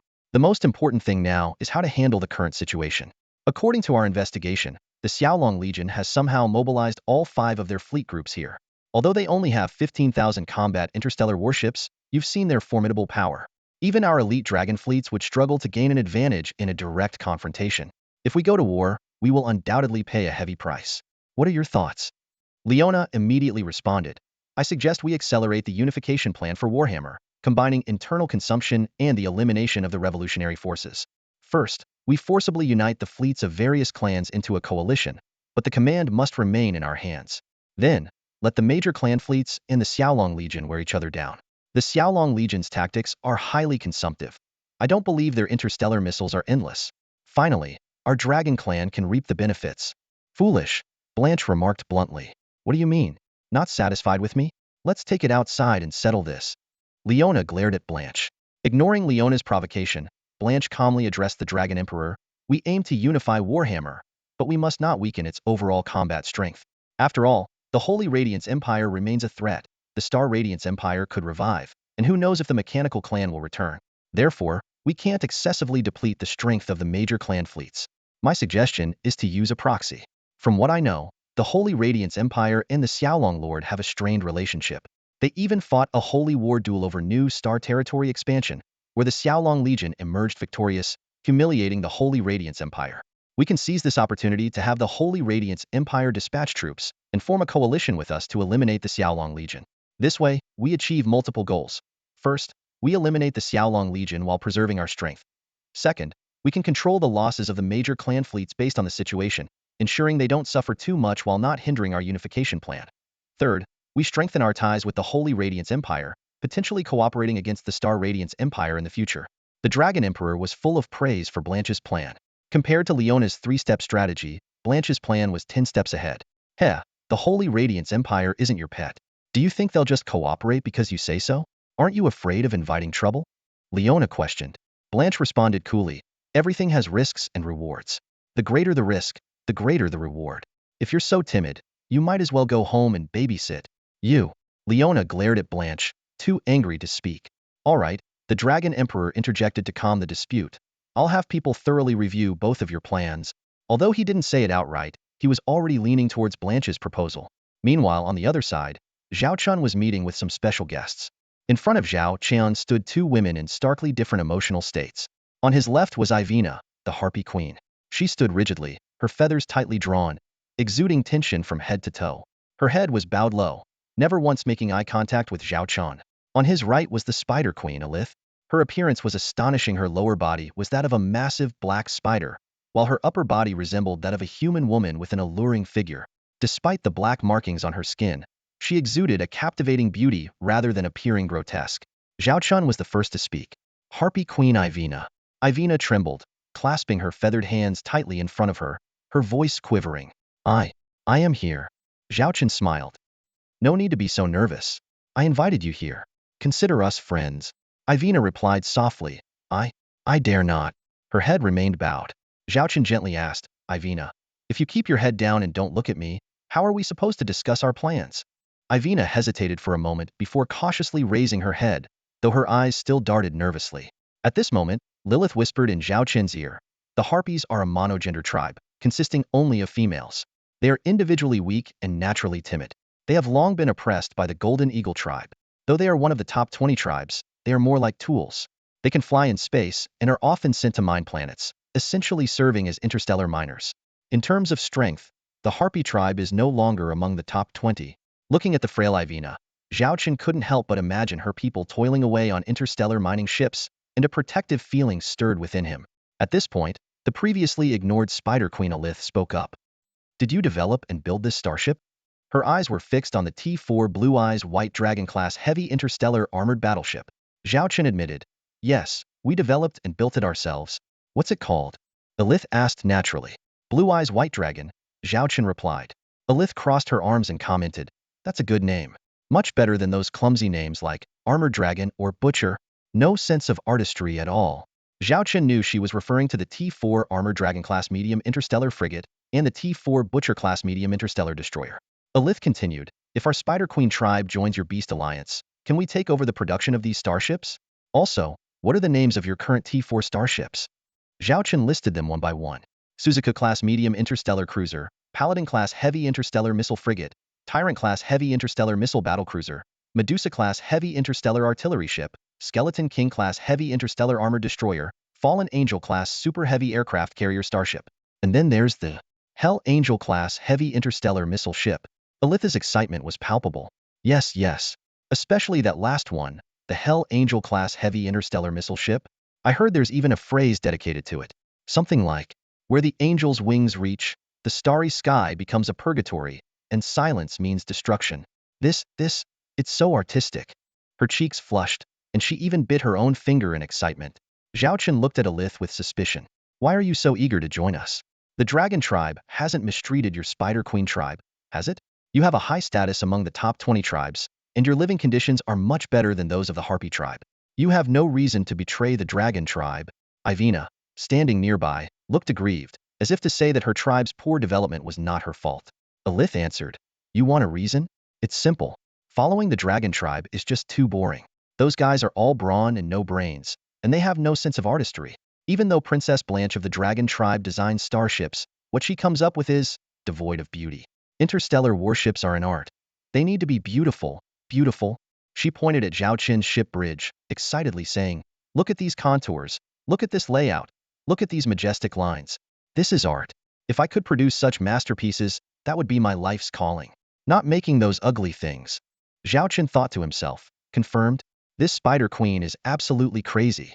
Rather than a technical craftsman, she sees herself as an artist. A pathological artist. Zhao Chen shook his head, clearly not agreeing with Queen Eliza's reasoning. Eliza pondered for a moment, her eyes flashing as she scrutinized Zhao Chen. Suddenly, she made a surprising proposal. I can marry you and become your woman. But first, I need to see your starship technology. Not all of it, just one ship to prove your capability. Zhao Chen was taken aback, coughing violently. Lilith, standing nearby, was even more shocked and immediately protested. This is unacceptable. Eliza, unfazed, retorted. Why not? Are you worried about our different species? Don't be. Our tribe's history shows that humans and our kind can reproduce. Through genetic technology, the child can take after either the father or the mother and be perfectly healthy. If you don't like my lower half, just turn off the lights. Besides, you would be my first man. She blinked, speaking candidly. Avina's face turned crimson upon hearing this, looking around in bewilderment at how things had escalated so quickly. Lilith's expression also darkened. Seeing this, Zhao Chen quickly interjected, let's end this topic here. I can tentatively trust you, but it's unrealistic to hand over all our technology production to you right now. Besides the trust issue, we already have engineers dedicated to this. From the moment Queen Eliza boarded the starship, Zhao Chen had sensed through his system's golden finger that she bore no malice toward him. Initially surprised, he now understood that she was an artist obsessed with starship technology. Eliza pressed on. Who could be better than our tribe in industrial production? The interstellar dwarves, Zhao Chen replied without hesitation. Although Annie could be a handful at times, she was always diligent in her work. Eliza reflected for a moment, objectively analyzing, the interstellar dwarves are indeed highly capable. But our strengths are different. In terms of industrial production, one of our spiders can match 3 dwarfs. However, in technical development, we are indeed not as strong as they are. She then suggested, how about this? Arrange a meeting between me and the interstellar dwarves engineers. Then you can judge who is more capable. Zhao Chen's lips curled into a smile, thinking this was a good idea. It would alleviate the pressure on the interstellar dwarves while fostering healthy competition and promoting industry development. I agree with this suggestion, Zhao Chen nodded, but the industrial base is in my Xiaolong star system. As the ruler of the Spider Tribe, won't your long absence affect your territory? Eliza shrugged nonchalantly. That's not an issue. The Dragon Tribe leaves us alone as long as we deliver starships and industrial products on time. As for me, I'm out here under the pretext of solving a technical problem in the workshop, and no one is allowed to disturb me. This happens often, so no one will be suspicious. I'm very interested in your industrial base. Her eyes sparkled with fervor, like a devout believer. Zhao Chen set aside the matter with Eliza and turned his attention to Avina. He had initially thought Queen Eliza would be the hardest to deal with, but she had turned out to be the easiest. Let's get straight to the point, Zhao Chen said, looking directly at Avina. You probably guessed why I invited you here. I heard you had contact with Charlotte before and likely have a good impression of the Revolutionary Army now the Beast Alliance. So, I hope you can stand with us. Avina looked down, silent and clearly conflicted. Zhao Chen empathetically continued. I understand you're hesitant, worried about what happens if we fail. I get your concerns. For now, I just need your genuine stance.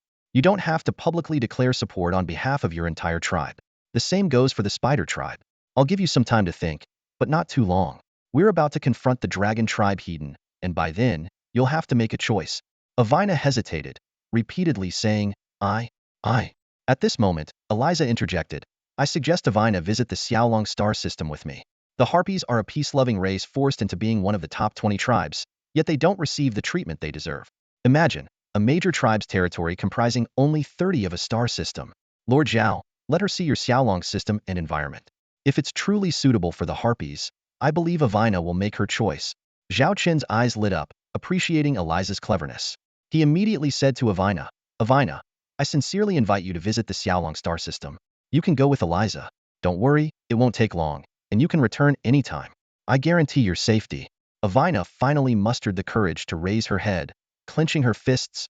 I am willing to visit the Xiaolong star system. If your system and environment truly suit the Harpies, and we can live fairly and safely, I will consider your proposal. In fact, Avina also yearned to change the Harpies' current situation. But their racial traits made them akin to bottom-tier laborers, easily replaceable, unlike the high-tech spider tribe, resulting in vastly different treatments. Zhao Chen agreed happily. Great, I'll arrange your visit. Let's go in the next couple of days. The sooner the better. And so, the itinerary for Queen Eliza and Harpy Avina's visit to the Xiaolong star system was set. They were about to embark on an unprecedented journey to explore a star system beyond imagination. Charlotte stared at Zhao Chen in astonishment. You're heading back to the Xiaolong star system now? The news caught her off guard. The Beast Alliance had just been established, and the upcoming battle plans were keeping her incredibly busy. If Zhao Chen hadn't specifically informed her, she might have missed her commander's departure altogether. Charlotte's gaze shifted to the Spider Queen, Elise, standing not far behind Zhao Chen. She had learned from Lilith about Elise's previous proposal to the commander, which made her feel like her territory was being invaded, causing strong animosity toward the Spider Queen. Zhao Chen spoke confidently. The operation you've planned starts in 3 days, right? With our Stargate, travel is instantaneous. 3 days are more than enough for me to handle these two. If I can get them to submit, it will greatly benefit the future of the Beast Alliance. He added, by the way, I'm just going home this time. Nothing special. I'll leave Lilith here to assist you. No way. Absolutely not. Charlotte and Lilith objected in unison, surprising Zhao Chen. He was puzzled as to why his seemingly simple proposal made them so anxious. Charlotte and Lilith exchanged a glance, instantly understanding each other's thoughts. Charlotte quickly said, I can manage things here. I've been using our resources wisely as per your instructions. With help from the Black Fox tribe's leader, Huya, and Hushiner, plus my father and sister, everything is on track. If Lilith steps in now, it might make Huya and the others feel like I don't trust them, undoing all my previous efforts. Lilith nodded vigorously in agreement. Exactly. The Beast Alliance is still new. While everyone knows you're behind it, placing me in the Alliance now might send the wrong message. As your secretary, my involvement could be seen as your direct interference. After a moment of thought, Zhao Chen decided, since you both feel that way, I'll make no changes. I'll prepare to leave soon and return within 3 days. Until I get back, Charlotte, you'll be in full charge here. You have the authority to deploy all 5 Xiaolong battalions. Understood. Charlotte nodded, visibly relieved. Lilith also breathed a sigh of relief, both of their gazes drifting to the distant Spider Queen, Elise. They couldn't risk the commander being alone with this woman, fearing she might do something outrageous. They trusted Zhao Chen, but not the Spider Queen. With the arrangements in place, Zhao Chen's T-4 blue-eyed white dragon-class heavy interstellar battleship slowly departed, heading towards the secret Stargate location. The ship's bridge activated its holographic display, presenting an external view as clear as a glass window. The Spider Queen, Elise, immediately noticed the prominent Stargate and realized it wasn't the standard tech used by the Warhammer Interstellar Federation. What kind of Stargate is this? It's small, a mini Stargate, but the structure and materials used, this isn't an ordinary Stargate. It seems designed for extended range. Elise's expertise once again impressed Zhao Chen. This is our T3 Huiwa-class Stargate, built by Xiaolong.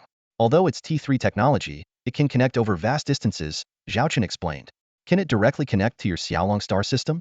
Isn't your star system a single star system? Elise exclaimed. She had researched Xiaolong's star system and knew it was located in the Starshine Empire, far from the Warhammer Interstellar Federation. Zhao Chen continued, not directly. We have a relay station in the Dark Reef starfield. Using the T3 Huiwa-class Stargate there for a second jump, we can reach the Xiaolong star system. This Stargate doesn't need a binary star system for transit. That's still a considerable distance. At least 3 times the range of the Warhammer Federation's current T3 Stargate. And it bypasses the binary star system requirement, making it nearly T4 level technology. Elise's eyes sparkled with interest in the technology. Amid Elise's excitement and Harpy Avina's nervousness, the T4 Blue-Eyed White Dragon-class heavy interstellar battleship completed its 2 jumps, using the Lion King system Stargate in the Dark Reef starfield as a relay, finally arriving at the Xiaolong star system. As the view brightened, Elise eagerly looked outside, only to see a barren cosmos with a few T3 interstellar warships patrolling. The scene was far from the grand spectacle she had imagined. Is this your Xiaolong star system? Elise asked, disappointed. Harpy Avina's gaze also dimmed. Yes, Zhao Chen confirmed. Elise fell silent, realizing she might have set her expectations too high. After all, this was a resource-poor star system with nothing particularly noteworthy. As she pondered, the T4 Blue-Eyed White Dragon-class heavy interstellar battleship continued at full speed for another 10 minutes. Rounding a small asteroid, the view ahead made Elise's expression change dramatically, shifting from disappointment to surprise and shock. Numerous interstellar ships were bustling in the area. Most of them transport ships ferrying materials to and from colossal structures. These massive structures were interstellar industrial ships, 50 of them. Are those interstellar industrial ships? Elise asked incredulously, looking at Zhao Chen with a bold guess forming in her mind, her heart pounding. T4 twin star-class heavy interstellar industrial ships, Zhao Chen replied calmly, as if stating an ordinary fact. Zhao Chen pointed to the distant industrial park and introduced it to the Spider Queen, Iris. Over there, we have hundreds of T3 furnace-class heavy interstellar industrial ships. However, Iris's gaze was drawn to an even larger behemoth in the distance. It was a T4 Gemini-class heavy interstellar industrial ship, its silhouette gleaming in the sunlight. The massive hull seemed capable of swallowing the entire sky. Reflected in Iris's pupils was the image of this industrial ship, and she couldn't help but exclaim, "It's magnificent. So grand. So majestic." In her mind, she compared it to the Warhammer Interstellar Federation's top-tier industrial ships, which were only T3 class, inferior even to the T3 furnace-class ships here, let alone the T4 Gemini-class ship. Curious, Iris asked, how many interstellar warships can it produce in a month? Zhao Chen smiled and shook his head. That's classified information. Rather than pressing further, Iris began to observe closely. Her eyes scanned everything around her, muttering calculations under her breath. As the T4 Blue Eyes White Dragon-class heavy interstellar armored battleship approached the T4 Gemini-class industrial ship, Iris's eyes suddenly lit up within minutes. Excitedly, she said, based on what I see, the frequency of those interstellar transport ships, and the size of this industrial ship, I estimate that one T4 Gemini-class ship can produce at least 200 T3-class interstellar warships, or about 10 T4 interstellar destroyers a month.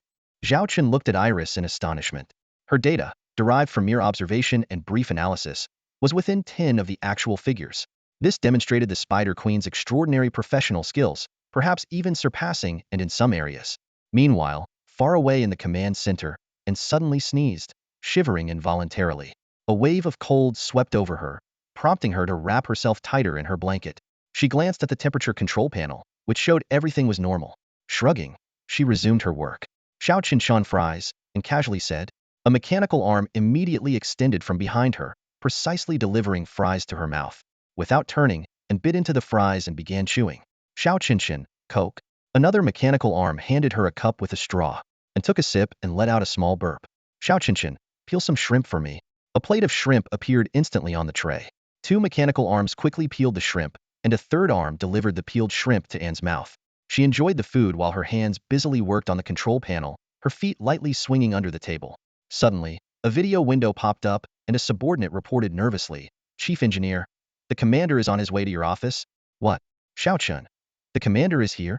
And choked, coughing violently. She glanced around in a panic and hastily ordered, Zhao Chen. Camouflage mode. The robot with 8 mechanical arms quickly moved to the corner, posing as a coat rack. At that moment, there was a knock on the door. Come in, and quickly opened dozens of work pages, pretending to be busy.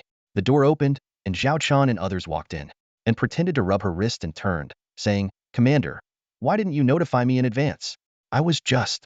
Her voice trailed off as she saw the Spider Queen behind Zhao Chen. The next second, she screamed and jumped up, "Spider! Big spider! There's a big spider!" Instinctively, and clung to the nearest thing, screaming and shouting, "Can you get off my face? And stop pulling my hair." Zhao Chen's muffled voice came from Anne's chest. "That's the Spider Queen's tribe. You can think of them as similar to Charlotte's kind of beast folk," Zhao Chen explained, and calmed down and saw the beautiful woman on the spider's back. Embarrassed, she let go, but found herself holding a clump of hair. She tried to put it back on Zhao Chen's head, but it wouldn't stay. "Stop it, get down." Zhao Chen pulled it away and cleaned the hair off his head, and quickly changed the subject. "Commander, I've been so busy. Look at all these projects. It's exhausting. Every starship manufacturing project requires my personal supervision, or I wouldn't be at ease." Zhao Chen looked at and skeptically. "Then how do you explain the shrimp sauce at the corner of your mouth?" And reflexively wiped her mouth but found nothing. Realizing she had been tricked, she cautiously looked at Zhao Chen. Meanwhile, Iris had somehow moved beside Anne and shrank behind Zhao Chen, knowing the spider woman wouldn't harm her, but her fear of spiders made her instinctively avoid them. However, Iris's attention was entirely on the electronic screens. She raised her hands and began operating the screens. Hey, don't mess with those. They're important data and plans," and urgently said. "It's fine, let her tinker," Zhao Chen said calmly, arms crossed. Though the information was classified, it wasn't core secrets. He wanted to test Iris's capabilities, and soon noticed that the spider woman seemed quite skilled, quickly familiarizing herself with the controls. "I could do that too," and muttered dismissively. But the next scene left everyone stunned. Iris not only operated 2 screens with her hands, but her 4 spider legs also started working on another 4 screens. Even more astonishing, her abdomen sprouted several eyes, and numerous agile spider legs extended from her back. Iris now resembled a supercomputer, simultaneously controlling dozens of electronic screens. Even Zhao Chen, with his enhanced body, struggled to keep up with Iris's speed, and was completely dumbfounded, as if turned to stone. The Spider Queen, Elise, danced her fingers across the floating holographic screen, explaining to Zhao Chen as she worked, "We can cut down a program node here, boosting efficiency by 1. And over here, although the dwarves' manufacturing capabilities are impressive, if we replace them with our Spider Queen tribe, a single spider could handle this job, increasing production efficiency by at least 3. Annie huddled behind Zhao Chen, her eyes fixed on the commander's intense gaze. She clutched Zhao Chen's pant leg, alarm bells ringing in her mind. She wanted to refute Elise, but couldn't find any flaws in her logic. A disturbing image flashed in her mind. Spiders taking over her office and job, binding her with webs, and crushing her like a defeated foe. Zhao Chen interrupted the engrossed Spider Queen. "Enough? This is a tour, not a work session. We need to move on to the next place." Reluctantly, Elise stopped her work, her gaze lingering on the surrounding holographic screens. Suddenly, she got straight to the point. "Lord Zhao, I am willing to lead my tribe to join the Xiaolong Legion.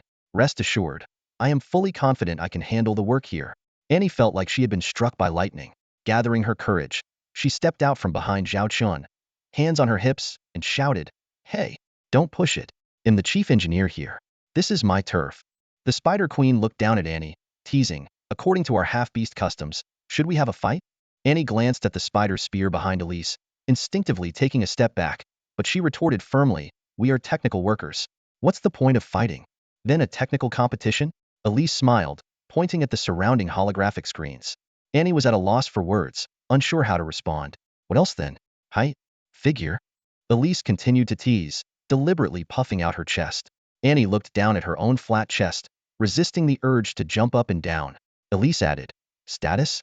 I am the chieftain of the Spider Queen tribe, controlling half a star sector, 27 star systems, with an annual output of 3 trillion star coins." Just as Annie was about to speak but faltered several times, the second chief engineer of the Xiaolong industrial system, Nana, appeared at the door. Annie immediately rushed to her sister, crying, "Sister, we're going to lose our jobs." Nana pushed her sister aside, her eyes sparkling with excitement as she looked at Elise. The Spider Queen tribe? One of the top 5 industrial production races within the Galactic Union.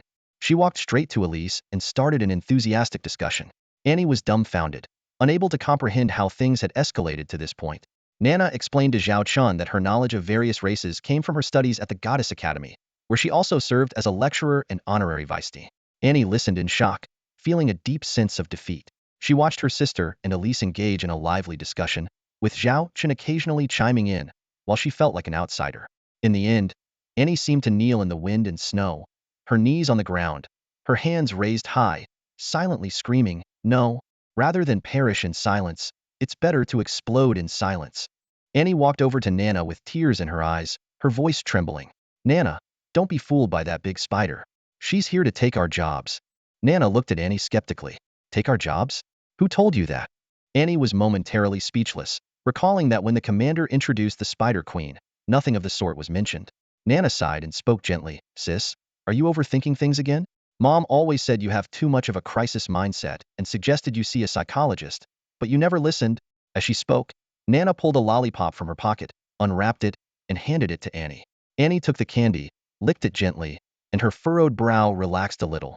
Zhao Chen, observing silently, realized that Nana had long mastered the art of calming her sister.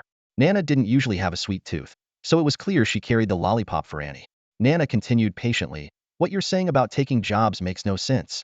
Why would the commander get rid of you just because Elise and her tribe are here? Think about it. Our industrial system is already overloaded with technical roles. Even with the Goddess Academy training talent, our expansion and starship production plans far outstrip the number of available engineers." She paused, then added, "I brought this issue up with the commander before. Without external support, our industrial production will soon face major problems. The commander promised to solve it within 3 months. I didn't expect him to bring in the Spider Queen's tribe. With their help, do you know how much pressure that relieves us?" The Spider Queen Elise calmly added, "As of now, our tribe has a population of 130 billion. While we do have males, we are a matriarchal society. Male spiders mainly take on lower-level worker roles, but they lack the intelligence for higher-level industrial tasks. As I understand, the Scale Dragon Legion only recruits females, right? We fit the bill perfectly. We can provide about 10 billion junior and mid-level engineers. Though 10 billion may not seem enormous, for the Scale Dragon system's industrial production, it was a godsend. With the Spider Queen's tribe's strong industrial talent, one spider could match the efficiency of several dwarf craftsmen, promising a significant leap in productivity." After hearing the explanations, Annie looked at the Spider Queen Elise pitifully. "You're really not here to take Annie's job?" Elise couldn't help but laugh. "Why would I take your job? From what I understand, your race excels in industrial production, but your true talent lies in research and precision manufacturing. While we are efficient, we struggle with precision tasks. As for research, we have our own advanced teams, but they're not very efficient. Honestly, I prefer the production side of things. Watching new, magnificent starships come to life in my hands is something I love." Annie pouted. "Then, what did you mean by what you said earlier?" Elise giggled. "Before we came, the Lord said his chief engineer was highly skilled but a bit socially awkward. If we were to work together, I should accommodate her.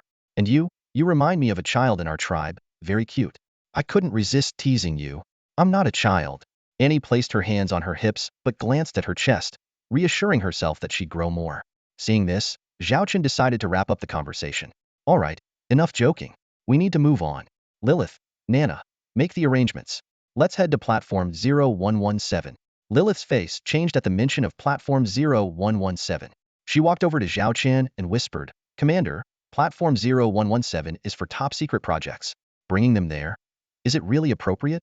"Follow my orders," Zhao Chen reiterated firmly. Despite her concerns, Lilith knew that a repeated order from the commander was non-negotiable. "Please follow us," she said. Lilith and Nana led the way, while Annie and Elise chatted about their future collaboration. Elise, adept at engaging with children, described how she would oversee all production work, leaving Annie to handle the big-picture tasks from the office. Annie's eyes sparkled with excitement. Harpy Avina followed the group like a ghost, her presence barely noticeable. Zhao Chen glanced at Elise and Avina, noting the numbers above their heads. Spider Queen Elise, Affection Index, 80. Harpy Avina, Affection Index, 60. This seemed to be a feature of his system, allowing Zhao Chen to see their affection levels. Although Elise was interested in the Scale Dragon system, she wasn't fully committed yet. Zhao Chen had planned the upcoming tour with this in mind, confident that his trump cards would secure Elise and Avina's loyalty. Annie suddenly turned and asked, "Commander, how did you know I ate crayfish earlier?" Zhao Chen rolled his eyes. "You didn't have any visible marks, but your breath smelled like crayfish." Annie nodded in realization, making a mental note to be more careful next time. The group boarded a mini-shuttle. Given the massive size of the T-4 Gemini-class heavy industrial starship, walking was impractical, and even hover elevators couldn't meet the efficiency needs. These mini-shuttles could quickly transport staff to their destinations. After half a minute, the shuttle decelerated and hovered, indicating they had arrived. The scene outside the window captured Elise's full attention. It wasn't a complete starship, but an enormous, unfinished vessel. Even seeing just the keel, its scale dwarfed any ship Elise had ever seen. Despite its incomplete state, her instinct told her this was no ordinary starship. What is this? Elise's breath quickened, her eyes bloodshot as she looked at Zhao Chen. Harpy Avina also glanced curiously, never having seen such an imposing starship. Even from a distance, it exuded a heart-stopping aura. A Hades-class interstellar dreadnought. Zhao Chen revealed the name, then added two more words. This is a T5 class starship. The Spider Queen, Ellis, stared at Zhao Chen in disbelief, her voice trembling with excitement. Her 8 eyes were wide open, almost bulging out of their sockets. Zhao Chen nodded proudly. Yes, this is the first T5 class starship developed and manufactured by our Xiaolong Legion. It's also the first of its kind known to the Galactic Alliance. Ellis's antennae twitched slightly as she asked curiously, "What does dreadnought mean?" Annie was about to answer, but Nana beat her to it. Nana explained in detail, a dreadnought is a versatile, main battle starship with high-strength armor and firepower akin to a star battleship, and a speed second only to a star cruiser. It can be equipped with various weapon modules, including star missile launch units, heavy star cannons, star drone swarms, and fighter hangars. Nana hesitated and glanced at Zhao Chen.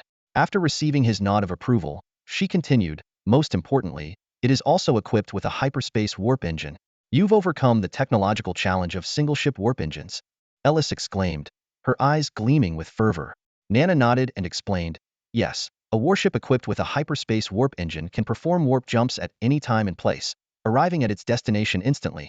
Ellis muttered to herself, her voice filled with longing. This is incredible. I never thought I'd encounter T5 level technology in my lifetime. She gently touched the porthole, as if caressing the Hades-class dreadnought being constructed. Zhao Chen noticed the numbers above Ellis's head rising rapidly, finally stopping at 100. Lord, please let me join your starship construction project, Ellis pleaded urgently. Zhao Chen asked seriously, are you truly sincere about joining us? Ellis admitted that she had previously valued the T4 starship's technical blueprints more and had even considered joining other forces. However, the Hades-class dreadnought had completely changed her mind. Zhao Chen agreed to Ellis's request to join, but emphasized that it would take time to verify her abilities and loyalty. He allowed Ellis to participate in the construction of the dreadnought under the supervision of Annie and Nana. Ellis was overjoyed and immediately promised to prove her worth. Nana cheerfully said to Annie, this will lighten our workload quite a bit. Annie nodded in agreement, already thinking about how to allocate the tasks. However, Zhao Chen suddenly announced that Nana would be responsible for assigning work to both Annie and Ellis. Annie froze, avoiding Zhao Chen's meaningful gaze, realizing that her little scheme had been seen through.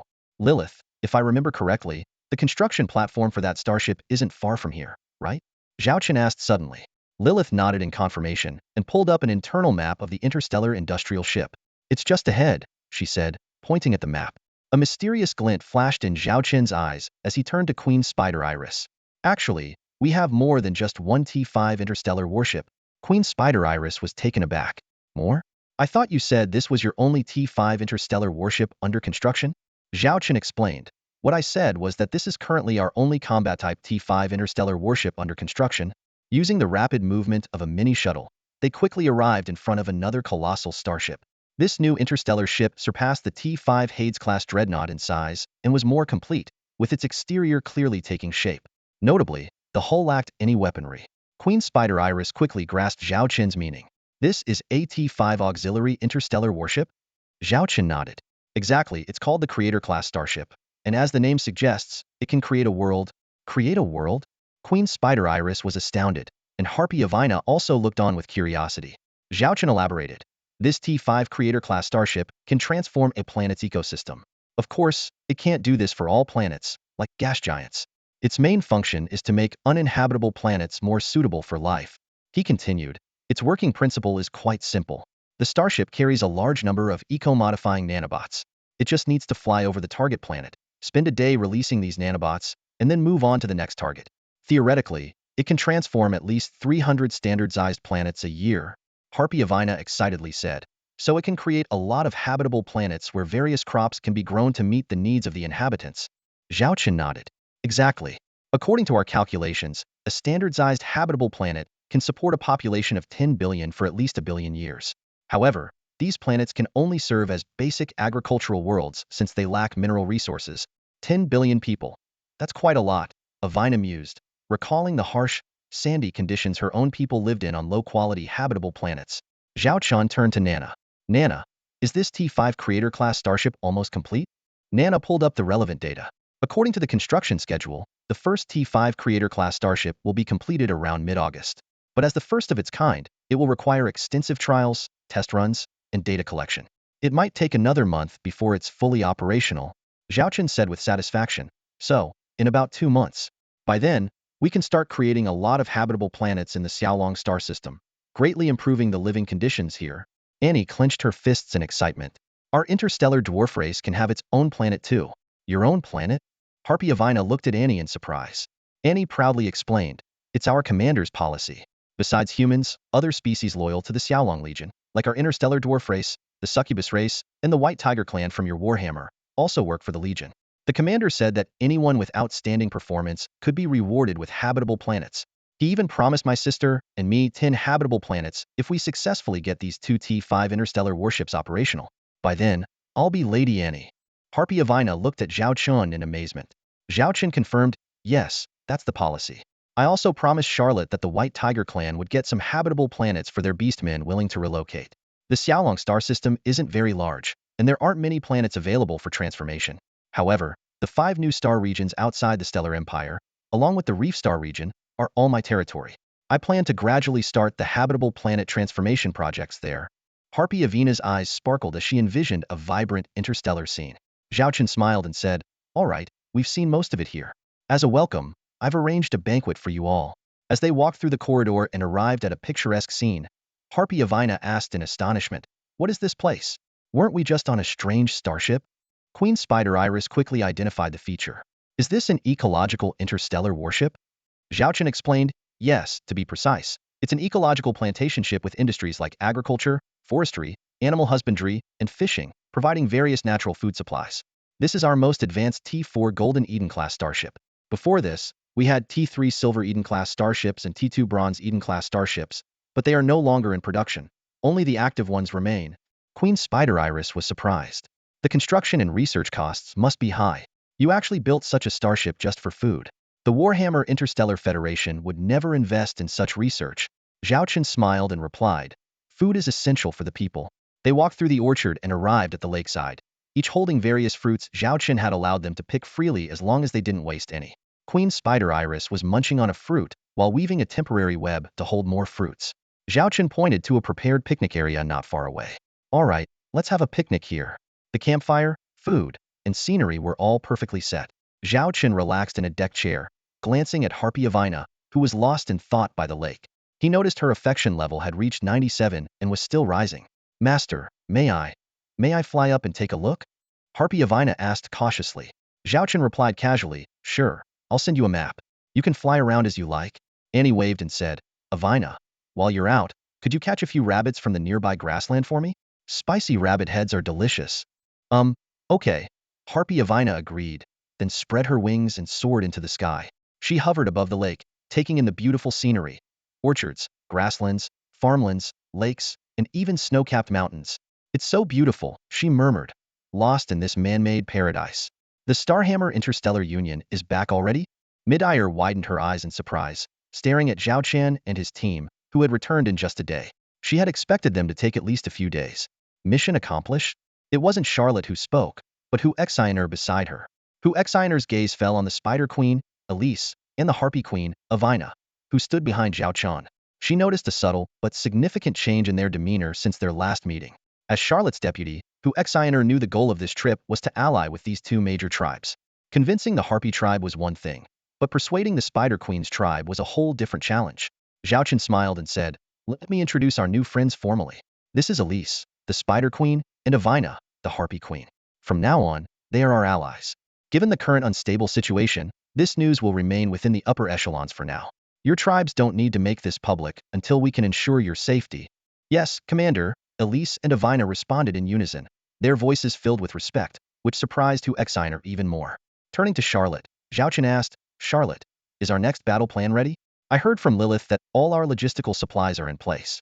Although we can't wipe out all the major tribes of the Starhammer Interstellar Union at once, we can certainly manage a regional war. Charlotte nodded and sent a secured document to Zhao Chen. This is our current strategic plan. The exact timing is flexible, within the next 3 days. After a brief moment of thought, Zhao Chen decided, no need to wait 3 days. Since everything is ready, we'll execute the plan tomorrow. We need to strike quickly and not give the enemy time to react. Understood. We'll make the final arrangements, Charlotte replied. Then she and Lilith began finalizing the plan and disseminating it to the 5 corps of the Jiaolong fleet. After the brief meeting, everyone got busy with their tasks. Elise and Avina, however, remained relaxed, standing to the side. Unable to contain her curiosity, Hu Xiner approached them directly. Why did you choose to join the Beast Alliance so quickly? Elise shook her head. We didn't join the Beast Alliance. Hu Xiner was puzzled. But you just said you became our allies. We chose to become a vassal tribe of the Jiaolong Corps, Elise explained. What? Hu Xiner was shocked. Within the Beast Alliance, tribes were nominally independent, despite being under Charlotte's control. Becoming a vassal meant giving up that independence entirely. Yes, we willingly submit to the commander, Avina said firmly, her eyes filled with hope. Hu Xiner frowned. Why? What did the Jiaolong leader promise you to make you agree to become vassals? The Harpy tribe was understandable, but the Spider Queen's tribe had significant industrial capabilities, a cornerstone of the Starhammer Interstellar Union. Their special status meant they could stay neutral and wait for the war to end before choosing sides. Hu Xiner couldn't understand why Elise would join the Jiaolong Corps so quickly. Elise asked, have you been to the Jiaolong star system? Hu Xiner shook her head. Once you visit the Jiaolong system and see it for yourself, you'll understand why we made this choice, Elise said with a smile. Avina added, time will prove our decision is correct. The Jiaolong system has advanced technology far beyond its time. We see a future for our tribe there.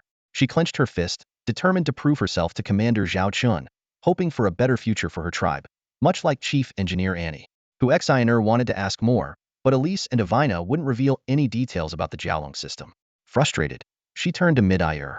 You've been to the Jiaolong system, right? Hu Xiner asked Mid-Ayer, who was busy working. Mid-Ayer nodded. Yes. Is their technology really that advanced? Hu Xiner pressed. Mid-Ayer thought back. When we visited, it was impressive, with advanced warships. But it's not like they had some overwhelming technological edge. It was comparable to some of our key star systems in the Starhammer Interstellar Union. When was that? About a year ago, Mid-Ayer replied. Hu Xiner pondered. A year shouldn't make such a big difference. If it was only comparable to the prosperous star systems of the Starhammer Interstellar Union, it wouldn't explain Elise and Avina's drastic change in attitude. Finally, unable to contain her curiosity, Hu Xiner approached Charlotte with her questions. Charlotte looked at her and asked, are you curious about what the Jiaolong system has that made Elise and Avina change their stance and submit to the commander? Hu Xiner nodded vigorously. Charlotte thought for a moment and said, I can't explain it in words. After this battle with the Starhammer Interstellar Union, I'll take you to the Jiaolong system. You can see for yourself. Hu Xiner rolled her eyes, still unsatisfied with the answer. Charlotte watched Hu Xiner, amused. She had long planned to take a group of key personnel to visit the Jiaolong system. So far, most of the Beast Alliance was only impressed by the military strength of the Jiaolong Corps. They hadn't truly grasped the depth of their power. Only by experiencing it firsthand could they understand the true strength and potential of the Jiaolong Corps. Respect for power was the quickest way to build loyalty. Galactic Year 3034, July 24, 1750. Zhao Chen stared intently at the interstellar war map in front of him, brimming with complex data. His adjutant was reporting the latest updates. Commander, all 5 Xiaolong Legion fleets are fully prepared and in a state of high alert. The Xiaolong star system is also ready and can activate contingency plans at any moment. The adjutant continued with the logistics report. We can mobilize war resources worth 100 billion star coins within 3 days, another 300 billion within a week, and an additional 600 billion within 20 days. However, this will impact our current production and construction plans. Latest intel from the frontline stealth reconnaissance ship. The Dragon tribe is showing no unusual activity, and the target has not exhibited any abnormal reactions. Zhao Chen sat calmly in the captain's chair, listening to the report. Just then, Hu Xiner voiced her dissatisfaction. Why am I not allowed to join General Charlotte in this battle? She would rather be on the front lines than at this rear command platform. Zhao Chen turned to Hu Xiner and gestured towards the VIP audience seats behind him. If you go, who will take care of these people? The seats were filled with influential leaders from the Beast Alliance. Only Hu Xiner and her mother, clan leader Hu Ya, could handle the reception of these distinguished guests. Additionally, those who had chosen to follow Zhao Chen, like Spider Queen Ulysses and Harpy Ivina, were also present to watch the battle. Clan leader Hu Ya gracefully approached Zhao Chen and gently admonished her daughter. Xiner, do not be disrespectful to the commander. Hu Xiner pouted, feeling a bit resentful towards Zhao Chen because of Charlotte, almost like jealousy. Zhao Chen asked, Have all the necessary people arrived? After Huya nodded to confirm, Zhao Chen said indifferently, good. Let them enjoy the show. This way, they will understand the kind of leader they are following. Huya bowed slightly and led Hu Xiner back to the VIP audience seats. Hu Xiner whispered, Mother, is he really going to strike at the Black Tiger tribe? Isn't that too arrogant? The Black Tiger tribe is among the top 3 in the Warhammer Interstellar Confederation. Huya glanced back at the Interstellar War map and softly explained, this is not just about establishing dominance. It's also about showing these people the benefits that the Xiaolong Legion can bring. If we conquer the Black Tiger Star region, it might be handed over to the White Tiger tribe. This will make others think that they might also get a share of conquered territories in the future. It's the simplest way to tame subordinates, a stick and a carrot. But this carrot is quite hard. Hu Xiner noticed a mysterious figure in a cloak and veil at the back of the VIP audience seats. Just as she was about to inquire, Huya interrupted, don't ask. You'll know when the time is right. The guests in the VIP seats began to murmur among themselves. Look at the coordinates on the interstellar combat map. Could the Xiaolong Legion really be targeting the Black Tiger Star region? No way. The Black Tiger Star region has over 30 fleet groups and more than 100,000 starships. The Xiaolong Legion is strong, but initiating an attack is different from previous skirmishes. If the Black Tiger Star region is attacked, the 4 giants won't stand idly by. If the Dragon tribe seizes the opportunity to strike, the Xiaolong Legion could be trapped. Exactly. I've heard that while the Xiaolong Legion is powerful, their combat tactics are resource-intensive. Their missile frigate volleys are devastating, but how many rounds can they fire? Without missiles, their combat effectiveness will drop significantly. Zhao Chen and his team did not stop the discussions, as sound-dampening devices surrounded the VIP audience seats. Commander, 100 seconds until operation start, reminded Lilith, the secretary officer. Zhao Chen nodded and decisively ordered, all fleet groups, execute the battle orders. Begin the blitzkrieg on the Black Tiger Star region. With the command issued, the massive war machine of the Xiaolong Legion sprang into action. Precise orders were rapidly transmitted. Xiaolong 1st Legion, execute the pre-planned operation, initiate interstellar jump, and blitz the Black Tiger Star region's primary starport in the 1st star system. Xiaolong 2nd Legion, execute the pre-planned operation, initiate interstellar jump, and blitz the Black Tiger Star region's 3rd stargate in the 3rd star system. Xiaolong 3rd Legion, execute the pre-planned operation, initiate interstellar jump, and blitz the Black Tiger Star region's interstellar arms factory in the 2nd star system. Xiaolong 4th Legion. On the interstellar war map, 5 bright red markers suddenly appeared within the Black Tiger Star region, indicating the Xiaolong Legion's attack targets. A beast man guest suddenly stood up, exclaiming in disbelief, by the beast god. What is he trying to do? Black Tiger King's naval base is the largest interstellar military port in the Black Tiger Star region and a symbol of pride for the Black Tiger tribe. This massive military base can accommodate 30,000 T2-class starships simultaneously and is equipped with advanced repair facilities capable of servicing T3 and some T4-class starships.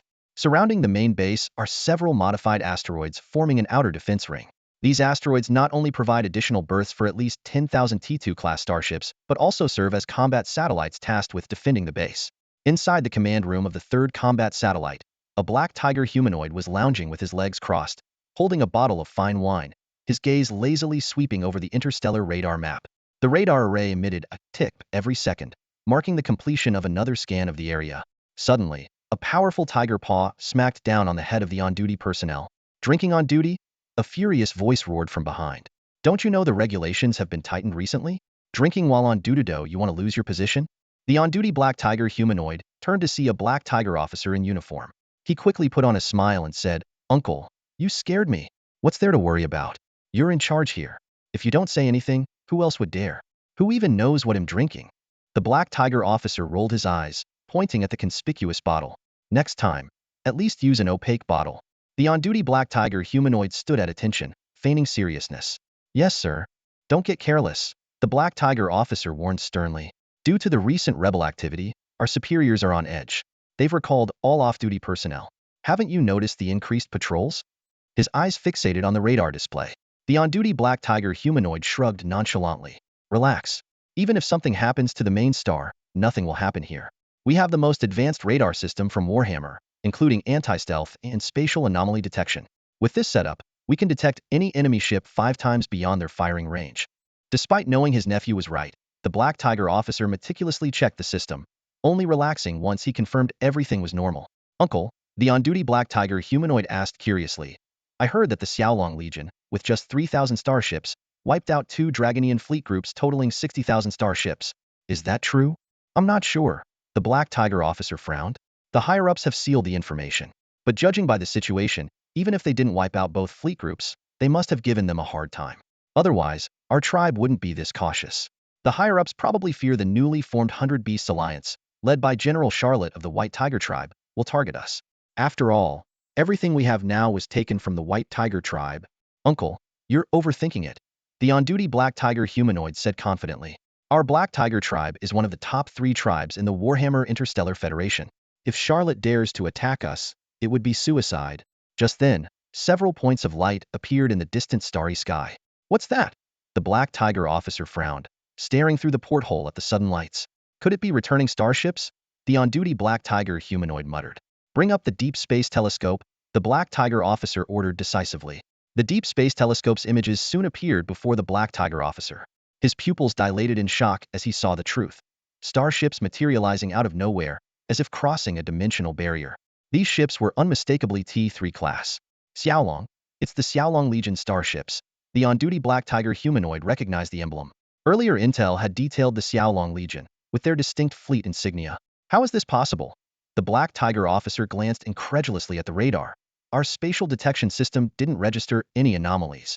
Realizing something was wrong, he noted that despite seeing the Xiaolong Legion starships, the radar remained silent. This could only mean one thing. Their radar system had been compromised. Initiate Level 1 battle alert immediately, the Black Tiger officer shouted, slamming the red alert button. The Xiaolong Legion's fleet is surrounding our base. Prepare for battle. Prepare for battle now. Pressing the alert button should have triggered alarms and flashing red lights across the satellite, but nothing happened. What's going on? What's happening? The Black Tiger officer frantically pressed the button, but it remained ineffective. Uncle, look, what's that? The on-duty Black Tiger humanoid pointed out the porthole, trembling. The Black Tiger officer looked up and was stunned. A starship floated near their combat satellite, bearing the unmistakable Xiaolong emblem. That's an interstellar stealth reconnaissance ship. The Black Tiger officer recognized its type. Realizing the implications, he shouted, "It's jamming our network. Activate the combat satellite's defense weapons manually. Destroy that ship." Impossible. Our systems are compromised, and a restart would take at least 10 minutes. Switch to mechanical activation. Quickly. Due to the cyber attack, many systems failed or required a reboot. Fortunately, most tech weapons and facilities had a mechanical backup. The combat satellite's hundreds of point defense cannons began to slowly turn, aiming at the stealth ship. But then, a more terrifying scene unfolded. A barrage of interstellar bombs hit the satellite's defense weapons, rendering them useless. The Black Tiger officer saw that besides the stealth reconnaissance ship, dozens of stealth bombers had appeared. Their attack had disabled the satellite's defenses, a scenario playing out on other combat satellites as well. Watching the 3,000 Xiaolong starships complete their interstellar jump, the Black Tiger officer fell to the ground in terror.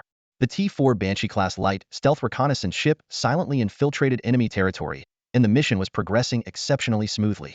The fleet successfully breached and disrupted the enemy's radar systems, paving the way for our stealth bomber special fleet's infiltration. All combat satellites on the outer perimeter of the enemy's military port were under our control, providing a significant strategic advantage for the upcoming operations. However, the enemy was not entirely oblivious. Signs of mobilization within the military port became evident, and the fleet was being urgently redeployed. According to reconnaissance data, the total number of starships in and around the military port was a staggering 30,000, with approximately half docked inside. It was estimated that the enemy would complete their full mobilization and be ready to deploy within 30 minutes. Charlotte stood in the command cabin, gazing intently at the Black Tiger King's military port surrounded by several burning satellites through a holographic projection. This port stirred painful memories from deep within her, the years when the White Tiger tribe was ruthlessly oppressed by the Black Tiger tribe. Every time the Black Tiger tribe launched a campaign against the revolutionaries, captured White Tiger tribe members were brought here for execution, their bodies cruelly displayed around the port. It was estimated that at least 300,000 members of the White Tiger tribe had perished here. Today, the blood debt was finally due for reckoning. Turning to the communications officer, Charlotte commanded, "Notify Commander Zhao Chen to prevent any starships from leaving the port." Her voice was filled with determination and resolve. This blitz operation involved not only Charlotte's first corps of the Wyvern, but also the special fleet of stealth bombers commanded by Zhao Chen. As the primary and main system of the Black Tiger tribe, its strategic importance was paramount. They had to act swiftly and decisively. "Relay my orders." Charlotte activated a countdown display. "The first corps of the Wyvern will proceed as planned and commence operations." This enemy must be annihilated within an hour. As her words fell, the 60-minute countdown began ticking. The 3,000 starships of the first corps of the Wyvern advanced rapidly towards the enemy positions. With the combat satellite's defenses compromised, their advance was surprisingly smooth. Meanwhile, Zhao Wanner's special fleet of stealth bombers began their true mission. Report: an adjutant informed Zhao Wanner, Teams 6, 7, 9, and 10 have successfully completed their missions, and all combat satellites are now non-operational. Zhao Wanner stared at the holographic image of the Black Tiger King's military port before her, knowing that the real challenge was just beginning. At that moment, Charlotte's notification arrived, but Zhao Wanner was already well prepared. She immediately ordered the remaining 6 teams to launch fierce attacks from 4 directions of the Black Tiger King's military port. Massive interstellar bombs landed precisely on critical locations, targeting the main routes for entering and exiting the port. Her tactical intent was clear. As long as the starships inside the port were prevented from leaving, the enemy would be trapped in this enormous cage. However, the Black Tiger tribe's fleet stationed outside the port was not idle. They fought back fiercely, attempting to destroy the mysterious attackers that had suddenly appeared. But when their weapon systems locked onto targets, they were shocked to discover that these stealth bombers were equipped with comprehensive star shield defense systems, making it difficult to break through their defenses. Report: an intelligence officer suddenly interjected. One of the main routes of the military port is equipped with partial star shield defense systems and heavily guarded by numerous interstellar escort ships. A large number of Black Tiger tribe starships, including T4 class Warhammer T4 Dragon class medium interstellar escort ships, are emerging from there. Hearing this, a sharp glint flashed in Zhao Wanner's eyes. T4 Dragon class, so what? Deploy our T4 Shadow Demons to take them on. We must destroy all the port routes in the shortest time possible. Her tone was unwavering. Not a single Black Tiger tribe starship in this port is allowed to escape. Yes, ma'am. The adjutant promptly carried out the order. 5 T4 Shadow Demon class light stealth bombers swiftly locked onto the routes protected by several T4 Dragon class medium interstellar escort ships.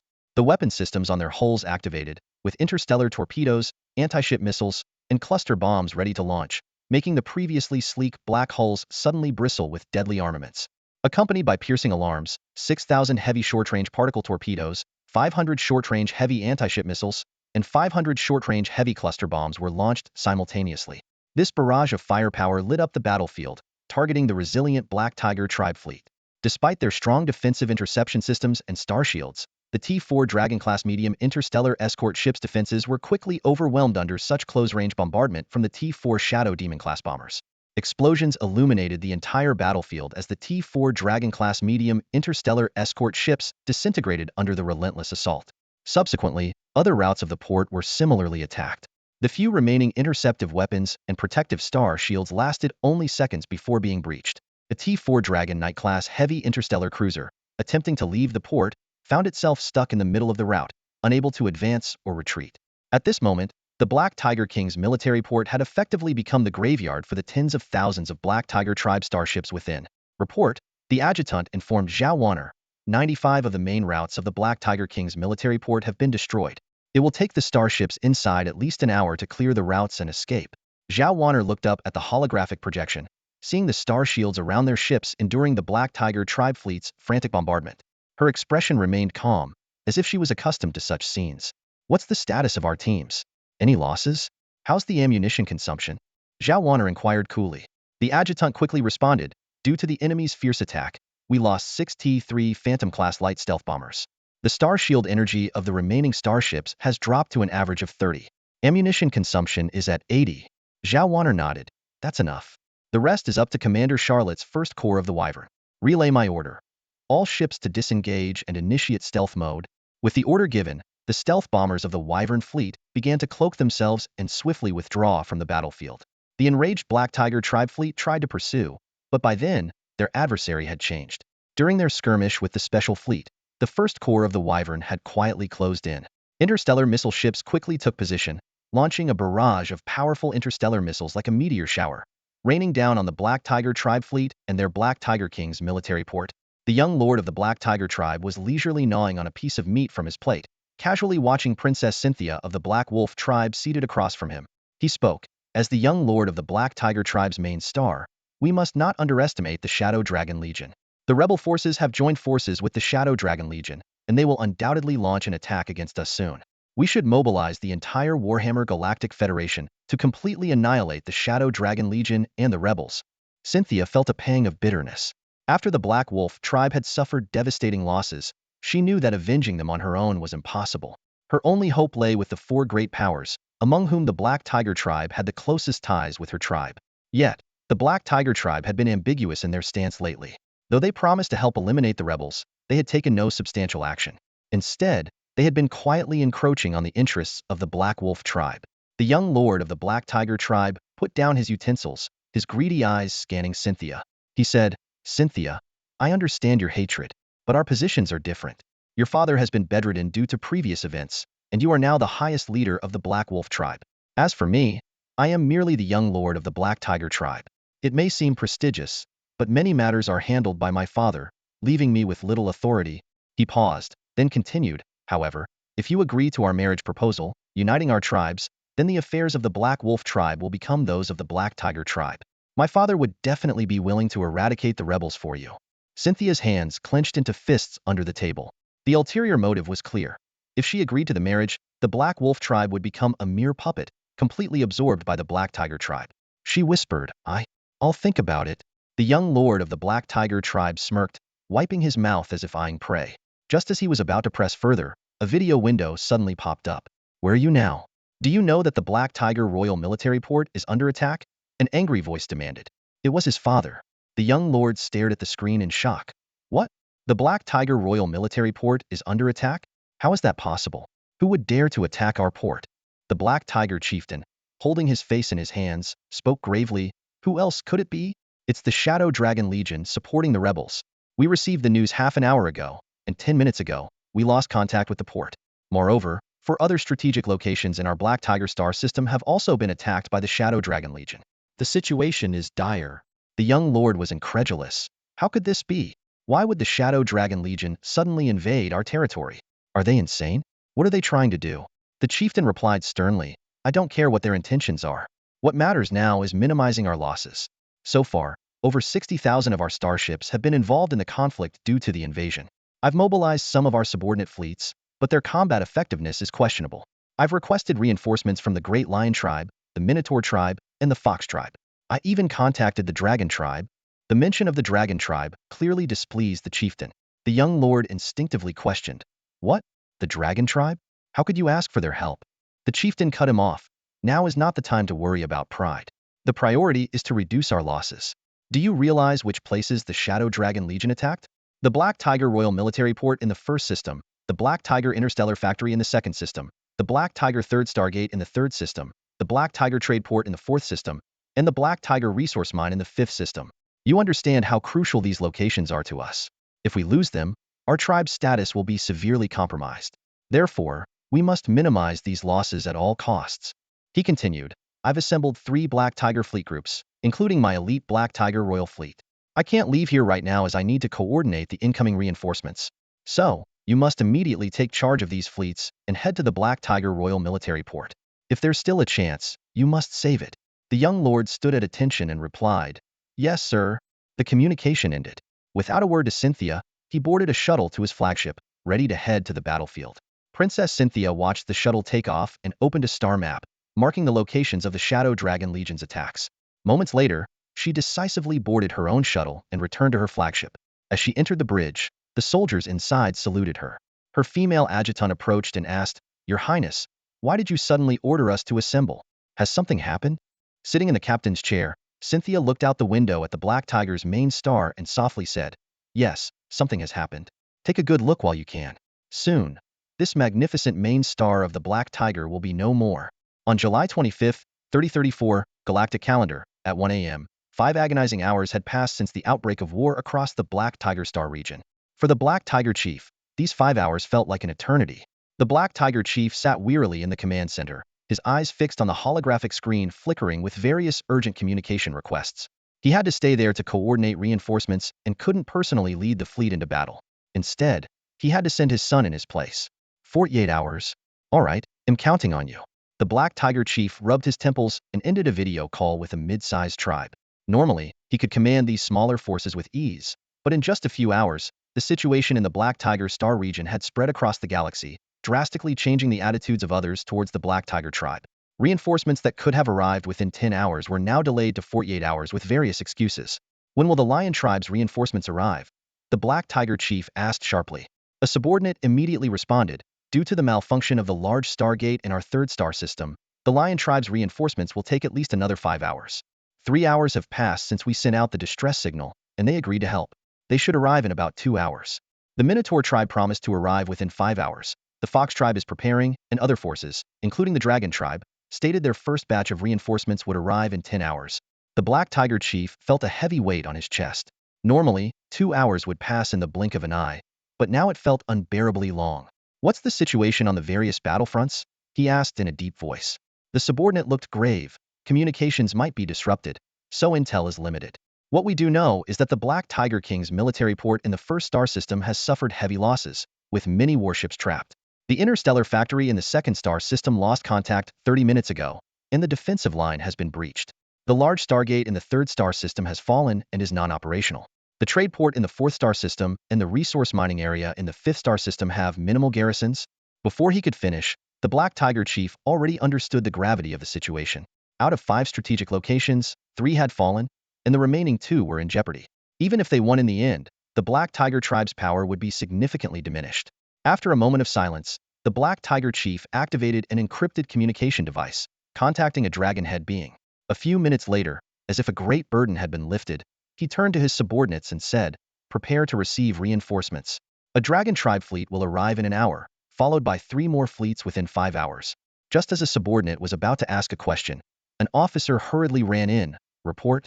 We've detected a fleet suspected to be the vicious Dragon Legion rapidly approaching our home planet." The Black Tiger chief stood up abruptly, shouting in disbelief. "How is that possible? How could the vicious Dragon Legion appear here so quickly? Mobilize all available warships, including civilian vessels. Find out if it really is the vicious Dragon Legion, and if so, how many ships there are," the Black Tiger chief ordered sharply. Minutes later, an even more shocking report came in. Through a deep space telescope, the Black Tiger chief saw at least 1,000 vicious dragon warships approaching.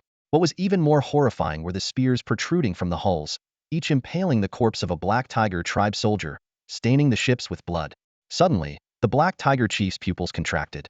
He saw the legendary T4 blue-eyed white dragon-class heavy armored battleship, its bow displaying a blood-red emblem of the White Tiger tribe.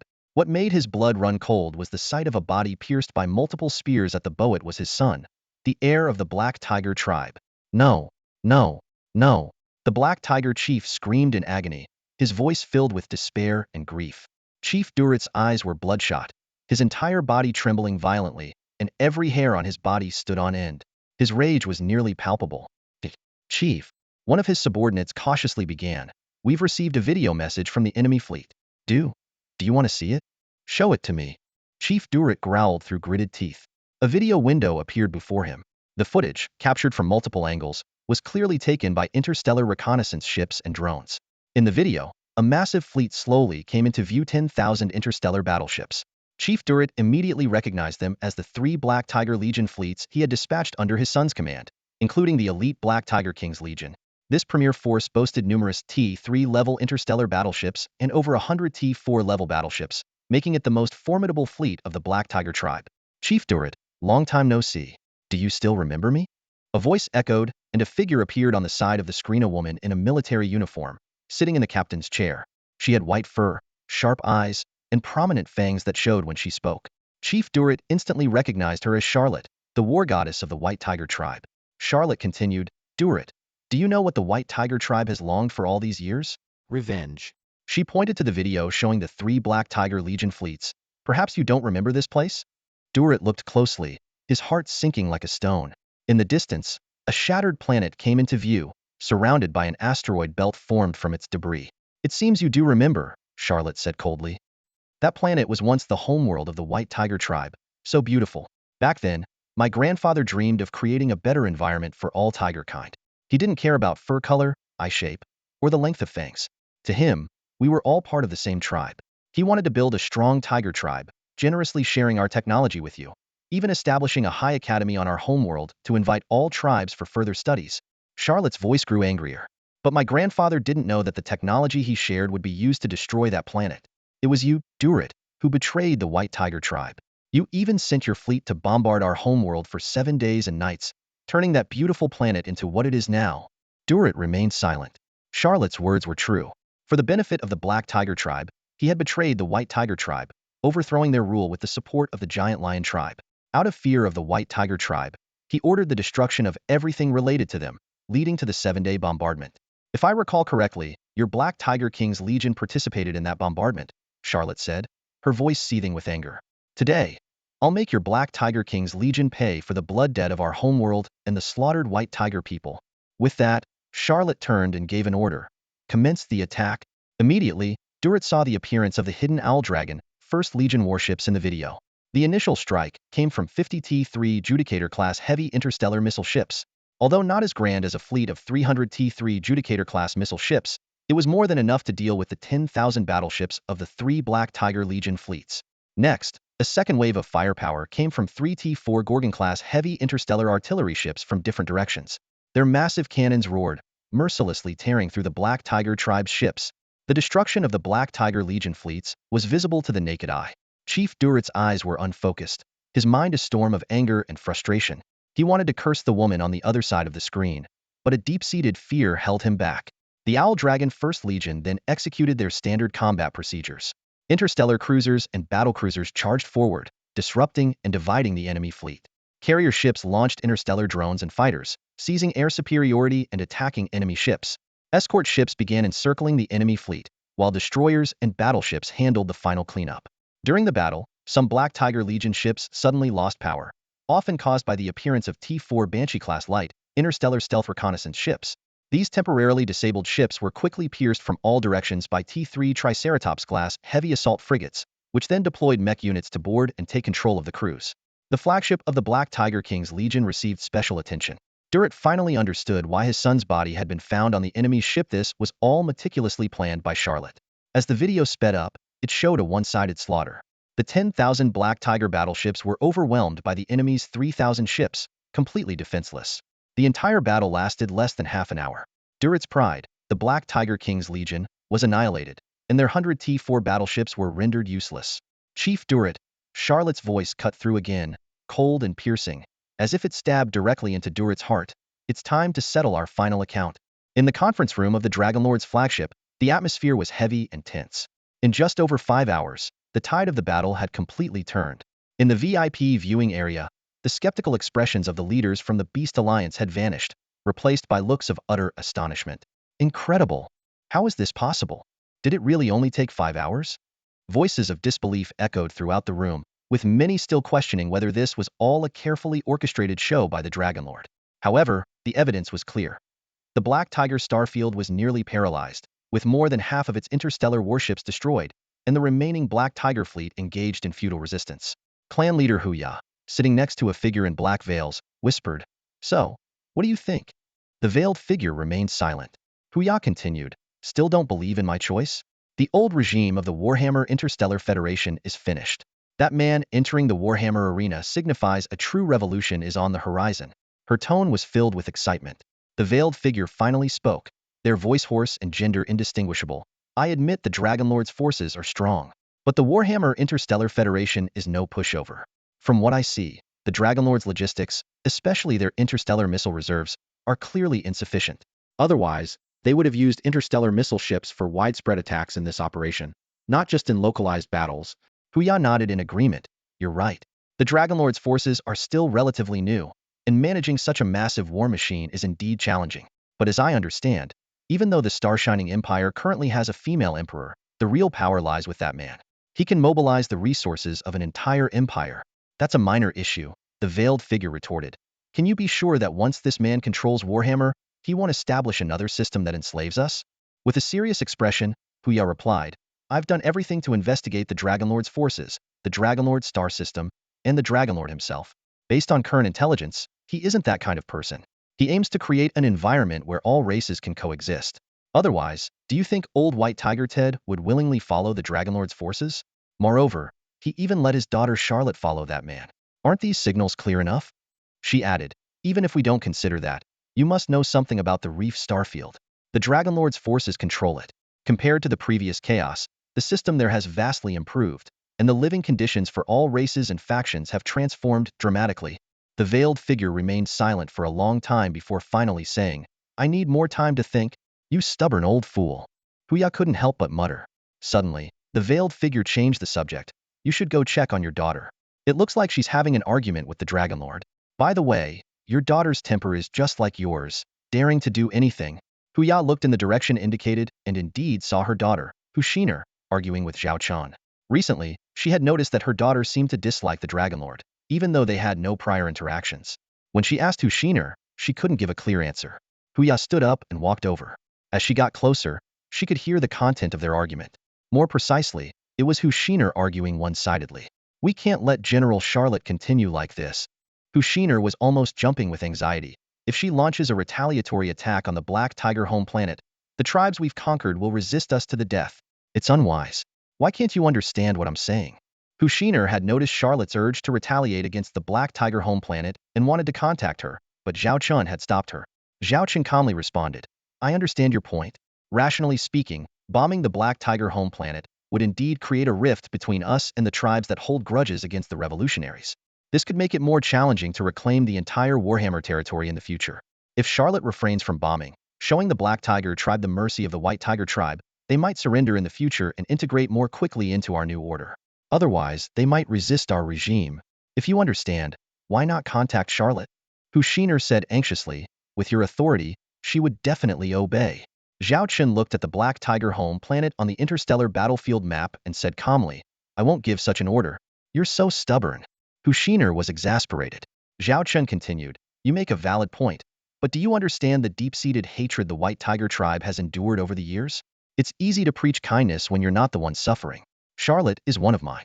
No matter what choices she makes or orders she gives, I'm willing to bear any consequences. Hushiner was momentarily speechless, suddenly realizing why General Charlotte was so loyal to this man.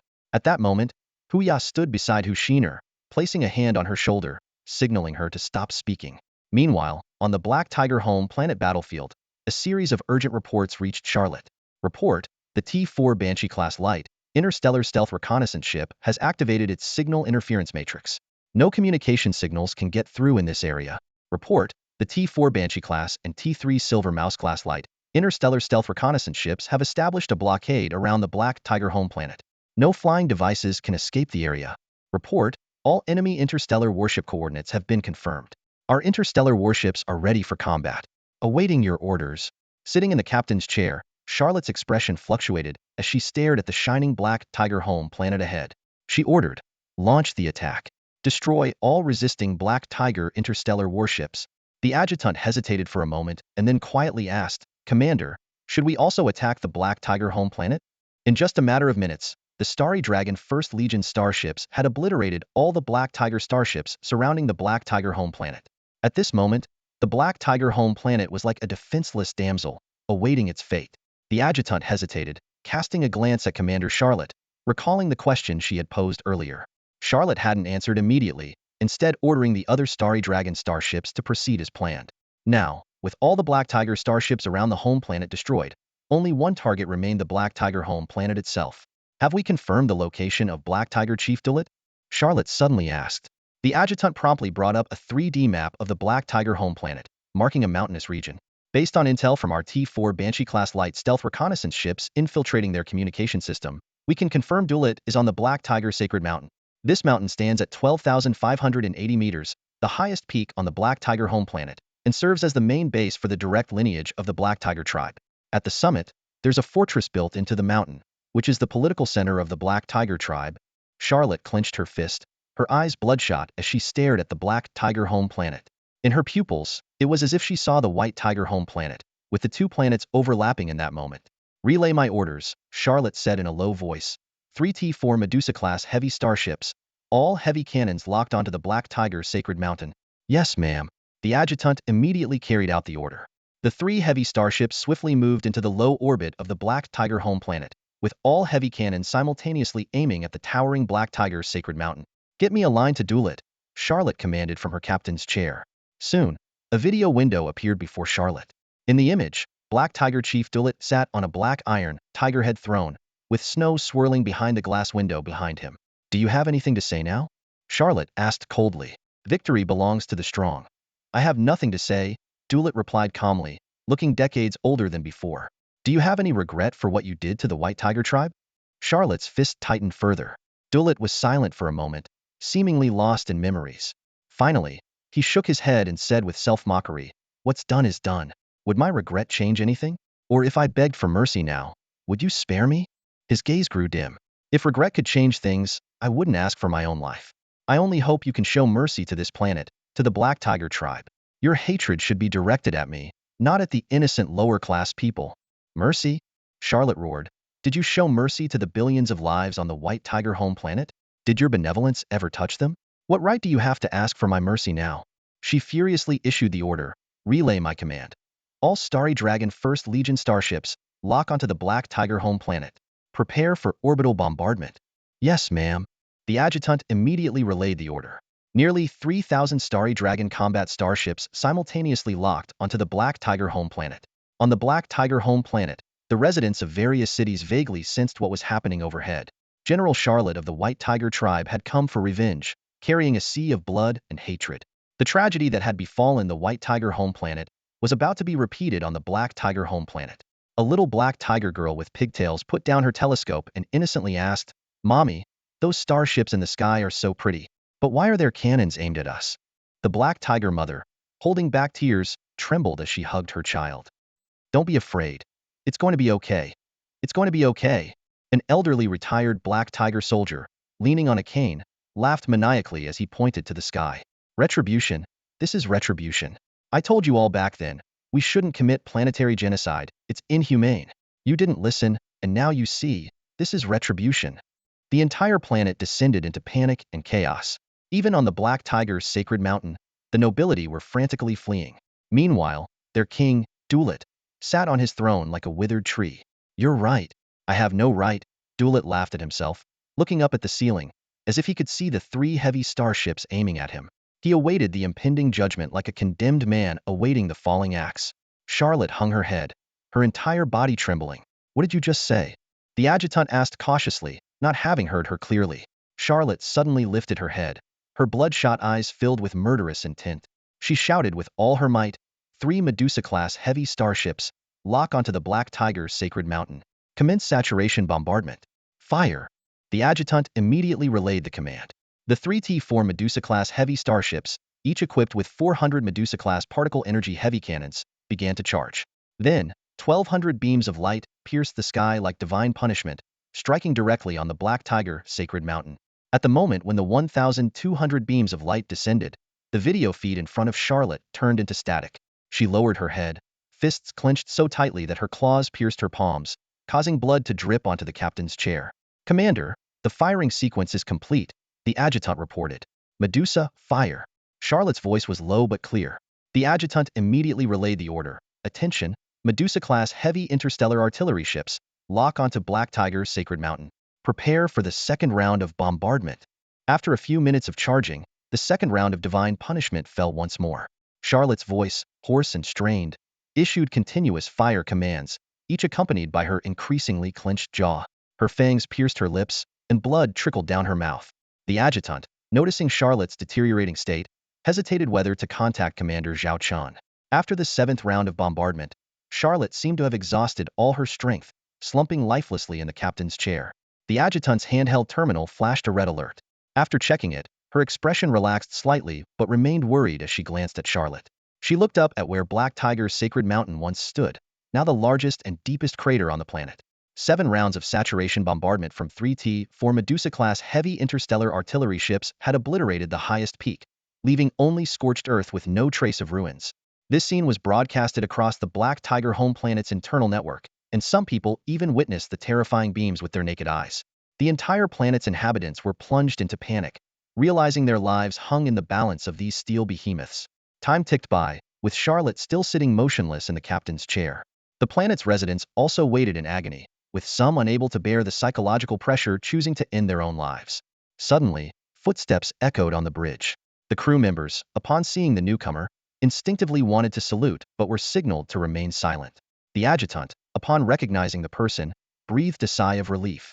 "Commander Zhao," she began, but he gestured for her to leave it to him. He walked straight to the captain's chair. Charlotte slowly lifted her head to see his familiar face and warm smile, and her emotions broke free like a dam. She wanted to cry but couldn't. Zhao Chen embraced her tightly, whispering, "It's okay. I'm here. Don't burden yourself too much. You've done amazingly. You've avenged the White Tiger tribe. Your father said you're a hero of the White Tiger tribe, and he's proud of you. Your grandfather and all those who perished on the White Tiger home planet would be proud too. As for the people on Black Tiger home planet, you don't need to feel any pressure. Just speak your true thoughts, and I'll handle the consequences." These simple words seemed to pull Charlotte from darkness into the light. She whispered in Zhao Chen's arms, so softly only he could hear. Zhao Chen, still holding her, looked up and spoke to the nearest female crew member. "You're Charlotte's adjutant, correct?" "Yes." The adjutant stepped forward, somewhat tense. Zhao Chen issued a series of orders. Control the Black Tiger home planet, gather evidence, and deal with those responsible. He emphasized that the most heinous criminals should be executed at the site of Black Tiger's sacred mountain, so their cries for mercy would echo throughout the area. The adjutant, despite a chill running down her spine, firmly replied, "Understood, sir." Zhao Chen then carried Charlotte into a temporary restroom off the bridge. As soon as they entered, Charlotte, who had been quiet, suddenly accessed the room's control panel and ordered the room to be sealed, forbidding any interruptions.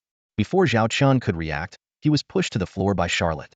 She lowered herself like a hunter ready to pounce, her eyes bloodshot, a fire seemingly burning in her chest. She emitted a low growl and then lunged at Zhao Chen, tearing his uniform to shreds in an instant. Watching this unfold, Zhao Chen thought to himself, "This big cat, something's really off." A few hours later, a series of urgent beeps broke the silence in the room. Charlotte, panting heavily, lay on the floor, her trembling finger pointing at the flashing message window. "A message!" she exclaimed, her voice a mix of exhaustion and excitement. Zhao Chen slowly stood up, tearing a strip of fabric from his tattered uniform and hastily tying it around his waist. He walked over to the message window and carefully examined the content. Despite the lingering tension, the urgency of the situation demanded their immediate attention. Besides, Charlotte had begged for mercy multiple times towards the end, clearly reaching her limit. "There's a fleet of draconian ships outside, along with reinforcements from other tribes. They are expected to arrive around Black Tiger's main planet in half an hour," Zhao Chen reported succinctly. He glanced back at Charlotte, who was disheveled and slumped on the ground, a smirk playing on his lips. "I'll let you off this time. Get ready, we need to head out." "What do you mean let me off? I was the one letting you off," Charlotte weakly retorted, trying to salvage some dignity. Zhao Chen raised an eyebrow and made a move to untie the fabric around his waist. "Shall we continue then? I can delegate the external matters to Lilith." Charlotte immediately shrank into a corner, a flicker of fear in her eyes. "Next time. We'll continue next time," she stammered. "The battle outside is more important. I need to get back to my post." Zhao Chen ceased his teasing and activated the room smart system to urgently fabricate 2 new uniforms. Mechanical arms extended, spraying threads, and soon, 2 pristine uniforms were formed. Reflecting on their recent intense duel, Zhao Chen couldn't help but marvel. Initially, though it was Charlotte's first time, she fought like a trained warrior, constantly trying to seize the initiative. An ordinary human would have been no match for this half-beast from the White Tiger tribe. However, Zhao Chen, having injected the T4 super soldier serum, had physical capabilities at the pinnacle of known species. After hours of fierce combat, Charlotte ultimately succumbed, becoming a compliant, big white cat, capable only of pleading for mercy. "Need a hand?" Zhao Chen, now dressed in his new uniform, extended a helping hand to the struggling Charlotte. Charlotte recoiled as if shocked, treating him like a ferocious beast. "No, no need. I can manage," she said nervously. "You go ahead. The outside matters are more pressing." Zhao Chen nodded. "I'll head out first then, straight to my flagship." "Wait," Charlotte suddenly asked. "Did you use a T4 Huigang-class interstellar jump ship to transport your flagship here?" "Yes," Zhao Chen replied curtly. Charlotte scoffed. "What a waste. The T4 Huigang-class ship can transport numerous T4-class warships, and you brought just one." Despite her complaint, she felt a warm surge of gratitude, knowing he did it all for her. Sensing her mixed feelings, Zhao Chen paused at the door, turning back to gaze at her. He recalled their first meeting years ago, when she was a disheveled, bristling, big white cat. "No matter where you are, no matter the cost, I'll always come to you when you need me," he said, leaving the room. Minutes later, Charlotte emerged, barely composed. Glancing at the orderly bridge, she felt her cheeks flush, grateful for the soundproof walls that spared her any embarrassment. "Commander," her deputy approached, curiosity evident. "What were you and the commander discussing in there for hours?"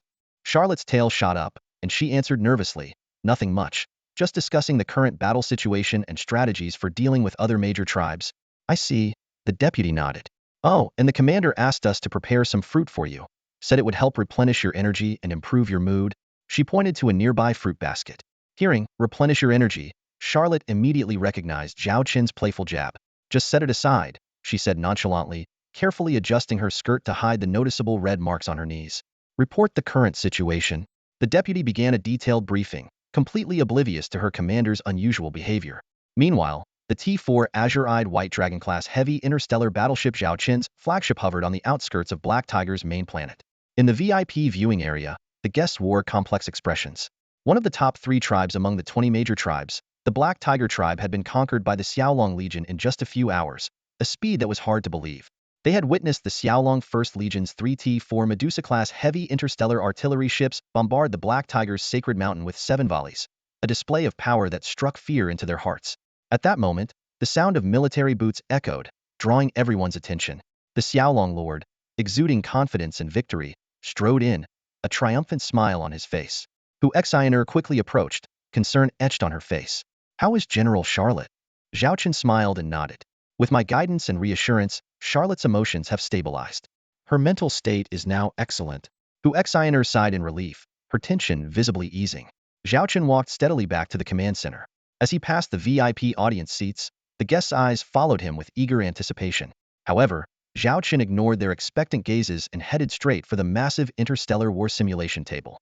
He turned to Lilith, who had been overseeing his command duties, with a glint of gratitude in his eyes. It was because of Lilith's presence that he could visit Charlotte and spend hours comforting her both mentally and physically. What's the status on all fronts? Where are our reinforcements? Zhao Chen asked, his eyes scanning the simulation table intently. Lilith pointed to several key positions on the table, her voice clear and concise. First, our current location, the main star of the Black Tiger's first star system.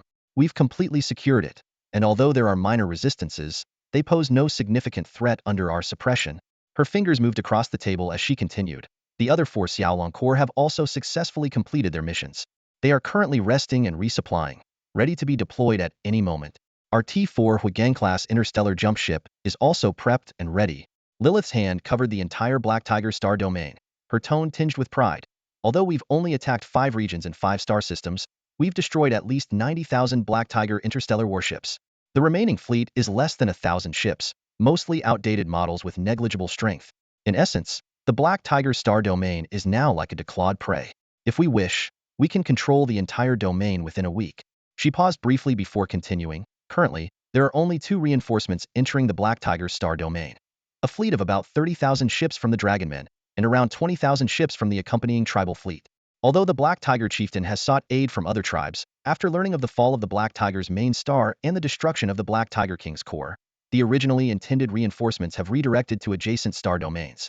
These reinforcements total about 300,000 ships, mainly from the Dragonmen, Great Lions, Minotaurs, Lizardmen, War Elephants, and Pig Kings. However, they seem to be in a wait-and-see mode, not taking further action for now. Zhao Chen listened quietly, already anticipating this outcome. These developments aligned with one of the scenarios in Charlotte's initial battle plan. The current stalemate was highly advantageous for the Xiaolong Corps, providing them with more time to rest and prepare for the upcoming challenges. Get me Chief Ted in middle, Zhao Chen ordered decisively. 2 video windows appeared, and the eagerly awaiting Ted and Middle immediately saluted. Commander. Their eyes gleamed with urgency, clearly understanding why Zhao Chen was contacting them now. Zhao Chen briefly outlined the current situation and then got straight to the point. Our Xiaolong Corps will handle the reinforcements and the main enemy fleet. You only need to focus on your respective combat missions. Awaiting your orders, Commander. Both the Dragon Tiger Corps and the 100 Beast Corps are ready for battle. Middle and Chief Ted responded in unison. Zhao Chen nodded and began assigning tasks. Middle, lead the Dragon Tiger Corps to attack the strong resistance points in each star domain. If they refuse to surrender, eliminate them without reporting. Chief Ted, your 100 Beast Corps will reclaim and control the planets in each star system. You don't need to control every planet thoroughly, just ensure their leadership is under our command. If they don't comply, you know what to do. As long as they obey, we can continue to use them and even offer small benefits. We can't replace all the leadership or family powers in these star systems quickly, so keep things as stable as possible. All raw materials from resource mining areas must be supplied to our Xiaolong Corps unconditionally. Remember, as long as we hold the knife to their throats, we can replace any disobedient dog. Middle assured enthusiastically. Rest assured, Commander, I will eliminate all forces attempting to resist in the Black Tiger star domain. They won't dare to rise again. Chief Ted's eyes shone with a deeper excitement. For Middle, this operation might be a cleanup job, but it was satisfying enough. For Chief Ted, it meant finally reclaiming the land once known as the Tiger King star domain in his lifetime. Rest assured, Commander, I will ensure every star system and planet returns to our control as intact as possible, Chief Ted solemnly promised. Zhao Chen had no doubt about Chief Ted's commitment. After all, this was his homeland. Who would want to see their home destroyed? This was precisely why Zhao Chen entrusted Ted with this task. After finishing, Zhao Chen turned to face the VIP audience, a slight smile playing on his lips. His eyes exuded confidence and challenge, silently questioning. Now, do you believe? Every word I say will become reality. The battle in the Black Tiger starfield had concluded under the blitzkrieg of the Xiaolong Legion. Zhao Chen stood before the holographic star map in the command room, his eyes gleaming with victory. He glanced at the reinforcement fleets gathering on the outskirts of the starfield and smirked disdainfully. Despite the limited strategic resources at hand, the Xiaolong Legion was still capable of fighting. The real challenge was the draconian fleet that had infiltrated the first star system of the Black Tiger starfield, a massive armada of 50,000 interstellar warships. In theory, annihilating them would be a simple task, but it would undoubtedly consume a significant amount of precious strategic resources. Zhao Chen rubbed his chin thoughtfully, a sudden idea flashing through his mind. He turned and called for Lilith, his demon butler, who elegantly approached him. Lilith, how do you think we should handle these 50,000 intruding warships? Zhao Chen asked, crossing his arms and looking at her intently. Their situation is precarious. The Stargate they used to enter has been destroyed by us, leaving them with two choices. Either engage us head-on, which would be suicidal, or attempt to retreat using warp travel. But I don't want to let them leave so easily. Yet, starting a battle now. Our resource reserves are limited. Lilith, sensing the underlying meaning in Zhao Chen's words, responded. It seems you already have a plan in mind, Commander. A sly smile spread across Zhao Chen's face as he leaned in to whisper his plan to Lilith. After a moment of contemplation, Lilith nodded seriously. Your plan is feasible. It could also delay negotiations with the Draconian tribe, buying us time to replenish our combat resources. Then I'll leave it to you, Zhao Chen said, clapping his hands. However, Lilith pointed to a special guest in the VIP section. I believe that person would be more suitable for this task. Following her finger, Zhao Chen saw Foxia, the leader of the Fox tribe. He looked at Lilith in surprise, not understanding why she would recommend Foxia. Lilith explained, although I haven't interacted with Foxia for long, I've found that the Fox tribe's innate talents are remarkable. They may not excel in combat, but they're exceptional strategists. Recently, with your permission, I've entrusted them with some simple tasks, all of which they completed flawlessly. In some aspects, they even outperformed our demon clan. She continued, as the Xiaolong Legion expands, we can train commanders through battle experience and military academies. But roles like secretaries and advisors require high innate talent. I suggest we integrate the Fox tribe more quickly, which would significantly enhance the overall strength of the Xiaolong Legion. Zhao Chen nodded thoughtfully. He realized that his capable butler had been overwhelmed with work lately. The demons she brought in were now holding key positions across various departments, each performing the work of 10. Fresh blood was indeed needed to share the workload. All right, I'll talk to them. I've been meaning to speak with that person anyway, Zhao Chen said, striding towards the VIP section. The guests, who had been waiting eagerly, were thrilled to see the leader of the Xiaolong Legion finally acknowledging them. Witnessing the Black Tiger starfield battle, they had gained a new level of respect for the Xiaolong Legion's power. Zhao Chen approached Foxia, ignoring the eager gazes of the others. Do you have a moment? Let's find a quiet place to talk. Seated on either side of Foxia were her daughter, Hu Exiner, and a mysterious guest wearing a black veil. Sure, Foxia replied. Standing up, Zhao Chen's gaze lingered on the veiled individual. If these two don't mind, they can join us as well. Foxia hesitated, glancing at the mysterious guest, knowing that if they were unwilling, her persuasion would be futile. All right, a raspy voice responded as the veiled figure stood up. Under the envious eyes of the other guests, Zhao Chen led the trio into a private room next door. Once seated, Zhao Chen got straight to the point. Given the previous setting, I understand your need to conceal your identity. But this is a private meeting, and I prefer transparency. Right, Your Majesty? Foxia's heart tightened, worried that her stubborn sister might react impulsively.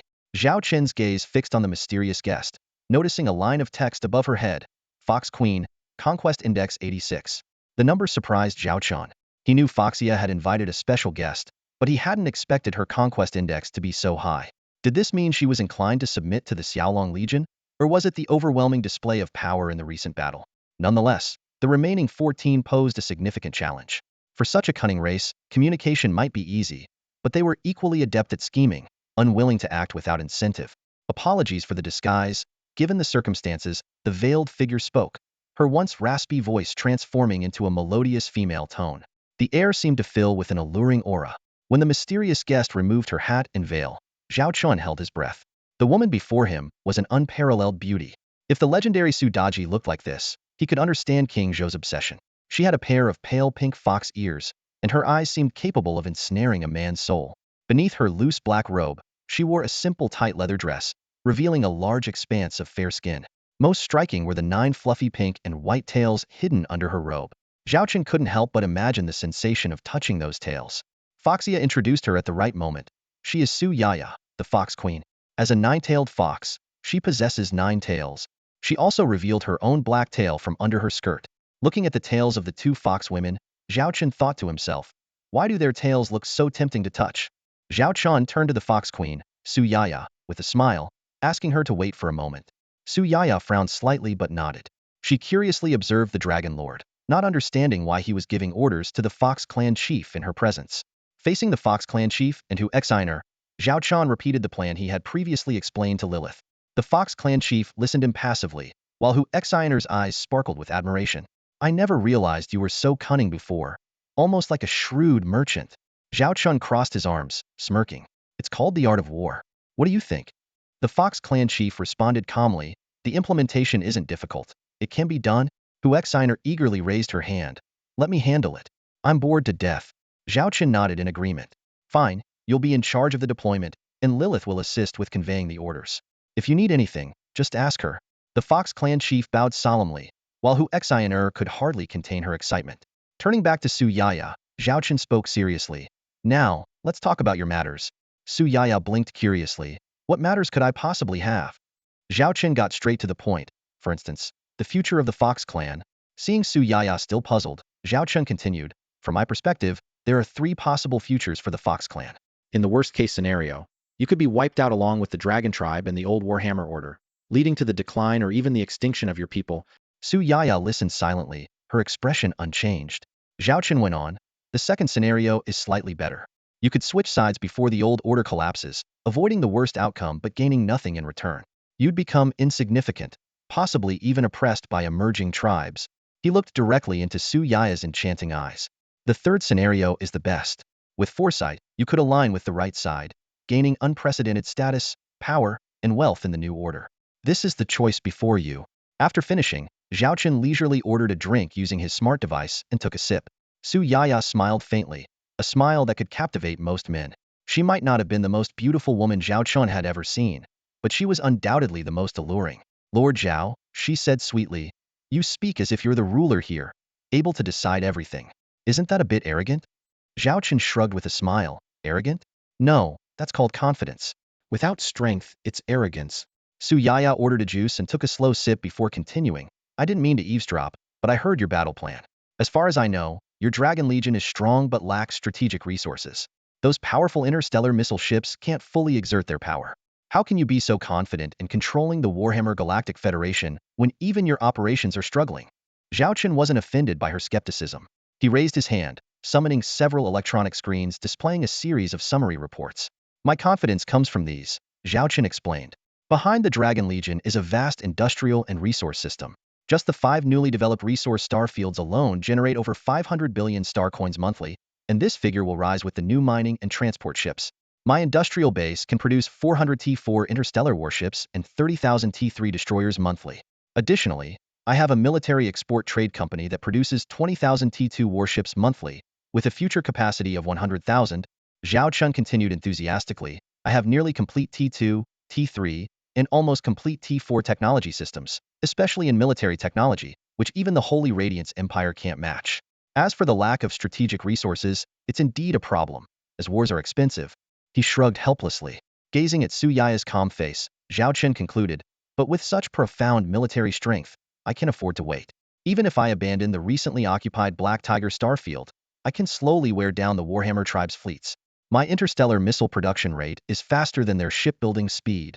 Confidently, he added, I don't want the war in the Black Tiger starfield to repeat in the Fox Clan's territory. So, the future fate of the Fox Clan rests entirely on your will. Queen Su Yaya of the Fox Clan fell into a silence that lasted for several minutes. It was the first time she had been so quiet since entering the private room. Although Lord Zhao Chen's words were blunt and sharp, they revealed a harsh reality. The old system of the United Federation of Warhammer was riddled with flaws, and even the Dragon Tribe was trying to overthrow it to establish a new unified order. However, the Dragon Tribe itself had a noble class with complex interests intertwined with the elites of other tribes. Even if they succeeded in toppling the old system and establishing a new Warhammer led by the dragons, it would likely be a superficial reform, with the underlying issues remaining the same. Chief Huyaji looked at Su Yaya with piercing eyes and spoke earnestly and firmly. To bring about real change, we need a bottom-up reform. That is the true purpose of the Beast Alliance. She paused and then asked, "Do you really trust this man and the Xiaolong Legion behind him?" Su Yaya turned to look at Chief Huyaji, who answered without hesitation, "I believe so. I've used every channel available to learn about Xiaolong, including from General Charlotte and Chief Ted. If I weren't tied down by matters here, I would have visited the Xiaolong territory myself." Chief Huyaji hesitated for a moment before glancing at Zhao Chen. She intended to discuss some confidential matters, but Zhao Chen calmly said, "You mean the Spider Queen tribe and the Harpy tribe, right? It's okay, go ahead and say it." With his permission, Chief Huyaji continued, "Spider Queen Elise and Harpy Avina have secretly allied with the Xiaolong Legion. They recently visited the Xiaolong star system and surrendered willingly on the first day, even expressing their desire to become a vassal tribe of the Xiaolong Legion." These words left Su Yaya visibly surprised, especially by Avina's decision. She wondered what kind of leverage the Xiaolong Legion had to persuade two major tribes so swiftly. Seeing her reaction, Chief Huyaji spoke more earnestly. "For the future of the Fox tribe, you need to make the right choice. You are as stubborn as your mother. Once you choose a path, you will follow it to the end, no matter the cost." Su Yaya looked at Chief Huyaji, who clenched her fists and said, "Isn't that the survival way of our Fox clan? We lack strong reproductive abilities, exceptional physical traits, and racial talents in industry and combat. All we have is our intellect. The Fox clan has thrived until now because of every correct choice we've made." Zhao Chun watched the two silently. If outsiders saw this scene, they would be shocked. The Black Fox tribe was rumored to be an outcast, driven away by the Fox clan, now serving as the think tank of the rebel army. But the truth was that the former Black Fox Chief Huyaji's grandmother foresaw the internal turmoil within the United Federation of Warhammer. To secure the future of the Fox clan, she chose to leave and join the rebels, a strategy of not putting all eggs in one basket. Su Yaya took a deep breath and turned her beautiful eyes to Zhao Chun. "I have a question. What are your plans for the future of the Warhammer territory?" The concerns and questions from Su Yaya, the empress of the Fox clan, were clear to Zhao Chun. He candidly explained his future plans for the land of Warhammer to her. According to Zhao Chen's plan, Charlotte's White Tiger tribe would continue to manage Warhammer, and no other forces, including the Starshine Empire, would be allowed to interfere. After hearing Zhao Chen's promise, Empress Su Yaya nodded in satisfaction. "I trust you. The Fox clan is willing to join your alliance. However, given the current uncertainties of the war, we will not make our stance public for now, similar to the Spider Queen tribe and the Harpy tribe. But I can assure you, the Fox clan starships will not appear on the battlefield against the Sky Dragon Legion." Zhao Chun was well aware of the Empress's cautious thoughts, but didn't mind. To him, whether these newly joined tribes could provide substantial help was not crucial. Their fleet's combat power might not even match Charlotte's Dragon and Tiger Legion. What Zhao Chen truly valued was their willingness to stand with him, preparing for a fatal blow against the Dragon tribe and the Lion tribe in the future. "Don't worry, this won't take long," Zhao Chun said confidently. He then turned to Empress Su Yaya. "Since you've agreed to join us, I have a task for you, if you don't mind." Empress Su Yaya was a bit surprised, as she was assigned a task right after expressing her support, indicating that Zhao Chun had been prepared. The Fox clan leader explained, "It's not a difficult task. The Lord wants to have private meetings with the neutral forces within the Warhammer Interstellar Union. While we have some channels, they are no match for the Fox clan's network. So, I suggested that the Lord let you handle this." Empress Su Yaya felt a bit helpless, realizing she had been sold out by her own people. But she also knew it wasn't a difficult task. In the Warhammer Interstellar Union, while each tribe was strong in its own right, the Fox clan was unmatched in terms of connections.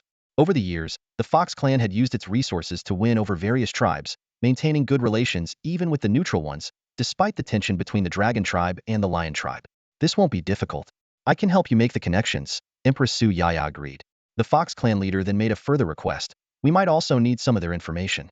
It would be best if you could find a way to get them to join us, or at least remain neutral in our conflict with the old regime of Warhammer."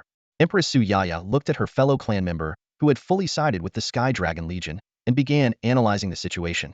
"The 5 strongest neutral tribes are the Frost Wolf, the Storm Bear, the Golden Leopard, the Hunting Dog, and the Siren tribes. I can provide the information you need, but the storm bear and the golden leopard tribes might be tough to deal with. They won't easily take sides. The other three are more likely to be persuaded. Zhao Chen nodded in satisfaction. That's enough. We'll handle the rest. To Zhao Chen, these 20 major tribes were like pieces on a chessboard. Those willing to submit would continue to exist. Those who resisted would be crushed. In Zhao Chen's game, there was no room for disobedient pieces. Meanwhile, in a meeting room within the Warhammer Interstellar Union, the leaders and representatives of various tribes were engaged in a heated discussion. I think we shouldn't act rashly now. The Sky Dragon Legion's combat power is incredibly strong. Exactly. Especially their interstellar missile ships. They launch those missiles as if they cost nothing. I heard they have a special fleet composed entirely of interstellar missile ships. A single volley can launch millions of missiles, easily destroying thousands of starships. It's not just the missile ships. They have a very comprehensive range of ship types. Just the T4 ships they've deployed cover almost every type.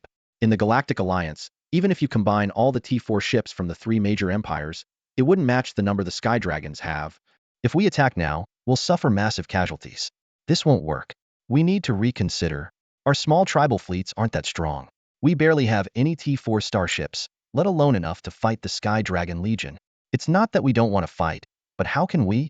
The room was filled with complaints and worries, with almost no voices calling for battle. Surprisingly, the Lion tribe and the Minotaur tribe, expected to be the most eager to fight, remained unusually silent. The Lion tribe leader sat with arms crossed, not saying a word, drawing puzzled looks from the others. The Lion tribe leader sneered inwardly. He had learned that the Black Tiger tribe leader had defected to the Dragon tribe at the last moment in exchange for support, a secret uncovered by his people. Serves him right for getting wiped out. Let their Black Tiger starships wear down the Sky Dragon Legion's fleet. As for the Black Tiger star system, let the Sky Dragon Legion occupy it if they want. It's not going anywhere, he thought. Besides, the Dragon tribe should be more worried now. One of their fleets is trapped in the Black Tiger star system's first galaxy, trying to aid the Black Tiger tribe.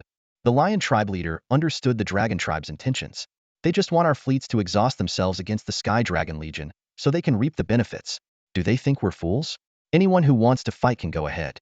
We're not in a hurry. Amid the chaos, the Dragon Emperor, sitting at the head of the table, coldly scanned the room and interrupted the discussions with a snort. Since none of you are willing to attack the Sky Dragon Legion and reclaim our territory now, I have a plan. I wonder if you would be interested. The Dragon Emperor's voice cut through the noise. I've contacted the Holy Radiance Empire, and they are willing to cooperate with us in attacking the Sky Dragon Legion. Any objections? Collaborate with the Holy Radiant Empire? And allow their fleet to enter the territory of the Warhammer Galactic Federation. This proposal caused a stir in the conference room. The tribal leaders frowned, their eyes flashing with caution. This will undoubtedly infringe on the interests of many tribes, one leader said anxiously. The ambition of the Holy Radiant Empire is not small. Now that the threat of the mechanoids is gone, they even have eyes on the Starshine Empire. Although the Holy War Duel has been postponed for 3 years, who knows if they will target us next? Exactly. Another leader agreed. This is like inviting a wolf into our house. If they eliminate the Soaring Dragon Legion and refuse to leave, what then? I think this proposal needs more consideration, suggested a third leader. Or, why not let the Holy Radiant Empire attack the Starshine Empire directly? As everyone voiced their thoughts, the Dragon Emperor coldly said, "Silence." The room instantly fell silent, and all eyes turned to the Dragon Emperor. As the nominal ruler of the Warhammer Galactic Federation, with the powerful Dragon tribe as his backing, his words carried undeniable authority. You mentioned the Holy War Duel. The Dragon Emperor's voice was low and powerful. The wager of that duel is that the Holy Radiant Empire's fleet cannot appear in the Starshine Empire for 3 years. They won't break their promise, so they won't directly attack the Starshine Empire. He paused, his gaze sweeping across the leaders. One reason they're willing to help us this time is to redeem themselves on our battlefield. They can strike a blow against the Soaring Dragon Legion without breaking their original promise. The Dragon Emperor acknowledged the risks but spoke more sternly. But is there anything in this world without risks? If you think these are risks, fine. Then you take your tribal fleets and attack the Soaring Dragon Legion. Solve the crisis yourselves. His roar echoed in the conference room, and no one dared to respond. Everyone knew the terrifying combat style of the Soaring Dragon Legion. Even if they were eventually defeated, they would inflict significant damage before going down. Whoever led the assault would pay a heavy price. You are all unwilling to bear the cost of attacking the Soaring Dragon Legion, the Dragon Emperor said coldly. So I have invited the Holy Radiant Empire. Their involvement will at least have our casualties. As for what comes after, we'll deal with it then. The Holy Radiant Empire is not like the rebels. They are outsiders, and we will have opportunities to expel them. Our immediate priority is to stabilize our situation. His gaze sharpened. He'll ask again. Who has an objection to collaborating with the Holy Radiant Empire and allowing their fleet to join us in attacking the Soaring Dragon Legion? If anyone does, propose an alternative battle plan now. Under the Dragon Emperor's pressure, no leader spoke up. The smaller tribes lacked the strength to challenge the Dragon tribe, and even the major tribes like the Giant Lion tribe and the Minotaur tribe chose to remain silent. Since no one has any objections, the Dragon Emperor declared, "This matter is settled. I will finalize the detailed battle schedule and cooperation plan with the Holy Radiant Empire. Until then, we should avoid direct confrontations with the Soaring Dragon Legion to preserve our strength." With a firm voice, he promised, "In 2 months at most, I will eliminate the Soaring Dragon Legion from our Warhammer Galactic Federation." The meeting ended with the Dragon Emperor's strong statement. The conference scene faded, and the Dragon Emperor found himself back in his office. It had been an online meeting, which explained the presence of all tribal leaders. "Father, did they all agree?" Half-dragon girl Blanche asked eagerly. The Dragon Emperor sneered. Did they dare disagree? I originally thought that old guy from the Giant Lion tribe would oppose me, giving me a chance to suppress him." Surprisingly, he stayed silent. It seems he also sees the bigger picture and is looking for an opportunity amid the chaos. "The Giant Lion tribe has always wanted to overthrow our Dragon tribe and become the strongest in the Warhammer Galactic Federation," Blanche said seriously. Pureblood dragon girl Leona crossed her arms and said arrogantly, "Them? They wish. Our Dragon tribe has nearly 500,000 starships, while the Giant Lion tribe has what?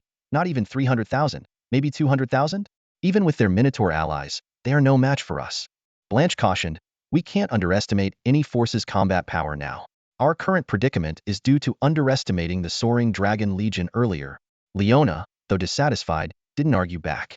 Everyone recognized the formidable power of the Soaring Dragon Legion. Even the elite fleets of the Dragon tribe might not match them in equal numbers.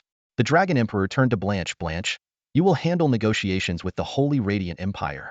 Offer them some benefits if necessary, but ensure they dispatch at least 300,000 starships, including at least 2 of their sacred light legions. The more, the better." Blanche confidently assured, "Rest assured, Father. I guarantee their fleet will set out within a week. In 20 days, they will arrive at our Warhammer Galactic Federation. We can launch a full-scale attack on the Soaring Dragon Legion within a month. With less than 20,000 starships, they can't possibly withstand a force dozens of times their size." Leona snorted, but remained silent. She knew Blanche was better suited for this task and hoped the battle against the Soaring Dragon Legion would start soon. The battlefield was her true domain. Little did anyone know that the course of this battle would exceed all expectations. Beep, beep, beep. Just as the Dragon Emperor and his 2 beloved daughters were discussing their next move, a message interrupted their conversation. The Dragon Emperor quickly checked it and instantly flew into a rage. Blanche and Leona caught the fury in their father's eyes. "Father? What's wrong?" Blanche asked cautiously. Without a word, the Dragon Emperor displayed an electronic report to his daughters. "See for yourselves. The Soaring Dragon Legion has gone too far." The report elicited very different reactions from the 2 sisters. Leona, fists clenched and teeth gritted, was livid. "They're threatening us? Using those 30,000 draconian ships to blackmail us? Who gave them the nerve? Father, give me 3 fleets, and I'll rescue the 10th fleet myself. I dare anyone to stop us." Blanche glanced at her sister, her tone calm but cutting. "And I ask you, with 4 fleets, how many do you think you can bring back under the missile bombardment of the Soaring Dragon Legion? Haven't we learned enough from the total annihilation of our previous 2 fleets? Now you want to risk 3 more? Have you considered the consequences of weakening our tribe's strength? Can you think beyond just fighting for once?" Leona was stunned into silence, glaring at her sister. She knew Blanche had a point, but her pride made it hard to concede, especially to her half-sister who always seemed to best her in arguments. Blanche scrutinized the report, which was divided into 2 main parts. The first part was the 10th Fleet's own report. With the fall of Black Tiger's main star, the Black Tiger sector had collapsed, trapping the 10th Fleet and its 20,000 accompanying tribal starships. According to Blanche's proposed cooperation plan with the Holy Radiance Empire, this fleet should have withdrawn. Though there were no stargates available, they could have escaped using warp travel. However, the Soaring Dragon Legion had deployed 5 fleets to block their retreat and placed numerous warp interceptors along all routes. The second part detailed the Soaring Dragon Legion's ransom demand. To them, the 30,000 draconian starships and the 20,000 tribal starships were already captives. This blatant humiliation explained the Dragon Emperor and Leona's fury. "Ransom?" The Dragon Emperor fumed. "The Soaring Dragon Legion is delusional. Our draconian tribe has never paid a ransom." Blanche, deep in thought, suddenly asked, "Father, who is the commander of the 10th Fleet?" Just as the Dragon Emperor was about to answer, hurried footsteps echoed from outside the hall. A woman in golden robes, strikingly similar to Leona, rushed in. "Your Majesty! Your Majesty!" she cried, collapsing to her knees, tears streaming down her face. Leona looked at her mother in surprise. "Mother, why are you here?" Blanche respectfully bowed to the Empress. "Your Majesty, I beg you to save my brother," the Empress sobbed. Blanche remained expressionless, as if she had anticipated everything.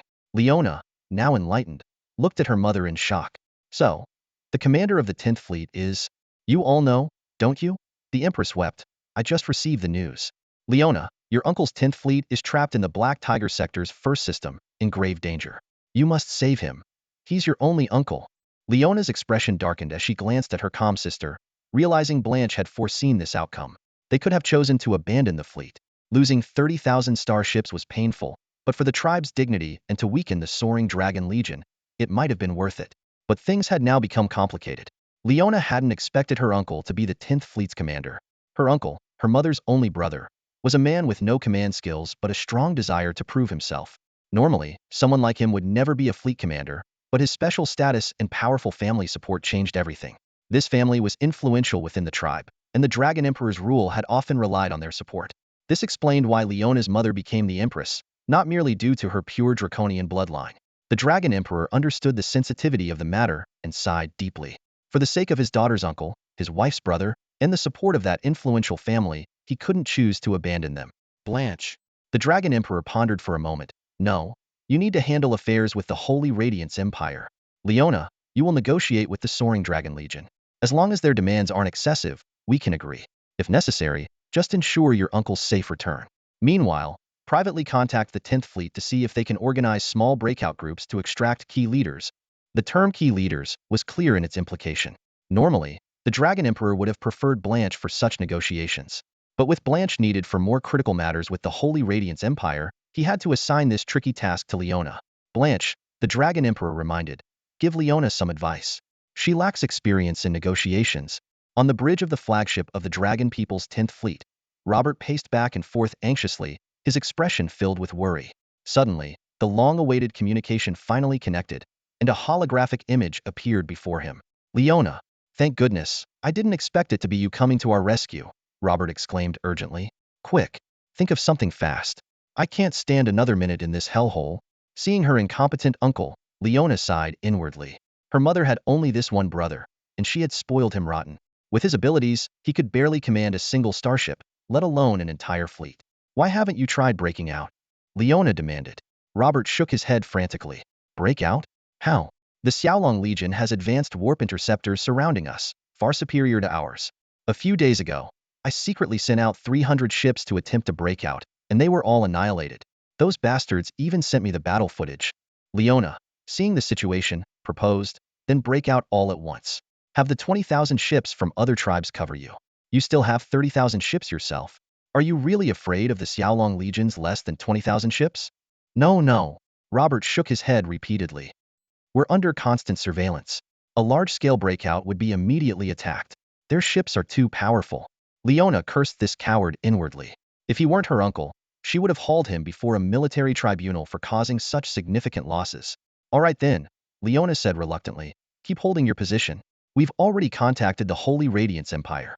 Within a month at most, the Allied forces will launch an attack on the Xiaolong Legion." "No, no. We can't hold out for a month," Robert explained anxiously. As it turned out, the Dragon People's 10th Fleet had been besieged for over a week. The Xiaolong Legion continuously harassed them with drone swarms, and stealth reconnaissance and bomber ships launched surprise attacks. They first destroyed all the supply ships, and then targeted the critical systems of the warships. Now, most of the 50,000 ships were affected, a third of them severely, with their food storage and water circulation systems damaged. "Leona, please think of a way to save your uncle," Robert pleaded. Leona frowned, realizing the situation was dire. Even if they held out for a month, the fleet's combat effectiveness would be nearly gone. "All right, I understand. I'll negotiate with the Xiaolong Legion to at least ensure your safety," Leona said reluctantly, then ended the communication. Sitting in her chair, her expression was one of annoyance.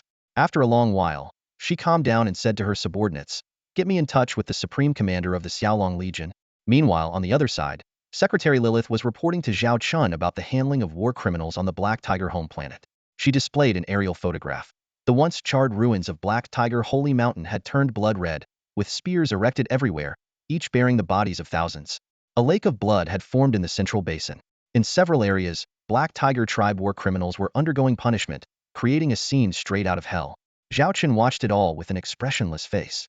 This was exactly the effect he wanted, not to completely exterminate the Black Tiger tribe, but to instill deep fear in them and serve as a warning to other tribes. This was the consequence of angering Zhao Chen. Lilith reported to Zhao Chen without any expression about the classification and disposition of war criminals. There are 73 Class A war criminals, mainly leaders who supported the massacre on the White Tiger's main star. There are thousands of Class B war criminals who are mid-level officers executing the operation. Class C war criminals, who are lower-ranking officers, will face either the death penalty or life imprisonment. Class D war criminals, although not directly involved, are implicated and will be punished with sentences ranging from the death penalty to over 100 years in prison. Ordinary war criminals, consisting of low-ranking soldiers or relatives of war criminals, face sentences from 10 years to the death penalty. Currently, there are 50 million war criminals, with 99 of them being ordinary war criminals. Lilith added that these individuals would be sent to labor camps in the Reef Star region. Despite the large number, they still constitute a minority compared to the total population of the Black Tiger tribe. The high number of war criminals is due to the inclusion of direct relatives. Zhao Chen inquired about the progress of puppet support. Lilith replied that the White Tiger tribe had already recruited several factions within the Black Tiger tribe, which could serve as puppet forces in the future. Zhao Chen instructed to give them appropriate rewards, letting them know that those willing to follow would receive the same treatment as the 100 Beasts Alliance. During their conversation, Lilith received a request for a call from Leona, the princess of the Dragon tribe. Zhao Chen agreed to connect. In the video, as Leona introduced herself and was about to start negotiations, Zhao Chen abruptly cut off the communication. Leona was stunned, thinking it was a technical glitch. However, her subordinates confirmed it was an intentional disconnection. Leona, suppressing her anger, ordered them to reconnect. On the second attempt, the other party refused and left a message saying not to disturb unless it was about ransom. Leona, furious, demanded they continue trying. After multiple attempts, they finally reconnected. Just as Leona was about to speak, the video went black again. One of her subordinates quietly relayed a message from the other side, asking her to mind her attitude. Leona was enraged, never having been so humiliated. She gritted her teeth and commanded, "Keep calling." In subsequent communications, whenever Leona displayed an attitude problem, Zhao Chen would immediately cut the connection and make her wait for 10 minutes. Lilith teased, "It seems this Princess Leona has quite a temper." Zhao Chen responded calmly, "So what if she has a bad temper? We hold the upper hand now. If she wants to rescue this dragon fleet, she'll have to behave." Lilith added, "We owe our significant advantage to our T-4 Banshee-class light, interstellar stealth reconnaissance ships. They've performed remarkably well in multiple battles." Zhao Chen agreed with Lilith's praise. He analyzed, in this military operation against the Black Tiger Star region, the T-4 Banshee-class ships contributed at least one-third of the success. They not only have advanced stealth technology and intelligence network infiltration capabilities, but can also conduct electronic warfare missions. He elaborated on the T-4 Banshee-class's contributions in intelligence gathering, ambush planning, and electronic attacks. He specifically mentioned the valuable information provided by their new subordinate, Spider Queen Elise, which greatly enhanced the T-4 Banshee-class's combat efficiency. Zhao Chen mused, in the future, we might consider forming a specialized electronic warfare unit composed of T-4 Banshee-class ships to specifically target enemy fleets with electronic disruptions. As they discussed, Lilith smiled and informed Zhao Chen, "Commander, the princess is calling again." Zhao Chen gave a mischievous smile and signaled to connect the video. On the screen, Leona appeared completely different from before. She sat upright, with no trace of defiance, dissatisfaction, or arrogance on her face. She tried hard to control her emotions and stiffly said, "Honorable Lord of the Black Dragon, I am here under orders to discuss the ransom for the 10th Dragon Fleet." Leona cautiously asked, "May I know your demands for the ransom?" Zhao Chen replied nonchalantly, "Our demands are simple. Considering the impact of your sudden intrusion and the cost of maintaining order, we require some compensation." Upon Leona's further inquiry, Zhao Chen sent a detailed ransom list. The list outlined the ransom standards for different levels of warships and personnel. Leona carefully examined the list and found the ransom amount staggering. For instance, the ransom for AT-4 Jialong-class medium interstellar frigate was as high as 10 billion star coins, about one-third of its construction cost. The ransom for other warships was around one-fifth of their original cost.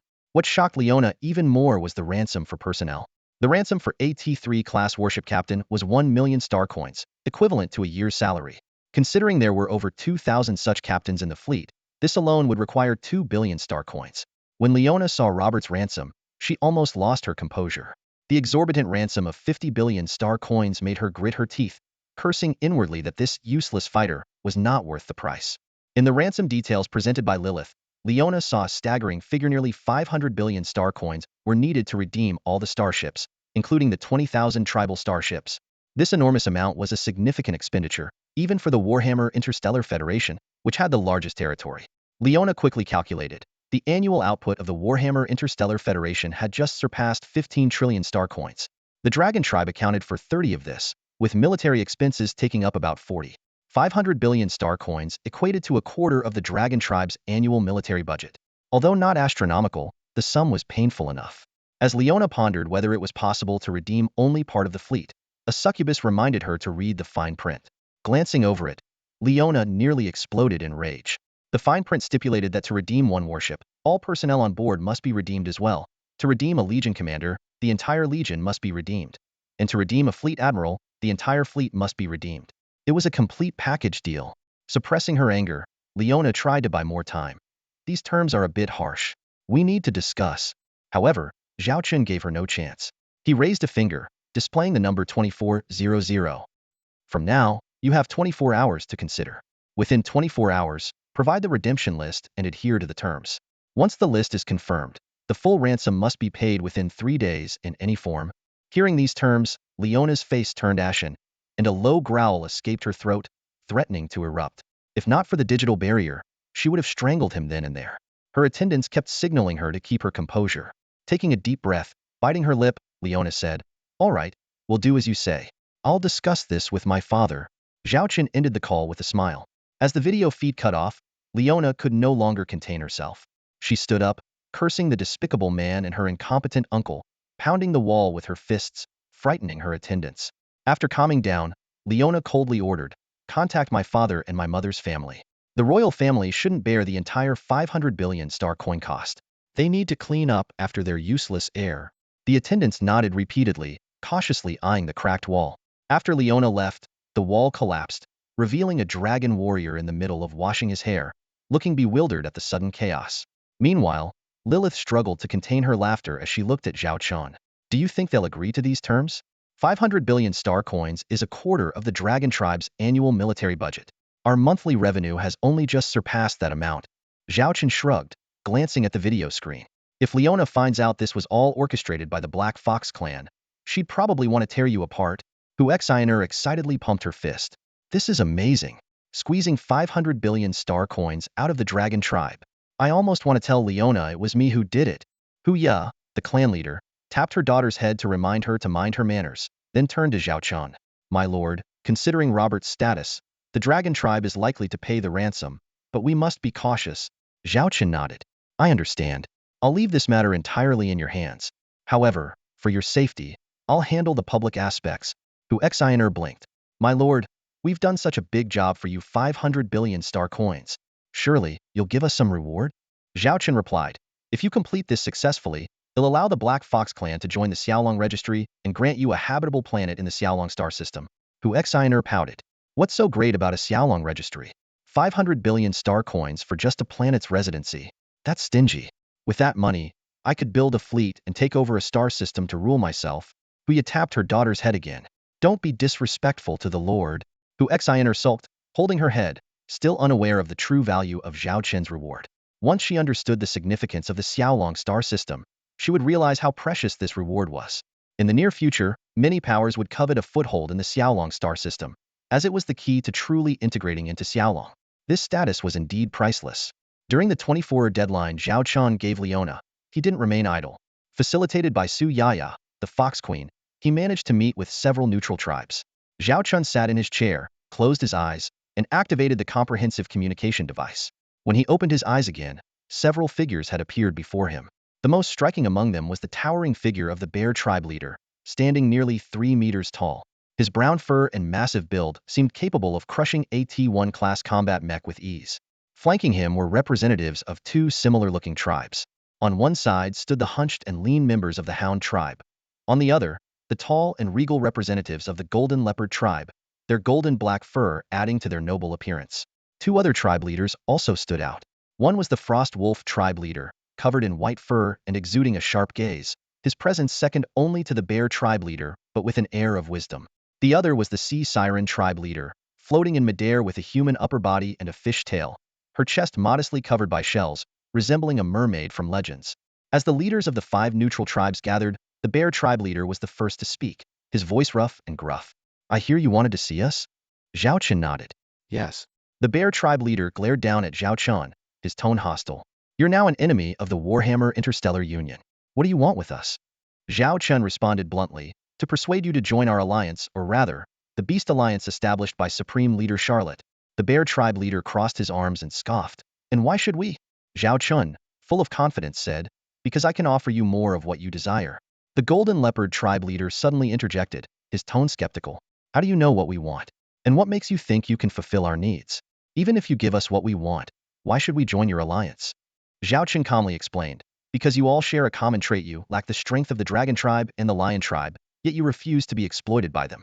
So, you form these so-called neutral tribes for mutual support. You have little loyalty to the old Warhammer regime. If a better option arises, I believe you will embrace the new era." The Hound tribe leader's eyes gleamed with greed. "Let's see what you can offer us then." Zhao Chen was prepared and began analyzing each tribe's needs. He first addressed the Hound tribe leader. "Your tribe's greatest strength is your prolific breeding ability. You have the largest population in the Warhammer Interstellar Union, primarily earning through manpower export. Your soldiers and laborers are the cheapest commodities in the Union. If you join the Beast Alliance, I can change this. I can provide basic human rights and better living resources for your people, rather than having them survive as cheap labor subject to discrimination." The Hound tribe leader's face darkened, not out of anger, but because Zhao Chen had hit a sore spot. The Hound tribe had long been forced to supply large amounts of low-value labor to other tribes, much like the recently annihilated Black Tiger fleet, where nearly 30 million Hound tribe soldiers performed the lowest-tier jobs. Zhao Chen then turned to the Golden Leopard tribe leader. "Your situation is similar to the Hound tribe. You excel in combat but often serve as slightly more valuable cannon fodder on the battlefield. Fortunately, you've chosen to develop interstellar trade. Despite being looked down upon as merchants within the Warhammer Interstellar Union, you've improved your tribe's living conditions through your trade network. You control 60 of the Union's trade routes, with 40 of interstellar trade involving your tribe, and an astonishing 80 of external trade. Although other tribes still disdain you, the Golden Leopard tribe has become the wealthiest per capita among the top 20 tribes." The Golden Leopard tribe leader's anger subsided as he recalled his tribe's development journey. Zhao Chen continued, "I believe interstellar trade is crucial for the development of each star system. Only through trade can we alleviate poverty and backwardness. However, your trade system has a major flaw: it lacks a solid industrial background, relying mostly on semi-finished or finished products and depending on others' goodwill. I happen to have a complete industrial system and popular products, along with several established interstellar trade groups. If you're interested, I can share their details with you. I have great confidence in your tribe's experience and capabilities in interstellar trade." Zhao Chen's words resonated with the Golden Leopard tribe leader, stirring a deep-seated desire and prompting him to seriously consider the proposal. "I'd like to see how you plan to convince me," the Frostwolf chieftain said, crossing his arms with a hint of a sneer at the corner of his mouth. Zhao Chen remained calm, responding evenly, "There's no need for me to convince you. Someone else will." Just as he finished speaking, the chieftain's communicator lit up with an urgent request. He glanced at it briefly, his expression changing drastically. Without waiting for the meeting to end, he hurriedly left the room, leaving behind a group of puzzled attendees. Turning to the chieftain of the Siren tribe, Zhao Chen began, "Your tribe's uniqueness makes you have few competitors, but it has also become your shackle. The Warhammer Galactic Federation only allows you to occupy a few pure ocean planets, and such planets are rare. As a result, 70 of your planets are already overpopulated, with their ecosystems on the brink of collapse. I know you've repeatedly applied for more habitable planets from the higher-ups, but have yet to receive a clear response. After all, who would willingly give up such resources?" Zhao Chen then smiled and said, "A friend of mine would be very willing to share some information with you." Sure enough, the Siren chieftain's communicator rang immediately. She excused herself politely and left, leaving Zhao Chen alone with the bear tribe chieftain. The bear chieftain puffed out his chest and challenged, "Let's see how you plan to convince me." Zhao Chen got straight to the point. "Interested in starships? Ones more powerful than those of the dragon tribe?" After the meeting, Lilith, who had been waiting outside, eagerly asked, "How did it go?" Zhao Chen replied confidently, "With the information you prepared, it was a piece of cake." Lilith nodded and then reported, "Just now, Leona, the dragon tribe representative, sent a video call request." Without delay, Zhao Chen accepted the call. On the screen, Leona struggled to maintain a polite expression. Zhao Chen smiled and asked, "Results already?" Suppressing her anger, Leona said curtly. We agree to your ransom demand. Here's the list. But I have one condition. The handover must be in person, face-to-face. Zhao Chen readily agreed. I'll choose the location. Leona lifted her chin and confidently accepted. However, when Zhao Chen reviewed the list, he found that the ransom only amounted to 4 trillion star coins, excluding the 20,000 starships from other tribes. Maintaining his composure, Zhao Chen inquired, what about the 20,000 starships from the Dragon's 10th Fleet Group belonging to other tribes? Leona cautiously replied, that's their business. You don't expect me to pay their ransom too, do you? Zhao Chen smiled and said, I always keep my word. The handover will take place at the Stargate of the first system in the Black Tiger sector. Convenient for your return. Leona glared at Zhao Chen and gritted her teeth. Fine. See you there. After the call ended, Lilith asked worriedly, Commander, isn't agreeing to meet in person too risky? Zhao Chen replied nonchalantly, this is our territory. What's there to fear? Lilith still seemed uneasy, but why insist on a face-to-face meeting? It seems unusual. Zhao Chen pondered for a moment and said, from a strategic perspective, it does seem irrational. But if you look at it from another angle, it makes perfect sense. Seeing Lilith's puzzled expression, Zhao Chen didn't elaborate further. He thought of his long-lost big white cat and secretly hoped that once this mess was dealt with, he could take it on a well-deserved vacation. During the days Leona was preparing the ransom, Zhao Chen received several important guests. In the luxurious private room of the Starship restaurant, a sumptuous feast had been laid out, emitting an enticing aroma. Haina, the Sea Serpent clan's chieftain, hovered beside her seat, her tail gently swaying. She looked around at the food in astonishment and turned to Avina, the harpy, who was already accustomed to such sights. Do you all eat like this here? Avina nodded, a hint of pride in her voice. Yes, most of these dishes can be ordered at the external restaurant counters. Some are quite expensive, so ordinary Starship soldiers might only enjoy them once a week. But our daily meals meet all basic needs. The most important thing is that everything here is made from natural ingredients. Natural ingredients?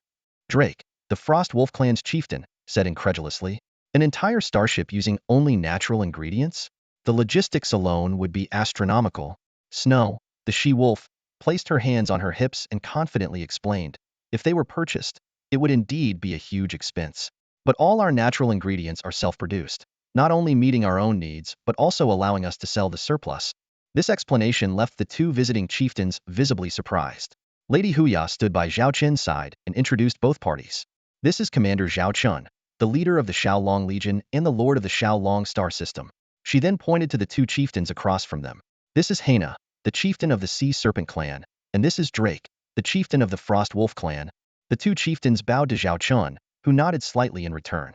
His gaze lingered on Haina for a moment, not because of her enchanting appearance, but out of curiosity about her ability to hover. Noticing Zhao Chen's curiosity, Lady Huya explained, My lord, you are curious about the chieftain's ability to hover, aren't you? It's thanks to a special item called the Sea Spirit Pearl. Sea serpents carrying the pearl can use the water molecules in the air to hover above the ground, though only by a few centimeters, and they can breathe freely. Zhao Chen nodded in understanding. I see. That must greatly benefit the Sea Serpent clan's development. Lady Huya continued. The Sea Serpent clan is unlike our single-race groups. It's a multiracial alliance. It includes Naga, mermen, mermaids, and others. Even they haven't fully determined the exact number of races. Currently, the core races are mermaids, mermen, and Naga. Avina added, yes, the Sea Serpent clan is a very peace-loving group. From the close relationship between Avina and Haina, it was clear that the Sea Serpent clan was likely not a warlike race. Avina rarely seemed so at ease in the presence of other clans. Zhao Chen then turned his attention to Drake. Chieftain Drake, since you are here, I assume you are interested in joining our alliance? Drake scrutinized the human man before him, his eyes filled with appraisal. The Frost Wolf clan had always revered strength and was skeptical of the seemingly weaker human race. If not for the Xiaolong Legion's impressive display of power in the Black Tiger Star region, he would not have come. Of course, the involvement of Snow also played a crucial role. We, the Frost Wolf clan, are part of the 100 Beasts Alliance led by General Charlotte of the White Tiger clan. Not subordinate to your Xiaolong Legion, Drake emphasized, his tone wary. Snow teased, Commander, don't mind my uncle's demeanor. If you let him join my special fleet, I guarantee he'll be as loyal as a kite with its tail wagging in no time. Zhao Chen smiled, understanding their relationship. Originally, the Wolf clan of the Warhammer Interstellar Federation was united, but the rise of the Black Wolf clan defeated the White Wolf clan, leading to its departure. The Frost Wolf clan, closely allied with the White Wolf clan, also chose independence. This split significantly weakened the Wolf clan's power, relegating them to the lower ranks of the top 20 clans. Snow's mother was from the Frost Wolf clan, making her Drake's niece. As a child, Drake had taken care of young Snow. Hence, the task of persuading Drake to join fell to Snow, and it seemed to be progressing well. Zhao Chen had a plan. Female Frost Wolves could join the Xiaolong Legion, while males could join Charlotte's Dragon and Tiger Legion. He intended to develop the Dragon and Tiger Legion as his secondary main combat force. This arrangement wouldn't violate any system rules and would maximize the Frost Wolves' combat potential. Drake clearly doted on his niece, possibly out of guilt for not being able to help during the upheaval in the White Wolf clan. Now, let's get down to business, Drake said seriously. I've heard that the Dragon clan has successfully contacted the Holy Radiance Empire. They might support them with 300,000 starships, forming a joint fleet for a full-scale attack. Lord Zhao Chen, how do you plan to use your mere 20,000 starships to counter an enemy fleet that could exceed 500,000 ships? Drake posed the critical question directly, his eyes fixed on Zhao Chen, awaiting the young lord's response. If this dilemma couldn't be resolved, any cooperation would be meaningless. Zhao Chenyun shrugged nonchalantly, a faint smile playing on his lips. As you mentioned before, you joined the Beast Alliance, not my Xiaolong Legion. There's no need for me to disclose our military deployments to you. As for the cooperation between the Dragon Tribe and the Holy Radiance Empire, they're just two defeated foes. If I can beat them once, I can beat them twice. If I can destroy 50 or 60,000 of their starships, I can destroy 500,000. Chief Drake didn't show anger, but a flicker of doubt crossed his eyes. Though the Xiaolong Legion was formidable, where did this man get the confidence to take on nearly 50,000 enemy starships? All right, business is done. Let's eat and drink, Zhao Chen said, picking up his chopsticks and starting to enjoy the feast before him. The mermaid chief, Haina, and Chief Drake exchanged glances, seeing everyone else had already taken their seats. They didn't hold back either, as these delicacies were rare even for chiefs like them. While chewing on a tender lamb leg, Zhao Chun signaled Chief Huya to distribute the documents. By the way, we have some plans and suggestions for your future development. Feel free to take a look. Of course, these are not mandatory. Everything is voluntary. Chief Huya, having grown accustomed to her role as a secretary, swiftly handed over 2 prepared documents to the 2 chiefs. The contents were concise, focusing primarily on talent recruitment, tailored to the strengths of their tribes. This included the proposal Zhao Chen mentioned earlier, recruiting female Frost Wolf tribe members into the Xiaolong Legion and male Frost Wolf tribe members into the Longhu Legion. Drake skimmed through the document, his surprise evident. They had just joined the Beast Alliance, and already General Charlotte's elite Longhu Legion was opening its doors to them. The document clearly stated that if Drake was willing, he could directly take command of a fleet, leading 3,000 T2 class starships and owning a T4 class flagship. Even more enticing was the opportunity to enter the leadership of the Longhu Legion after a period of assessment. Moreover, the offered benefits and compensation surpassed even the most generous within the Dragon Fleet of the Warhammer faction. The technical roles and auxiliary industries were equally well compensated. Some clauses were particularly enticing, like rewarding high-contributing tribes with a T4 class starship or a habitable planet, which could be modified according to their needs. This last point struck a chord with Mermaid Chief Haina. As they ate and chatted, they unknowingly covered all the work-related topics. During this time, Chief Drake leaned over to his niece, watching her devour the food, and asked in a low voice, "Does your lord always discuss matters in such settings?" To Chief Drake, formal meetings should take place in a dignified setting like a conference room. When they were first brought here, they thought they'd dine first and then discuss business. To their surprise, everything was discussed right at the dining table. Wolfwoman Baishue swallowed her food and straightforwardly replied, "Yes, that's our Xiaolong custom. Our lord says discussing matters with outsiders happens at the negotiation table. But with our brothers and friends, it happens at the dining table. Food is the best tool in the world to bring people closer." Chief Drake looked at the sumptuous spread on the table. Though he found this cultural habit a bit peculiar, he quite liked it, mainly because the food was incredibly delicious. 7 days later, at the Stargate of the first system in the Black Tiger starfield, the Xiaolong Legion escorted the arrival of 30,000 starships from the Dragon Tribe's 10th fleet. The remaining 20,000 tribal starships, abandoned by the Dragon Fleet, were still under the control of the Xiaolong Legion. Zhao Chen allowed the tribal forces behind these starships to redeem them, but unlike the wealthy Dragon Tribe, the small and medium-sized tribes struggled to gather enough funds and had to continuously negotiate with the Xiaolong Legion. Inside the hangar of a T3 White Whale-class heavy interstellar transport ship, Zhao Chen watched as Dragon Princess Leona disembarked from a shuttle. He said with mild surprise, "I didn't expect you to actually come in person. Aren't you worried I might detain you?" Leona responded haughtily, her eyes filled with defiance. "Our Dragon Tribe warriors don't cower in fear. If you're the kind of person who breaks promises, then go ahead and detain me now. But I would look down on you. So, why are you so insistent on meeting me? Have you fallen for me?" Zhao Chen teased. Before he could finish, Leona's wings flapped suddenly, propelling her towards Zhao Chen at lightning speed. Boom! A loud crash echoed as Zhao Chen quickly shouted, "Hold your fire!" In that moment, everything seemed to freeze. Zhao Chen's bodyguard, a leopard woman, stood before him with an energy shield, facing Leona's punch. The small energy shield in the leopard woman's hand was flashing red, indicating it was at its limit. Meanwhile, the surrounding guards had their laser guns aimed at Leona. If not for Zhao Chen's timely intervention, Leona might have been attacked and her fate uncertain. What? Is the Xiaolong Lord someone who hides behind women? Leona retracted her fist, cracked her neck, and looked provocatively at Zhao Chen, unfazed by the surrounding guards' threats. Zhao Chen noticed the state of the leopard woman in front of him. Her arm holding the energy shield was trembling, and her feet were unsteady. Although the shield had blocked Leona's attack, the immense impact had still put significant strain on her body. "So, you came to fight me?" Zhao Chen asked. Leona provocatively replied, "I heard you challenged the Holy Radiance Empire to a holy duel.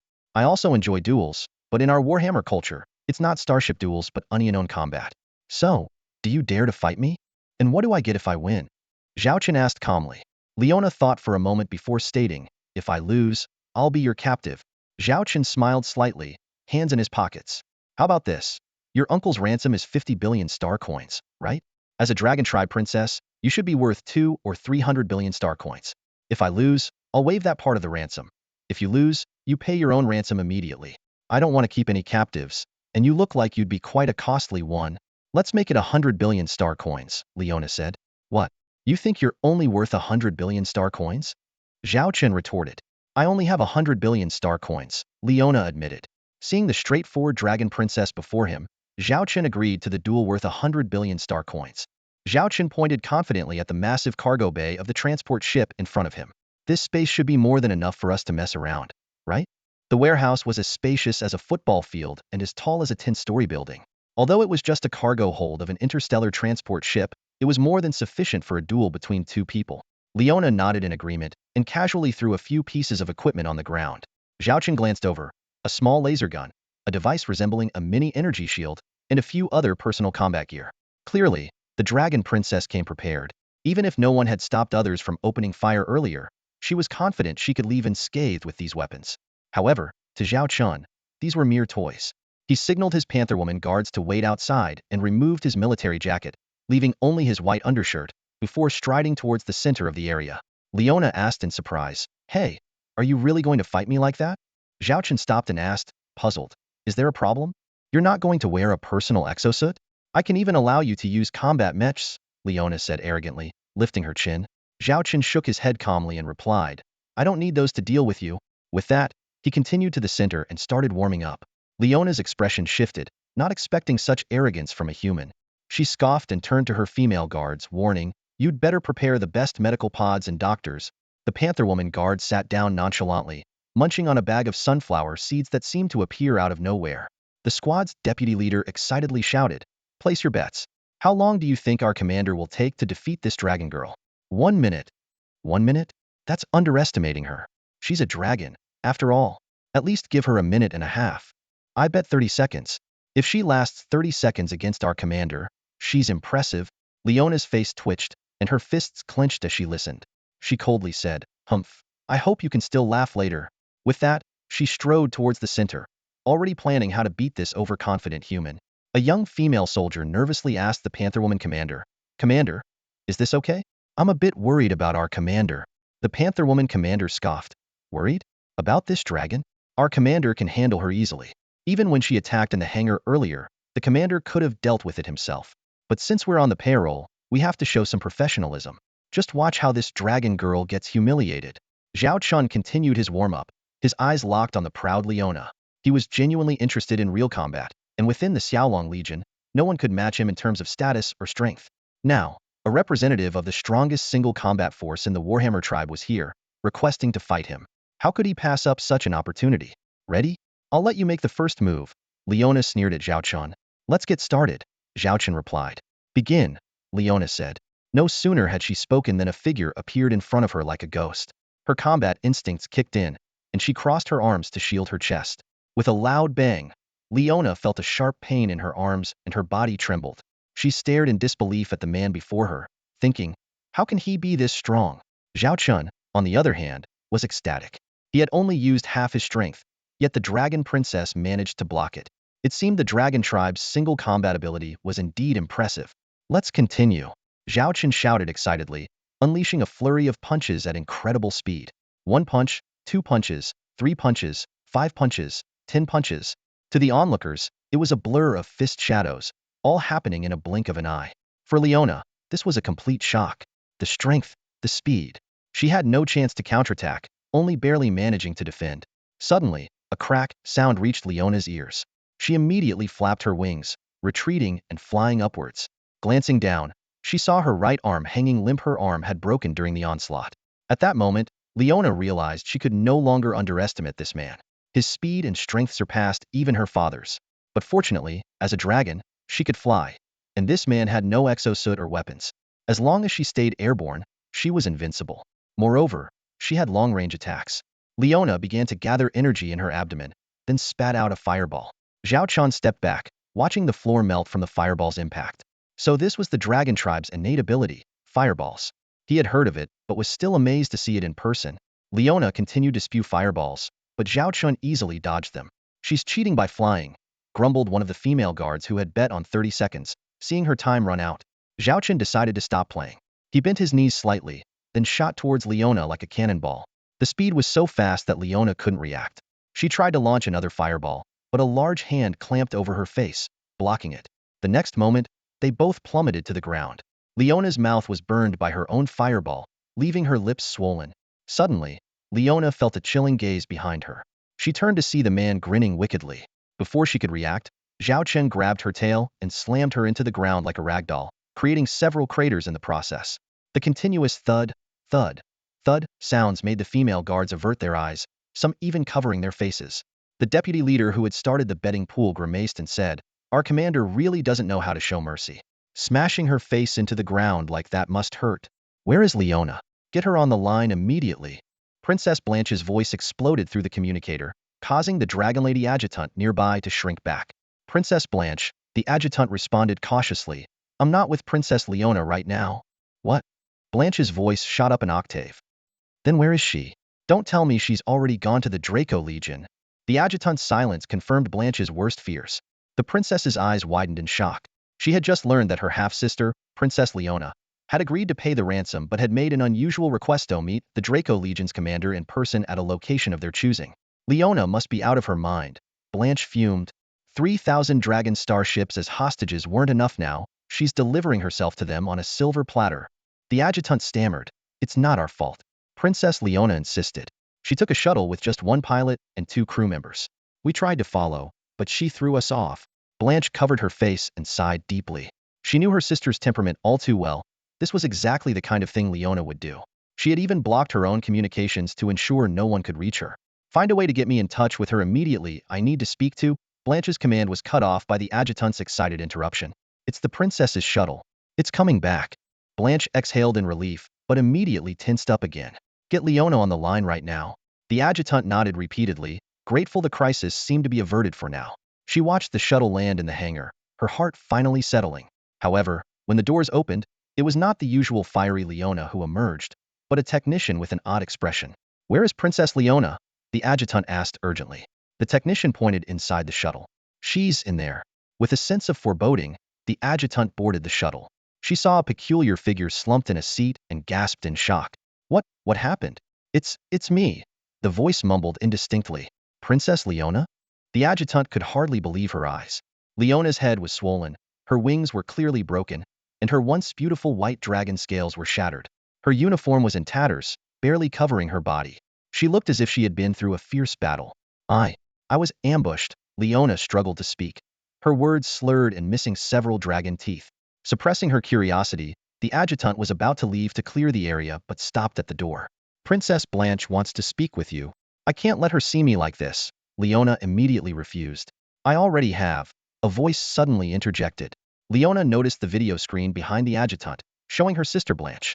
The adjutant quickly exited, leaving the sisters alone. "What happened to you? How did you get these injuries?" Blanche demanded. Leona averted her gaze and muttered, "It's none of your business." Feigning anger, Blanche said, "The Draco Legion claims to be principled, yet they used force on an envoy. They'll use diplomatic channels to condemn them." "You can't." Leona interrupted urgently. I challenged them to a duel. Blanche stared at her sister in astonishment. So, you lost? It's none of your business, Leona said, and abruptly ended the call. Blanche looked at the blank screen and sighed deeply. She was now more intrigued by the Draco Legion, especially the person who had defeated Leona. She saved a few screenshots of Leona's battered face and couldn't help but laugh. Meanwhile, on the Draco Legion's flagship, Zhao Chen sat comfortably in the captain's chair. The Foxian clan leader gave him a peculiar look. Recalling the duel in the warehouse, Zhao Chen had grabbed Princess Leona by the tail and used her like a punching bag until she passed out. Prepare to receive the ransom, Zhao Chen said with a smile. Remember, it's 4,100 billion star credits. Climbing out of the medical pod, Leona immediately summoned a virtual mirror to carefully examine her appearance. The once swollen, pig-like face had returned to normal, making her finally presentable. She gently touched her smooth skin, silently feeling relieved. The attending physician couldn't help but ask, Your Highness, your injuries were quite severe this time. Multiple fractures, internal organ damage, massive blood loss. Any ordinary draconian warrior would not have survived. What exactly happened? Leona swiftly turned her head, glaring fiercely at the physician. Don't ask questions you shouldn't ask, and don't speak of things you shouldn't speak of, she snapped. The physician fell silent instantly, realizing his overstep, though his curiosity about who could have inflicted such grievous injuries on the princess remained. With a grim expression, Leona strode out of the medical bay. Her adjutant, waiting outside, quickly followed, asking with concern, Princess, have your injuries fully healed? Do you need more rest? Leona halted, coldly staring at the adjutant. Remember, this matter must not be disclosed. Anyone who dares to speak out, you know what to do, she said, enunciating each word. The adjutant shuddered and nodded repeatedly in understanding. As they continued walking, Leona asked, What's the status of the transaction? The adjutant promptly reported, 70% of the 4 trillion star coins have been transferred. The remaining 30% will be completed within 10 minutes. However, the other party is demanding 4.1 trillion, an additional 100 billion. They said if there are any questions, you should be contacted directly. Leona's body trembled slightly, as if recalling unpleasant memories. She took a deep breath and retrieved a crystalline card from her pocket, handing it to the adjutant. This is my private account. It contains 100 billion star coins. Transfer it to the Owl Dragon Legion. The adjutant reached out to take it, but found the princess holding on tightly. Leona's eyes showed reluctance, and her heart ached. This was her hard-earned savings over many years, now to be given away to that detestable man. Eventually, the adjutant managed to take the card, leaving Leona feeling a hollow emptiness in her chest. The adjutant brought up another matter. When we used the Stargate in the first system of the Black Tiger Star region for our return, the management demanded a usage fee. You know, the cost for 3,000 combat starships is substantial. Leona clenched her fist, the image of a cunning man flashing in her mind. Through gritted teeth, she said, That miser. Have my dear uncle cover this fee. Though he couldn't afford the ransom of over 4 trillion, his personal stash should cover the Stargate fee. Leona added, Tell my dear uncle that I'm very concerned about his well-being. He must come see me. Take him directly to the dueling arena. The adjutant didn't grasp the full implication, but Leona was already plotting her revenge on the one responsible for her suffering. Meanwhile, Robert sneezed, looking fondly at his niece's fleet in the distance. He was finally leaving this dreadful place, and had received an invitation from his niece, thinking she must be worried about him. After the 10th Draconian fleet left the Black Tiger Star region, the situation in the Warhammer Interstellar Federation suddenly calmed down. Although various tribes were secretly accelerating their warship construction and procurement, there were no open conflicts. This eerie calm lasted for a whole month, as if preparing for a greater storm. During this period, Zhao Chen was also busy. He had signed agreements with several major tribes, including the Spider Queen tribe, the Harpy tribe, the Fox tribe, the Frost Wolf tribe, the Siren tribe, and the Thunder Bear tribe. Only the neutral Golden Leopard tribe and the Hound tribe remained on the sidelines. Zhao Chen wasn't concerned, believing that as long as he maintained power, these tribes would eventually submit. Additionally, Zhao Chen received good news. The first T5 Creator-class starship had been completed and was entering the trial phase, expected to be operational by early September. Lilith had planned nearly 100 planets in the Owl Dragon system as the first batch for this year's transformation. However, Zhao Chen was more focused on another child. According to Annie's report, this special project would be completed within a month. Simultaneously, Zhao Chen issued a confidential order to the Owl Dragon system, closely related to the Suntobo-born child. The entire system was teeming with undercurrents, as if anticipating a monumental change. Galactic Year 3034, September 1st. In the space above the second military port of the Dragon Tribe's main star region, 2 special fleet formations hovered in the void. These starships bore a striking difference from the conventional designs of the Warhammer Interstellar Union. They were sleek, painted in pristine white, contrasting sharply with the Union's rugged ships, typically adorned in bronze or dark gray. A closer look at the emblems on these fleets revealed their identities: the Holy Wing Legion and the Radiant Legion, both under the banner of the Holy Light Legion. At this moment, a high-level meeting was taking place inside the military port. On either side of the conference table sat representatives from the Holy Radiance Empire and the Warhammer Interstellar Union, with flags of both parties displayed on the table. In the center of the Warhammer delegation sat the Dragon Emperor, flanked by his two princesses, with other ministers seated further out. Notably, there were no representatives from other tribes, emphasizing the unique status of the Dragon tribe and hinting at the Holy Radiance Empire's prohibition on contact with other tribes. On the Holy Radiance Empire's side, two commanders of the Holy Light Legion did not take the main seats but instead surrounded a middle-aged Holy Spirit man, Ernest, the governor of the Eastern Star region and one of the 5 governors of the Holy Radiance Empire. Princess Blanche spoke first. "Honorable Governor Ernest, this is the battle plan formulated according to both parties' requirements. If you confirm it is correct, we will commence the campaign against the Jinlong Legion in 5 days. Governor Ernest glanced at the plan he had already reviewed privately and said nonchalantly, "This military action plan looks fine to me." His fingers began tapping on the table, as if striking a chord in the hearts of each Dragon tribe representative. "Now, I would like to ask the Dragon Emperor, can we confirm the agreement that, in exchange for our assistance, the Warhammer Interstellar Union will cede 3 new star regions?" Princess Leona immediately protested. "We agreed on 2 new star regions." As the atmosphere grew tense, the Dragon Emperor broke the silence. "I agree to your terms. If this joint operation can completely annihilate the Jinlong Legion, I will hand over the 3 new star regions to you." The two princesses looked at their father in surprise, but his gaze silenced any further objections. The meeting concluded with the battle plan set to begin in 5 days. Both parties departed to make final preparations for the impending war. Back in their quarters, Leona angrily punched the wall. "Those shameless opportunists." Blanche knelt before the Dragon Emperor, guilt-ridden. "Father, it was my failure. I didn't secure the terms in advance, allowing them to pressure you into ceding another star region." The Dragon Emperor, seated on the sofa, motioned for Blanche to rise. "I understand the difficulties you face in diplomatic negotiations. The most important thing now is to swiftly resolve the internal conflicts within the Warhammer Interstellar Union." After standing up, Blanche keenly noticed something unusual in her father's demeanor. "Father, I sense you are eager to resolve internal matters. Is there something you're not telling us?" The Dragon Emperor forced a smile. "What could I possibly be hiding from you? I just want to address our internal issues quickly to expedite our plans. I want to create a better living environment for you before I leave." Leona dismissed his concerns. "Father, you're in great health, and with our Dragon tribe's constitution, you could easily live another 100 years.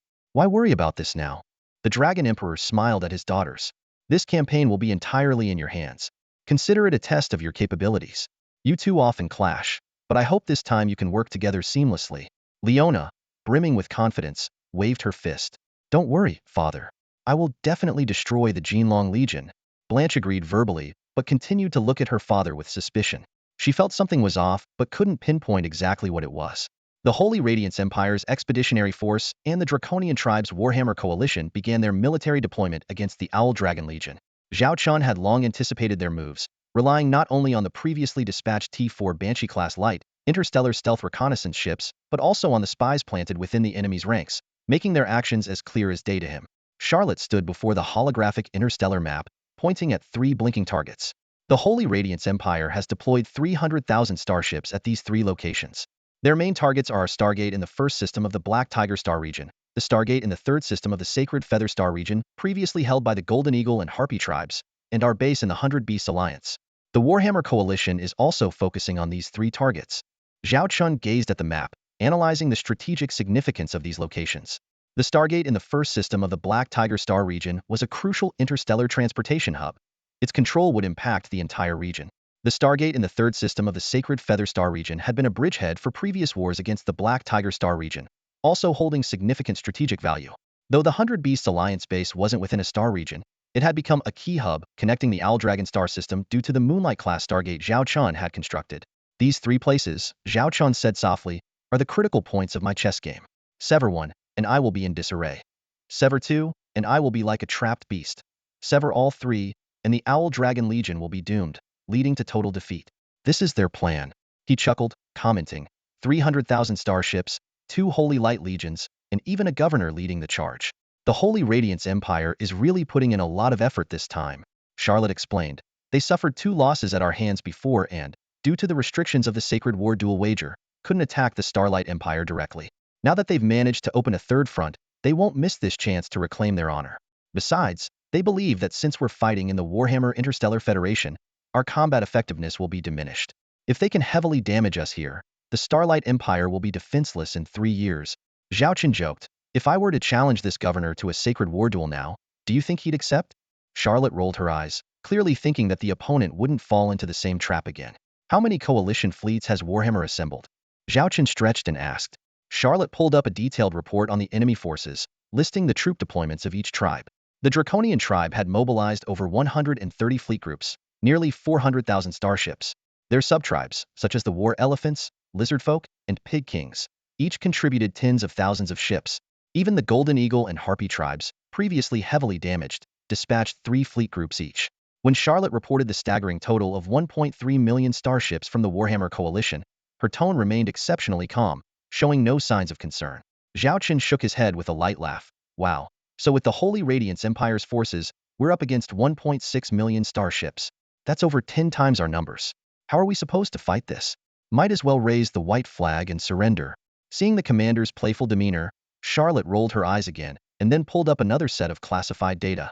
This data categorized the fleet groups into 3 colors: red for hostile forces, green for tribes secretly aligned with Zhao Chen, and yellow for neutral parties. Suddenly, Zhao Chen noticed a detail and frowned. Strange. The data shows that the Draconian tribe should have 18 fleet groups besides their territorial defenses. But they've only deployed 13 fleet groups, totaling 400,000 starships. Where are the other 5? Charlotte had also noticed this. She reported to Zhao Chen. So far, the only clue we have is that the 5 Dragonman fleet groups remain stationed at the border of their territory without any signs of movement. That area is located at the far end of the Warhammer Interstellar Federation's domain, as distant as the poles of a sphere. Even though I dispatched a few T-4 Banshee-class light stealth reconnaissance starships, it's difficult to ascertain the reason for their inaction in such a short time. However, I've arranged for close monitoring of all major Stargate hubs. The moment these fleet groups show any activity, we'll be notified immediately. Zhao Chen remained silent for a moment, his brow furrowed. He wasn't particularly concerned about the additional 150,000 starships on the front lines. It was the unusual military deployment of the Dragonman fleet that caught him off guard. Other major tribes had put all their forces into the battle, like the Lion tribe, which had suffered total annihilation. Zhao Chen analyzed, the Lion tribe likely did this to gain more benefits from the decisive battle. After all, if the Dragonman tribe defeats the Xiaolong Legion, their next target would naturally be the 3 major factions. The leaders of other tribes are probably thinking the same. So, the inactivity of these 5 Dragonman fleet groups is quite suspicious. Despite being unable to immediately determine the reason, Zhao Chen advised Charlotte to remain vigilant. Back to the present, Zhao Chen shifted his focus from the total number of 1.5 million enemy starships to a more valuable piece of data: the specific quantities of each class of enemy starships. Starting with the T4 class starships, the Holy Radiance Empire deployed nearly 150 of them, including T4 Holy Radiance class light cruisers, T4 Divine Messenger class medium destroyers, and T4 Punishment Angel class heavy battleships. Warhammer's numbers were even more impressive, boasting 1,500 T4 starships. However, 80 of these were T4 Dragon Knight class heavy cruisers and T4 Butcher class medium destroyers, which are considered quasi-T4 starships. The true T4 Armored Dragon class medium frigates numbered only 300. Seeing this, Zhao Chen couldn't help but smirk and quip. They claimed to have 1,000 T4 starships before, and now they're showing 1,500. Clearly, everyone has a stash they don't talk about. Zhao Chen wasn't worried. He had over 500 active T4 starships, covering all types. Moving on, the Holy Radiance Empire had 50,000 T3 starships and 250,000 T2 starships. In contrast, the Warhammer Interstellar Federation had 100,000 T3 starships, 700,000 T2 starships, and 500,000 T1 starships. At first glance, Warhammer's numbers looked decent. But anyone with a keen eye could see the vast disparity in strength between the Holy Radiance Empire and the Warhammer Interstellar Federation. T4 starships aside, in the T3 category, Warhammer appeared to have twice as many as Holy Radiance. But consider the base numbers. Holy Radiance's 50,000 T3s are out of a total of 300,000 starships, while Warhammer's 100,000 T3s come from a total of 1.3 million starships. One ratio is 6 to 1, the other is 12 to 1. Given that Warhammer's starships are the weakest within their respective classes, the actual gap is even larger. As for the rest, Warhammer's fleet of 1.3 million includes 500,000 T1 starships. What can T1 starships do? Even T2 starships are now seen as obsolete by the Xiaolong Legion. Charlotte remained calm because, in her eyes, the real opponents were the 150,000 T3 starships and those T4 starships. The rest were just ants. As long as they avoided getting bogged down by these ants during combat, they'd be fine. While other opponents might worry about this, the Xiaolong Legion, known for its extreme firepower, saw no threat at all. Turning to Lilith, Zhao Chen asked, "Lilith, have we received all our military supplies for the month?" Lilith nodded. "Thanks to the month's buffer, we have prepared 800 billion star credits worth of supplies. 200 billion of that comes from the ransom Ms. Leona sent us. Unfortunately, most of the 400 billion star credits in ransom aren't raw materials for military supplies, or we could have prepared even more. If the war starts, the Xiaolong system can guarantee at least 100 billion star credits in daily logistics support." She added, "Additionally, the Empress of the Starshine Empire is aware of our situation. She asked me to convey that if needed, she can mobilize the entire industrial capacity of the Starshine Empire for our military supplies. Her fleet is also at your disposal." Zhao Chen nodded in satisfaction. 5 trillion star credits worth of supplies were enough for the upcoming battle. As for Empress Qin Xiaolei's support, Zhao Chen felt it was unnecessary. The Starshine Empire was still in recovery, with most resources focused on rebuilding. Increasing military production now would significantly delay their recovery. Moreover, Qin Xiaolei's fleet, although equipped with Xilong-class starships, was still far behind the Xiaolong Legion in strength. Bringing them to the battlefield would likely result in heavy casualties, making it not worthwhile. Zhao Chen said frankly, "Please convey to Qin Xiaolei that I appreciate her offer, but we don't need the assistance at the moment. She should focus on managing the empire. If we do need help, I won't hesitate to ask." As the regent of the Starshine Empire, Zhao Chen had the authority to mobilize a significant portion of the empire's military forces directly.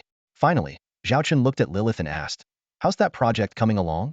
Lilith's eyes sparkled as she replied, "The latest update is that it's progressing around the clock, but still needs another week, not including the subsequent trial runs." Zhao Chen's lips curled into a smile.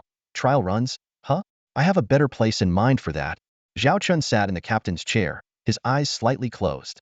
He appeared to be resting, but in reality, he was checking the progress of his system tasks. On the bridge, Hu Exiner, temporarily serving as the secretary officer, couldn't help but steal glances at this calm and composed man, her heart filled with curiosity. After all, with the impending battle and the Xiaolong Legion seemingly at a disadvantage, his composure was perplexing. Zhao Chen's consciousness was immersed in the system interface. It was mid-September, with only half a month left before the end of the month, marking the end of the quarterly tasks. He quickly scanned through the task details. Quarterly task: eliminate or subdue 20 major tribes of the Warhammer Interstellar Union. Complete 10. Basic reward. Complete 13. Bronze chest. Complete 16. Silver chest. Complete 20. Gold chest. Current progress: 6. Zhao Chen calculated silently. The upcoming battle should easily meet the minimum requirements. Next, he reviewed the annual task progress. Task 1. Qin Ming's death completed. Task 2. Control at least 4-star regions of the Xingyao Empire completed. Task 3. Control 4-star regions of the Warhammer Interstellar Union. Progress: Heihu Star region fully controlled. Zhao Chen frowned slightly, realizing that apart from the Heihu Star region, the control over other Warhammer regions was still insufficient. This battle must quickly advance this objective. Finally, he focused on the current most important task, the T5 Mall activation task. Completion: 40.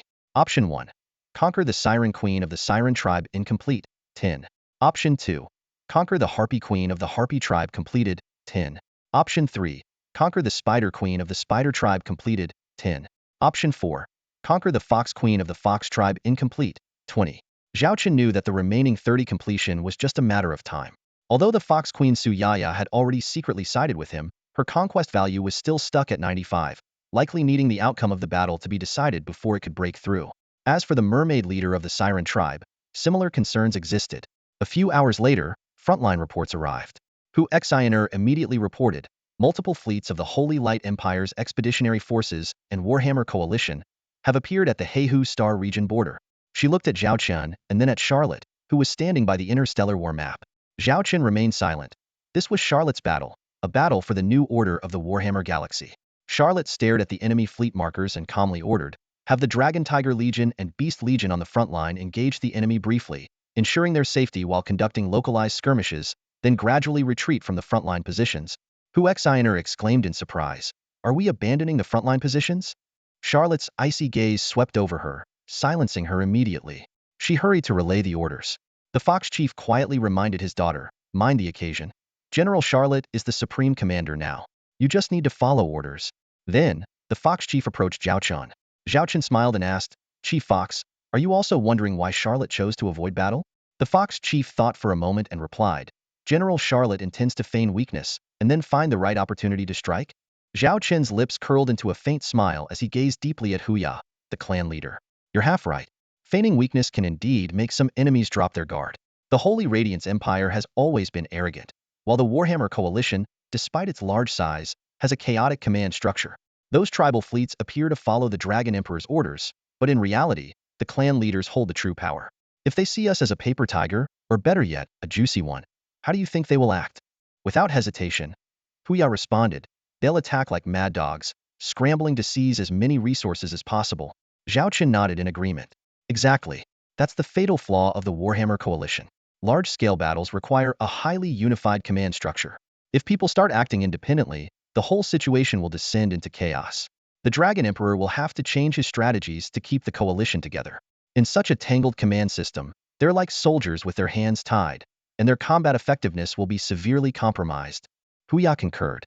"History has shown that leaders who can fully control their armies are more likely to succeed. Just like our Xiaolong Legion's current system," Zhao Chen said calmly, "let's let the shells fly a bit longer. No rush. When the time comes, our Xiaolong Legion can put on a show. After all, a good performance needs to be convincing." Over the next 5 days, the various battlefields saw one-sided outcomes.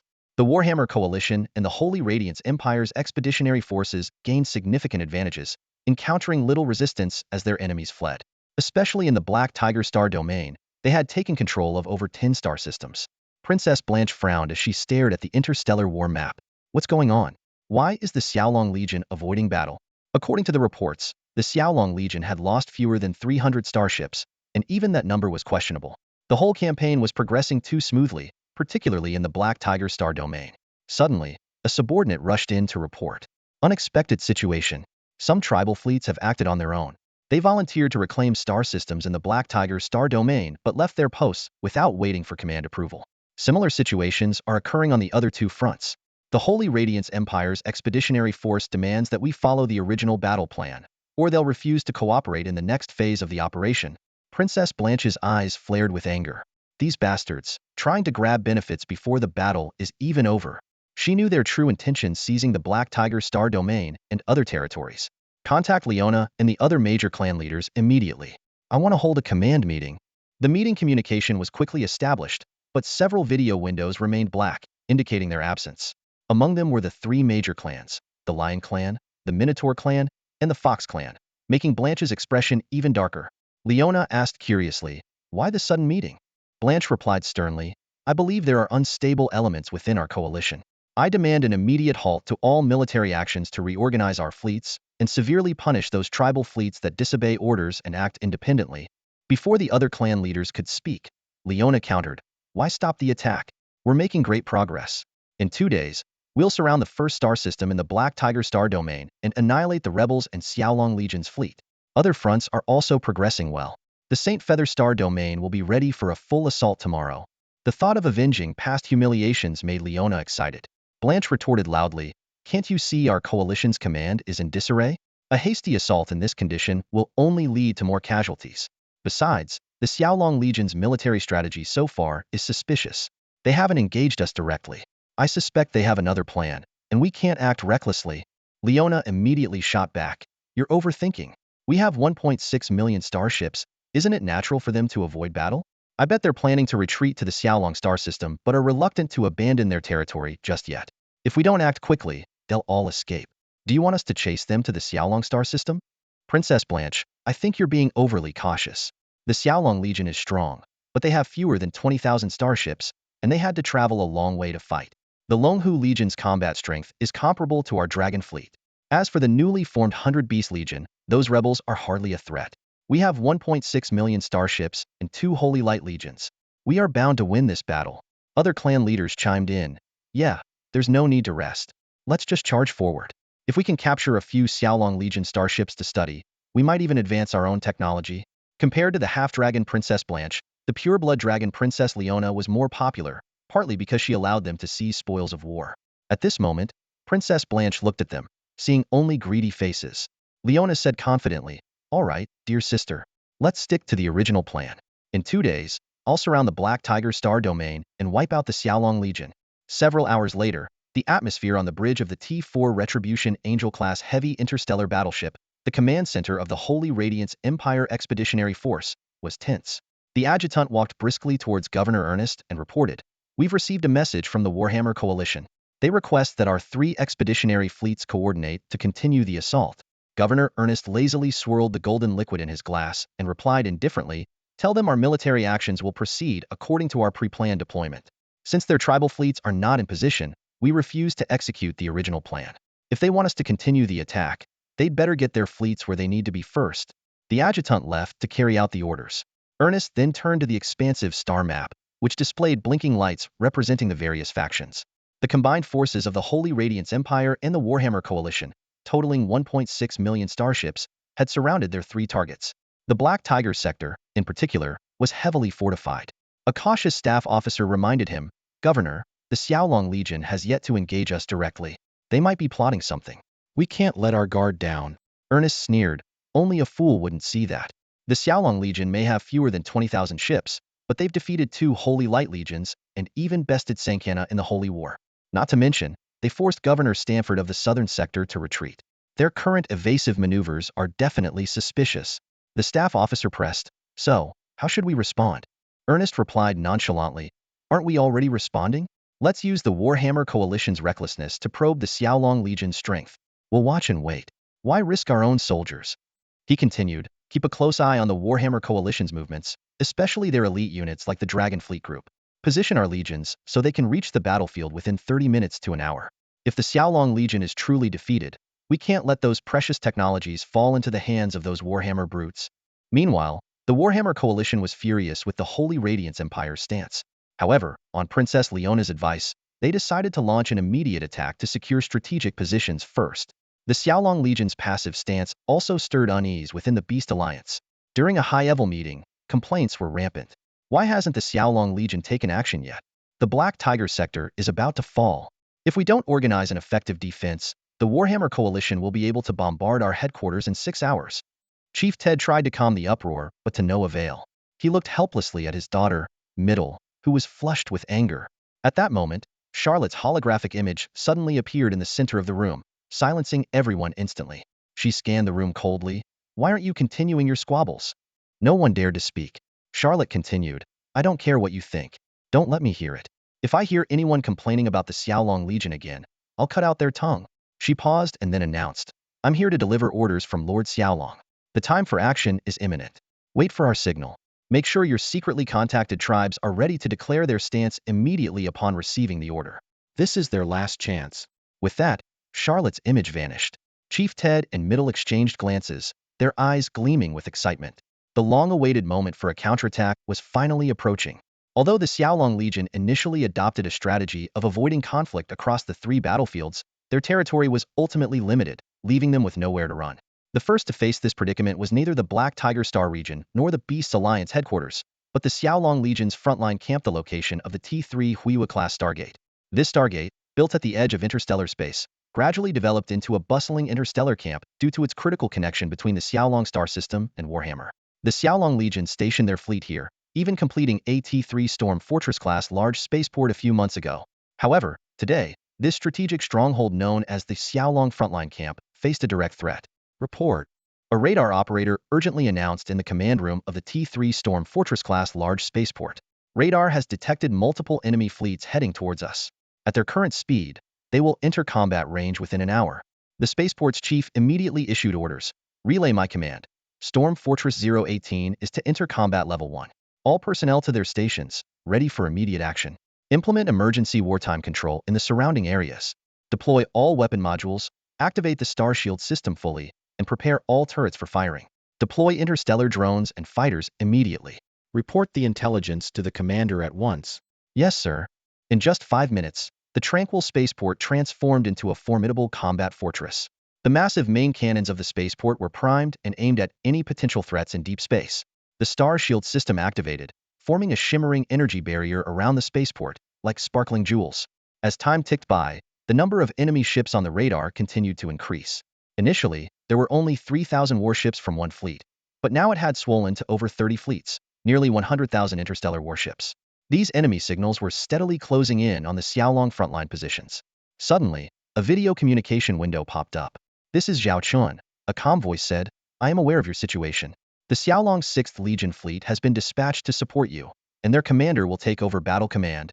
"Understood," the spaceport chief responded, exhaling in relief.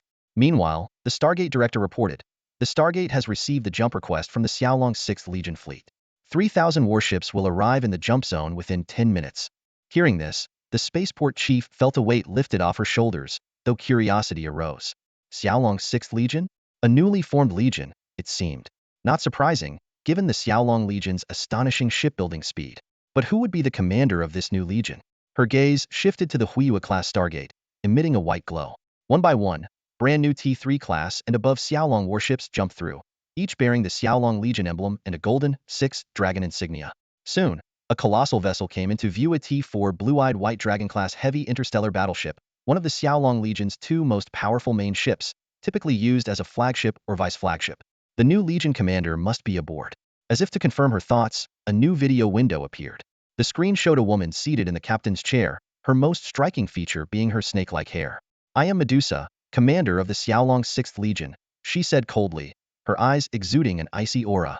"I am here to defend the Xiaolong frontline camp."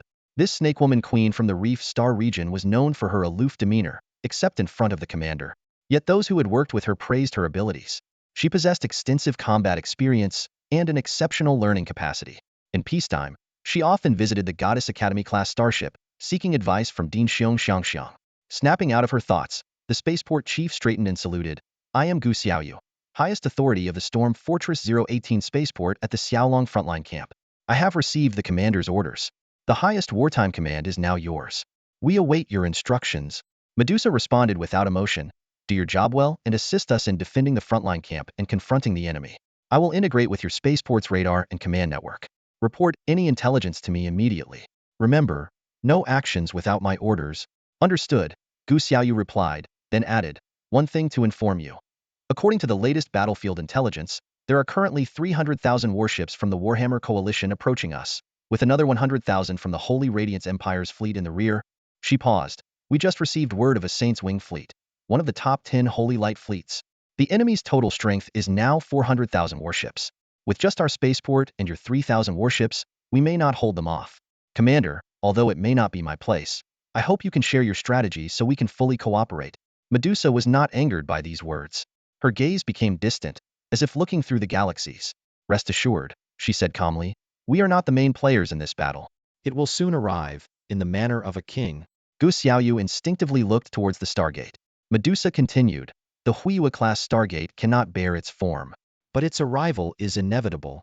The usually composed Medusa showed a rare hint of fervor in her eyes. After the 6th Regiment of the Xiaolong Corps completed their deployment, the defense capabilities of the frontline base were significantly enhanced. Medusa meticulously reviewed various intelligence reports, which included not only enemy movements but also their own deployment status.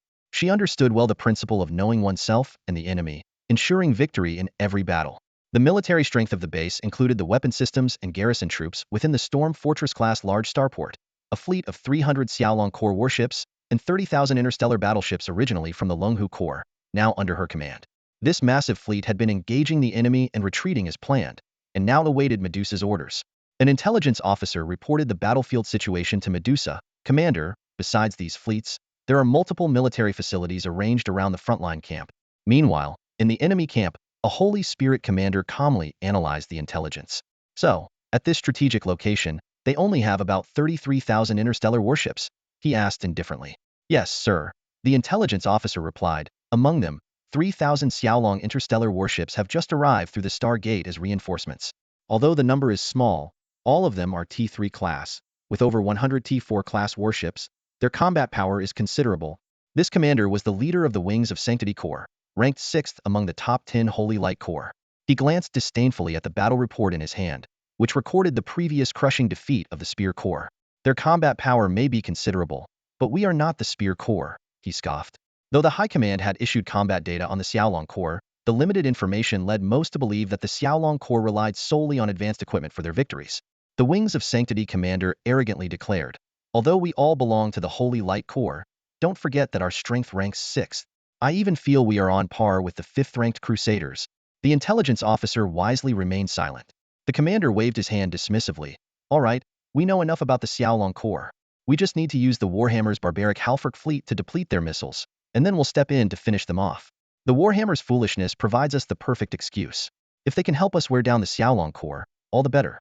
Notify our fleet to be ready for combat. Once the situation is clear, they must reach the front line within 10 minutes.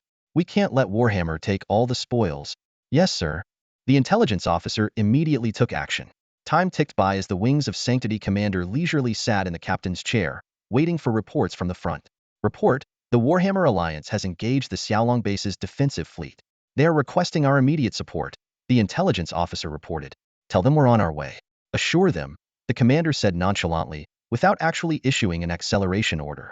"Report, the main force of the Xiaolong Corps has joined the battle, while the Lunghu Corps has moved to the second line. Warhammer is suffering heavy losses. Xiaolong's missile and artillery ships are overwhelmingly suppressing Warhammer's attack. In just 10 minutes, Warhammer has lost over 10,000 warships. They are urgently requesting our intervention, threatening to report to the governor if we do not." "Complaining? Childish antics," the commander sneered. "But we should give them some face, so they don't abandon the fight. Order a fleet of 3,000 ships to join the battle, just for show." Under the command of the Wings of Sanctity, a small fleet from the Holy Radiance Empire entered the battlefield. But this token force did little to alleviate the pressure on the Warhammer Alliance. Warhammer commanders cursed, but were helpless. "How many missile volleys has Xiaolong launched?" the Wings of Sanctity commander asked. "According to our reconnaissance ships, 50 T3 Judicator-class heavy missile ships have launched 3 volleys. They have inflicted nearly 100,000 warship losses on Warhammer, mainly T1 and T2 classes. Warhammer's casualty rate has reached 30, the intelligence officer replied. "Sir, it's our turn to act. Further losses for Warhammer might affect subsequent operations." The Wings of Sanctity commander smirked. 3 volleys. They should be running low. Issue the order for all fleets to advance at full speed and break through the Xiaolong defenses. Prioritize destroying their warships, especially the missile ships. "Yes, sir." 100,000 ships of the Holy Radiance Empire fleet finally began to move, ready to reap the rewards. However, at that moment, spatial distortions appeared in the deep space ahead. "Report, our starship radar has detected spatial instability in the forward sector." The intelligence officer's voice carried a hint of tension. The commander of the Sacred Wing was momentarily taken aback upon hearing the report. He sprang to his feet, his brow furrowed with tension, and his voice edged with urgency. "Issue my command. All interstellar battleships to combat level 1. Aim all cannons at the distorted space ahead. Notify the surrounding fleets of the Holy Radiance Empire to converge with our Sacred Wing fleet immediately." As soon as the order was given, he turned to his radar systems officer. "Determine immediately if this spatial anomaly is related to the T4 class warp battleships of the Xiaolong Legion." The fact that the Xiaolong Legion possessed T4 Huigang-class interstellar warp ships was no secret. Consequently, all factions remained on high alert to prevent any surprise attacks. The Sacred Wing commander's reaction was rooted in this wariness. However, he soon realized he was only half right. A colossal silhouette began to emerge from the twisted space. The Sacred Wing commander stared wide-eyed, incredulously at the massive shadow on the screen. If it was indeed a starship, its size far surpassed any vessel he had ever seen. From a distance, the outline resembled a floating, mysterious island. Based on visual estimation, if it truly was a starship, its length would exceed 100 kilometers. In comparison, his T4 Punishing Angel-class heavy interstellar battleship seemed insignificant, like a child next to an adult. As time passed, the shadowy figure became clearer. Without a doubt, it was the outline of a starship. Its main body was black, adorned with golden accents, exuding an air of supreme nobility and authority that almost compelled one to kneel in awe. "Fire! Fire!" The Sacred Wing commander snapped out of his daze and roared hysterically. "All Sacred Wing starships, target the space ahead and fire! Fire!" The surrounding staff, deputies, and crew were stunned. It was the first time they had seen their commander so rattled. But no one questioned it, as they had all seen the deep space behemoth. Although they didn't know what kind of starship it was, even the usually proud Sacred Wing crew could only feel an overwhelming sense of fear. At this moment, only continuous firing could mask their terror. Even the T4 Punishing Angel-class heavy interstellar battleship under the commander's feet locked onto the target area. Luckily, the gigantic object had appeared within the firing range of the Sacred Wing fleet. A blinding white beam shot out from the main cannon of the T-4 Punishing Angel-class heavy interstellar battleship, hurtling towards the distant space behemoth. The Sacred Wing commander clenched his fists, praying silently. Based on previous analyses of the Xiaolong Legion's T-4 interstellar warp ships, the moment of warp completion left the ship's star shields deactivated, making it their most vulnerable time. Now is the perfect moment to attack the unidentified ship. The Sacred Wing commander calculated that with the combined firepower of the Sacred Wing fleet's 3,000 starships, they should be able to inflict significant damage on the unidentified giant ship. However, his hopes were quickly dashed by a massive, transparent energy shield. Star shield, the Sacred Wing commander exclaimed. That ship has already activated its star shield. Despite the relentless assault from the Sacred Wing fleet's 3,000 starships, the energy shield remained unscathed. Even the strongest attack from the main cannon of the T-4 Punishing Angel-class heavy interstellar battleship made no visible impact on the shield. What is this monster? The Sacred Wing commander stammered, his voice trembling with fear and disbelief. Meanwhile, inside the massive ship, a series of concise reports were coming in. Report: Hades has completed spatial warp. All systems are operational with no issues. Report: Hades' star shield has been attacked. Report: Radar has detected enemy ships within the attack range. Identified as the Sacred Wing fleet of the Holy Radiance Empire, comprising 3,000 starships, including 30 T-4 class and the rest T-3 class. The flagship is a T-4 Punishing Angel-class heavy interstellar battleship. On the command platform, a figure with twin ponytails was methodically organizing the information. Zhao Chen sat on a sofa, satisfied as he observed the orderly work of the bridge departments. Din Xiang, thank you for your hard work. Zhao Chen turned to Din Xiang beside him. With just the information I provided, and without an actual starship for training, you managed to train a competent crew for this ship in such a short time? Xiang, as the dean of the Goddess Academy's Starship Division, was in charge of the Xiaolong-related recruitment and training. Considering the imminent commissioning of this starship and the current battlefield situation, training the crew after the starship came online would have taken too long. Hence, Zhao Chen had tasked Xiang with training the crew based on available data. Remarkably, she succeeded. It's my duty and my honor, Xiang said, gazing at the starship with a sense of wonder, feeling as if she were in a dream witnessing its combat debut. Suddenly, an inappropriate noise broke the atmosphere. Zhao Chen turned to see a figure crouched in the corner, hugging a half-human-sized bag of chips, with an oversized bottle of cola beside her. She grabbed a handful of chips, stuffed them into her mouth, then took a big gulp of cola, letting out a satisfied burp. She began licking her greasy fingers one by one. This was Annie, the chief engineer responsible for recording the starship's maiden voyage, first flight, and first combat data. Commander, Hades is ready for combat. Your orders? The twin ponytailed captain, Shui Xiao, turned excitedly to Zhao Chen. Zhao Chen refocused his thoughts and concentrated on the Sacred Wing fleet ahead. It's time to awaken this beast, he declared. Shui Xiao, I order you to command the Hades-class interstellar dreadnought to engage. Eliminate the target, the Sacred Wing fleet. Yes, sir. Mission will be accomplished, Shui Xiao replied eagerly, ready to showcase her new toy. She issued her first command. Activate the Hades Strategic Core Program. Hades Strategic Core Program activating. 10-9. The core program of the Hades strategy was ready. The operator turned to Shui Xiao, waiting for the final authorization. Without hesitation, Shui Xiao pressed the red button on the virtual screen. Instantly, a faint red light scanned her body, accompanied by a mechanical voice. Palm scan complete. DNA scan complete. Iris scan complete. Confirming authorizer identity. Confirmation complete. Secondary authorizer Shui Xiao. Authorization valid. Please confirm the activation of the Hades domain. Confirm, Shui Xiao responded decisively. As the Hades domain activated, Annie, crouched in the corner, looked up at the holographic interstellar battlefield image. A green ring rapidly expanded from the center of the warship, quickly encompassing the position of the Holy Wings Legion fleet, then stopped and dissipated as if nothing had happened. Zhao Chen observed the opposing fleet through the transmission feed, noticing no visible changes in their appearance.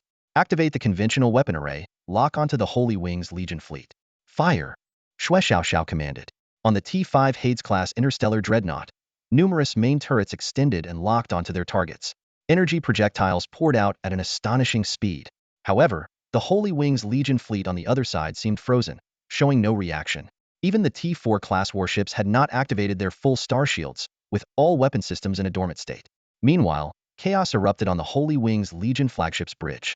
The Holy Wings commander, in horror, realized that his 3,000 warships had all lost combat capability, with most engines even ceasing to function. Report: enemy attack detected. high-intensity energy projectiles, capable of destroying our T-3 class warships, a subordinate frantically reported. Quick! Restart all warship electronic systems. Activate the star shields. The Holy Wings commander roared hysterically, but it was too late. Damage reports came in one after another, and the Holy Wings commander watched helplessly as the indicators on the electronic sequence table representing the warships turned gray one by one. When several T-4 Divine Envoy-class medium interstellar destroyers fell simultaneously, he collapsed to his knees, muttering in disbelief, "This can't be. This can't be." The bridge descended into chaos, with screams, cries, and frantic attempts to flee. The Holy Wings commander stared blankly at the exploding warships outside the porthole and the terrifying warship with the Golden Dragon crest in the distance. At that moment, the most primitive communication device crackled with intermittent sound. "We are the Legion fleet. Arriving in about 5 minutes. Please wait for support." The Holy Wings commander suddenly snapped back to reality, shouting hysterically into the communicator, "Don't come here. Retreat. All Holy Radiance Empire warships, full speed retreat. Leave this place. Withdraw from the battlefield. Immediately notify the Empire, the Dragon." Before he could finish, the entire bridge shook violently, and the floor began to collapse. The Holy Wings Legion flagship, the T-4 Retribution Angel-class heavy interstellar battleship, fell. Meanwhile, the Holy Radiance Empire Legion fleet en route for support lost communication with the Holy Wings Legion. What happened? We could barely hear a few words, and then the communication was cut off. The Legion commander frowned, reprimanding the communications officer. "I don't know either." After sending a distress signal, the Holy Wings Legion lost contact. "We barely managed to connect using the most primitive communication methods, but it was suddenly interrupted." The other side said something, but due to unstable signals, it was unclear. "If you need, we can spend a few minutes repairing this communication segment," the communications officer explained helplessly. "Hurry up. The console is waiting for my report," the commander urged. The commander glanced at the navigation route. They were 3 minutes away from entering the observation coordinate area. Unknown dangers loomed, and they had no idea what they were about to face. "Deploy battle formations and prepare for combat. Also, notify the other fleet divisions to synchronize with us." The commander's voice echoed through the bridge, resolute and powerful. He then swept his gaze over the display screens on the bridge, which showed the information of the 8 supporting fleets of the Holy Radiance Empire following the mover 24,000 interstellar warships, a formidable force. This was just the first wave of reinforcements responding to the Saint Wing Legion's distress signal, with more support on the way. As the commander closely monitored the radar scans, a sudden video window popped up on the main screen, startling him. Upon recognizing the face on the screen, he immediately straightened up and gave a sharp salute. "Chancellor," he said respectfully. Chancellor Ernest's face appeared stern on the screen. "I've been unable to reach the Saint Wing Legion. Do you have any updates?" The commander quickly responded, "Chancellor, we briefly made contact with the Saint Wing Legion's flagship a moment ago, but the communication was lost after a few seconds. Due to poor signal quality, we couldn't make out their message clearly. We are currently working on technical repairs. Our fleet will reach the last known coordinates of the Saint Wing Legion within a minute. We will report any findings immediately." Chancellor Ernest nodded, his expression grave. "Understood. Keep me informed. I need to know what happened to the Saint Wing Legion." "Yes, sir." As the commander replied, his deputy rushed over. "Commander, we've restored the communication content. Would you like to hear it?" "Play it," the commander ordered curtly. Noticing the chancellor on the screen, the deputy quickly saluted. The commander gave him a stern look and urged, "Didn't you hear the chancellor? Play the restored communication now." "Yes, sir." The deputy operated the controls, and soon, a chilling voice echoed through the bridge. It was a man's terrified scream, filled with despair and fear. "Stay away! Run! Run! All Holy Radiance Empire warships, retreat at full speed. Leave this place. Evacuate the Warhammer. Notify the Empire immediately, the Scourge." The communication abruptly ended, leaving the bridge in dead silence. The commander and Chancellor Ernest exchanged looks, momentarily at a loss for words. Chancellor Ernest broke the silence. "Have you confirmed the identity of the voice? Was it the commander of the Saint Wing Legion?" The deputy immediately replied, "Yes, sir, the identity has been verified." Chancellor Ernest frowned in deep thought. This situation was highly unusual. A commander of the Holy Legion in such a state of panic, mentioning retreat, the Warhammer, and the Scourge. What could all this mean? As they pondered, the navigation officer reported, "We've entered the coordinates of the Saint Wing Legion's last transmission, but there's no signal from any interstellar warships." Awaiting orders, the commander hesitated, looking at Chancellor Ernest, who decisively commanded, "Investigate what happened to the Saint Wing Legion." The commander took a deep breath and began to issue orders. "Maintain battle readiness at level 1. Activate all radars, deploy all interstellar reconnaissance drones. Notify the other fleet divisions to maintain formation and prepare for emergency maneuvers. Time ticked by, and an eerie tension enveloped the fleet. Suddenly, the deputy, pale-faced, reported, "Commander, we've detected an anomaly ahead, possibly related to the St. Wing Legion. Stop wasting time, put it on the main screen now," the commander barked. Several video feeds appeared on the main screen.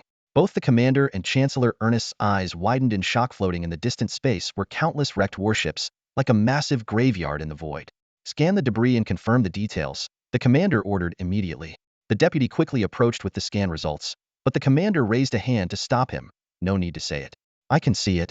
His voice trembled slightly as he stared at a close-up on the screen. A T-4 Retribution Angel-class heavy interstellar battleship. Though shattered, its distinctive silhouette was still recognizable. At that moment, they noticed a shadowy figure looming behind the debris field. It appeared to be an unknown interstellar vessel, silently hovering in the distance, as if waiting for something. On the bridge of the T-5 Hades-class interstellar dreadnought, a thrilling battle had just concluded. In mere minutes, news arrived that the Holy Wing Legion's fleet had been annihilated, causing an uproar across the bridge. The young crew members couldn't contain their excitement. Some cheered, while others cried tears of joy. This was their first victory since leaving the Goddess Academy and boarding a combat starship. Reflecting on the theoretical courses and simulation training arranged by Principal Xiang, they realized that despite the excellent conditions, nothing could compare to the real battlefield. However, the celebratory atmosphere was abruptly interrupted by a stern reprimand. "What do you think you're doing?" Principal Xiang's voice cut through the excitement like a cold shower. "Don't forget where you are. This isn't the training room or the academy. How many times have I taught you? Until the captain declares the battle over, you must remain vigilant and focused on your duties." The bridge fell silent, and the officers shrank back, casting wary glances at Principal Xiang. Despite some having held significant positions on the Xiaolong interstellar battleship, within the Xiaolong hierarchy, Principal Xiang's rank was among the top 10. Realizing she had overstepped, Principal Xiang looked apologetically at Captain Shui Xiao on the command platform. "I apologize, Captain. I was out of line." Captain Shui Xiao waved it off. No worries. She suppressed her own excitement and ordered, "Check the operational status of all starship systems immediately." "Aye, Captain." The crew quickly returned to their stations.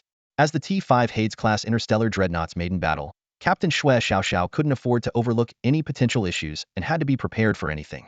Meanwhile, Chief Engineer Annie appeared unusually relaxed.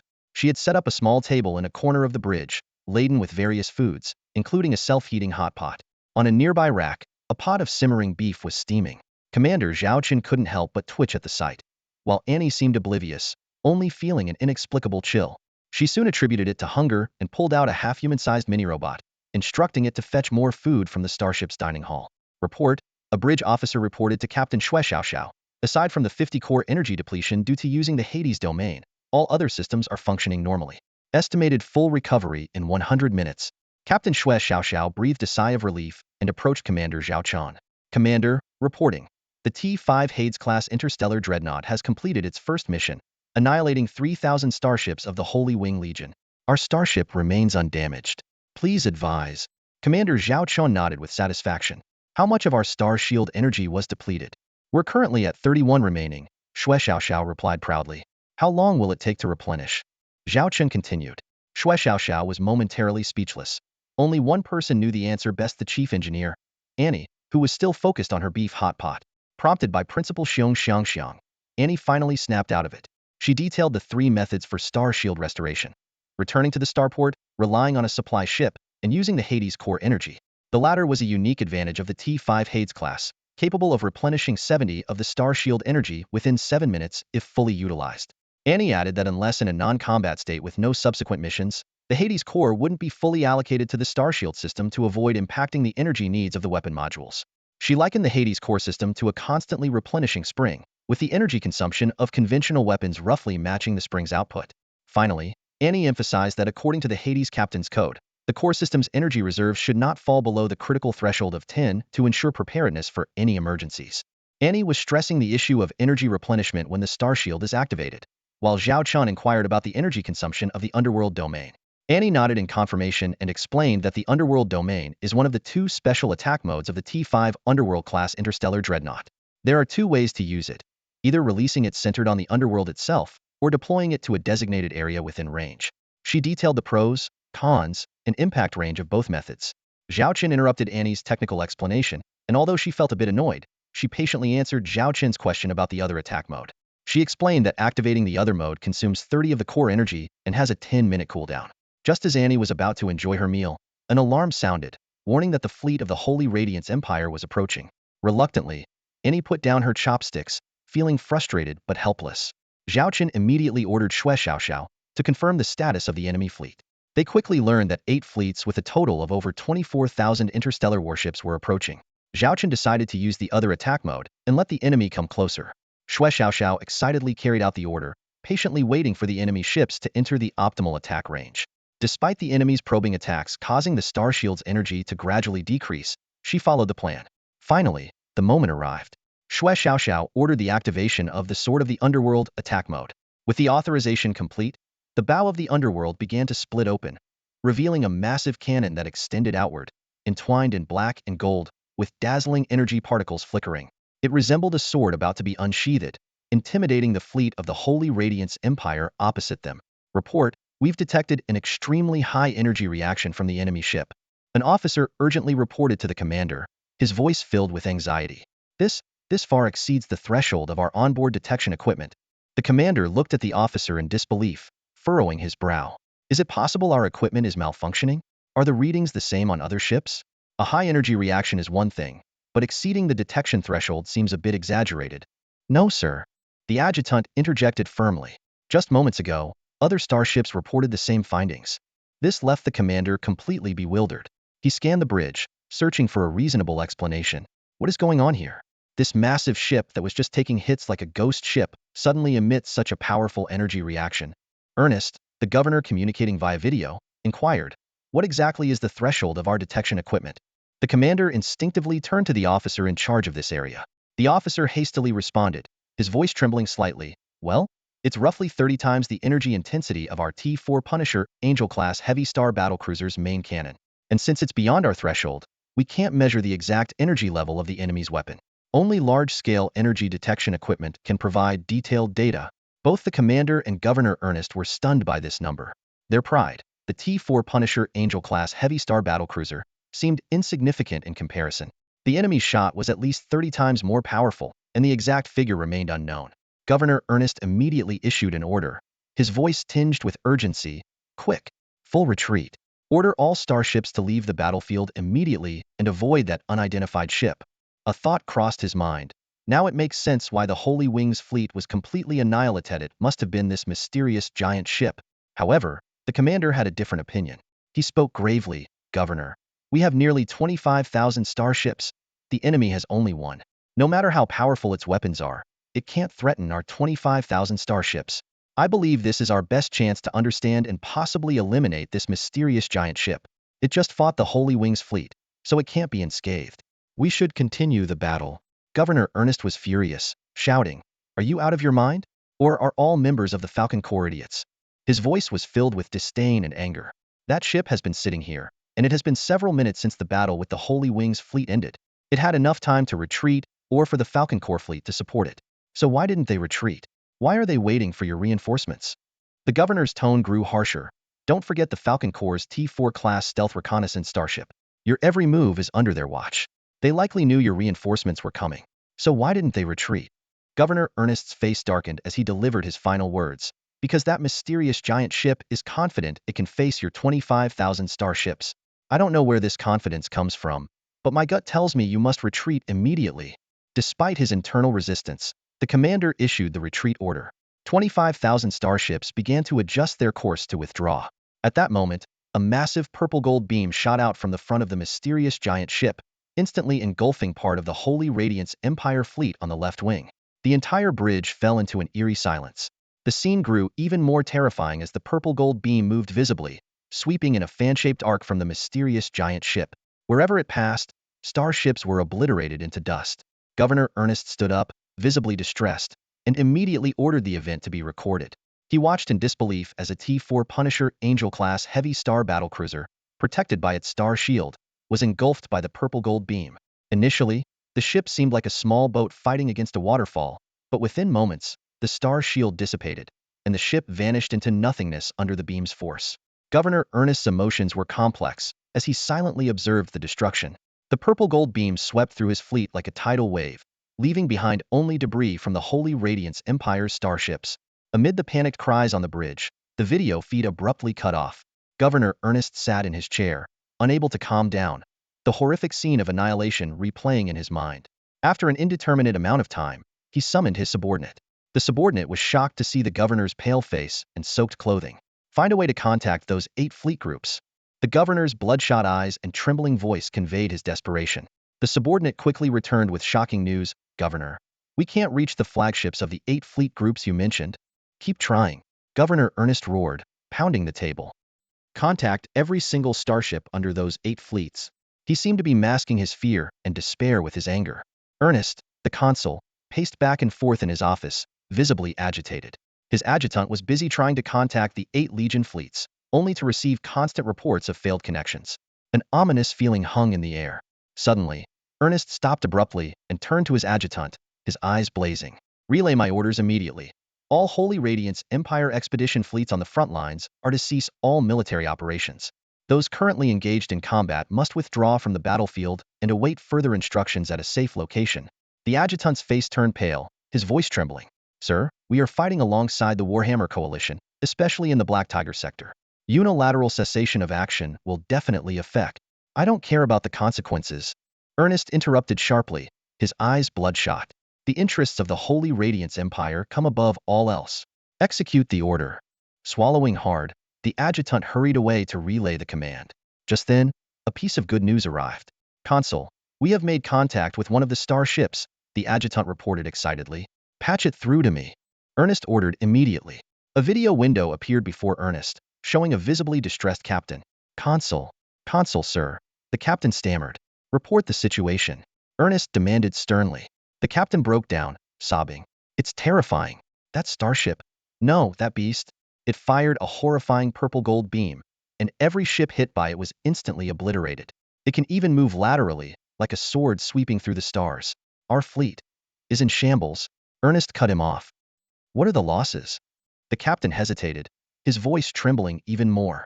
Our legion had 3,000 ships. Only our supply ship survived. As for the other legions, I fear very few made it out. Ernest felt as if he had been struck by lightning. Nearly 25,000 starships annihilated in mere minutes? Although he had witnessed the terrifying scene himself, he held onto a sliver of hope until the confirmation. Now, that hope was completely shattered.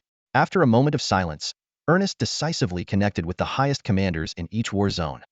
All Holy Radiance Empire expedition fleets, cancel your current missions and withdraw from the Warhammer Interstellar Federation at full speed. Do not ask why, just execute immediately. Meanwhile, Zhao Chen and his team were awestruck by the might of the T-5 Hades-class interstellar dreadnought. So this is the Sword of Hades? Xiong exclaimed. Although she had read about it, witnessing its power firsthand was still unbelievable. Report, the Sword of Hades has completed its attack, consuming 52 of the core energy reserves. Currently, 16 remains. According to reconnaissance, all but a dozen enemy ships have been destroyed, a subordinate reported to Xue Xiaoxiao. Xue Xiaoxiao's eyes sparkled with excitement, her chest heaving. This was the superweapon of her dreams. A single strike wiping out 25,000 starships, far surpassing her previous favorite, the T-4 Blue Eyes White Dragon-class heavy interstellar battleship. Watching the colossal cannon retract and return to its original position, Xue Xiaoxiao silently vowed to stand by the Hades for the rest of her life. Annie explained nearby. The Sword of Hades is a sustained output energy cannon that can move laterally during firing. However, the ship itself cannot move while firing, and there is a range limitation. The Hades Field and the Sword of Hades are the 2 trump cards of this T-5 Hades-class interstellar dreadnought. After hearing this, Zhao Chen finally understood why only one of these interstellar warships could be built. It was simply too powerful. The core of the Hades matrix was its foundation, and Zhao Chen suspected it even surpassed T-5 level technology. Without this formidable heart, it would be impossible to drive such a terrifying beast. No wonder it's a T-5 class starship. Just one of these has the combat power equivalent to an entire fleet formation. Principal Xiong exclaimed, her eyes gleaming with excitement. Zhao Chen shook his head slightly, his tone calm but tinged with caution. It's not that exaggerated. The main reason is that this is the debut of the Pluto, and the enemy knows nothing about our capabilities, while we have full knowledge of their movements. The next battle involving the Pluto won't be this easy. The enemy will be prepared. Xiong nodded thoughtfully. That's true. However, the deterrence displayed by the Pluto is enough to make many opponents think twice. Hee. Shui Xiaoxiao's eyes sparkled with excitement. This is just the tip of the iceberg for the Pluto. If the enemy hadn't been so weak, I would have had the chance to test many more functions. Xiong's thoughts drifted to the data on the T5 Pluto-class interstellar dreadnought. She recalled the training modules for starfighter pilots and dockyard administrators, all integral parts of the Pluto's formidable power. Zhao Chen raised his hand to project a holographic image of the T5 Pluto-class interstellar dreadnought. The image was clear and adjustable, allowing for a detailed view of each section's functions and status, complete with comprehensive information. The data on the Pluto-class interstellar dreadnought was staggering. Ship type: interstellar dreadnought. Technology level: T5. Star shield energy: 60 million units. Cruising speed: 1,000 star knots. Warp engine: level 9. Length: 118 kilometers. Mass: 9.888 million tons. Crew capacity: 100,000. The weapon systems were equally impressive. One Pluto's Sword Dreadnought class bow cannon single activation consumes at least 30 energy. 880 electromagnetic main cannons. 100 sets of Pluto drones, 300 drones per set. 3,000 Pluto-class interstellar fighters. 300 docks. Special features and equipment highlighted the Pluto's superiority. Pluto domain can disrupt electronic devices within a certain range. Single activation consumes 50 energy. Space warp engine allows for space warp. Single activation consumes at least 10 energy. Pluto Matrix Module, the energy core system of the Pluto-class interstellar dreadnought. Currently, the Pluto had only showcased its Pluto Sword and Pluto Domain, along with the 880 electromagnetic main cannons in standard mode. Many other functions had yet to be utilized. In addition to its known weapon systems, the Pluto was equipped with a staggering number of T5 class interstellar drones and fighters. Though not matching the carrier starships in carrying capacity, the combat power of these T5 class weapons was enough to instill fear in the enemy. 30,000 T5 Pluto drones and 3,000 T5 Pluto-class interstellar fighters, each one a formidable presence. Notably, the T5 Pluto-class interstellar dreadnought couldn't use T5 or lower stargates for warp travel. However, its own space warp engine compensated for this limitation, allowing it to warp to any location with the input of coordinates. The only restriction was energy consumption. A single activation required at least 10 of its reserve energy, with actual consumption varying based on distance and other factors. Although the Pluto could only warp itself, unlike the Hui Guang-class interstellar warp ship that could transport an entire fleet, its 300 docks offered another tactical possibility. These docks could carry a certain number of interstellar warships, releasing them upon arrival at the target location to form a powerful escort fleet. These 300 docks couldn't accommodate oversized warships like the T4 Qingyan Baling-class heavy interstellar armor battleship, T4 Fallen Angel-class super heavy carrier starship, or the T4 Hell Angel-class heavy interstellar missile ship. However, they were ideal for T4 class interstellar frigates, destroyers, cruisers, and various auxiliary interstellar warships, providing great tactical flexibility. Considering this was the Pluto's maiden voyage, it wasn't possible to immediately equip it with 300 T4 class combat interstellar warships. To test the dock's performance and make the most of this opportunity, 300 T3 Virgo-class heavy interstellar supply ships were loaded into the docks before departure from the Xiaolong base. This not only saved time on Stargate usage, but also allowed for timely resupply of Xiaolong interstellar warships on the battlefield, achieving a dual benefit. Zhao Chen envisioned the future. If we can equip the Pluto with 300 T4 Skull King-class heavy interstellar armor destroyers, it would be an unstoppable force on its own. Back to reality, Zhao Chen began to assign tasks for the next phase. All right, everyone, let's get to work. Xiao, you handle the maintenance of the Pluto and navigate it to the Xiaolong frontline base. Annie, compile the starship data from this operation. As the Pluto's first combat mission, this data is invaluable. Principal Xiong, I need you to train 2 more batches of Pluto crew members. For a long time, this T5 Pluto-class interstellar dreadnought will be our Xiaolong Corps' trump card. We must ensure it is always ready for action, which means we need to have a rotation of crew members on standby at all times. Shui Xiao and Annie immediately got to work. Principal Xiong assured Commander Zhao that she would train 2 qualified batches of crew members for the Pluto-class interstellar dreadnought in the shortest time possible. With 3 batches of crew members, whether for rotation or emergency situations, the Pluto-class interstellar dreadnought could always maintain combat readiness. With its space warp capability, it could appear at any battlefield in an instant, providing powerful combat support. Zhao Chen gazed out of the porthole at the remnants of the sacred glorious Empire's starships, lost in thought. The emergence of the T5 Pluto-class interstellar dreadnought would undoubtedly alter the balance within the Galactic Alliance. Any scenario was now possible. The worst-case scenario would be a full-scale alliance between the Sacred Glorious Empire and the Warhammer Old Guard, declaring war on the Xiaolong Corps. This thought caused Zhao Chen's brow to furrow, as he mentally prepared for the challenges ahead. The debut of the Pluto-class interstellar dreadnought was like a boulder thrown into a calm lake, creating massive waves across the entire battlefield of the Warhammer United Star Nations. At the heart of this storm was undoubtedly the Black Tiger sector. Princess Leona was in the command center reviewing battle reports when a communications officer rushed in, disbelief written all over his face. "Your Highness, urgent news. The Holy Radiance Empire has completely withdrawn." "What?" Leona shot up from her seat, eyes wide with shock. Gasping for breath, the communications officer continued. "Some of the Holy Radiance Empire's expeditionary fleets have already reached our stargates. They ignored our attempts to stop them, forcibly demanding to use the gates and even threatening to use force. Under pressure, some gate guards have let them through. According to Stargate usage records, these expeditionary forces are retreating from our territory." Before he could finish, another aide burst into the command room, his face ashen. "Report. Latest status from the front line of the Black Tiger sector's first star system. The enemy fleet has suddenly increased in number, and Drakencor's starships have appeared. Our casualties are severe. Worse, the Holy Radiance Empire's expeditionary forces have not launched their promised attack. This has led some tribal forces to abandon their attack plans, causing chaos on the front lines." Leona felt a pounding headache after hearing the news. She couldn't fathom why a seemingly straightforward operation had spiraled into such a disaster. Gritting her teeth, she ordered, "Get me the Supreme Commander of the Holy Radiance Empire's expeditionary forces, Governor Ernest, immediately." The communications officer looked pained. "Your Highness, we've been trying to contact Governor Ernest, but there's been no response." Leona was furious, cursing, "That deceitful bastard. First, he delays the operation, and now he blatantly retreats. What is he playing at? What is the Holy Radiance Empire planning?" Taking a deep breath to control her anger, she commanded, "Issue an order to seal the borders of the Warhammer United Star Nations. All stargates are off-limits to the Holy Radiance Empire. If they want to pass through, their governor must contact me personally." The communications officer hesitated, cautiously asking, "Are you sure you want to issue this order?" Leona exploded. "What? Are you defying my orders now? Get moving." At that moment, a voice interrupted her outburst. "Hold it." A video window popped up, revealing the stern face of Princess Blanche. She scolded, "Are you out of your mind? Do you realize the consequences of your order?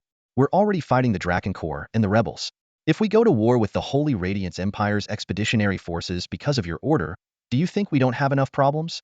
Leona retorted, "So we just let the Holy Radiance Empire break their promises and betray us? Do you know the damage they've caused us?" Blanche calmed down and said in a serious tone, "The priority now is to understand why the Holy Radiance Empire's expeditionary forces suddenly withdrew, and to minimize the impact on our frontline troops. Issue an order for all frontline fleets to cancel their current plans and retreat to safe zones immediately." Reluctantly, Leona nodded in agreement. Her plans for revenge were now in ruins, but she still declared fiercely, "If the Holy Radiance Empire doesn't give me a reasonable explanation, I will personally make sure those expeditionary forces pay for this." She turned to Blanche, "But we can't reach Ernest. I suspect he's doing this on purpose." Blanche rolled her eyes. "If you can't reach Ernest, contact their other high-ranking officers. Do you think we spent all that money on diplomacy for nothing? Remember, don't let your anger cloud your judgment. Always consider the consequences before issuing orders." Leona huffed, "Fine, you better find out what's going on quickly." 10 minutes later, Blanche contacted Leona again, her face unusually grave. Leona had never seen her sister look so distressed and asked, "What's the situation with the Holy Radiance Empire's expeditionary forces?" Blanche's eyes were filled with complexity as she spoke softly. "I contacted the High Command of the Holy Radiance Empire's expeditionary forces through private channels. Most of them refused to talk for various reasons. However, from one close contact, I obtained crucial information." She paused before continuing. "On the battlefield targeting the Draken frontline base, the Holy Wing Corps was completely annihilated. Subsequently, 8 fleets of the Holy Radiance Empire were also wiped out." Leona was stunned. "The Holy Wing Corps? Isn't that one of the Holy Radiance Empire's top 10 elite corps? How could they be annihilated just like that? And 8 fleets? That's 25,000 starships, gone just like that? Did the Draken Corps amass multiple fleets to ambush them?" Blanche shook her head. "The Draken Corps only sent 1 fleet to support the Draken frontline base. The Holy Wing Corps and those 8 fleets were destroyed by a single starship." Leona was dumbfounded, taking a moment to process. "One? Are you sure I heard that right?" Blanche nodded. "Yes, just 1 starship. Impossible!" Leona exclaimed. How could one starship decimate an elite corps and 8 fleets unless it was... It was a T5 class starship, Blanche confirmed. Leona's expression froze. At that moment, both Leona and Blanche's communication devices rang simultaneously. They opened the messages, their faces reflecting utter disbelief, as if they couldn't accept what they were seeing. T5 Hades-class interstellar dreadnought bridge, Xiaolong frontline base report. The Allied forces of Warhammer are retreating from the battlefield. The communications officer reports that Medusa, the commander of the 6th Legion, is requesting orders on whether to pursue and eliminate them. Zhao Chen furrowed his brows in slight surprise. He had already been informed of the Holy Radiant Empire's expeditionary force retreating, which was expected. The deterrent power of the T5 Hades-class interstellar dreadnought must have forced their consul to withdraw. However, the retreat of the Warhammer Allied forces was unexpected. Just as Zhao Chen was pondering, a video window suddenly popped up. It was his secretary, Lilith. Despite being responsible for the logistics and management of the Xiaolong Legion and not being physically present, she handled most of the affairs. Direct contact at this moment meant something urgent. "Commander, we have a major situation," Lilith said, setting a tense atmosphere from the start. Zhao Chen was about to inquire further when his handheld terminal flashed, showing that Charlotte was contacting him. He opened it, and another video window appeared. "Commander, something terrible has happened with Warhammer," Charlotte said, her tone filled with urgency. Zhao Chen looked at both of them in astonishment. "Are you two talking about the same issue?" Charlotte noticed Lilith in the other window. Lilith shook her head and said, "I'm talking about the Holy Radiant Empire." This made Zhao Chen even more confused. How could both the Holy Radiant Empire and the Warhammer Interstellar Federation face major incidents simultaneously? Judging by their expressions, the situation seemed dire. "Let's go in order. Lilith, you go first," Zhao Chen decided. Lilith then dropped a bombshell. A level 5 permanent cosmic insect nest has appeared in the central star sector of the Holy Radiant Empire. Zhao Chen immediately tensed up. A level 5 cosmic insect nest had never appeared in the history of the Galactic Alliance, much less a permanent one. He recalled the permanent level 4 cosmic insect nest that appeared in the Shuiyan star sector during the Xingyao Empire's civil war, which still required long-term military presence and periodic clearing of the emerging insect fleets. If it weren't for the Beiyan group under Xiaolong supplying interstellar warships to the Xingyao Empire, it would have been a tremendous burden. And now, a permanent level 5 cosmic insect nest had appeared in the central star sector of the Holy Radiant Empire? Even Charlotte was shocked by the news. How did this happen? How could it appear so suddenly? Zhao Chen was baffled, his mind racing with various possibilities. Lilith continued, "According to intelligence, insect eggs appeared in the central region of the Holy Radiant Empire. These are likely the 9 missing insect eggs we've been investigating." Zhao Chen's expression darkened as he recalled his last conversation with Qin Longqing about the mysterious doctor and the so-called insect egg technology. Qin Longqing had mentioned that due to limited materials, the doctor had only created 10 insect eggs.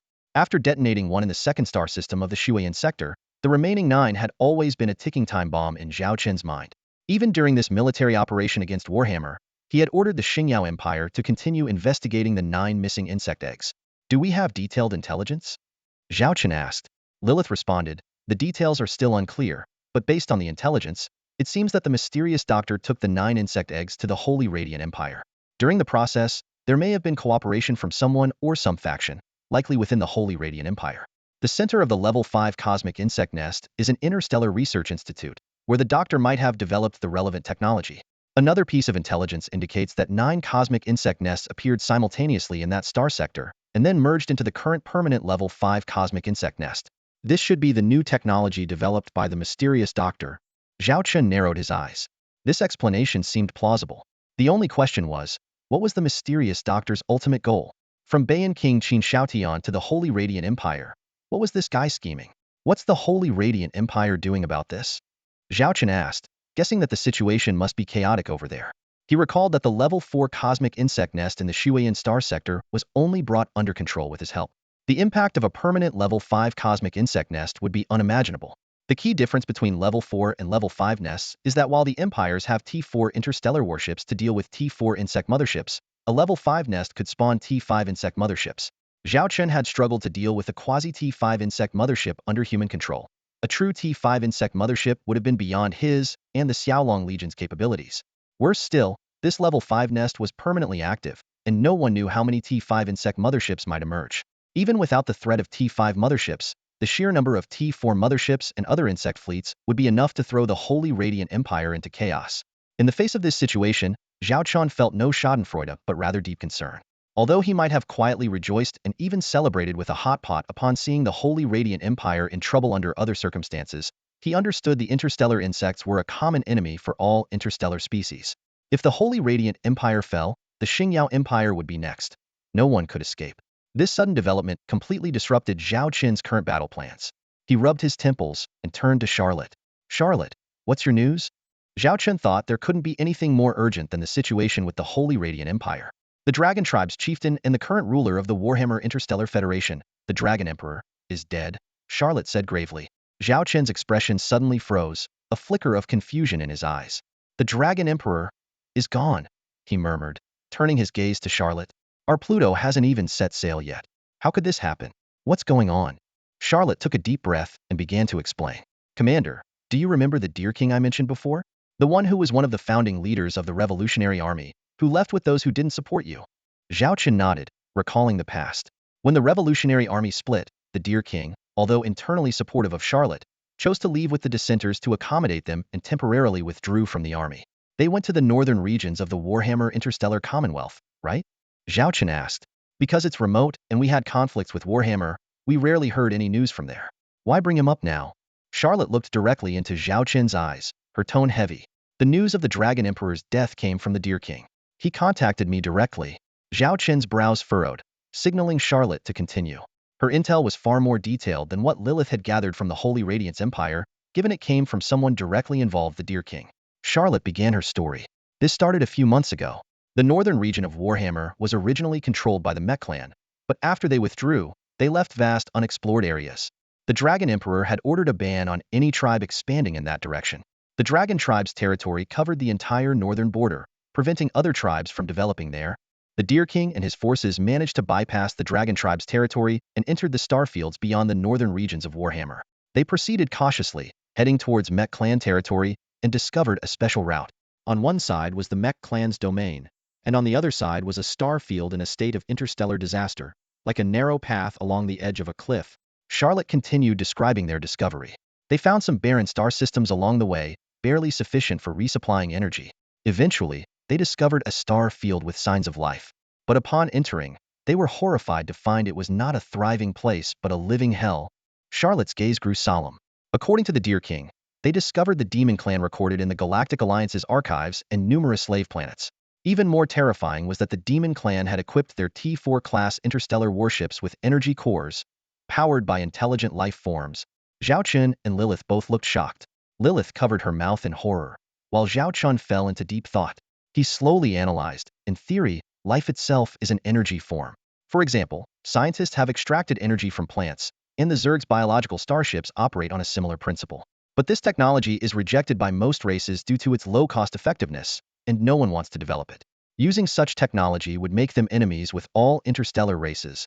Zhao Chen turned to Charlotte and pressed further. How did the Dragon Emperor die? Charlotte continued her account. The Deer King, realizing the vast power disparity after seeing the Demon Clan's terrifying starship technology, decided to retreat and report the news.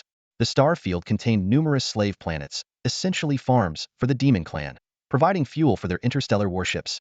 The Deer King feared that if the Demon Clan discovered a route to the populous Warhammer, the consequences would be dire. He also found that the Demon Clan was assembling fleets in multiple military ports, seemingly preparing for an invasion. When the Deer King and his team returned, they were discovered by the Dragon Tribe's fleet. This time, he chose not to flee but to surrender, requesting to see the Dragon Emperor and report the critical situation. To him, internal conflicts within Warhammer were a family matter, but the Demon Clan's threat concerned the survival of the entire Warhammer. Zhao Chen frowned and asked, "When did this happen?" 2 months ago, Charlotte replied. Zhao Chen was surprised. 2 months ago? We were still in the Starshine Empire then. Why didn't the Dragon Tribe announce this? Did the Deer King not meet the Dragon Emperor? Charlotte shook her head and dropped another bombshell. The Deer King met the Dragon Emperor and informed him of the situation. But the Dragon Emperor already knew about the Demon Clan's terrifying fleet and chose to keep it a secret. According to Grandpa Lu, when he met with the Dragon Emperor and informed him about the demon race, the Dragon Emperor did not seem particularly surprised. The Dragon Emperor revealed that he had long been aware of the existence and threat of the demon race. Before the mechanical race withdrew, the Dragon Emperor had dispatched small reconnaissance fleets multiple times to traverse the mechanical race's controlled areas in search of opportunities to collaborate with other interstellar civilizations, hoping to acquire more advanced technology. After the efforts of several reconnaissance fleets, one finally returned with unsettling news. They discovered that on the other side of the mechanical race's territory lay the domain of the legendary demon race. Even more concerning was that the current demon race was vastly different from the one that had previously interacted with the Galactic Alliance. They were developing and using a sinister technology using living beings as fuel for their starships, which was exactly what Grandpa Lu had learned. The Dragon Emperor immediately realized that a demon race with such technology must be extremely aggressive. Fortunately, at the time, the mechanical race served as a natural barrier between the two races, effectively becoming a protective line for the Warhammer Interstellar Federation. However, who could have predicted that the mechanical race would suddenly withdraw, leaving behind a narrow and concealed passage between the demon race and the Warhammer Interstellar Federation? As soon as the mechanical race withdrew, the Dragon Emperor secretly investigated and quickly discovered the hidden route. He realized that the threat from the demon race could descend upon the Warhammer Interstellar Federation at any moment. However, instead of making this information public, the Dragon Emperor chose to keep it secret. Hearing this, Zhao Chen couldn't help but feel puzzled. Through the video window, Lilith speculated, could it be that the Dragon Emperor thought spreading this news would have negative consequences? Charlotte nodded in confirmation. That's right, it's something like that. The Dragon Emperor secretly formed a staff department to deal with the demon race and conducted multiple simulated battles. The results showed that even if the Warhammer Interstellar Federation went all out, they still wouldn't be a match for the demon race. Moreover, if the news of the demon race threat were made public, it could cause panic and unrest in certain regions, affecting a wider area. After listening, Zhao Chen finally understood the Dragon Emperor's predicament. It was like a planet's president knowing that their world was about to face an apocalypse with little chance of survival. At that moment, should they choose to reveal the truth, risking the ensuing panic and social turmoil, or keep it hidden, allowing the population to face the end unknowingly while secretly gathering elites to find a solution? The Dragon Emperor chose the latter. Zhao Chen asked, the Dragon Emperor wouldn't just sit and wait for death, would he? He must have had a plan, right? Lilith replied, indeed, there was a plan, and it was already being executed. Unfortunately, we happened to disrupt it. Zhao Chen realized, the Dragon Emperor intended to unify Warhammer, dismantling the existing Federation system to establish a new Warhammer controlled by the Dragon Tribe. This way, he could mobilize all of Warhammer's resources to confront the future threat of the demon race. Charlotte nodded and continued, exactly. According to the simulations conducted by the Dragon Emperor's staff, the only viable solution was to fully develop the Warhammer Interstellar Federation's potential before the demon race threat arrived. However, under the original Federation system, reaching a consensus was difficult, much like the current state of the Warhammer Alliance. So, the Dragon Emperor decided to establish a Warhammer entirely under his control, mobilizing all internal resources to initiate a rapid development era and prepare for war. In the Dragon Tribe's top-secret archives, related plans already existed. It's said that in those plans, the Dragon Emperor even intended to allocate 80 of future Warhammer's annual revenue to military expenses, and if necessary, initiate a full-scale war mobilization. An 80 military budget was a staggering figure. Apart from small factions like Zhao Chen's, other empires couldn't possibly allocate such a high percentage of their annual revenue to the military. Zhao Chen knew that the Starshine Empire's military budget was 30, and the Holy Radiance Empire's was 20. Although the percentage was low, the actual military budget was substantial due to their high total revenue. At that time, Warhammer's military budget was already at 40. Now, planning to increase it to 80 meant transforming Warhammer into a purely military empire, a formidable interstellar power always ready for war. This was undoubtedly a risky move. Any misstep could lead to the collapse of such a purely military empire. However, in the face of the demon race threat, it might be the most effective countermeasure. The only other option might be mass migration, but who would willingly abandon everything here unless absolutely necessary? Zhao Chen then asked, so how did the Dragon Emperor die? We've talked about so much, but we still don't know how he met his end. Charlotte answered, just half a day ago, a demon fleet appeared outside the northern territory of the Dragon Tribe. Remember those 5 missing dragon fleets you mentioned earlier? The Dragon Emperor had deployed them outside the northern territory as a precaution. Upon discovering the demon fleet, the Dragon Emperor attempted to ambush them. If they could defeat the vanguard of the demon fleet and block the entrance to that route, we would have the upper hand in future battles with the demon race. Zhao Chen nodded in understanding, realizing that those missing fleets had been waiting there. However, the outcome was unexpected. Charlotte said in a somber tone, the first wave of the demon fleet consisted of only about 30,000 ships, equivalent to the size of one dragon fleet group. Despite the Dragon Emperor personally leading the ambush, our forces were counterattacked by the demon fleet and nearly wiped out. Only a few starships managed to escape, and the Dragon Emperor's flagship was destroyed by the demon fleet. Zhao Chen asked in astonishment, 5 Dragon fleet groups ambushing 30,000 demon ships. That's 150,000 starships against 30,000. How did they lose so badly? Charlotte explained. According to the intelligence we received, the demon fleet was composed entirely of T3 and T4 class starships. Particularly in the T4 class, their numbers were astonishing. Out of the 30,000 starships, 3,000 were T4 class, making the fleet ratio an incredible 10-1. Zhao Chen fell silent, his brows furrowed. A fleet configuration of 10-1, consisting solely of T4 and T3 level starships, was a force even comparable to the current Xiaolong Legion. Images of 5 dragon fleets being massacred flashed through his mind. Despite being outnumbered 5-1, the dragon fleets could probably muster fewer than 300 T4 starships, not to mention 2 of them were only quasi-T4 level. Do we have any battlefield intelligence? Details on the demon fleet's losses and their next moves? Zhao Chen asked urgently, worry evident in his eyes. After all, this was the territory of the future Great White Cat, and he couldn't let these invaders run amok here. Charlotte shook her head. Battlefield intelligence is still unclear. The demon fleet's losses seem to be fewer than 3,000 starships. As for their next steps, Grandpa Lu Wang said he would keep in touch and inform us immediately. He told me this to urge us to stop our current civil war and prepare to face external threats.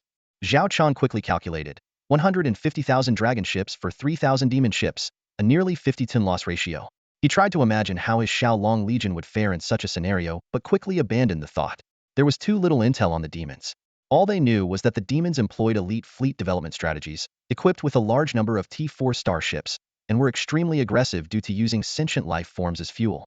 Lilith, Zhao Chen ordered decisively, dispatch a reconnaissance fleet to the northern border of the dragon territories, and if possible, into the demon territory itself. We need comprehensive intelligence on the demons as soon as possible. Also, initiate related operations in the Holy Radiance Empire. While these matters don't pose an immediate threat to the Starshine Empire, if the star insects and demons are left unchecked, the Starshine Empire will inevitably be affected. Lilith nodded in agreement. Zhao Chen turned to Charlotte and inquired about Grandpa Lu Wang's current situation. Charlotte explained that although Grandpa Lu Wang had been imprisoned by the Dragon Emperor, he had not been mistreated. Now free, he had decided to lead part of the revolutionary army to hold the northern border. He feared that if the demons invaded Warhammer, it would result in massive casualties. He also hoped to facilitate peace talks with the old powers of Warhammer to unite against external threats. Zhao Chen looked at Charlotte, encouraging her to share her thoughts. Without hesitation, Charlotte replied, I believe we can negotiate, but only if they agree to some of our conditions. We can tackle both the demon invasion and start controlling the actions of various Warhammer factions. Despite the short duration of this civil war, our strength has been fully demonstrated. With a T5 starship on our side, those wavering factions are likely to fully support us. Both Zhao Chen and Lilith agreed with Charlotte's assessment. Zhao Chen nodded. All right, proceed as you suggested. You have full authority over Warhammer matters. If you encounter any issues, come to me. After Charlotte left, Zhao Chen turned to Lilith. The current situation is delicate for us. We can't ignore the demon threat in Warhammer, nor can we overlook the permanent level 5 cosmic insect nest in the Holy Radiance Empire. However, crises also present opportunities, which might expedite our control over both empires. Besides the tasks I mentioned earlier, contact Saint Kana from the Holy Angel family. Lilith acknowledged the instructions. For both the Holy Radiance Empire and the Warhammer Interstellar Confederation, the threats were just emerging. Even though the Holy Radiance Empire had a permanent level 5 cosmic insect nest, their arrogance would prevent them from accepting outside help, especially from the Xiaolong Legion, in the short term. The Holy Radiance Empire still had considerable military strength and could resist the star insects for a while, but their ultimate fate was sealed. The key factors would be when the T5 insect mothership appeared and the number of T4 motherships. Before that happened, they would never allow direct intervention from the Xiaolong Legion. Therefore, the Xiaolong Legion needed a proxy. In Warhammer, it was naturally Charlotte, and in the Holy Radiance Empire, the best choice was Saint Kana, the commander of the Holy Angel Legion, who had previous dealings with the Xiaolong Legion. Also, Zhao Chen added, I remember Qidong is also from the demon race. Although she left them some time ago, she might have some clues. Have a chat with her. After the video call ended, Zhao Chen closed his eyes and began to formulate the future strategic direction in his mind. The changes in the Holy Radiance Empire and the Warhammer Interstellar Confederation forced him to completely revise his original strategic plans. On September 15, 3034 of the galactic calendar, the internal conflict within the Warhammer Interstellar Union abruptly came to an unexpected halt. The Holy Radiance Empire's expeditionary forces withdrew like a sudden storm. Initially, the retreat was orderly, but it accelerated dramatically following an emergency decree from the Empire. In less than 1/5 of the time it took them to arrive, the expeditionary forces hastily evacuated from the Warhammer Interstellar Union's territory. However, this hasty retreat was not without casualties. The Holy Wing Legion, one of the two legions of the Holy Radiance Empire, perished in the stars of Warhammer, while the other narrowly escaped. Out of the remaining 300,000 ships in the expeditionary fleet, the losses were severe. Nearly 50,000 interstellar warships were lost within a few days, a casualty rate approaching 20. Even more shocking were rumors that half of these losses were caused by a single legendary starship. In her memoirs, General Bai Lang lamented that she had originally planned to annihilate the remaining Holy Light Legion and destroy at least 100,000 of the Holy Radiance Empire's interstellar warships. However, this sudden turn of events thwarted her plans. In subsequent gatherings, General Bai Lang often grumbled, "The cooked duck flew away." Following the withdrawal of the Holy Radiance Empire's expeditionary forces, the war situation took a dramatic turn. The previously tense Warhammer Coalition and the Beast Alliance, formerly the Revolutionary Army, suddenly ceased hostilities. Without any public announcement, the Warhammer Coalition fully withdrew from the Beast Alliance-controlled areas, even returning the recently captured Black Tiger Star region. Notably, the Dragon Fleet Group retreated entirely to their tribal territories. The leadership of the Warhammer Coalition fell into an eerie silence. It wasn't until later that the public learned the truth of what had transpired. Faced with the Coalition's retreat, the Beast Alliance and the Xiaolong Legion did not pursue but instead watched coldly. Only a few retreating tribal fleets behaved inappropriately and were duly punished. Smaller tribal fleets, relying on the Dragon Tribe, dared not act rashly, especially after a typical incident was exposed, leading them to comply obediently. In this strange atmosphere, various factions within the Warhammer Interstellar Union were secretly maneuvering. The high-ranking members of the Dragon Tribe held a tense special meeting. Princess Leona, eyes bloodshot and voice hoarse, shouted, "Revenge! We must avenge! That demonic fleet dared to invade our Dragon Tribe and harm my father. They must pay with blood." Faced with Leona's outburst, the Dragon Tribe's leadership remained silent. Seeing this, Leona became even angrier, slamming the table and pointing at them. "You call yourselves elders and nobles of our Dragon Tribe? My father's body isn't even cold, and you feel no anger? Don't forget how much he valued you. Do you think you deserve his trust?" An elder of the Dragon Tribe responded solemnly, "Princess, we want revenge too. But the reality is, this enemy is very strong. With only 30,000 warships, they nearly annihilated our 5 Dragon fleet groups of 150,000 ships, causing only 3,000 losses to the enemy. The casualty ratio is a staggering 50-1. Acting rashly now is highly inappropriate." Leona was about to retort when a cold voice interrupted her. Blanche, staring coldly at her sister, said, "Leona, enough. I understand your emotions. But remember, you are a princess of the Dragon Tribe. Father is gone. Do you want to put our tribe in jeopardy because of your recklessness? Even if he were alive, he would not support your actions." Leona clenched her fists, struggling to control her anger, and gritted her teeth. "Then what do you suggest we do now?" Blanche looked around the room and said slowly, "I want to introduce someone to everyone." She pointed to the conference room door. The door opened, and a deer-head beast man walked in. Everyone recognized him, the former rebel leader, King Deer.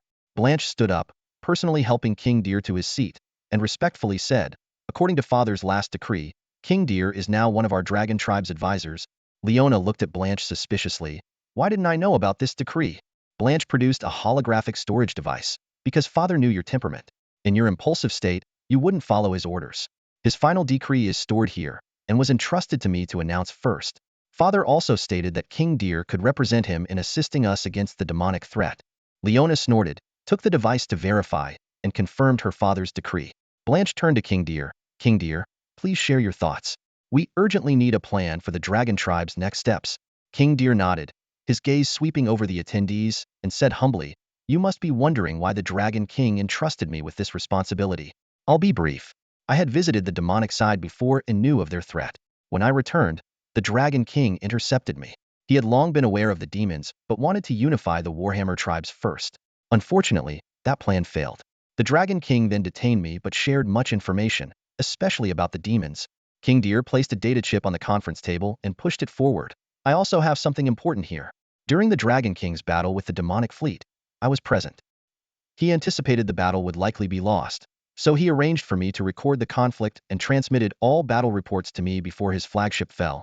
King Deer's voice choked up. The attendees realized this data was the result of the Dragon King's sacrifice, providing crucial intelligence on the enemy fleet. The room was filled with a heavy atmosphere as everyone stared at the data chip. Even Blanche, usually composed, couldn't help but avert her gaze to hide her emotions.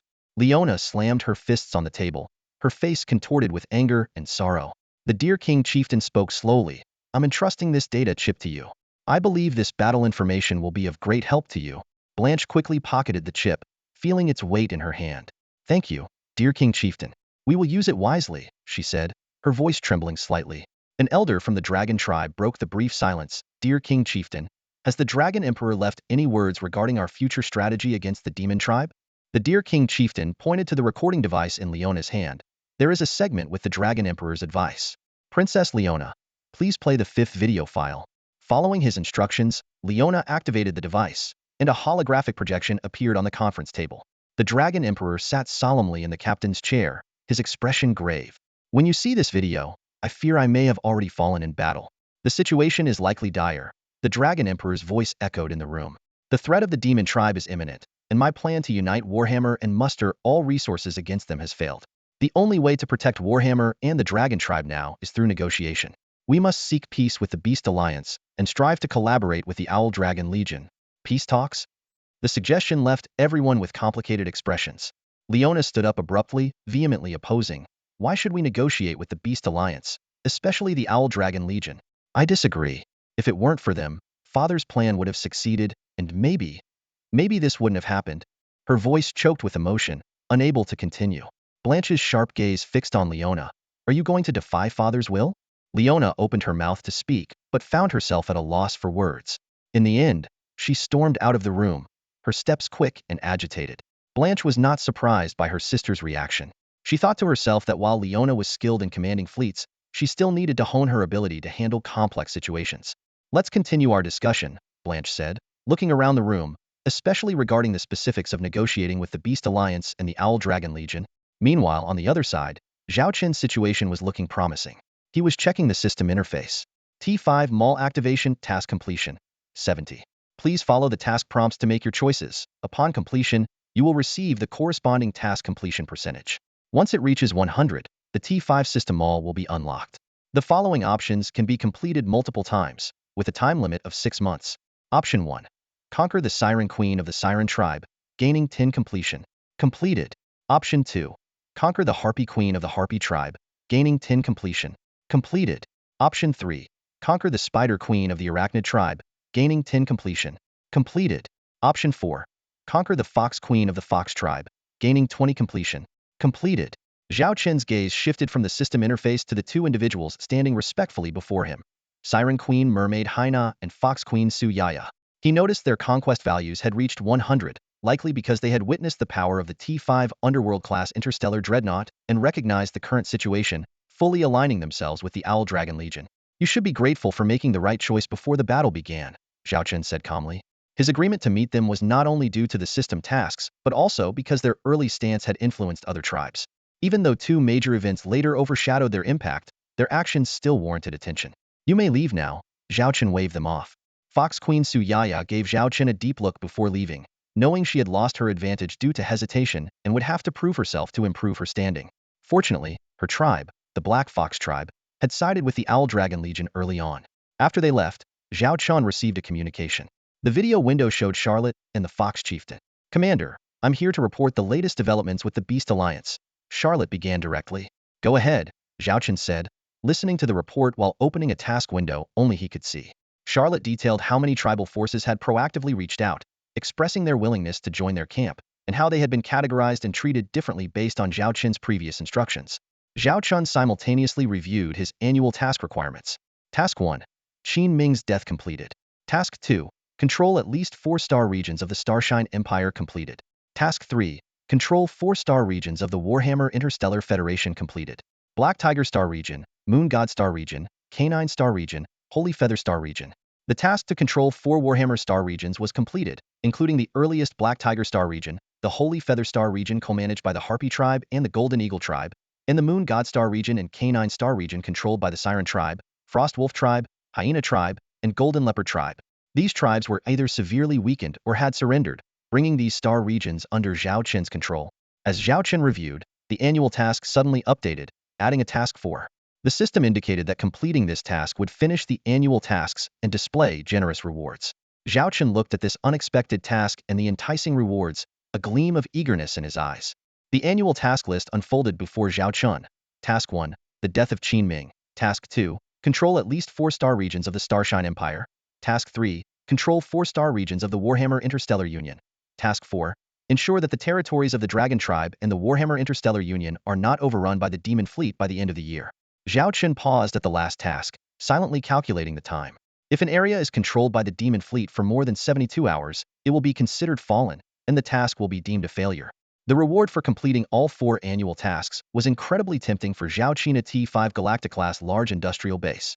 Compared to the current industrial technology of the Xiaolong Legion, which primarily relied on T4 Twin-Star class and T3 Furnace-class heavy interstellar industrial ships, this industrial base represented a significant leap forward. Zhao Chen recalled the enormous resources and time invested in building the T5 Pluto-class interstellar dreadnought and the T5 Creator-class starship, making him even more eager for this industrial base. Although an interstellar industrial base lacks the mobility of industrial ships, in the current stabilized foundation of the Xiaolong Legion, an advanced industrial base would greatly enhance the Legion's development. Zhao Chen calmed his excitement and turned his focus to the last quarterly task. With only half a month left until the end of the third quarter, the quarterly task required eliminating or subduing 20 major tribes of the Warhammer Interstellar Union. Currently, only 9 had been dealt with, causing Zhao Chen to frown and realize the need to expedite actions. As Zhao Chen pondered his next move, Charlotte's voice brought him back to reality. Commander, the Dragon Tribe has sent a request for peace talks. How should we proceed? Zhao Chen quickly weighed the pros and cons. Proceed with the peace talks. Arrange it as soon as possible. He calculated in his mind, aiming to justifiably intervene in the Dragon Tribe's affairs while also seeking some gains, as the recent wars should not be in vain. Charlotte then mentioned the situation with Qitong. Zhao Chen nodded, agreeing to let Qitong contact the fleeing demon tribe for more information. He specifically instructed Charlotte to reassure Qitong not to feel any psychological burden due to the current situation, and that she could be reassigned to manage the insect-controlled area in the Shuiyan Star region if needed. In less than half a day, the peace talks had made progress. A 5-party meeting was about to take place, involving the Xiaolong Legion, the Beasts Alliance, the Dragon Tribe, the Giant Lion Tribe, and the Neutral Bear Tribe. The meeting was held via online holographic video. When Zhao Chen entered the virtual conference room, the other 4 representatives were already seated. Princess Blanche represented the Dragon Tribe, the chieftains of the Giant Lion Tribe and Bear Tribe, and Charlotte represented their respective forces. As soon as Zhao Chen appeared, he noticed the Bear Tribe chieftain winking at him. This straightforward bear still remembered the promise of commanding an elite fleet, making Zhao Chen both amused and exasperated. He internally quipped, "Are you seriously winking like this? It looks like there's something going on between us." Zhao Chen ignored the burly bear-like figure's suggestive behavior from across the room and went straight to the point with Blanche.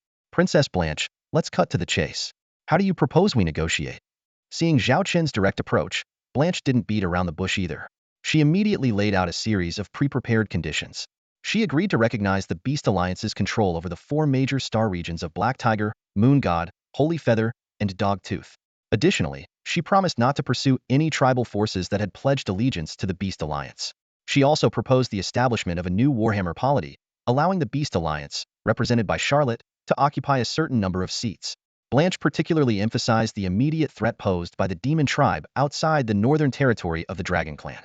She detailed the horrors of the Demon Tribe and insisted that, after the negotiations, both the Beast Alliance and the Xiaolong Legion must support the Dragon Clan in combating the Demon Tribe. After listening, Zhao Chen's face broke into a teasing smile. Noticing the amusement in his eyes, Blanche asked, "Lord Xiaolong, do you have any objections?" Zhao Chen stretched lazily and casually brought up a holographic projection, displaying the terms he had already prepared. He said nonchalantly, "We are aware of the Demon Tribe threat. Out of humanitarian considerations, we are willing to provide military aid to the Dragon Clan free of charge, deploying the Xiaolong Legion to protect their territory." Blanche was puzzled by this. She had assumed that military aid would be the biggest hurdle, but the other party agreed without hesitation. However, the following conditions were unsettling. "What? You want control of the Blood Ring Star region?" The Lion Tribe's chief was immediately alarmed upon seeing one of the conditions. Zhao Chen shrugged and continued, "Not just the Blood Ring Star region. We also want the Moganda Star region of the Black Wolf Tribe, the Warsong Star region of the Centaur Tribe, and the Beasthorn Star region of the War Sheep Tribe." This statement caused everyone present to turn pale. Princess Blanche said sternly, "Lord Xiaolong, I hope you will consider the practicalities. Even if I am willing to cede these regions to you, I cannot make decisions for these tribes. Do you wish to see them driven from their homes?" Zhao Chen crossed his arms and smiled. "You don't need to worry about that. As long as you agree and withdraw your troops, the rest will take care of itself. These tribes will thrive under the Beast Alliance's system, and their chiefs will make the right choices. At that moment, Zhao Chen received 3 messages. He glanced at his handheld terminal, a smile playing on his lips. Perfect timing. Let these tribe leaders tell you their decisions themselves. 3 video windows appeared in front of Blanche and the Lion tribe chief. First to appear was an elder from the Black Wolf tribe, who nervously announced their decision to join the Beast Alliance. Following him, the chiefs of the Centaur tribe and the War Sheep tribe also declared their voluntary allegiance to the Beast Alliance. Zhao Chen spread his arms, his smile tinged with a hint of threat. You both see this, right? These are the genuine opinions and decisions of their leaders. Now, do you want to continue discussing with me here? Or perhaps have a chat with my Xiaolong Legion?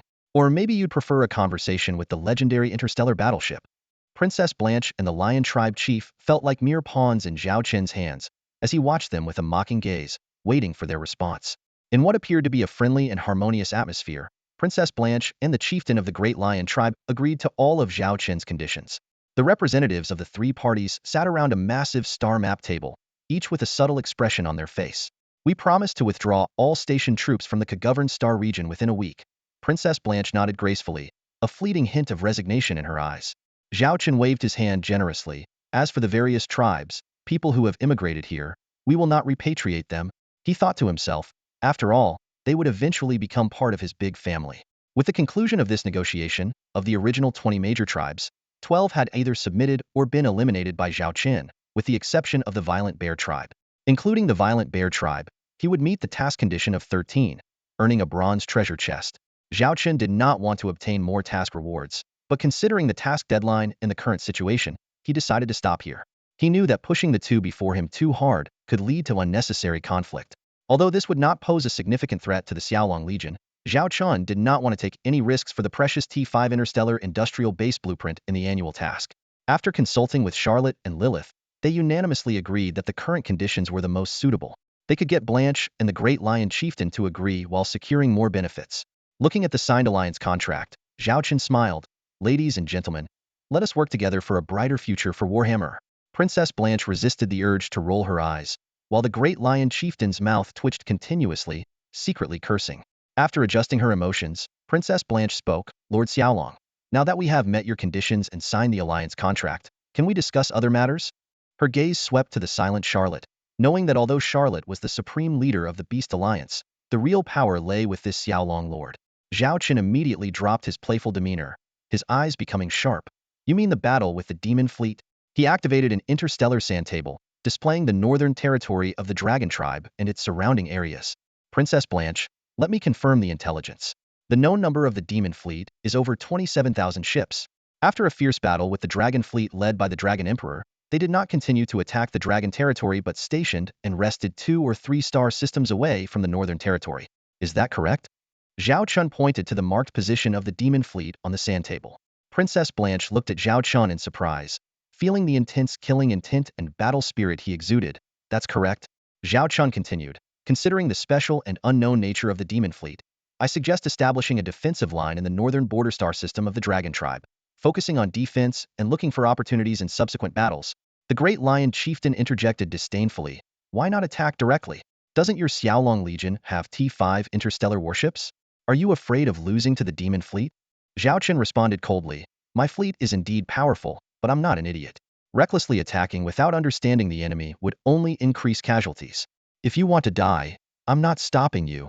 The Great Lion chieftain was momentarily speechless, realizing he had been mocked. Princess Blanche pondered for a moment and said, I agree with a defensive strategy, but this cannot rely solely on the Dragon tribe. I need a firm commitment from everyone. Her gaze swept over everyone present. As the Great Lion chieftain hesitated on how to evade, Zhao Chen suddenly declared, our Xiaolong Legion is willing to dispatch 5 fleet corps to station in the northern border star system of the Dragon tribe. We will bear all combat resource consumption. Rest assured, we swear to protect the Dragon tribe's territory and will not allow the demon fleet to invade any Dragon planet. This statement left the Great Lion chieftain completely stunned.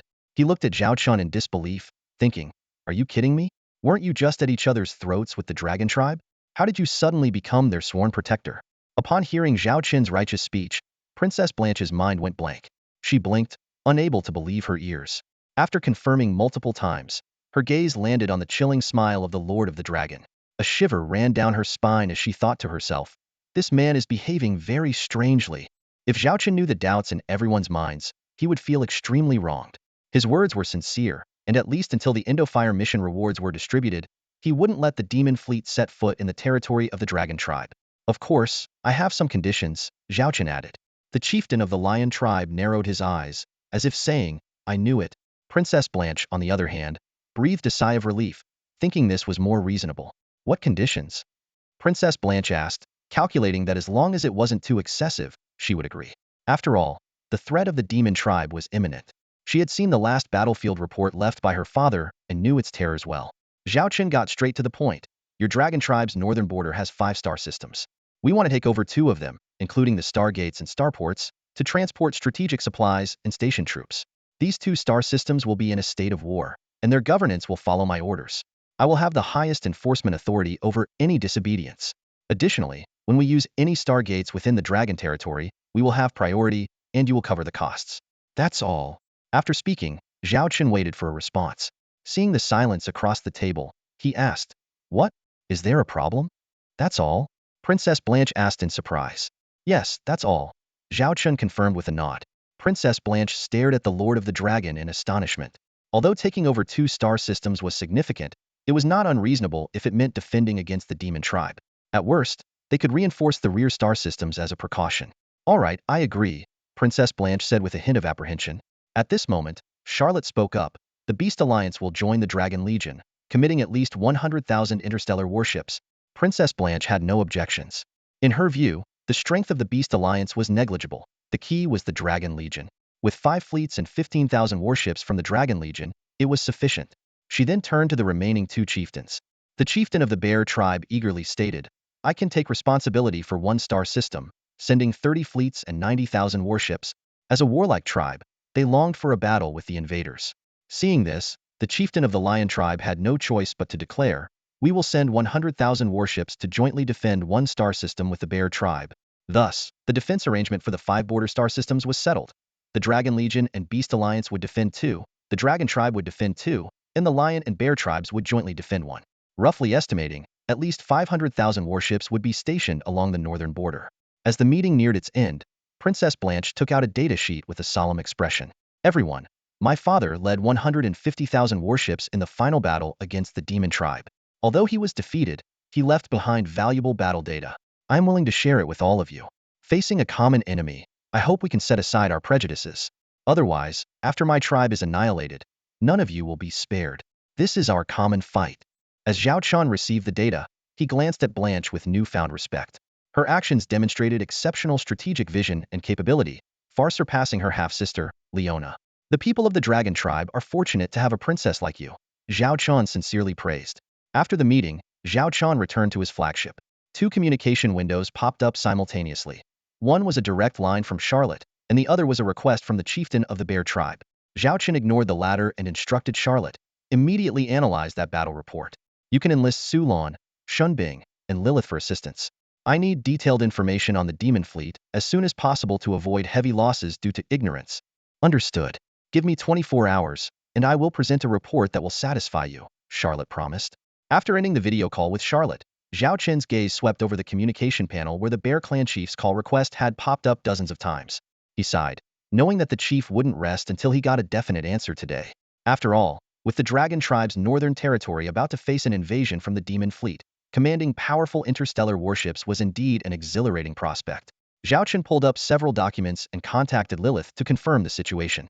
After getting the necessary answers, he didn't accept the Bear Clan chief's call, but instead sent a brief message. Upon receiving it, the chief ceased his attempts to contact Zhao Chen. A few days later, in the Storm Fortress, a large starport at the Xiaolong frontline base, Zhao Chen sat on a soft sofa, attentively listening to Lilith's report.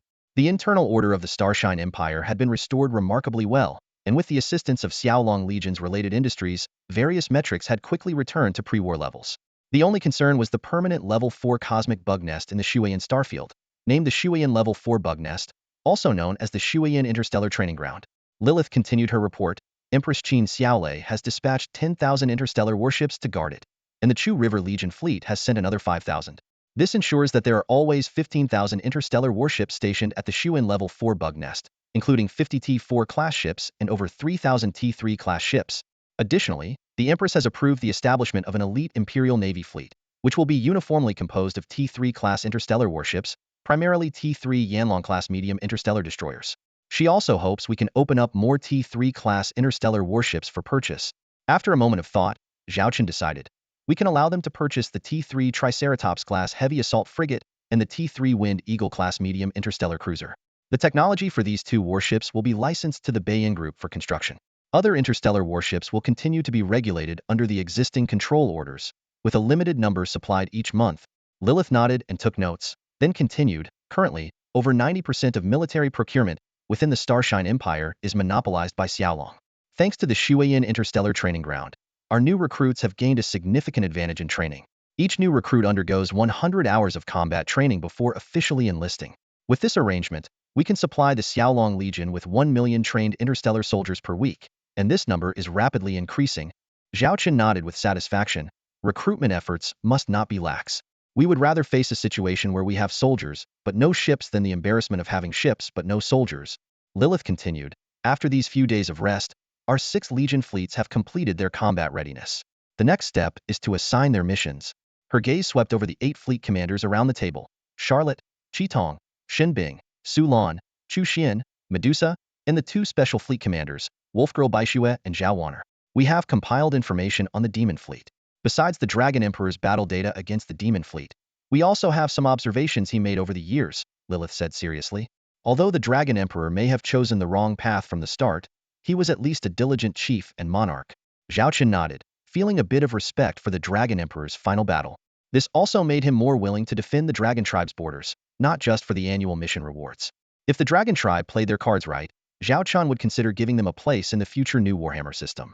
Otherwise, he would have no choice but to completely change the leadership of the Dragon Tribe, reducing them to a third-rate clan. Zhao Chen looked around at everyone and solemnly said, we all know our primary task for the next phase. Facing this enemy from the other end of the universe, one we have never encountered before, we must seize every opportunity to understand them. Only then can the Xiaolong Legion fleet achieve victory with minimal casualties in future wars. Lilith raised her hand to activate the holographic projection, revealing images of unprecedented interstellar warships. These ships' designs were drastically different from the 3 major empires of the Galactic Alliance. Their hulls were blood red, as if soaked in blood. They had characteristics of both biological and mechanical warships, resembling but not identical to hive motherships. They exuded a dark aura, like a fleet sailing out of hell, sending chills down everyone's spine. That's all for today. Thank you so much for watching. I hope you guys enjoyed. If you wish to have another part of this recap, please give us at least 1,000 likes. Please don't forget to comment and subscribe to our channel for more content like this. Until next time.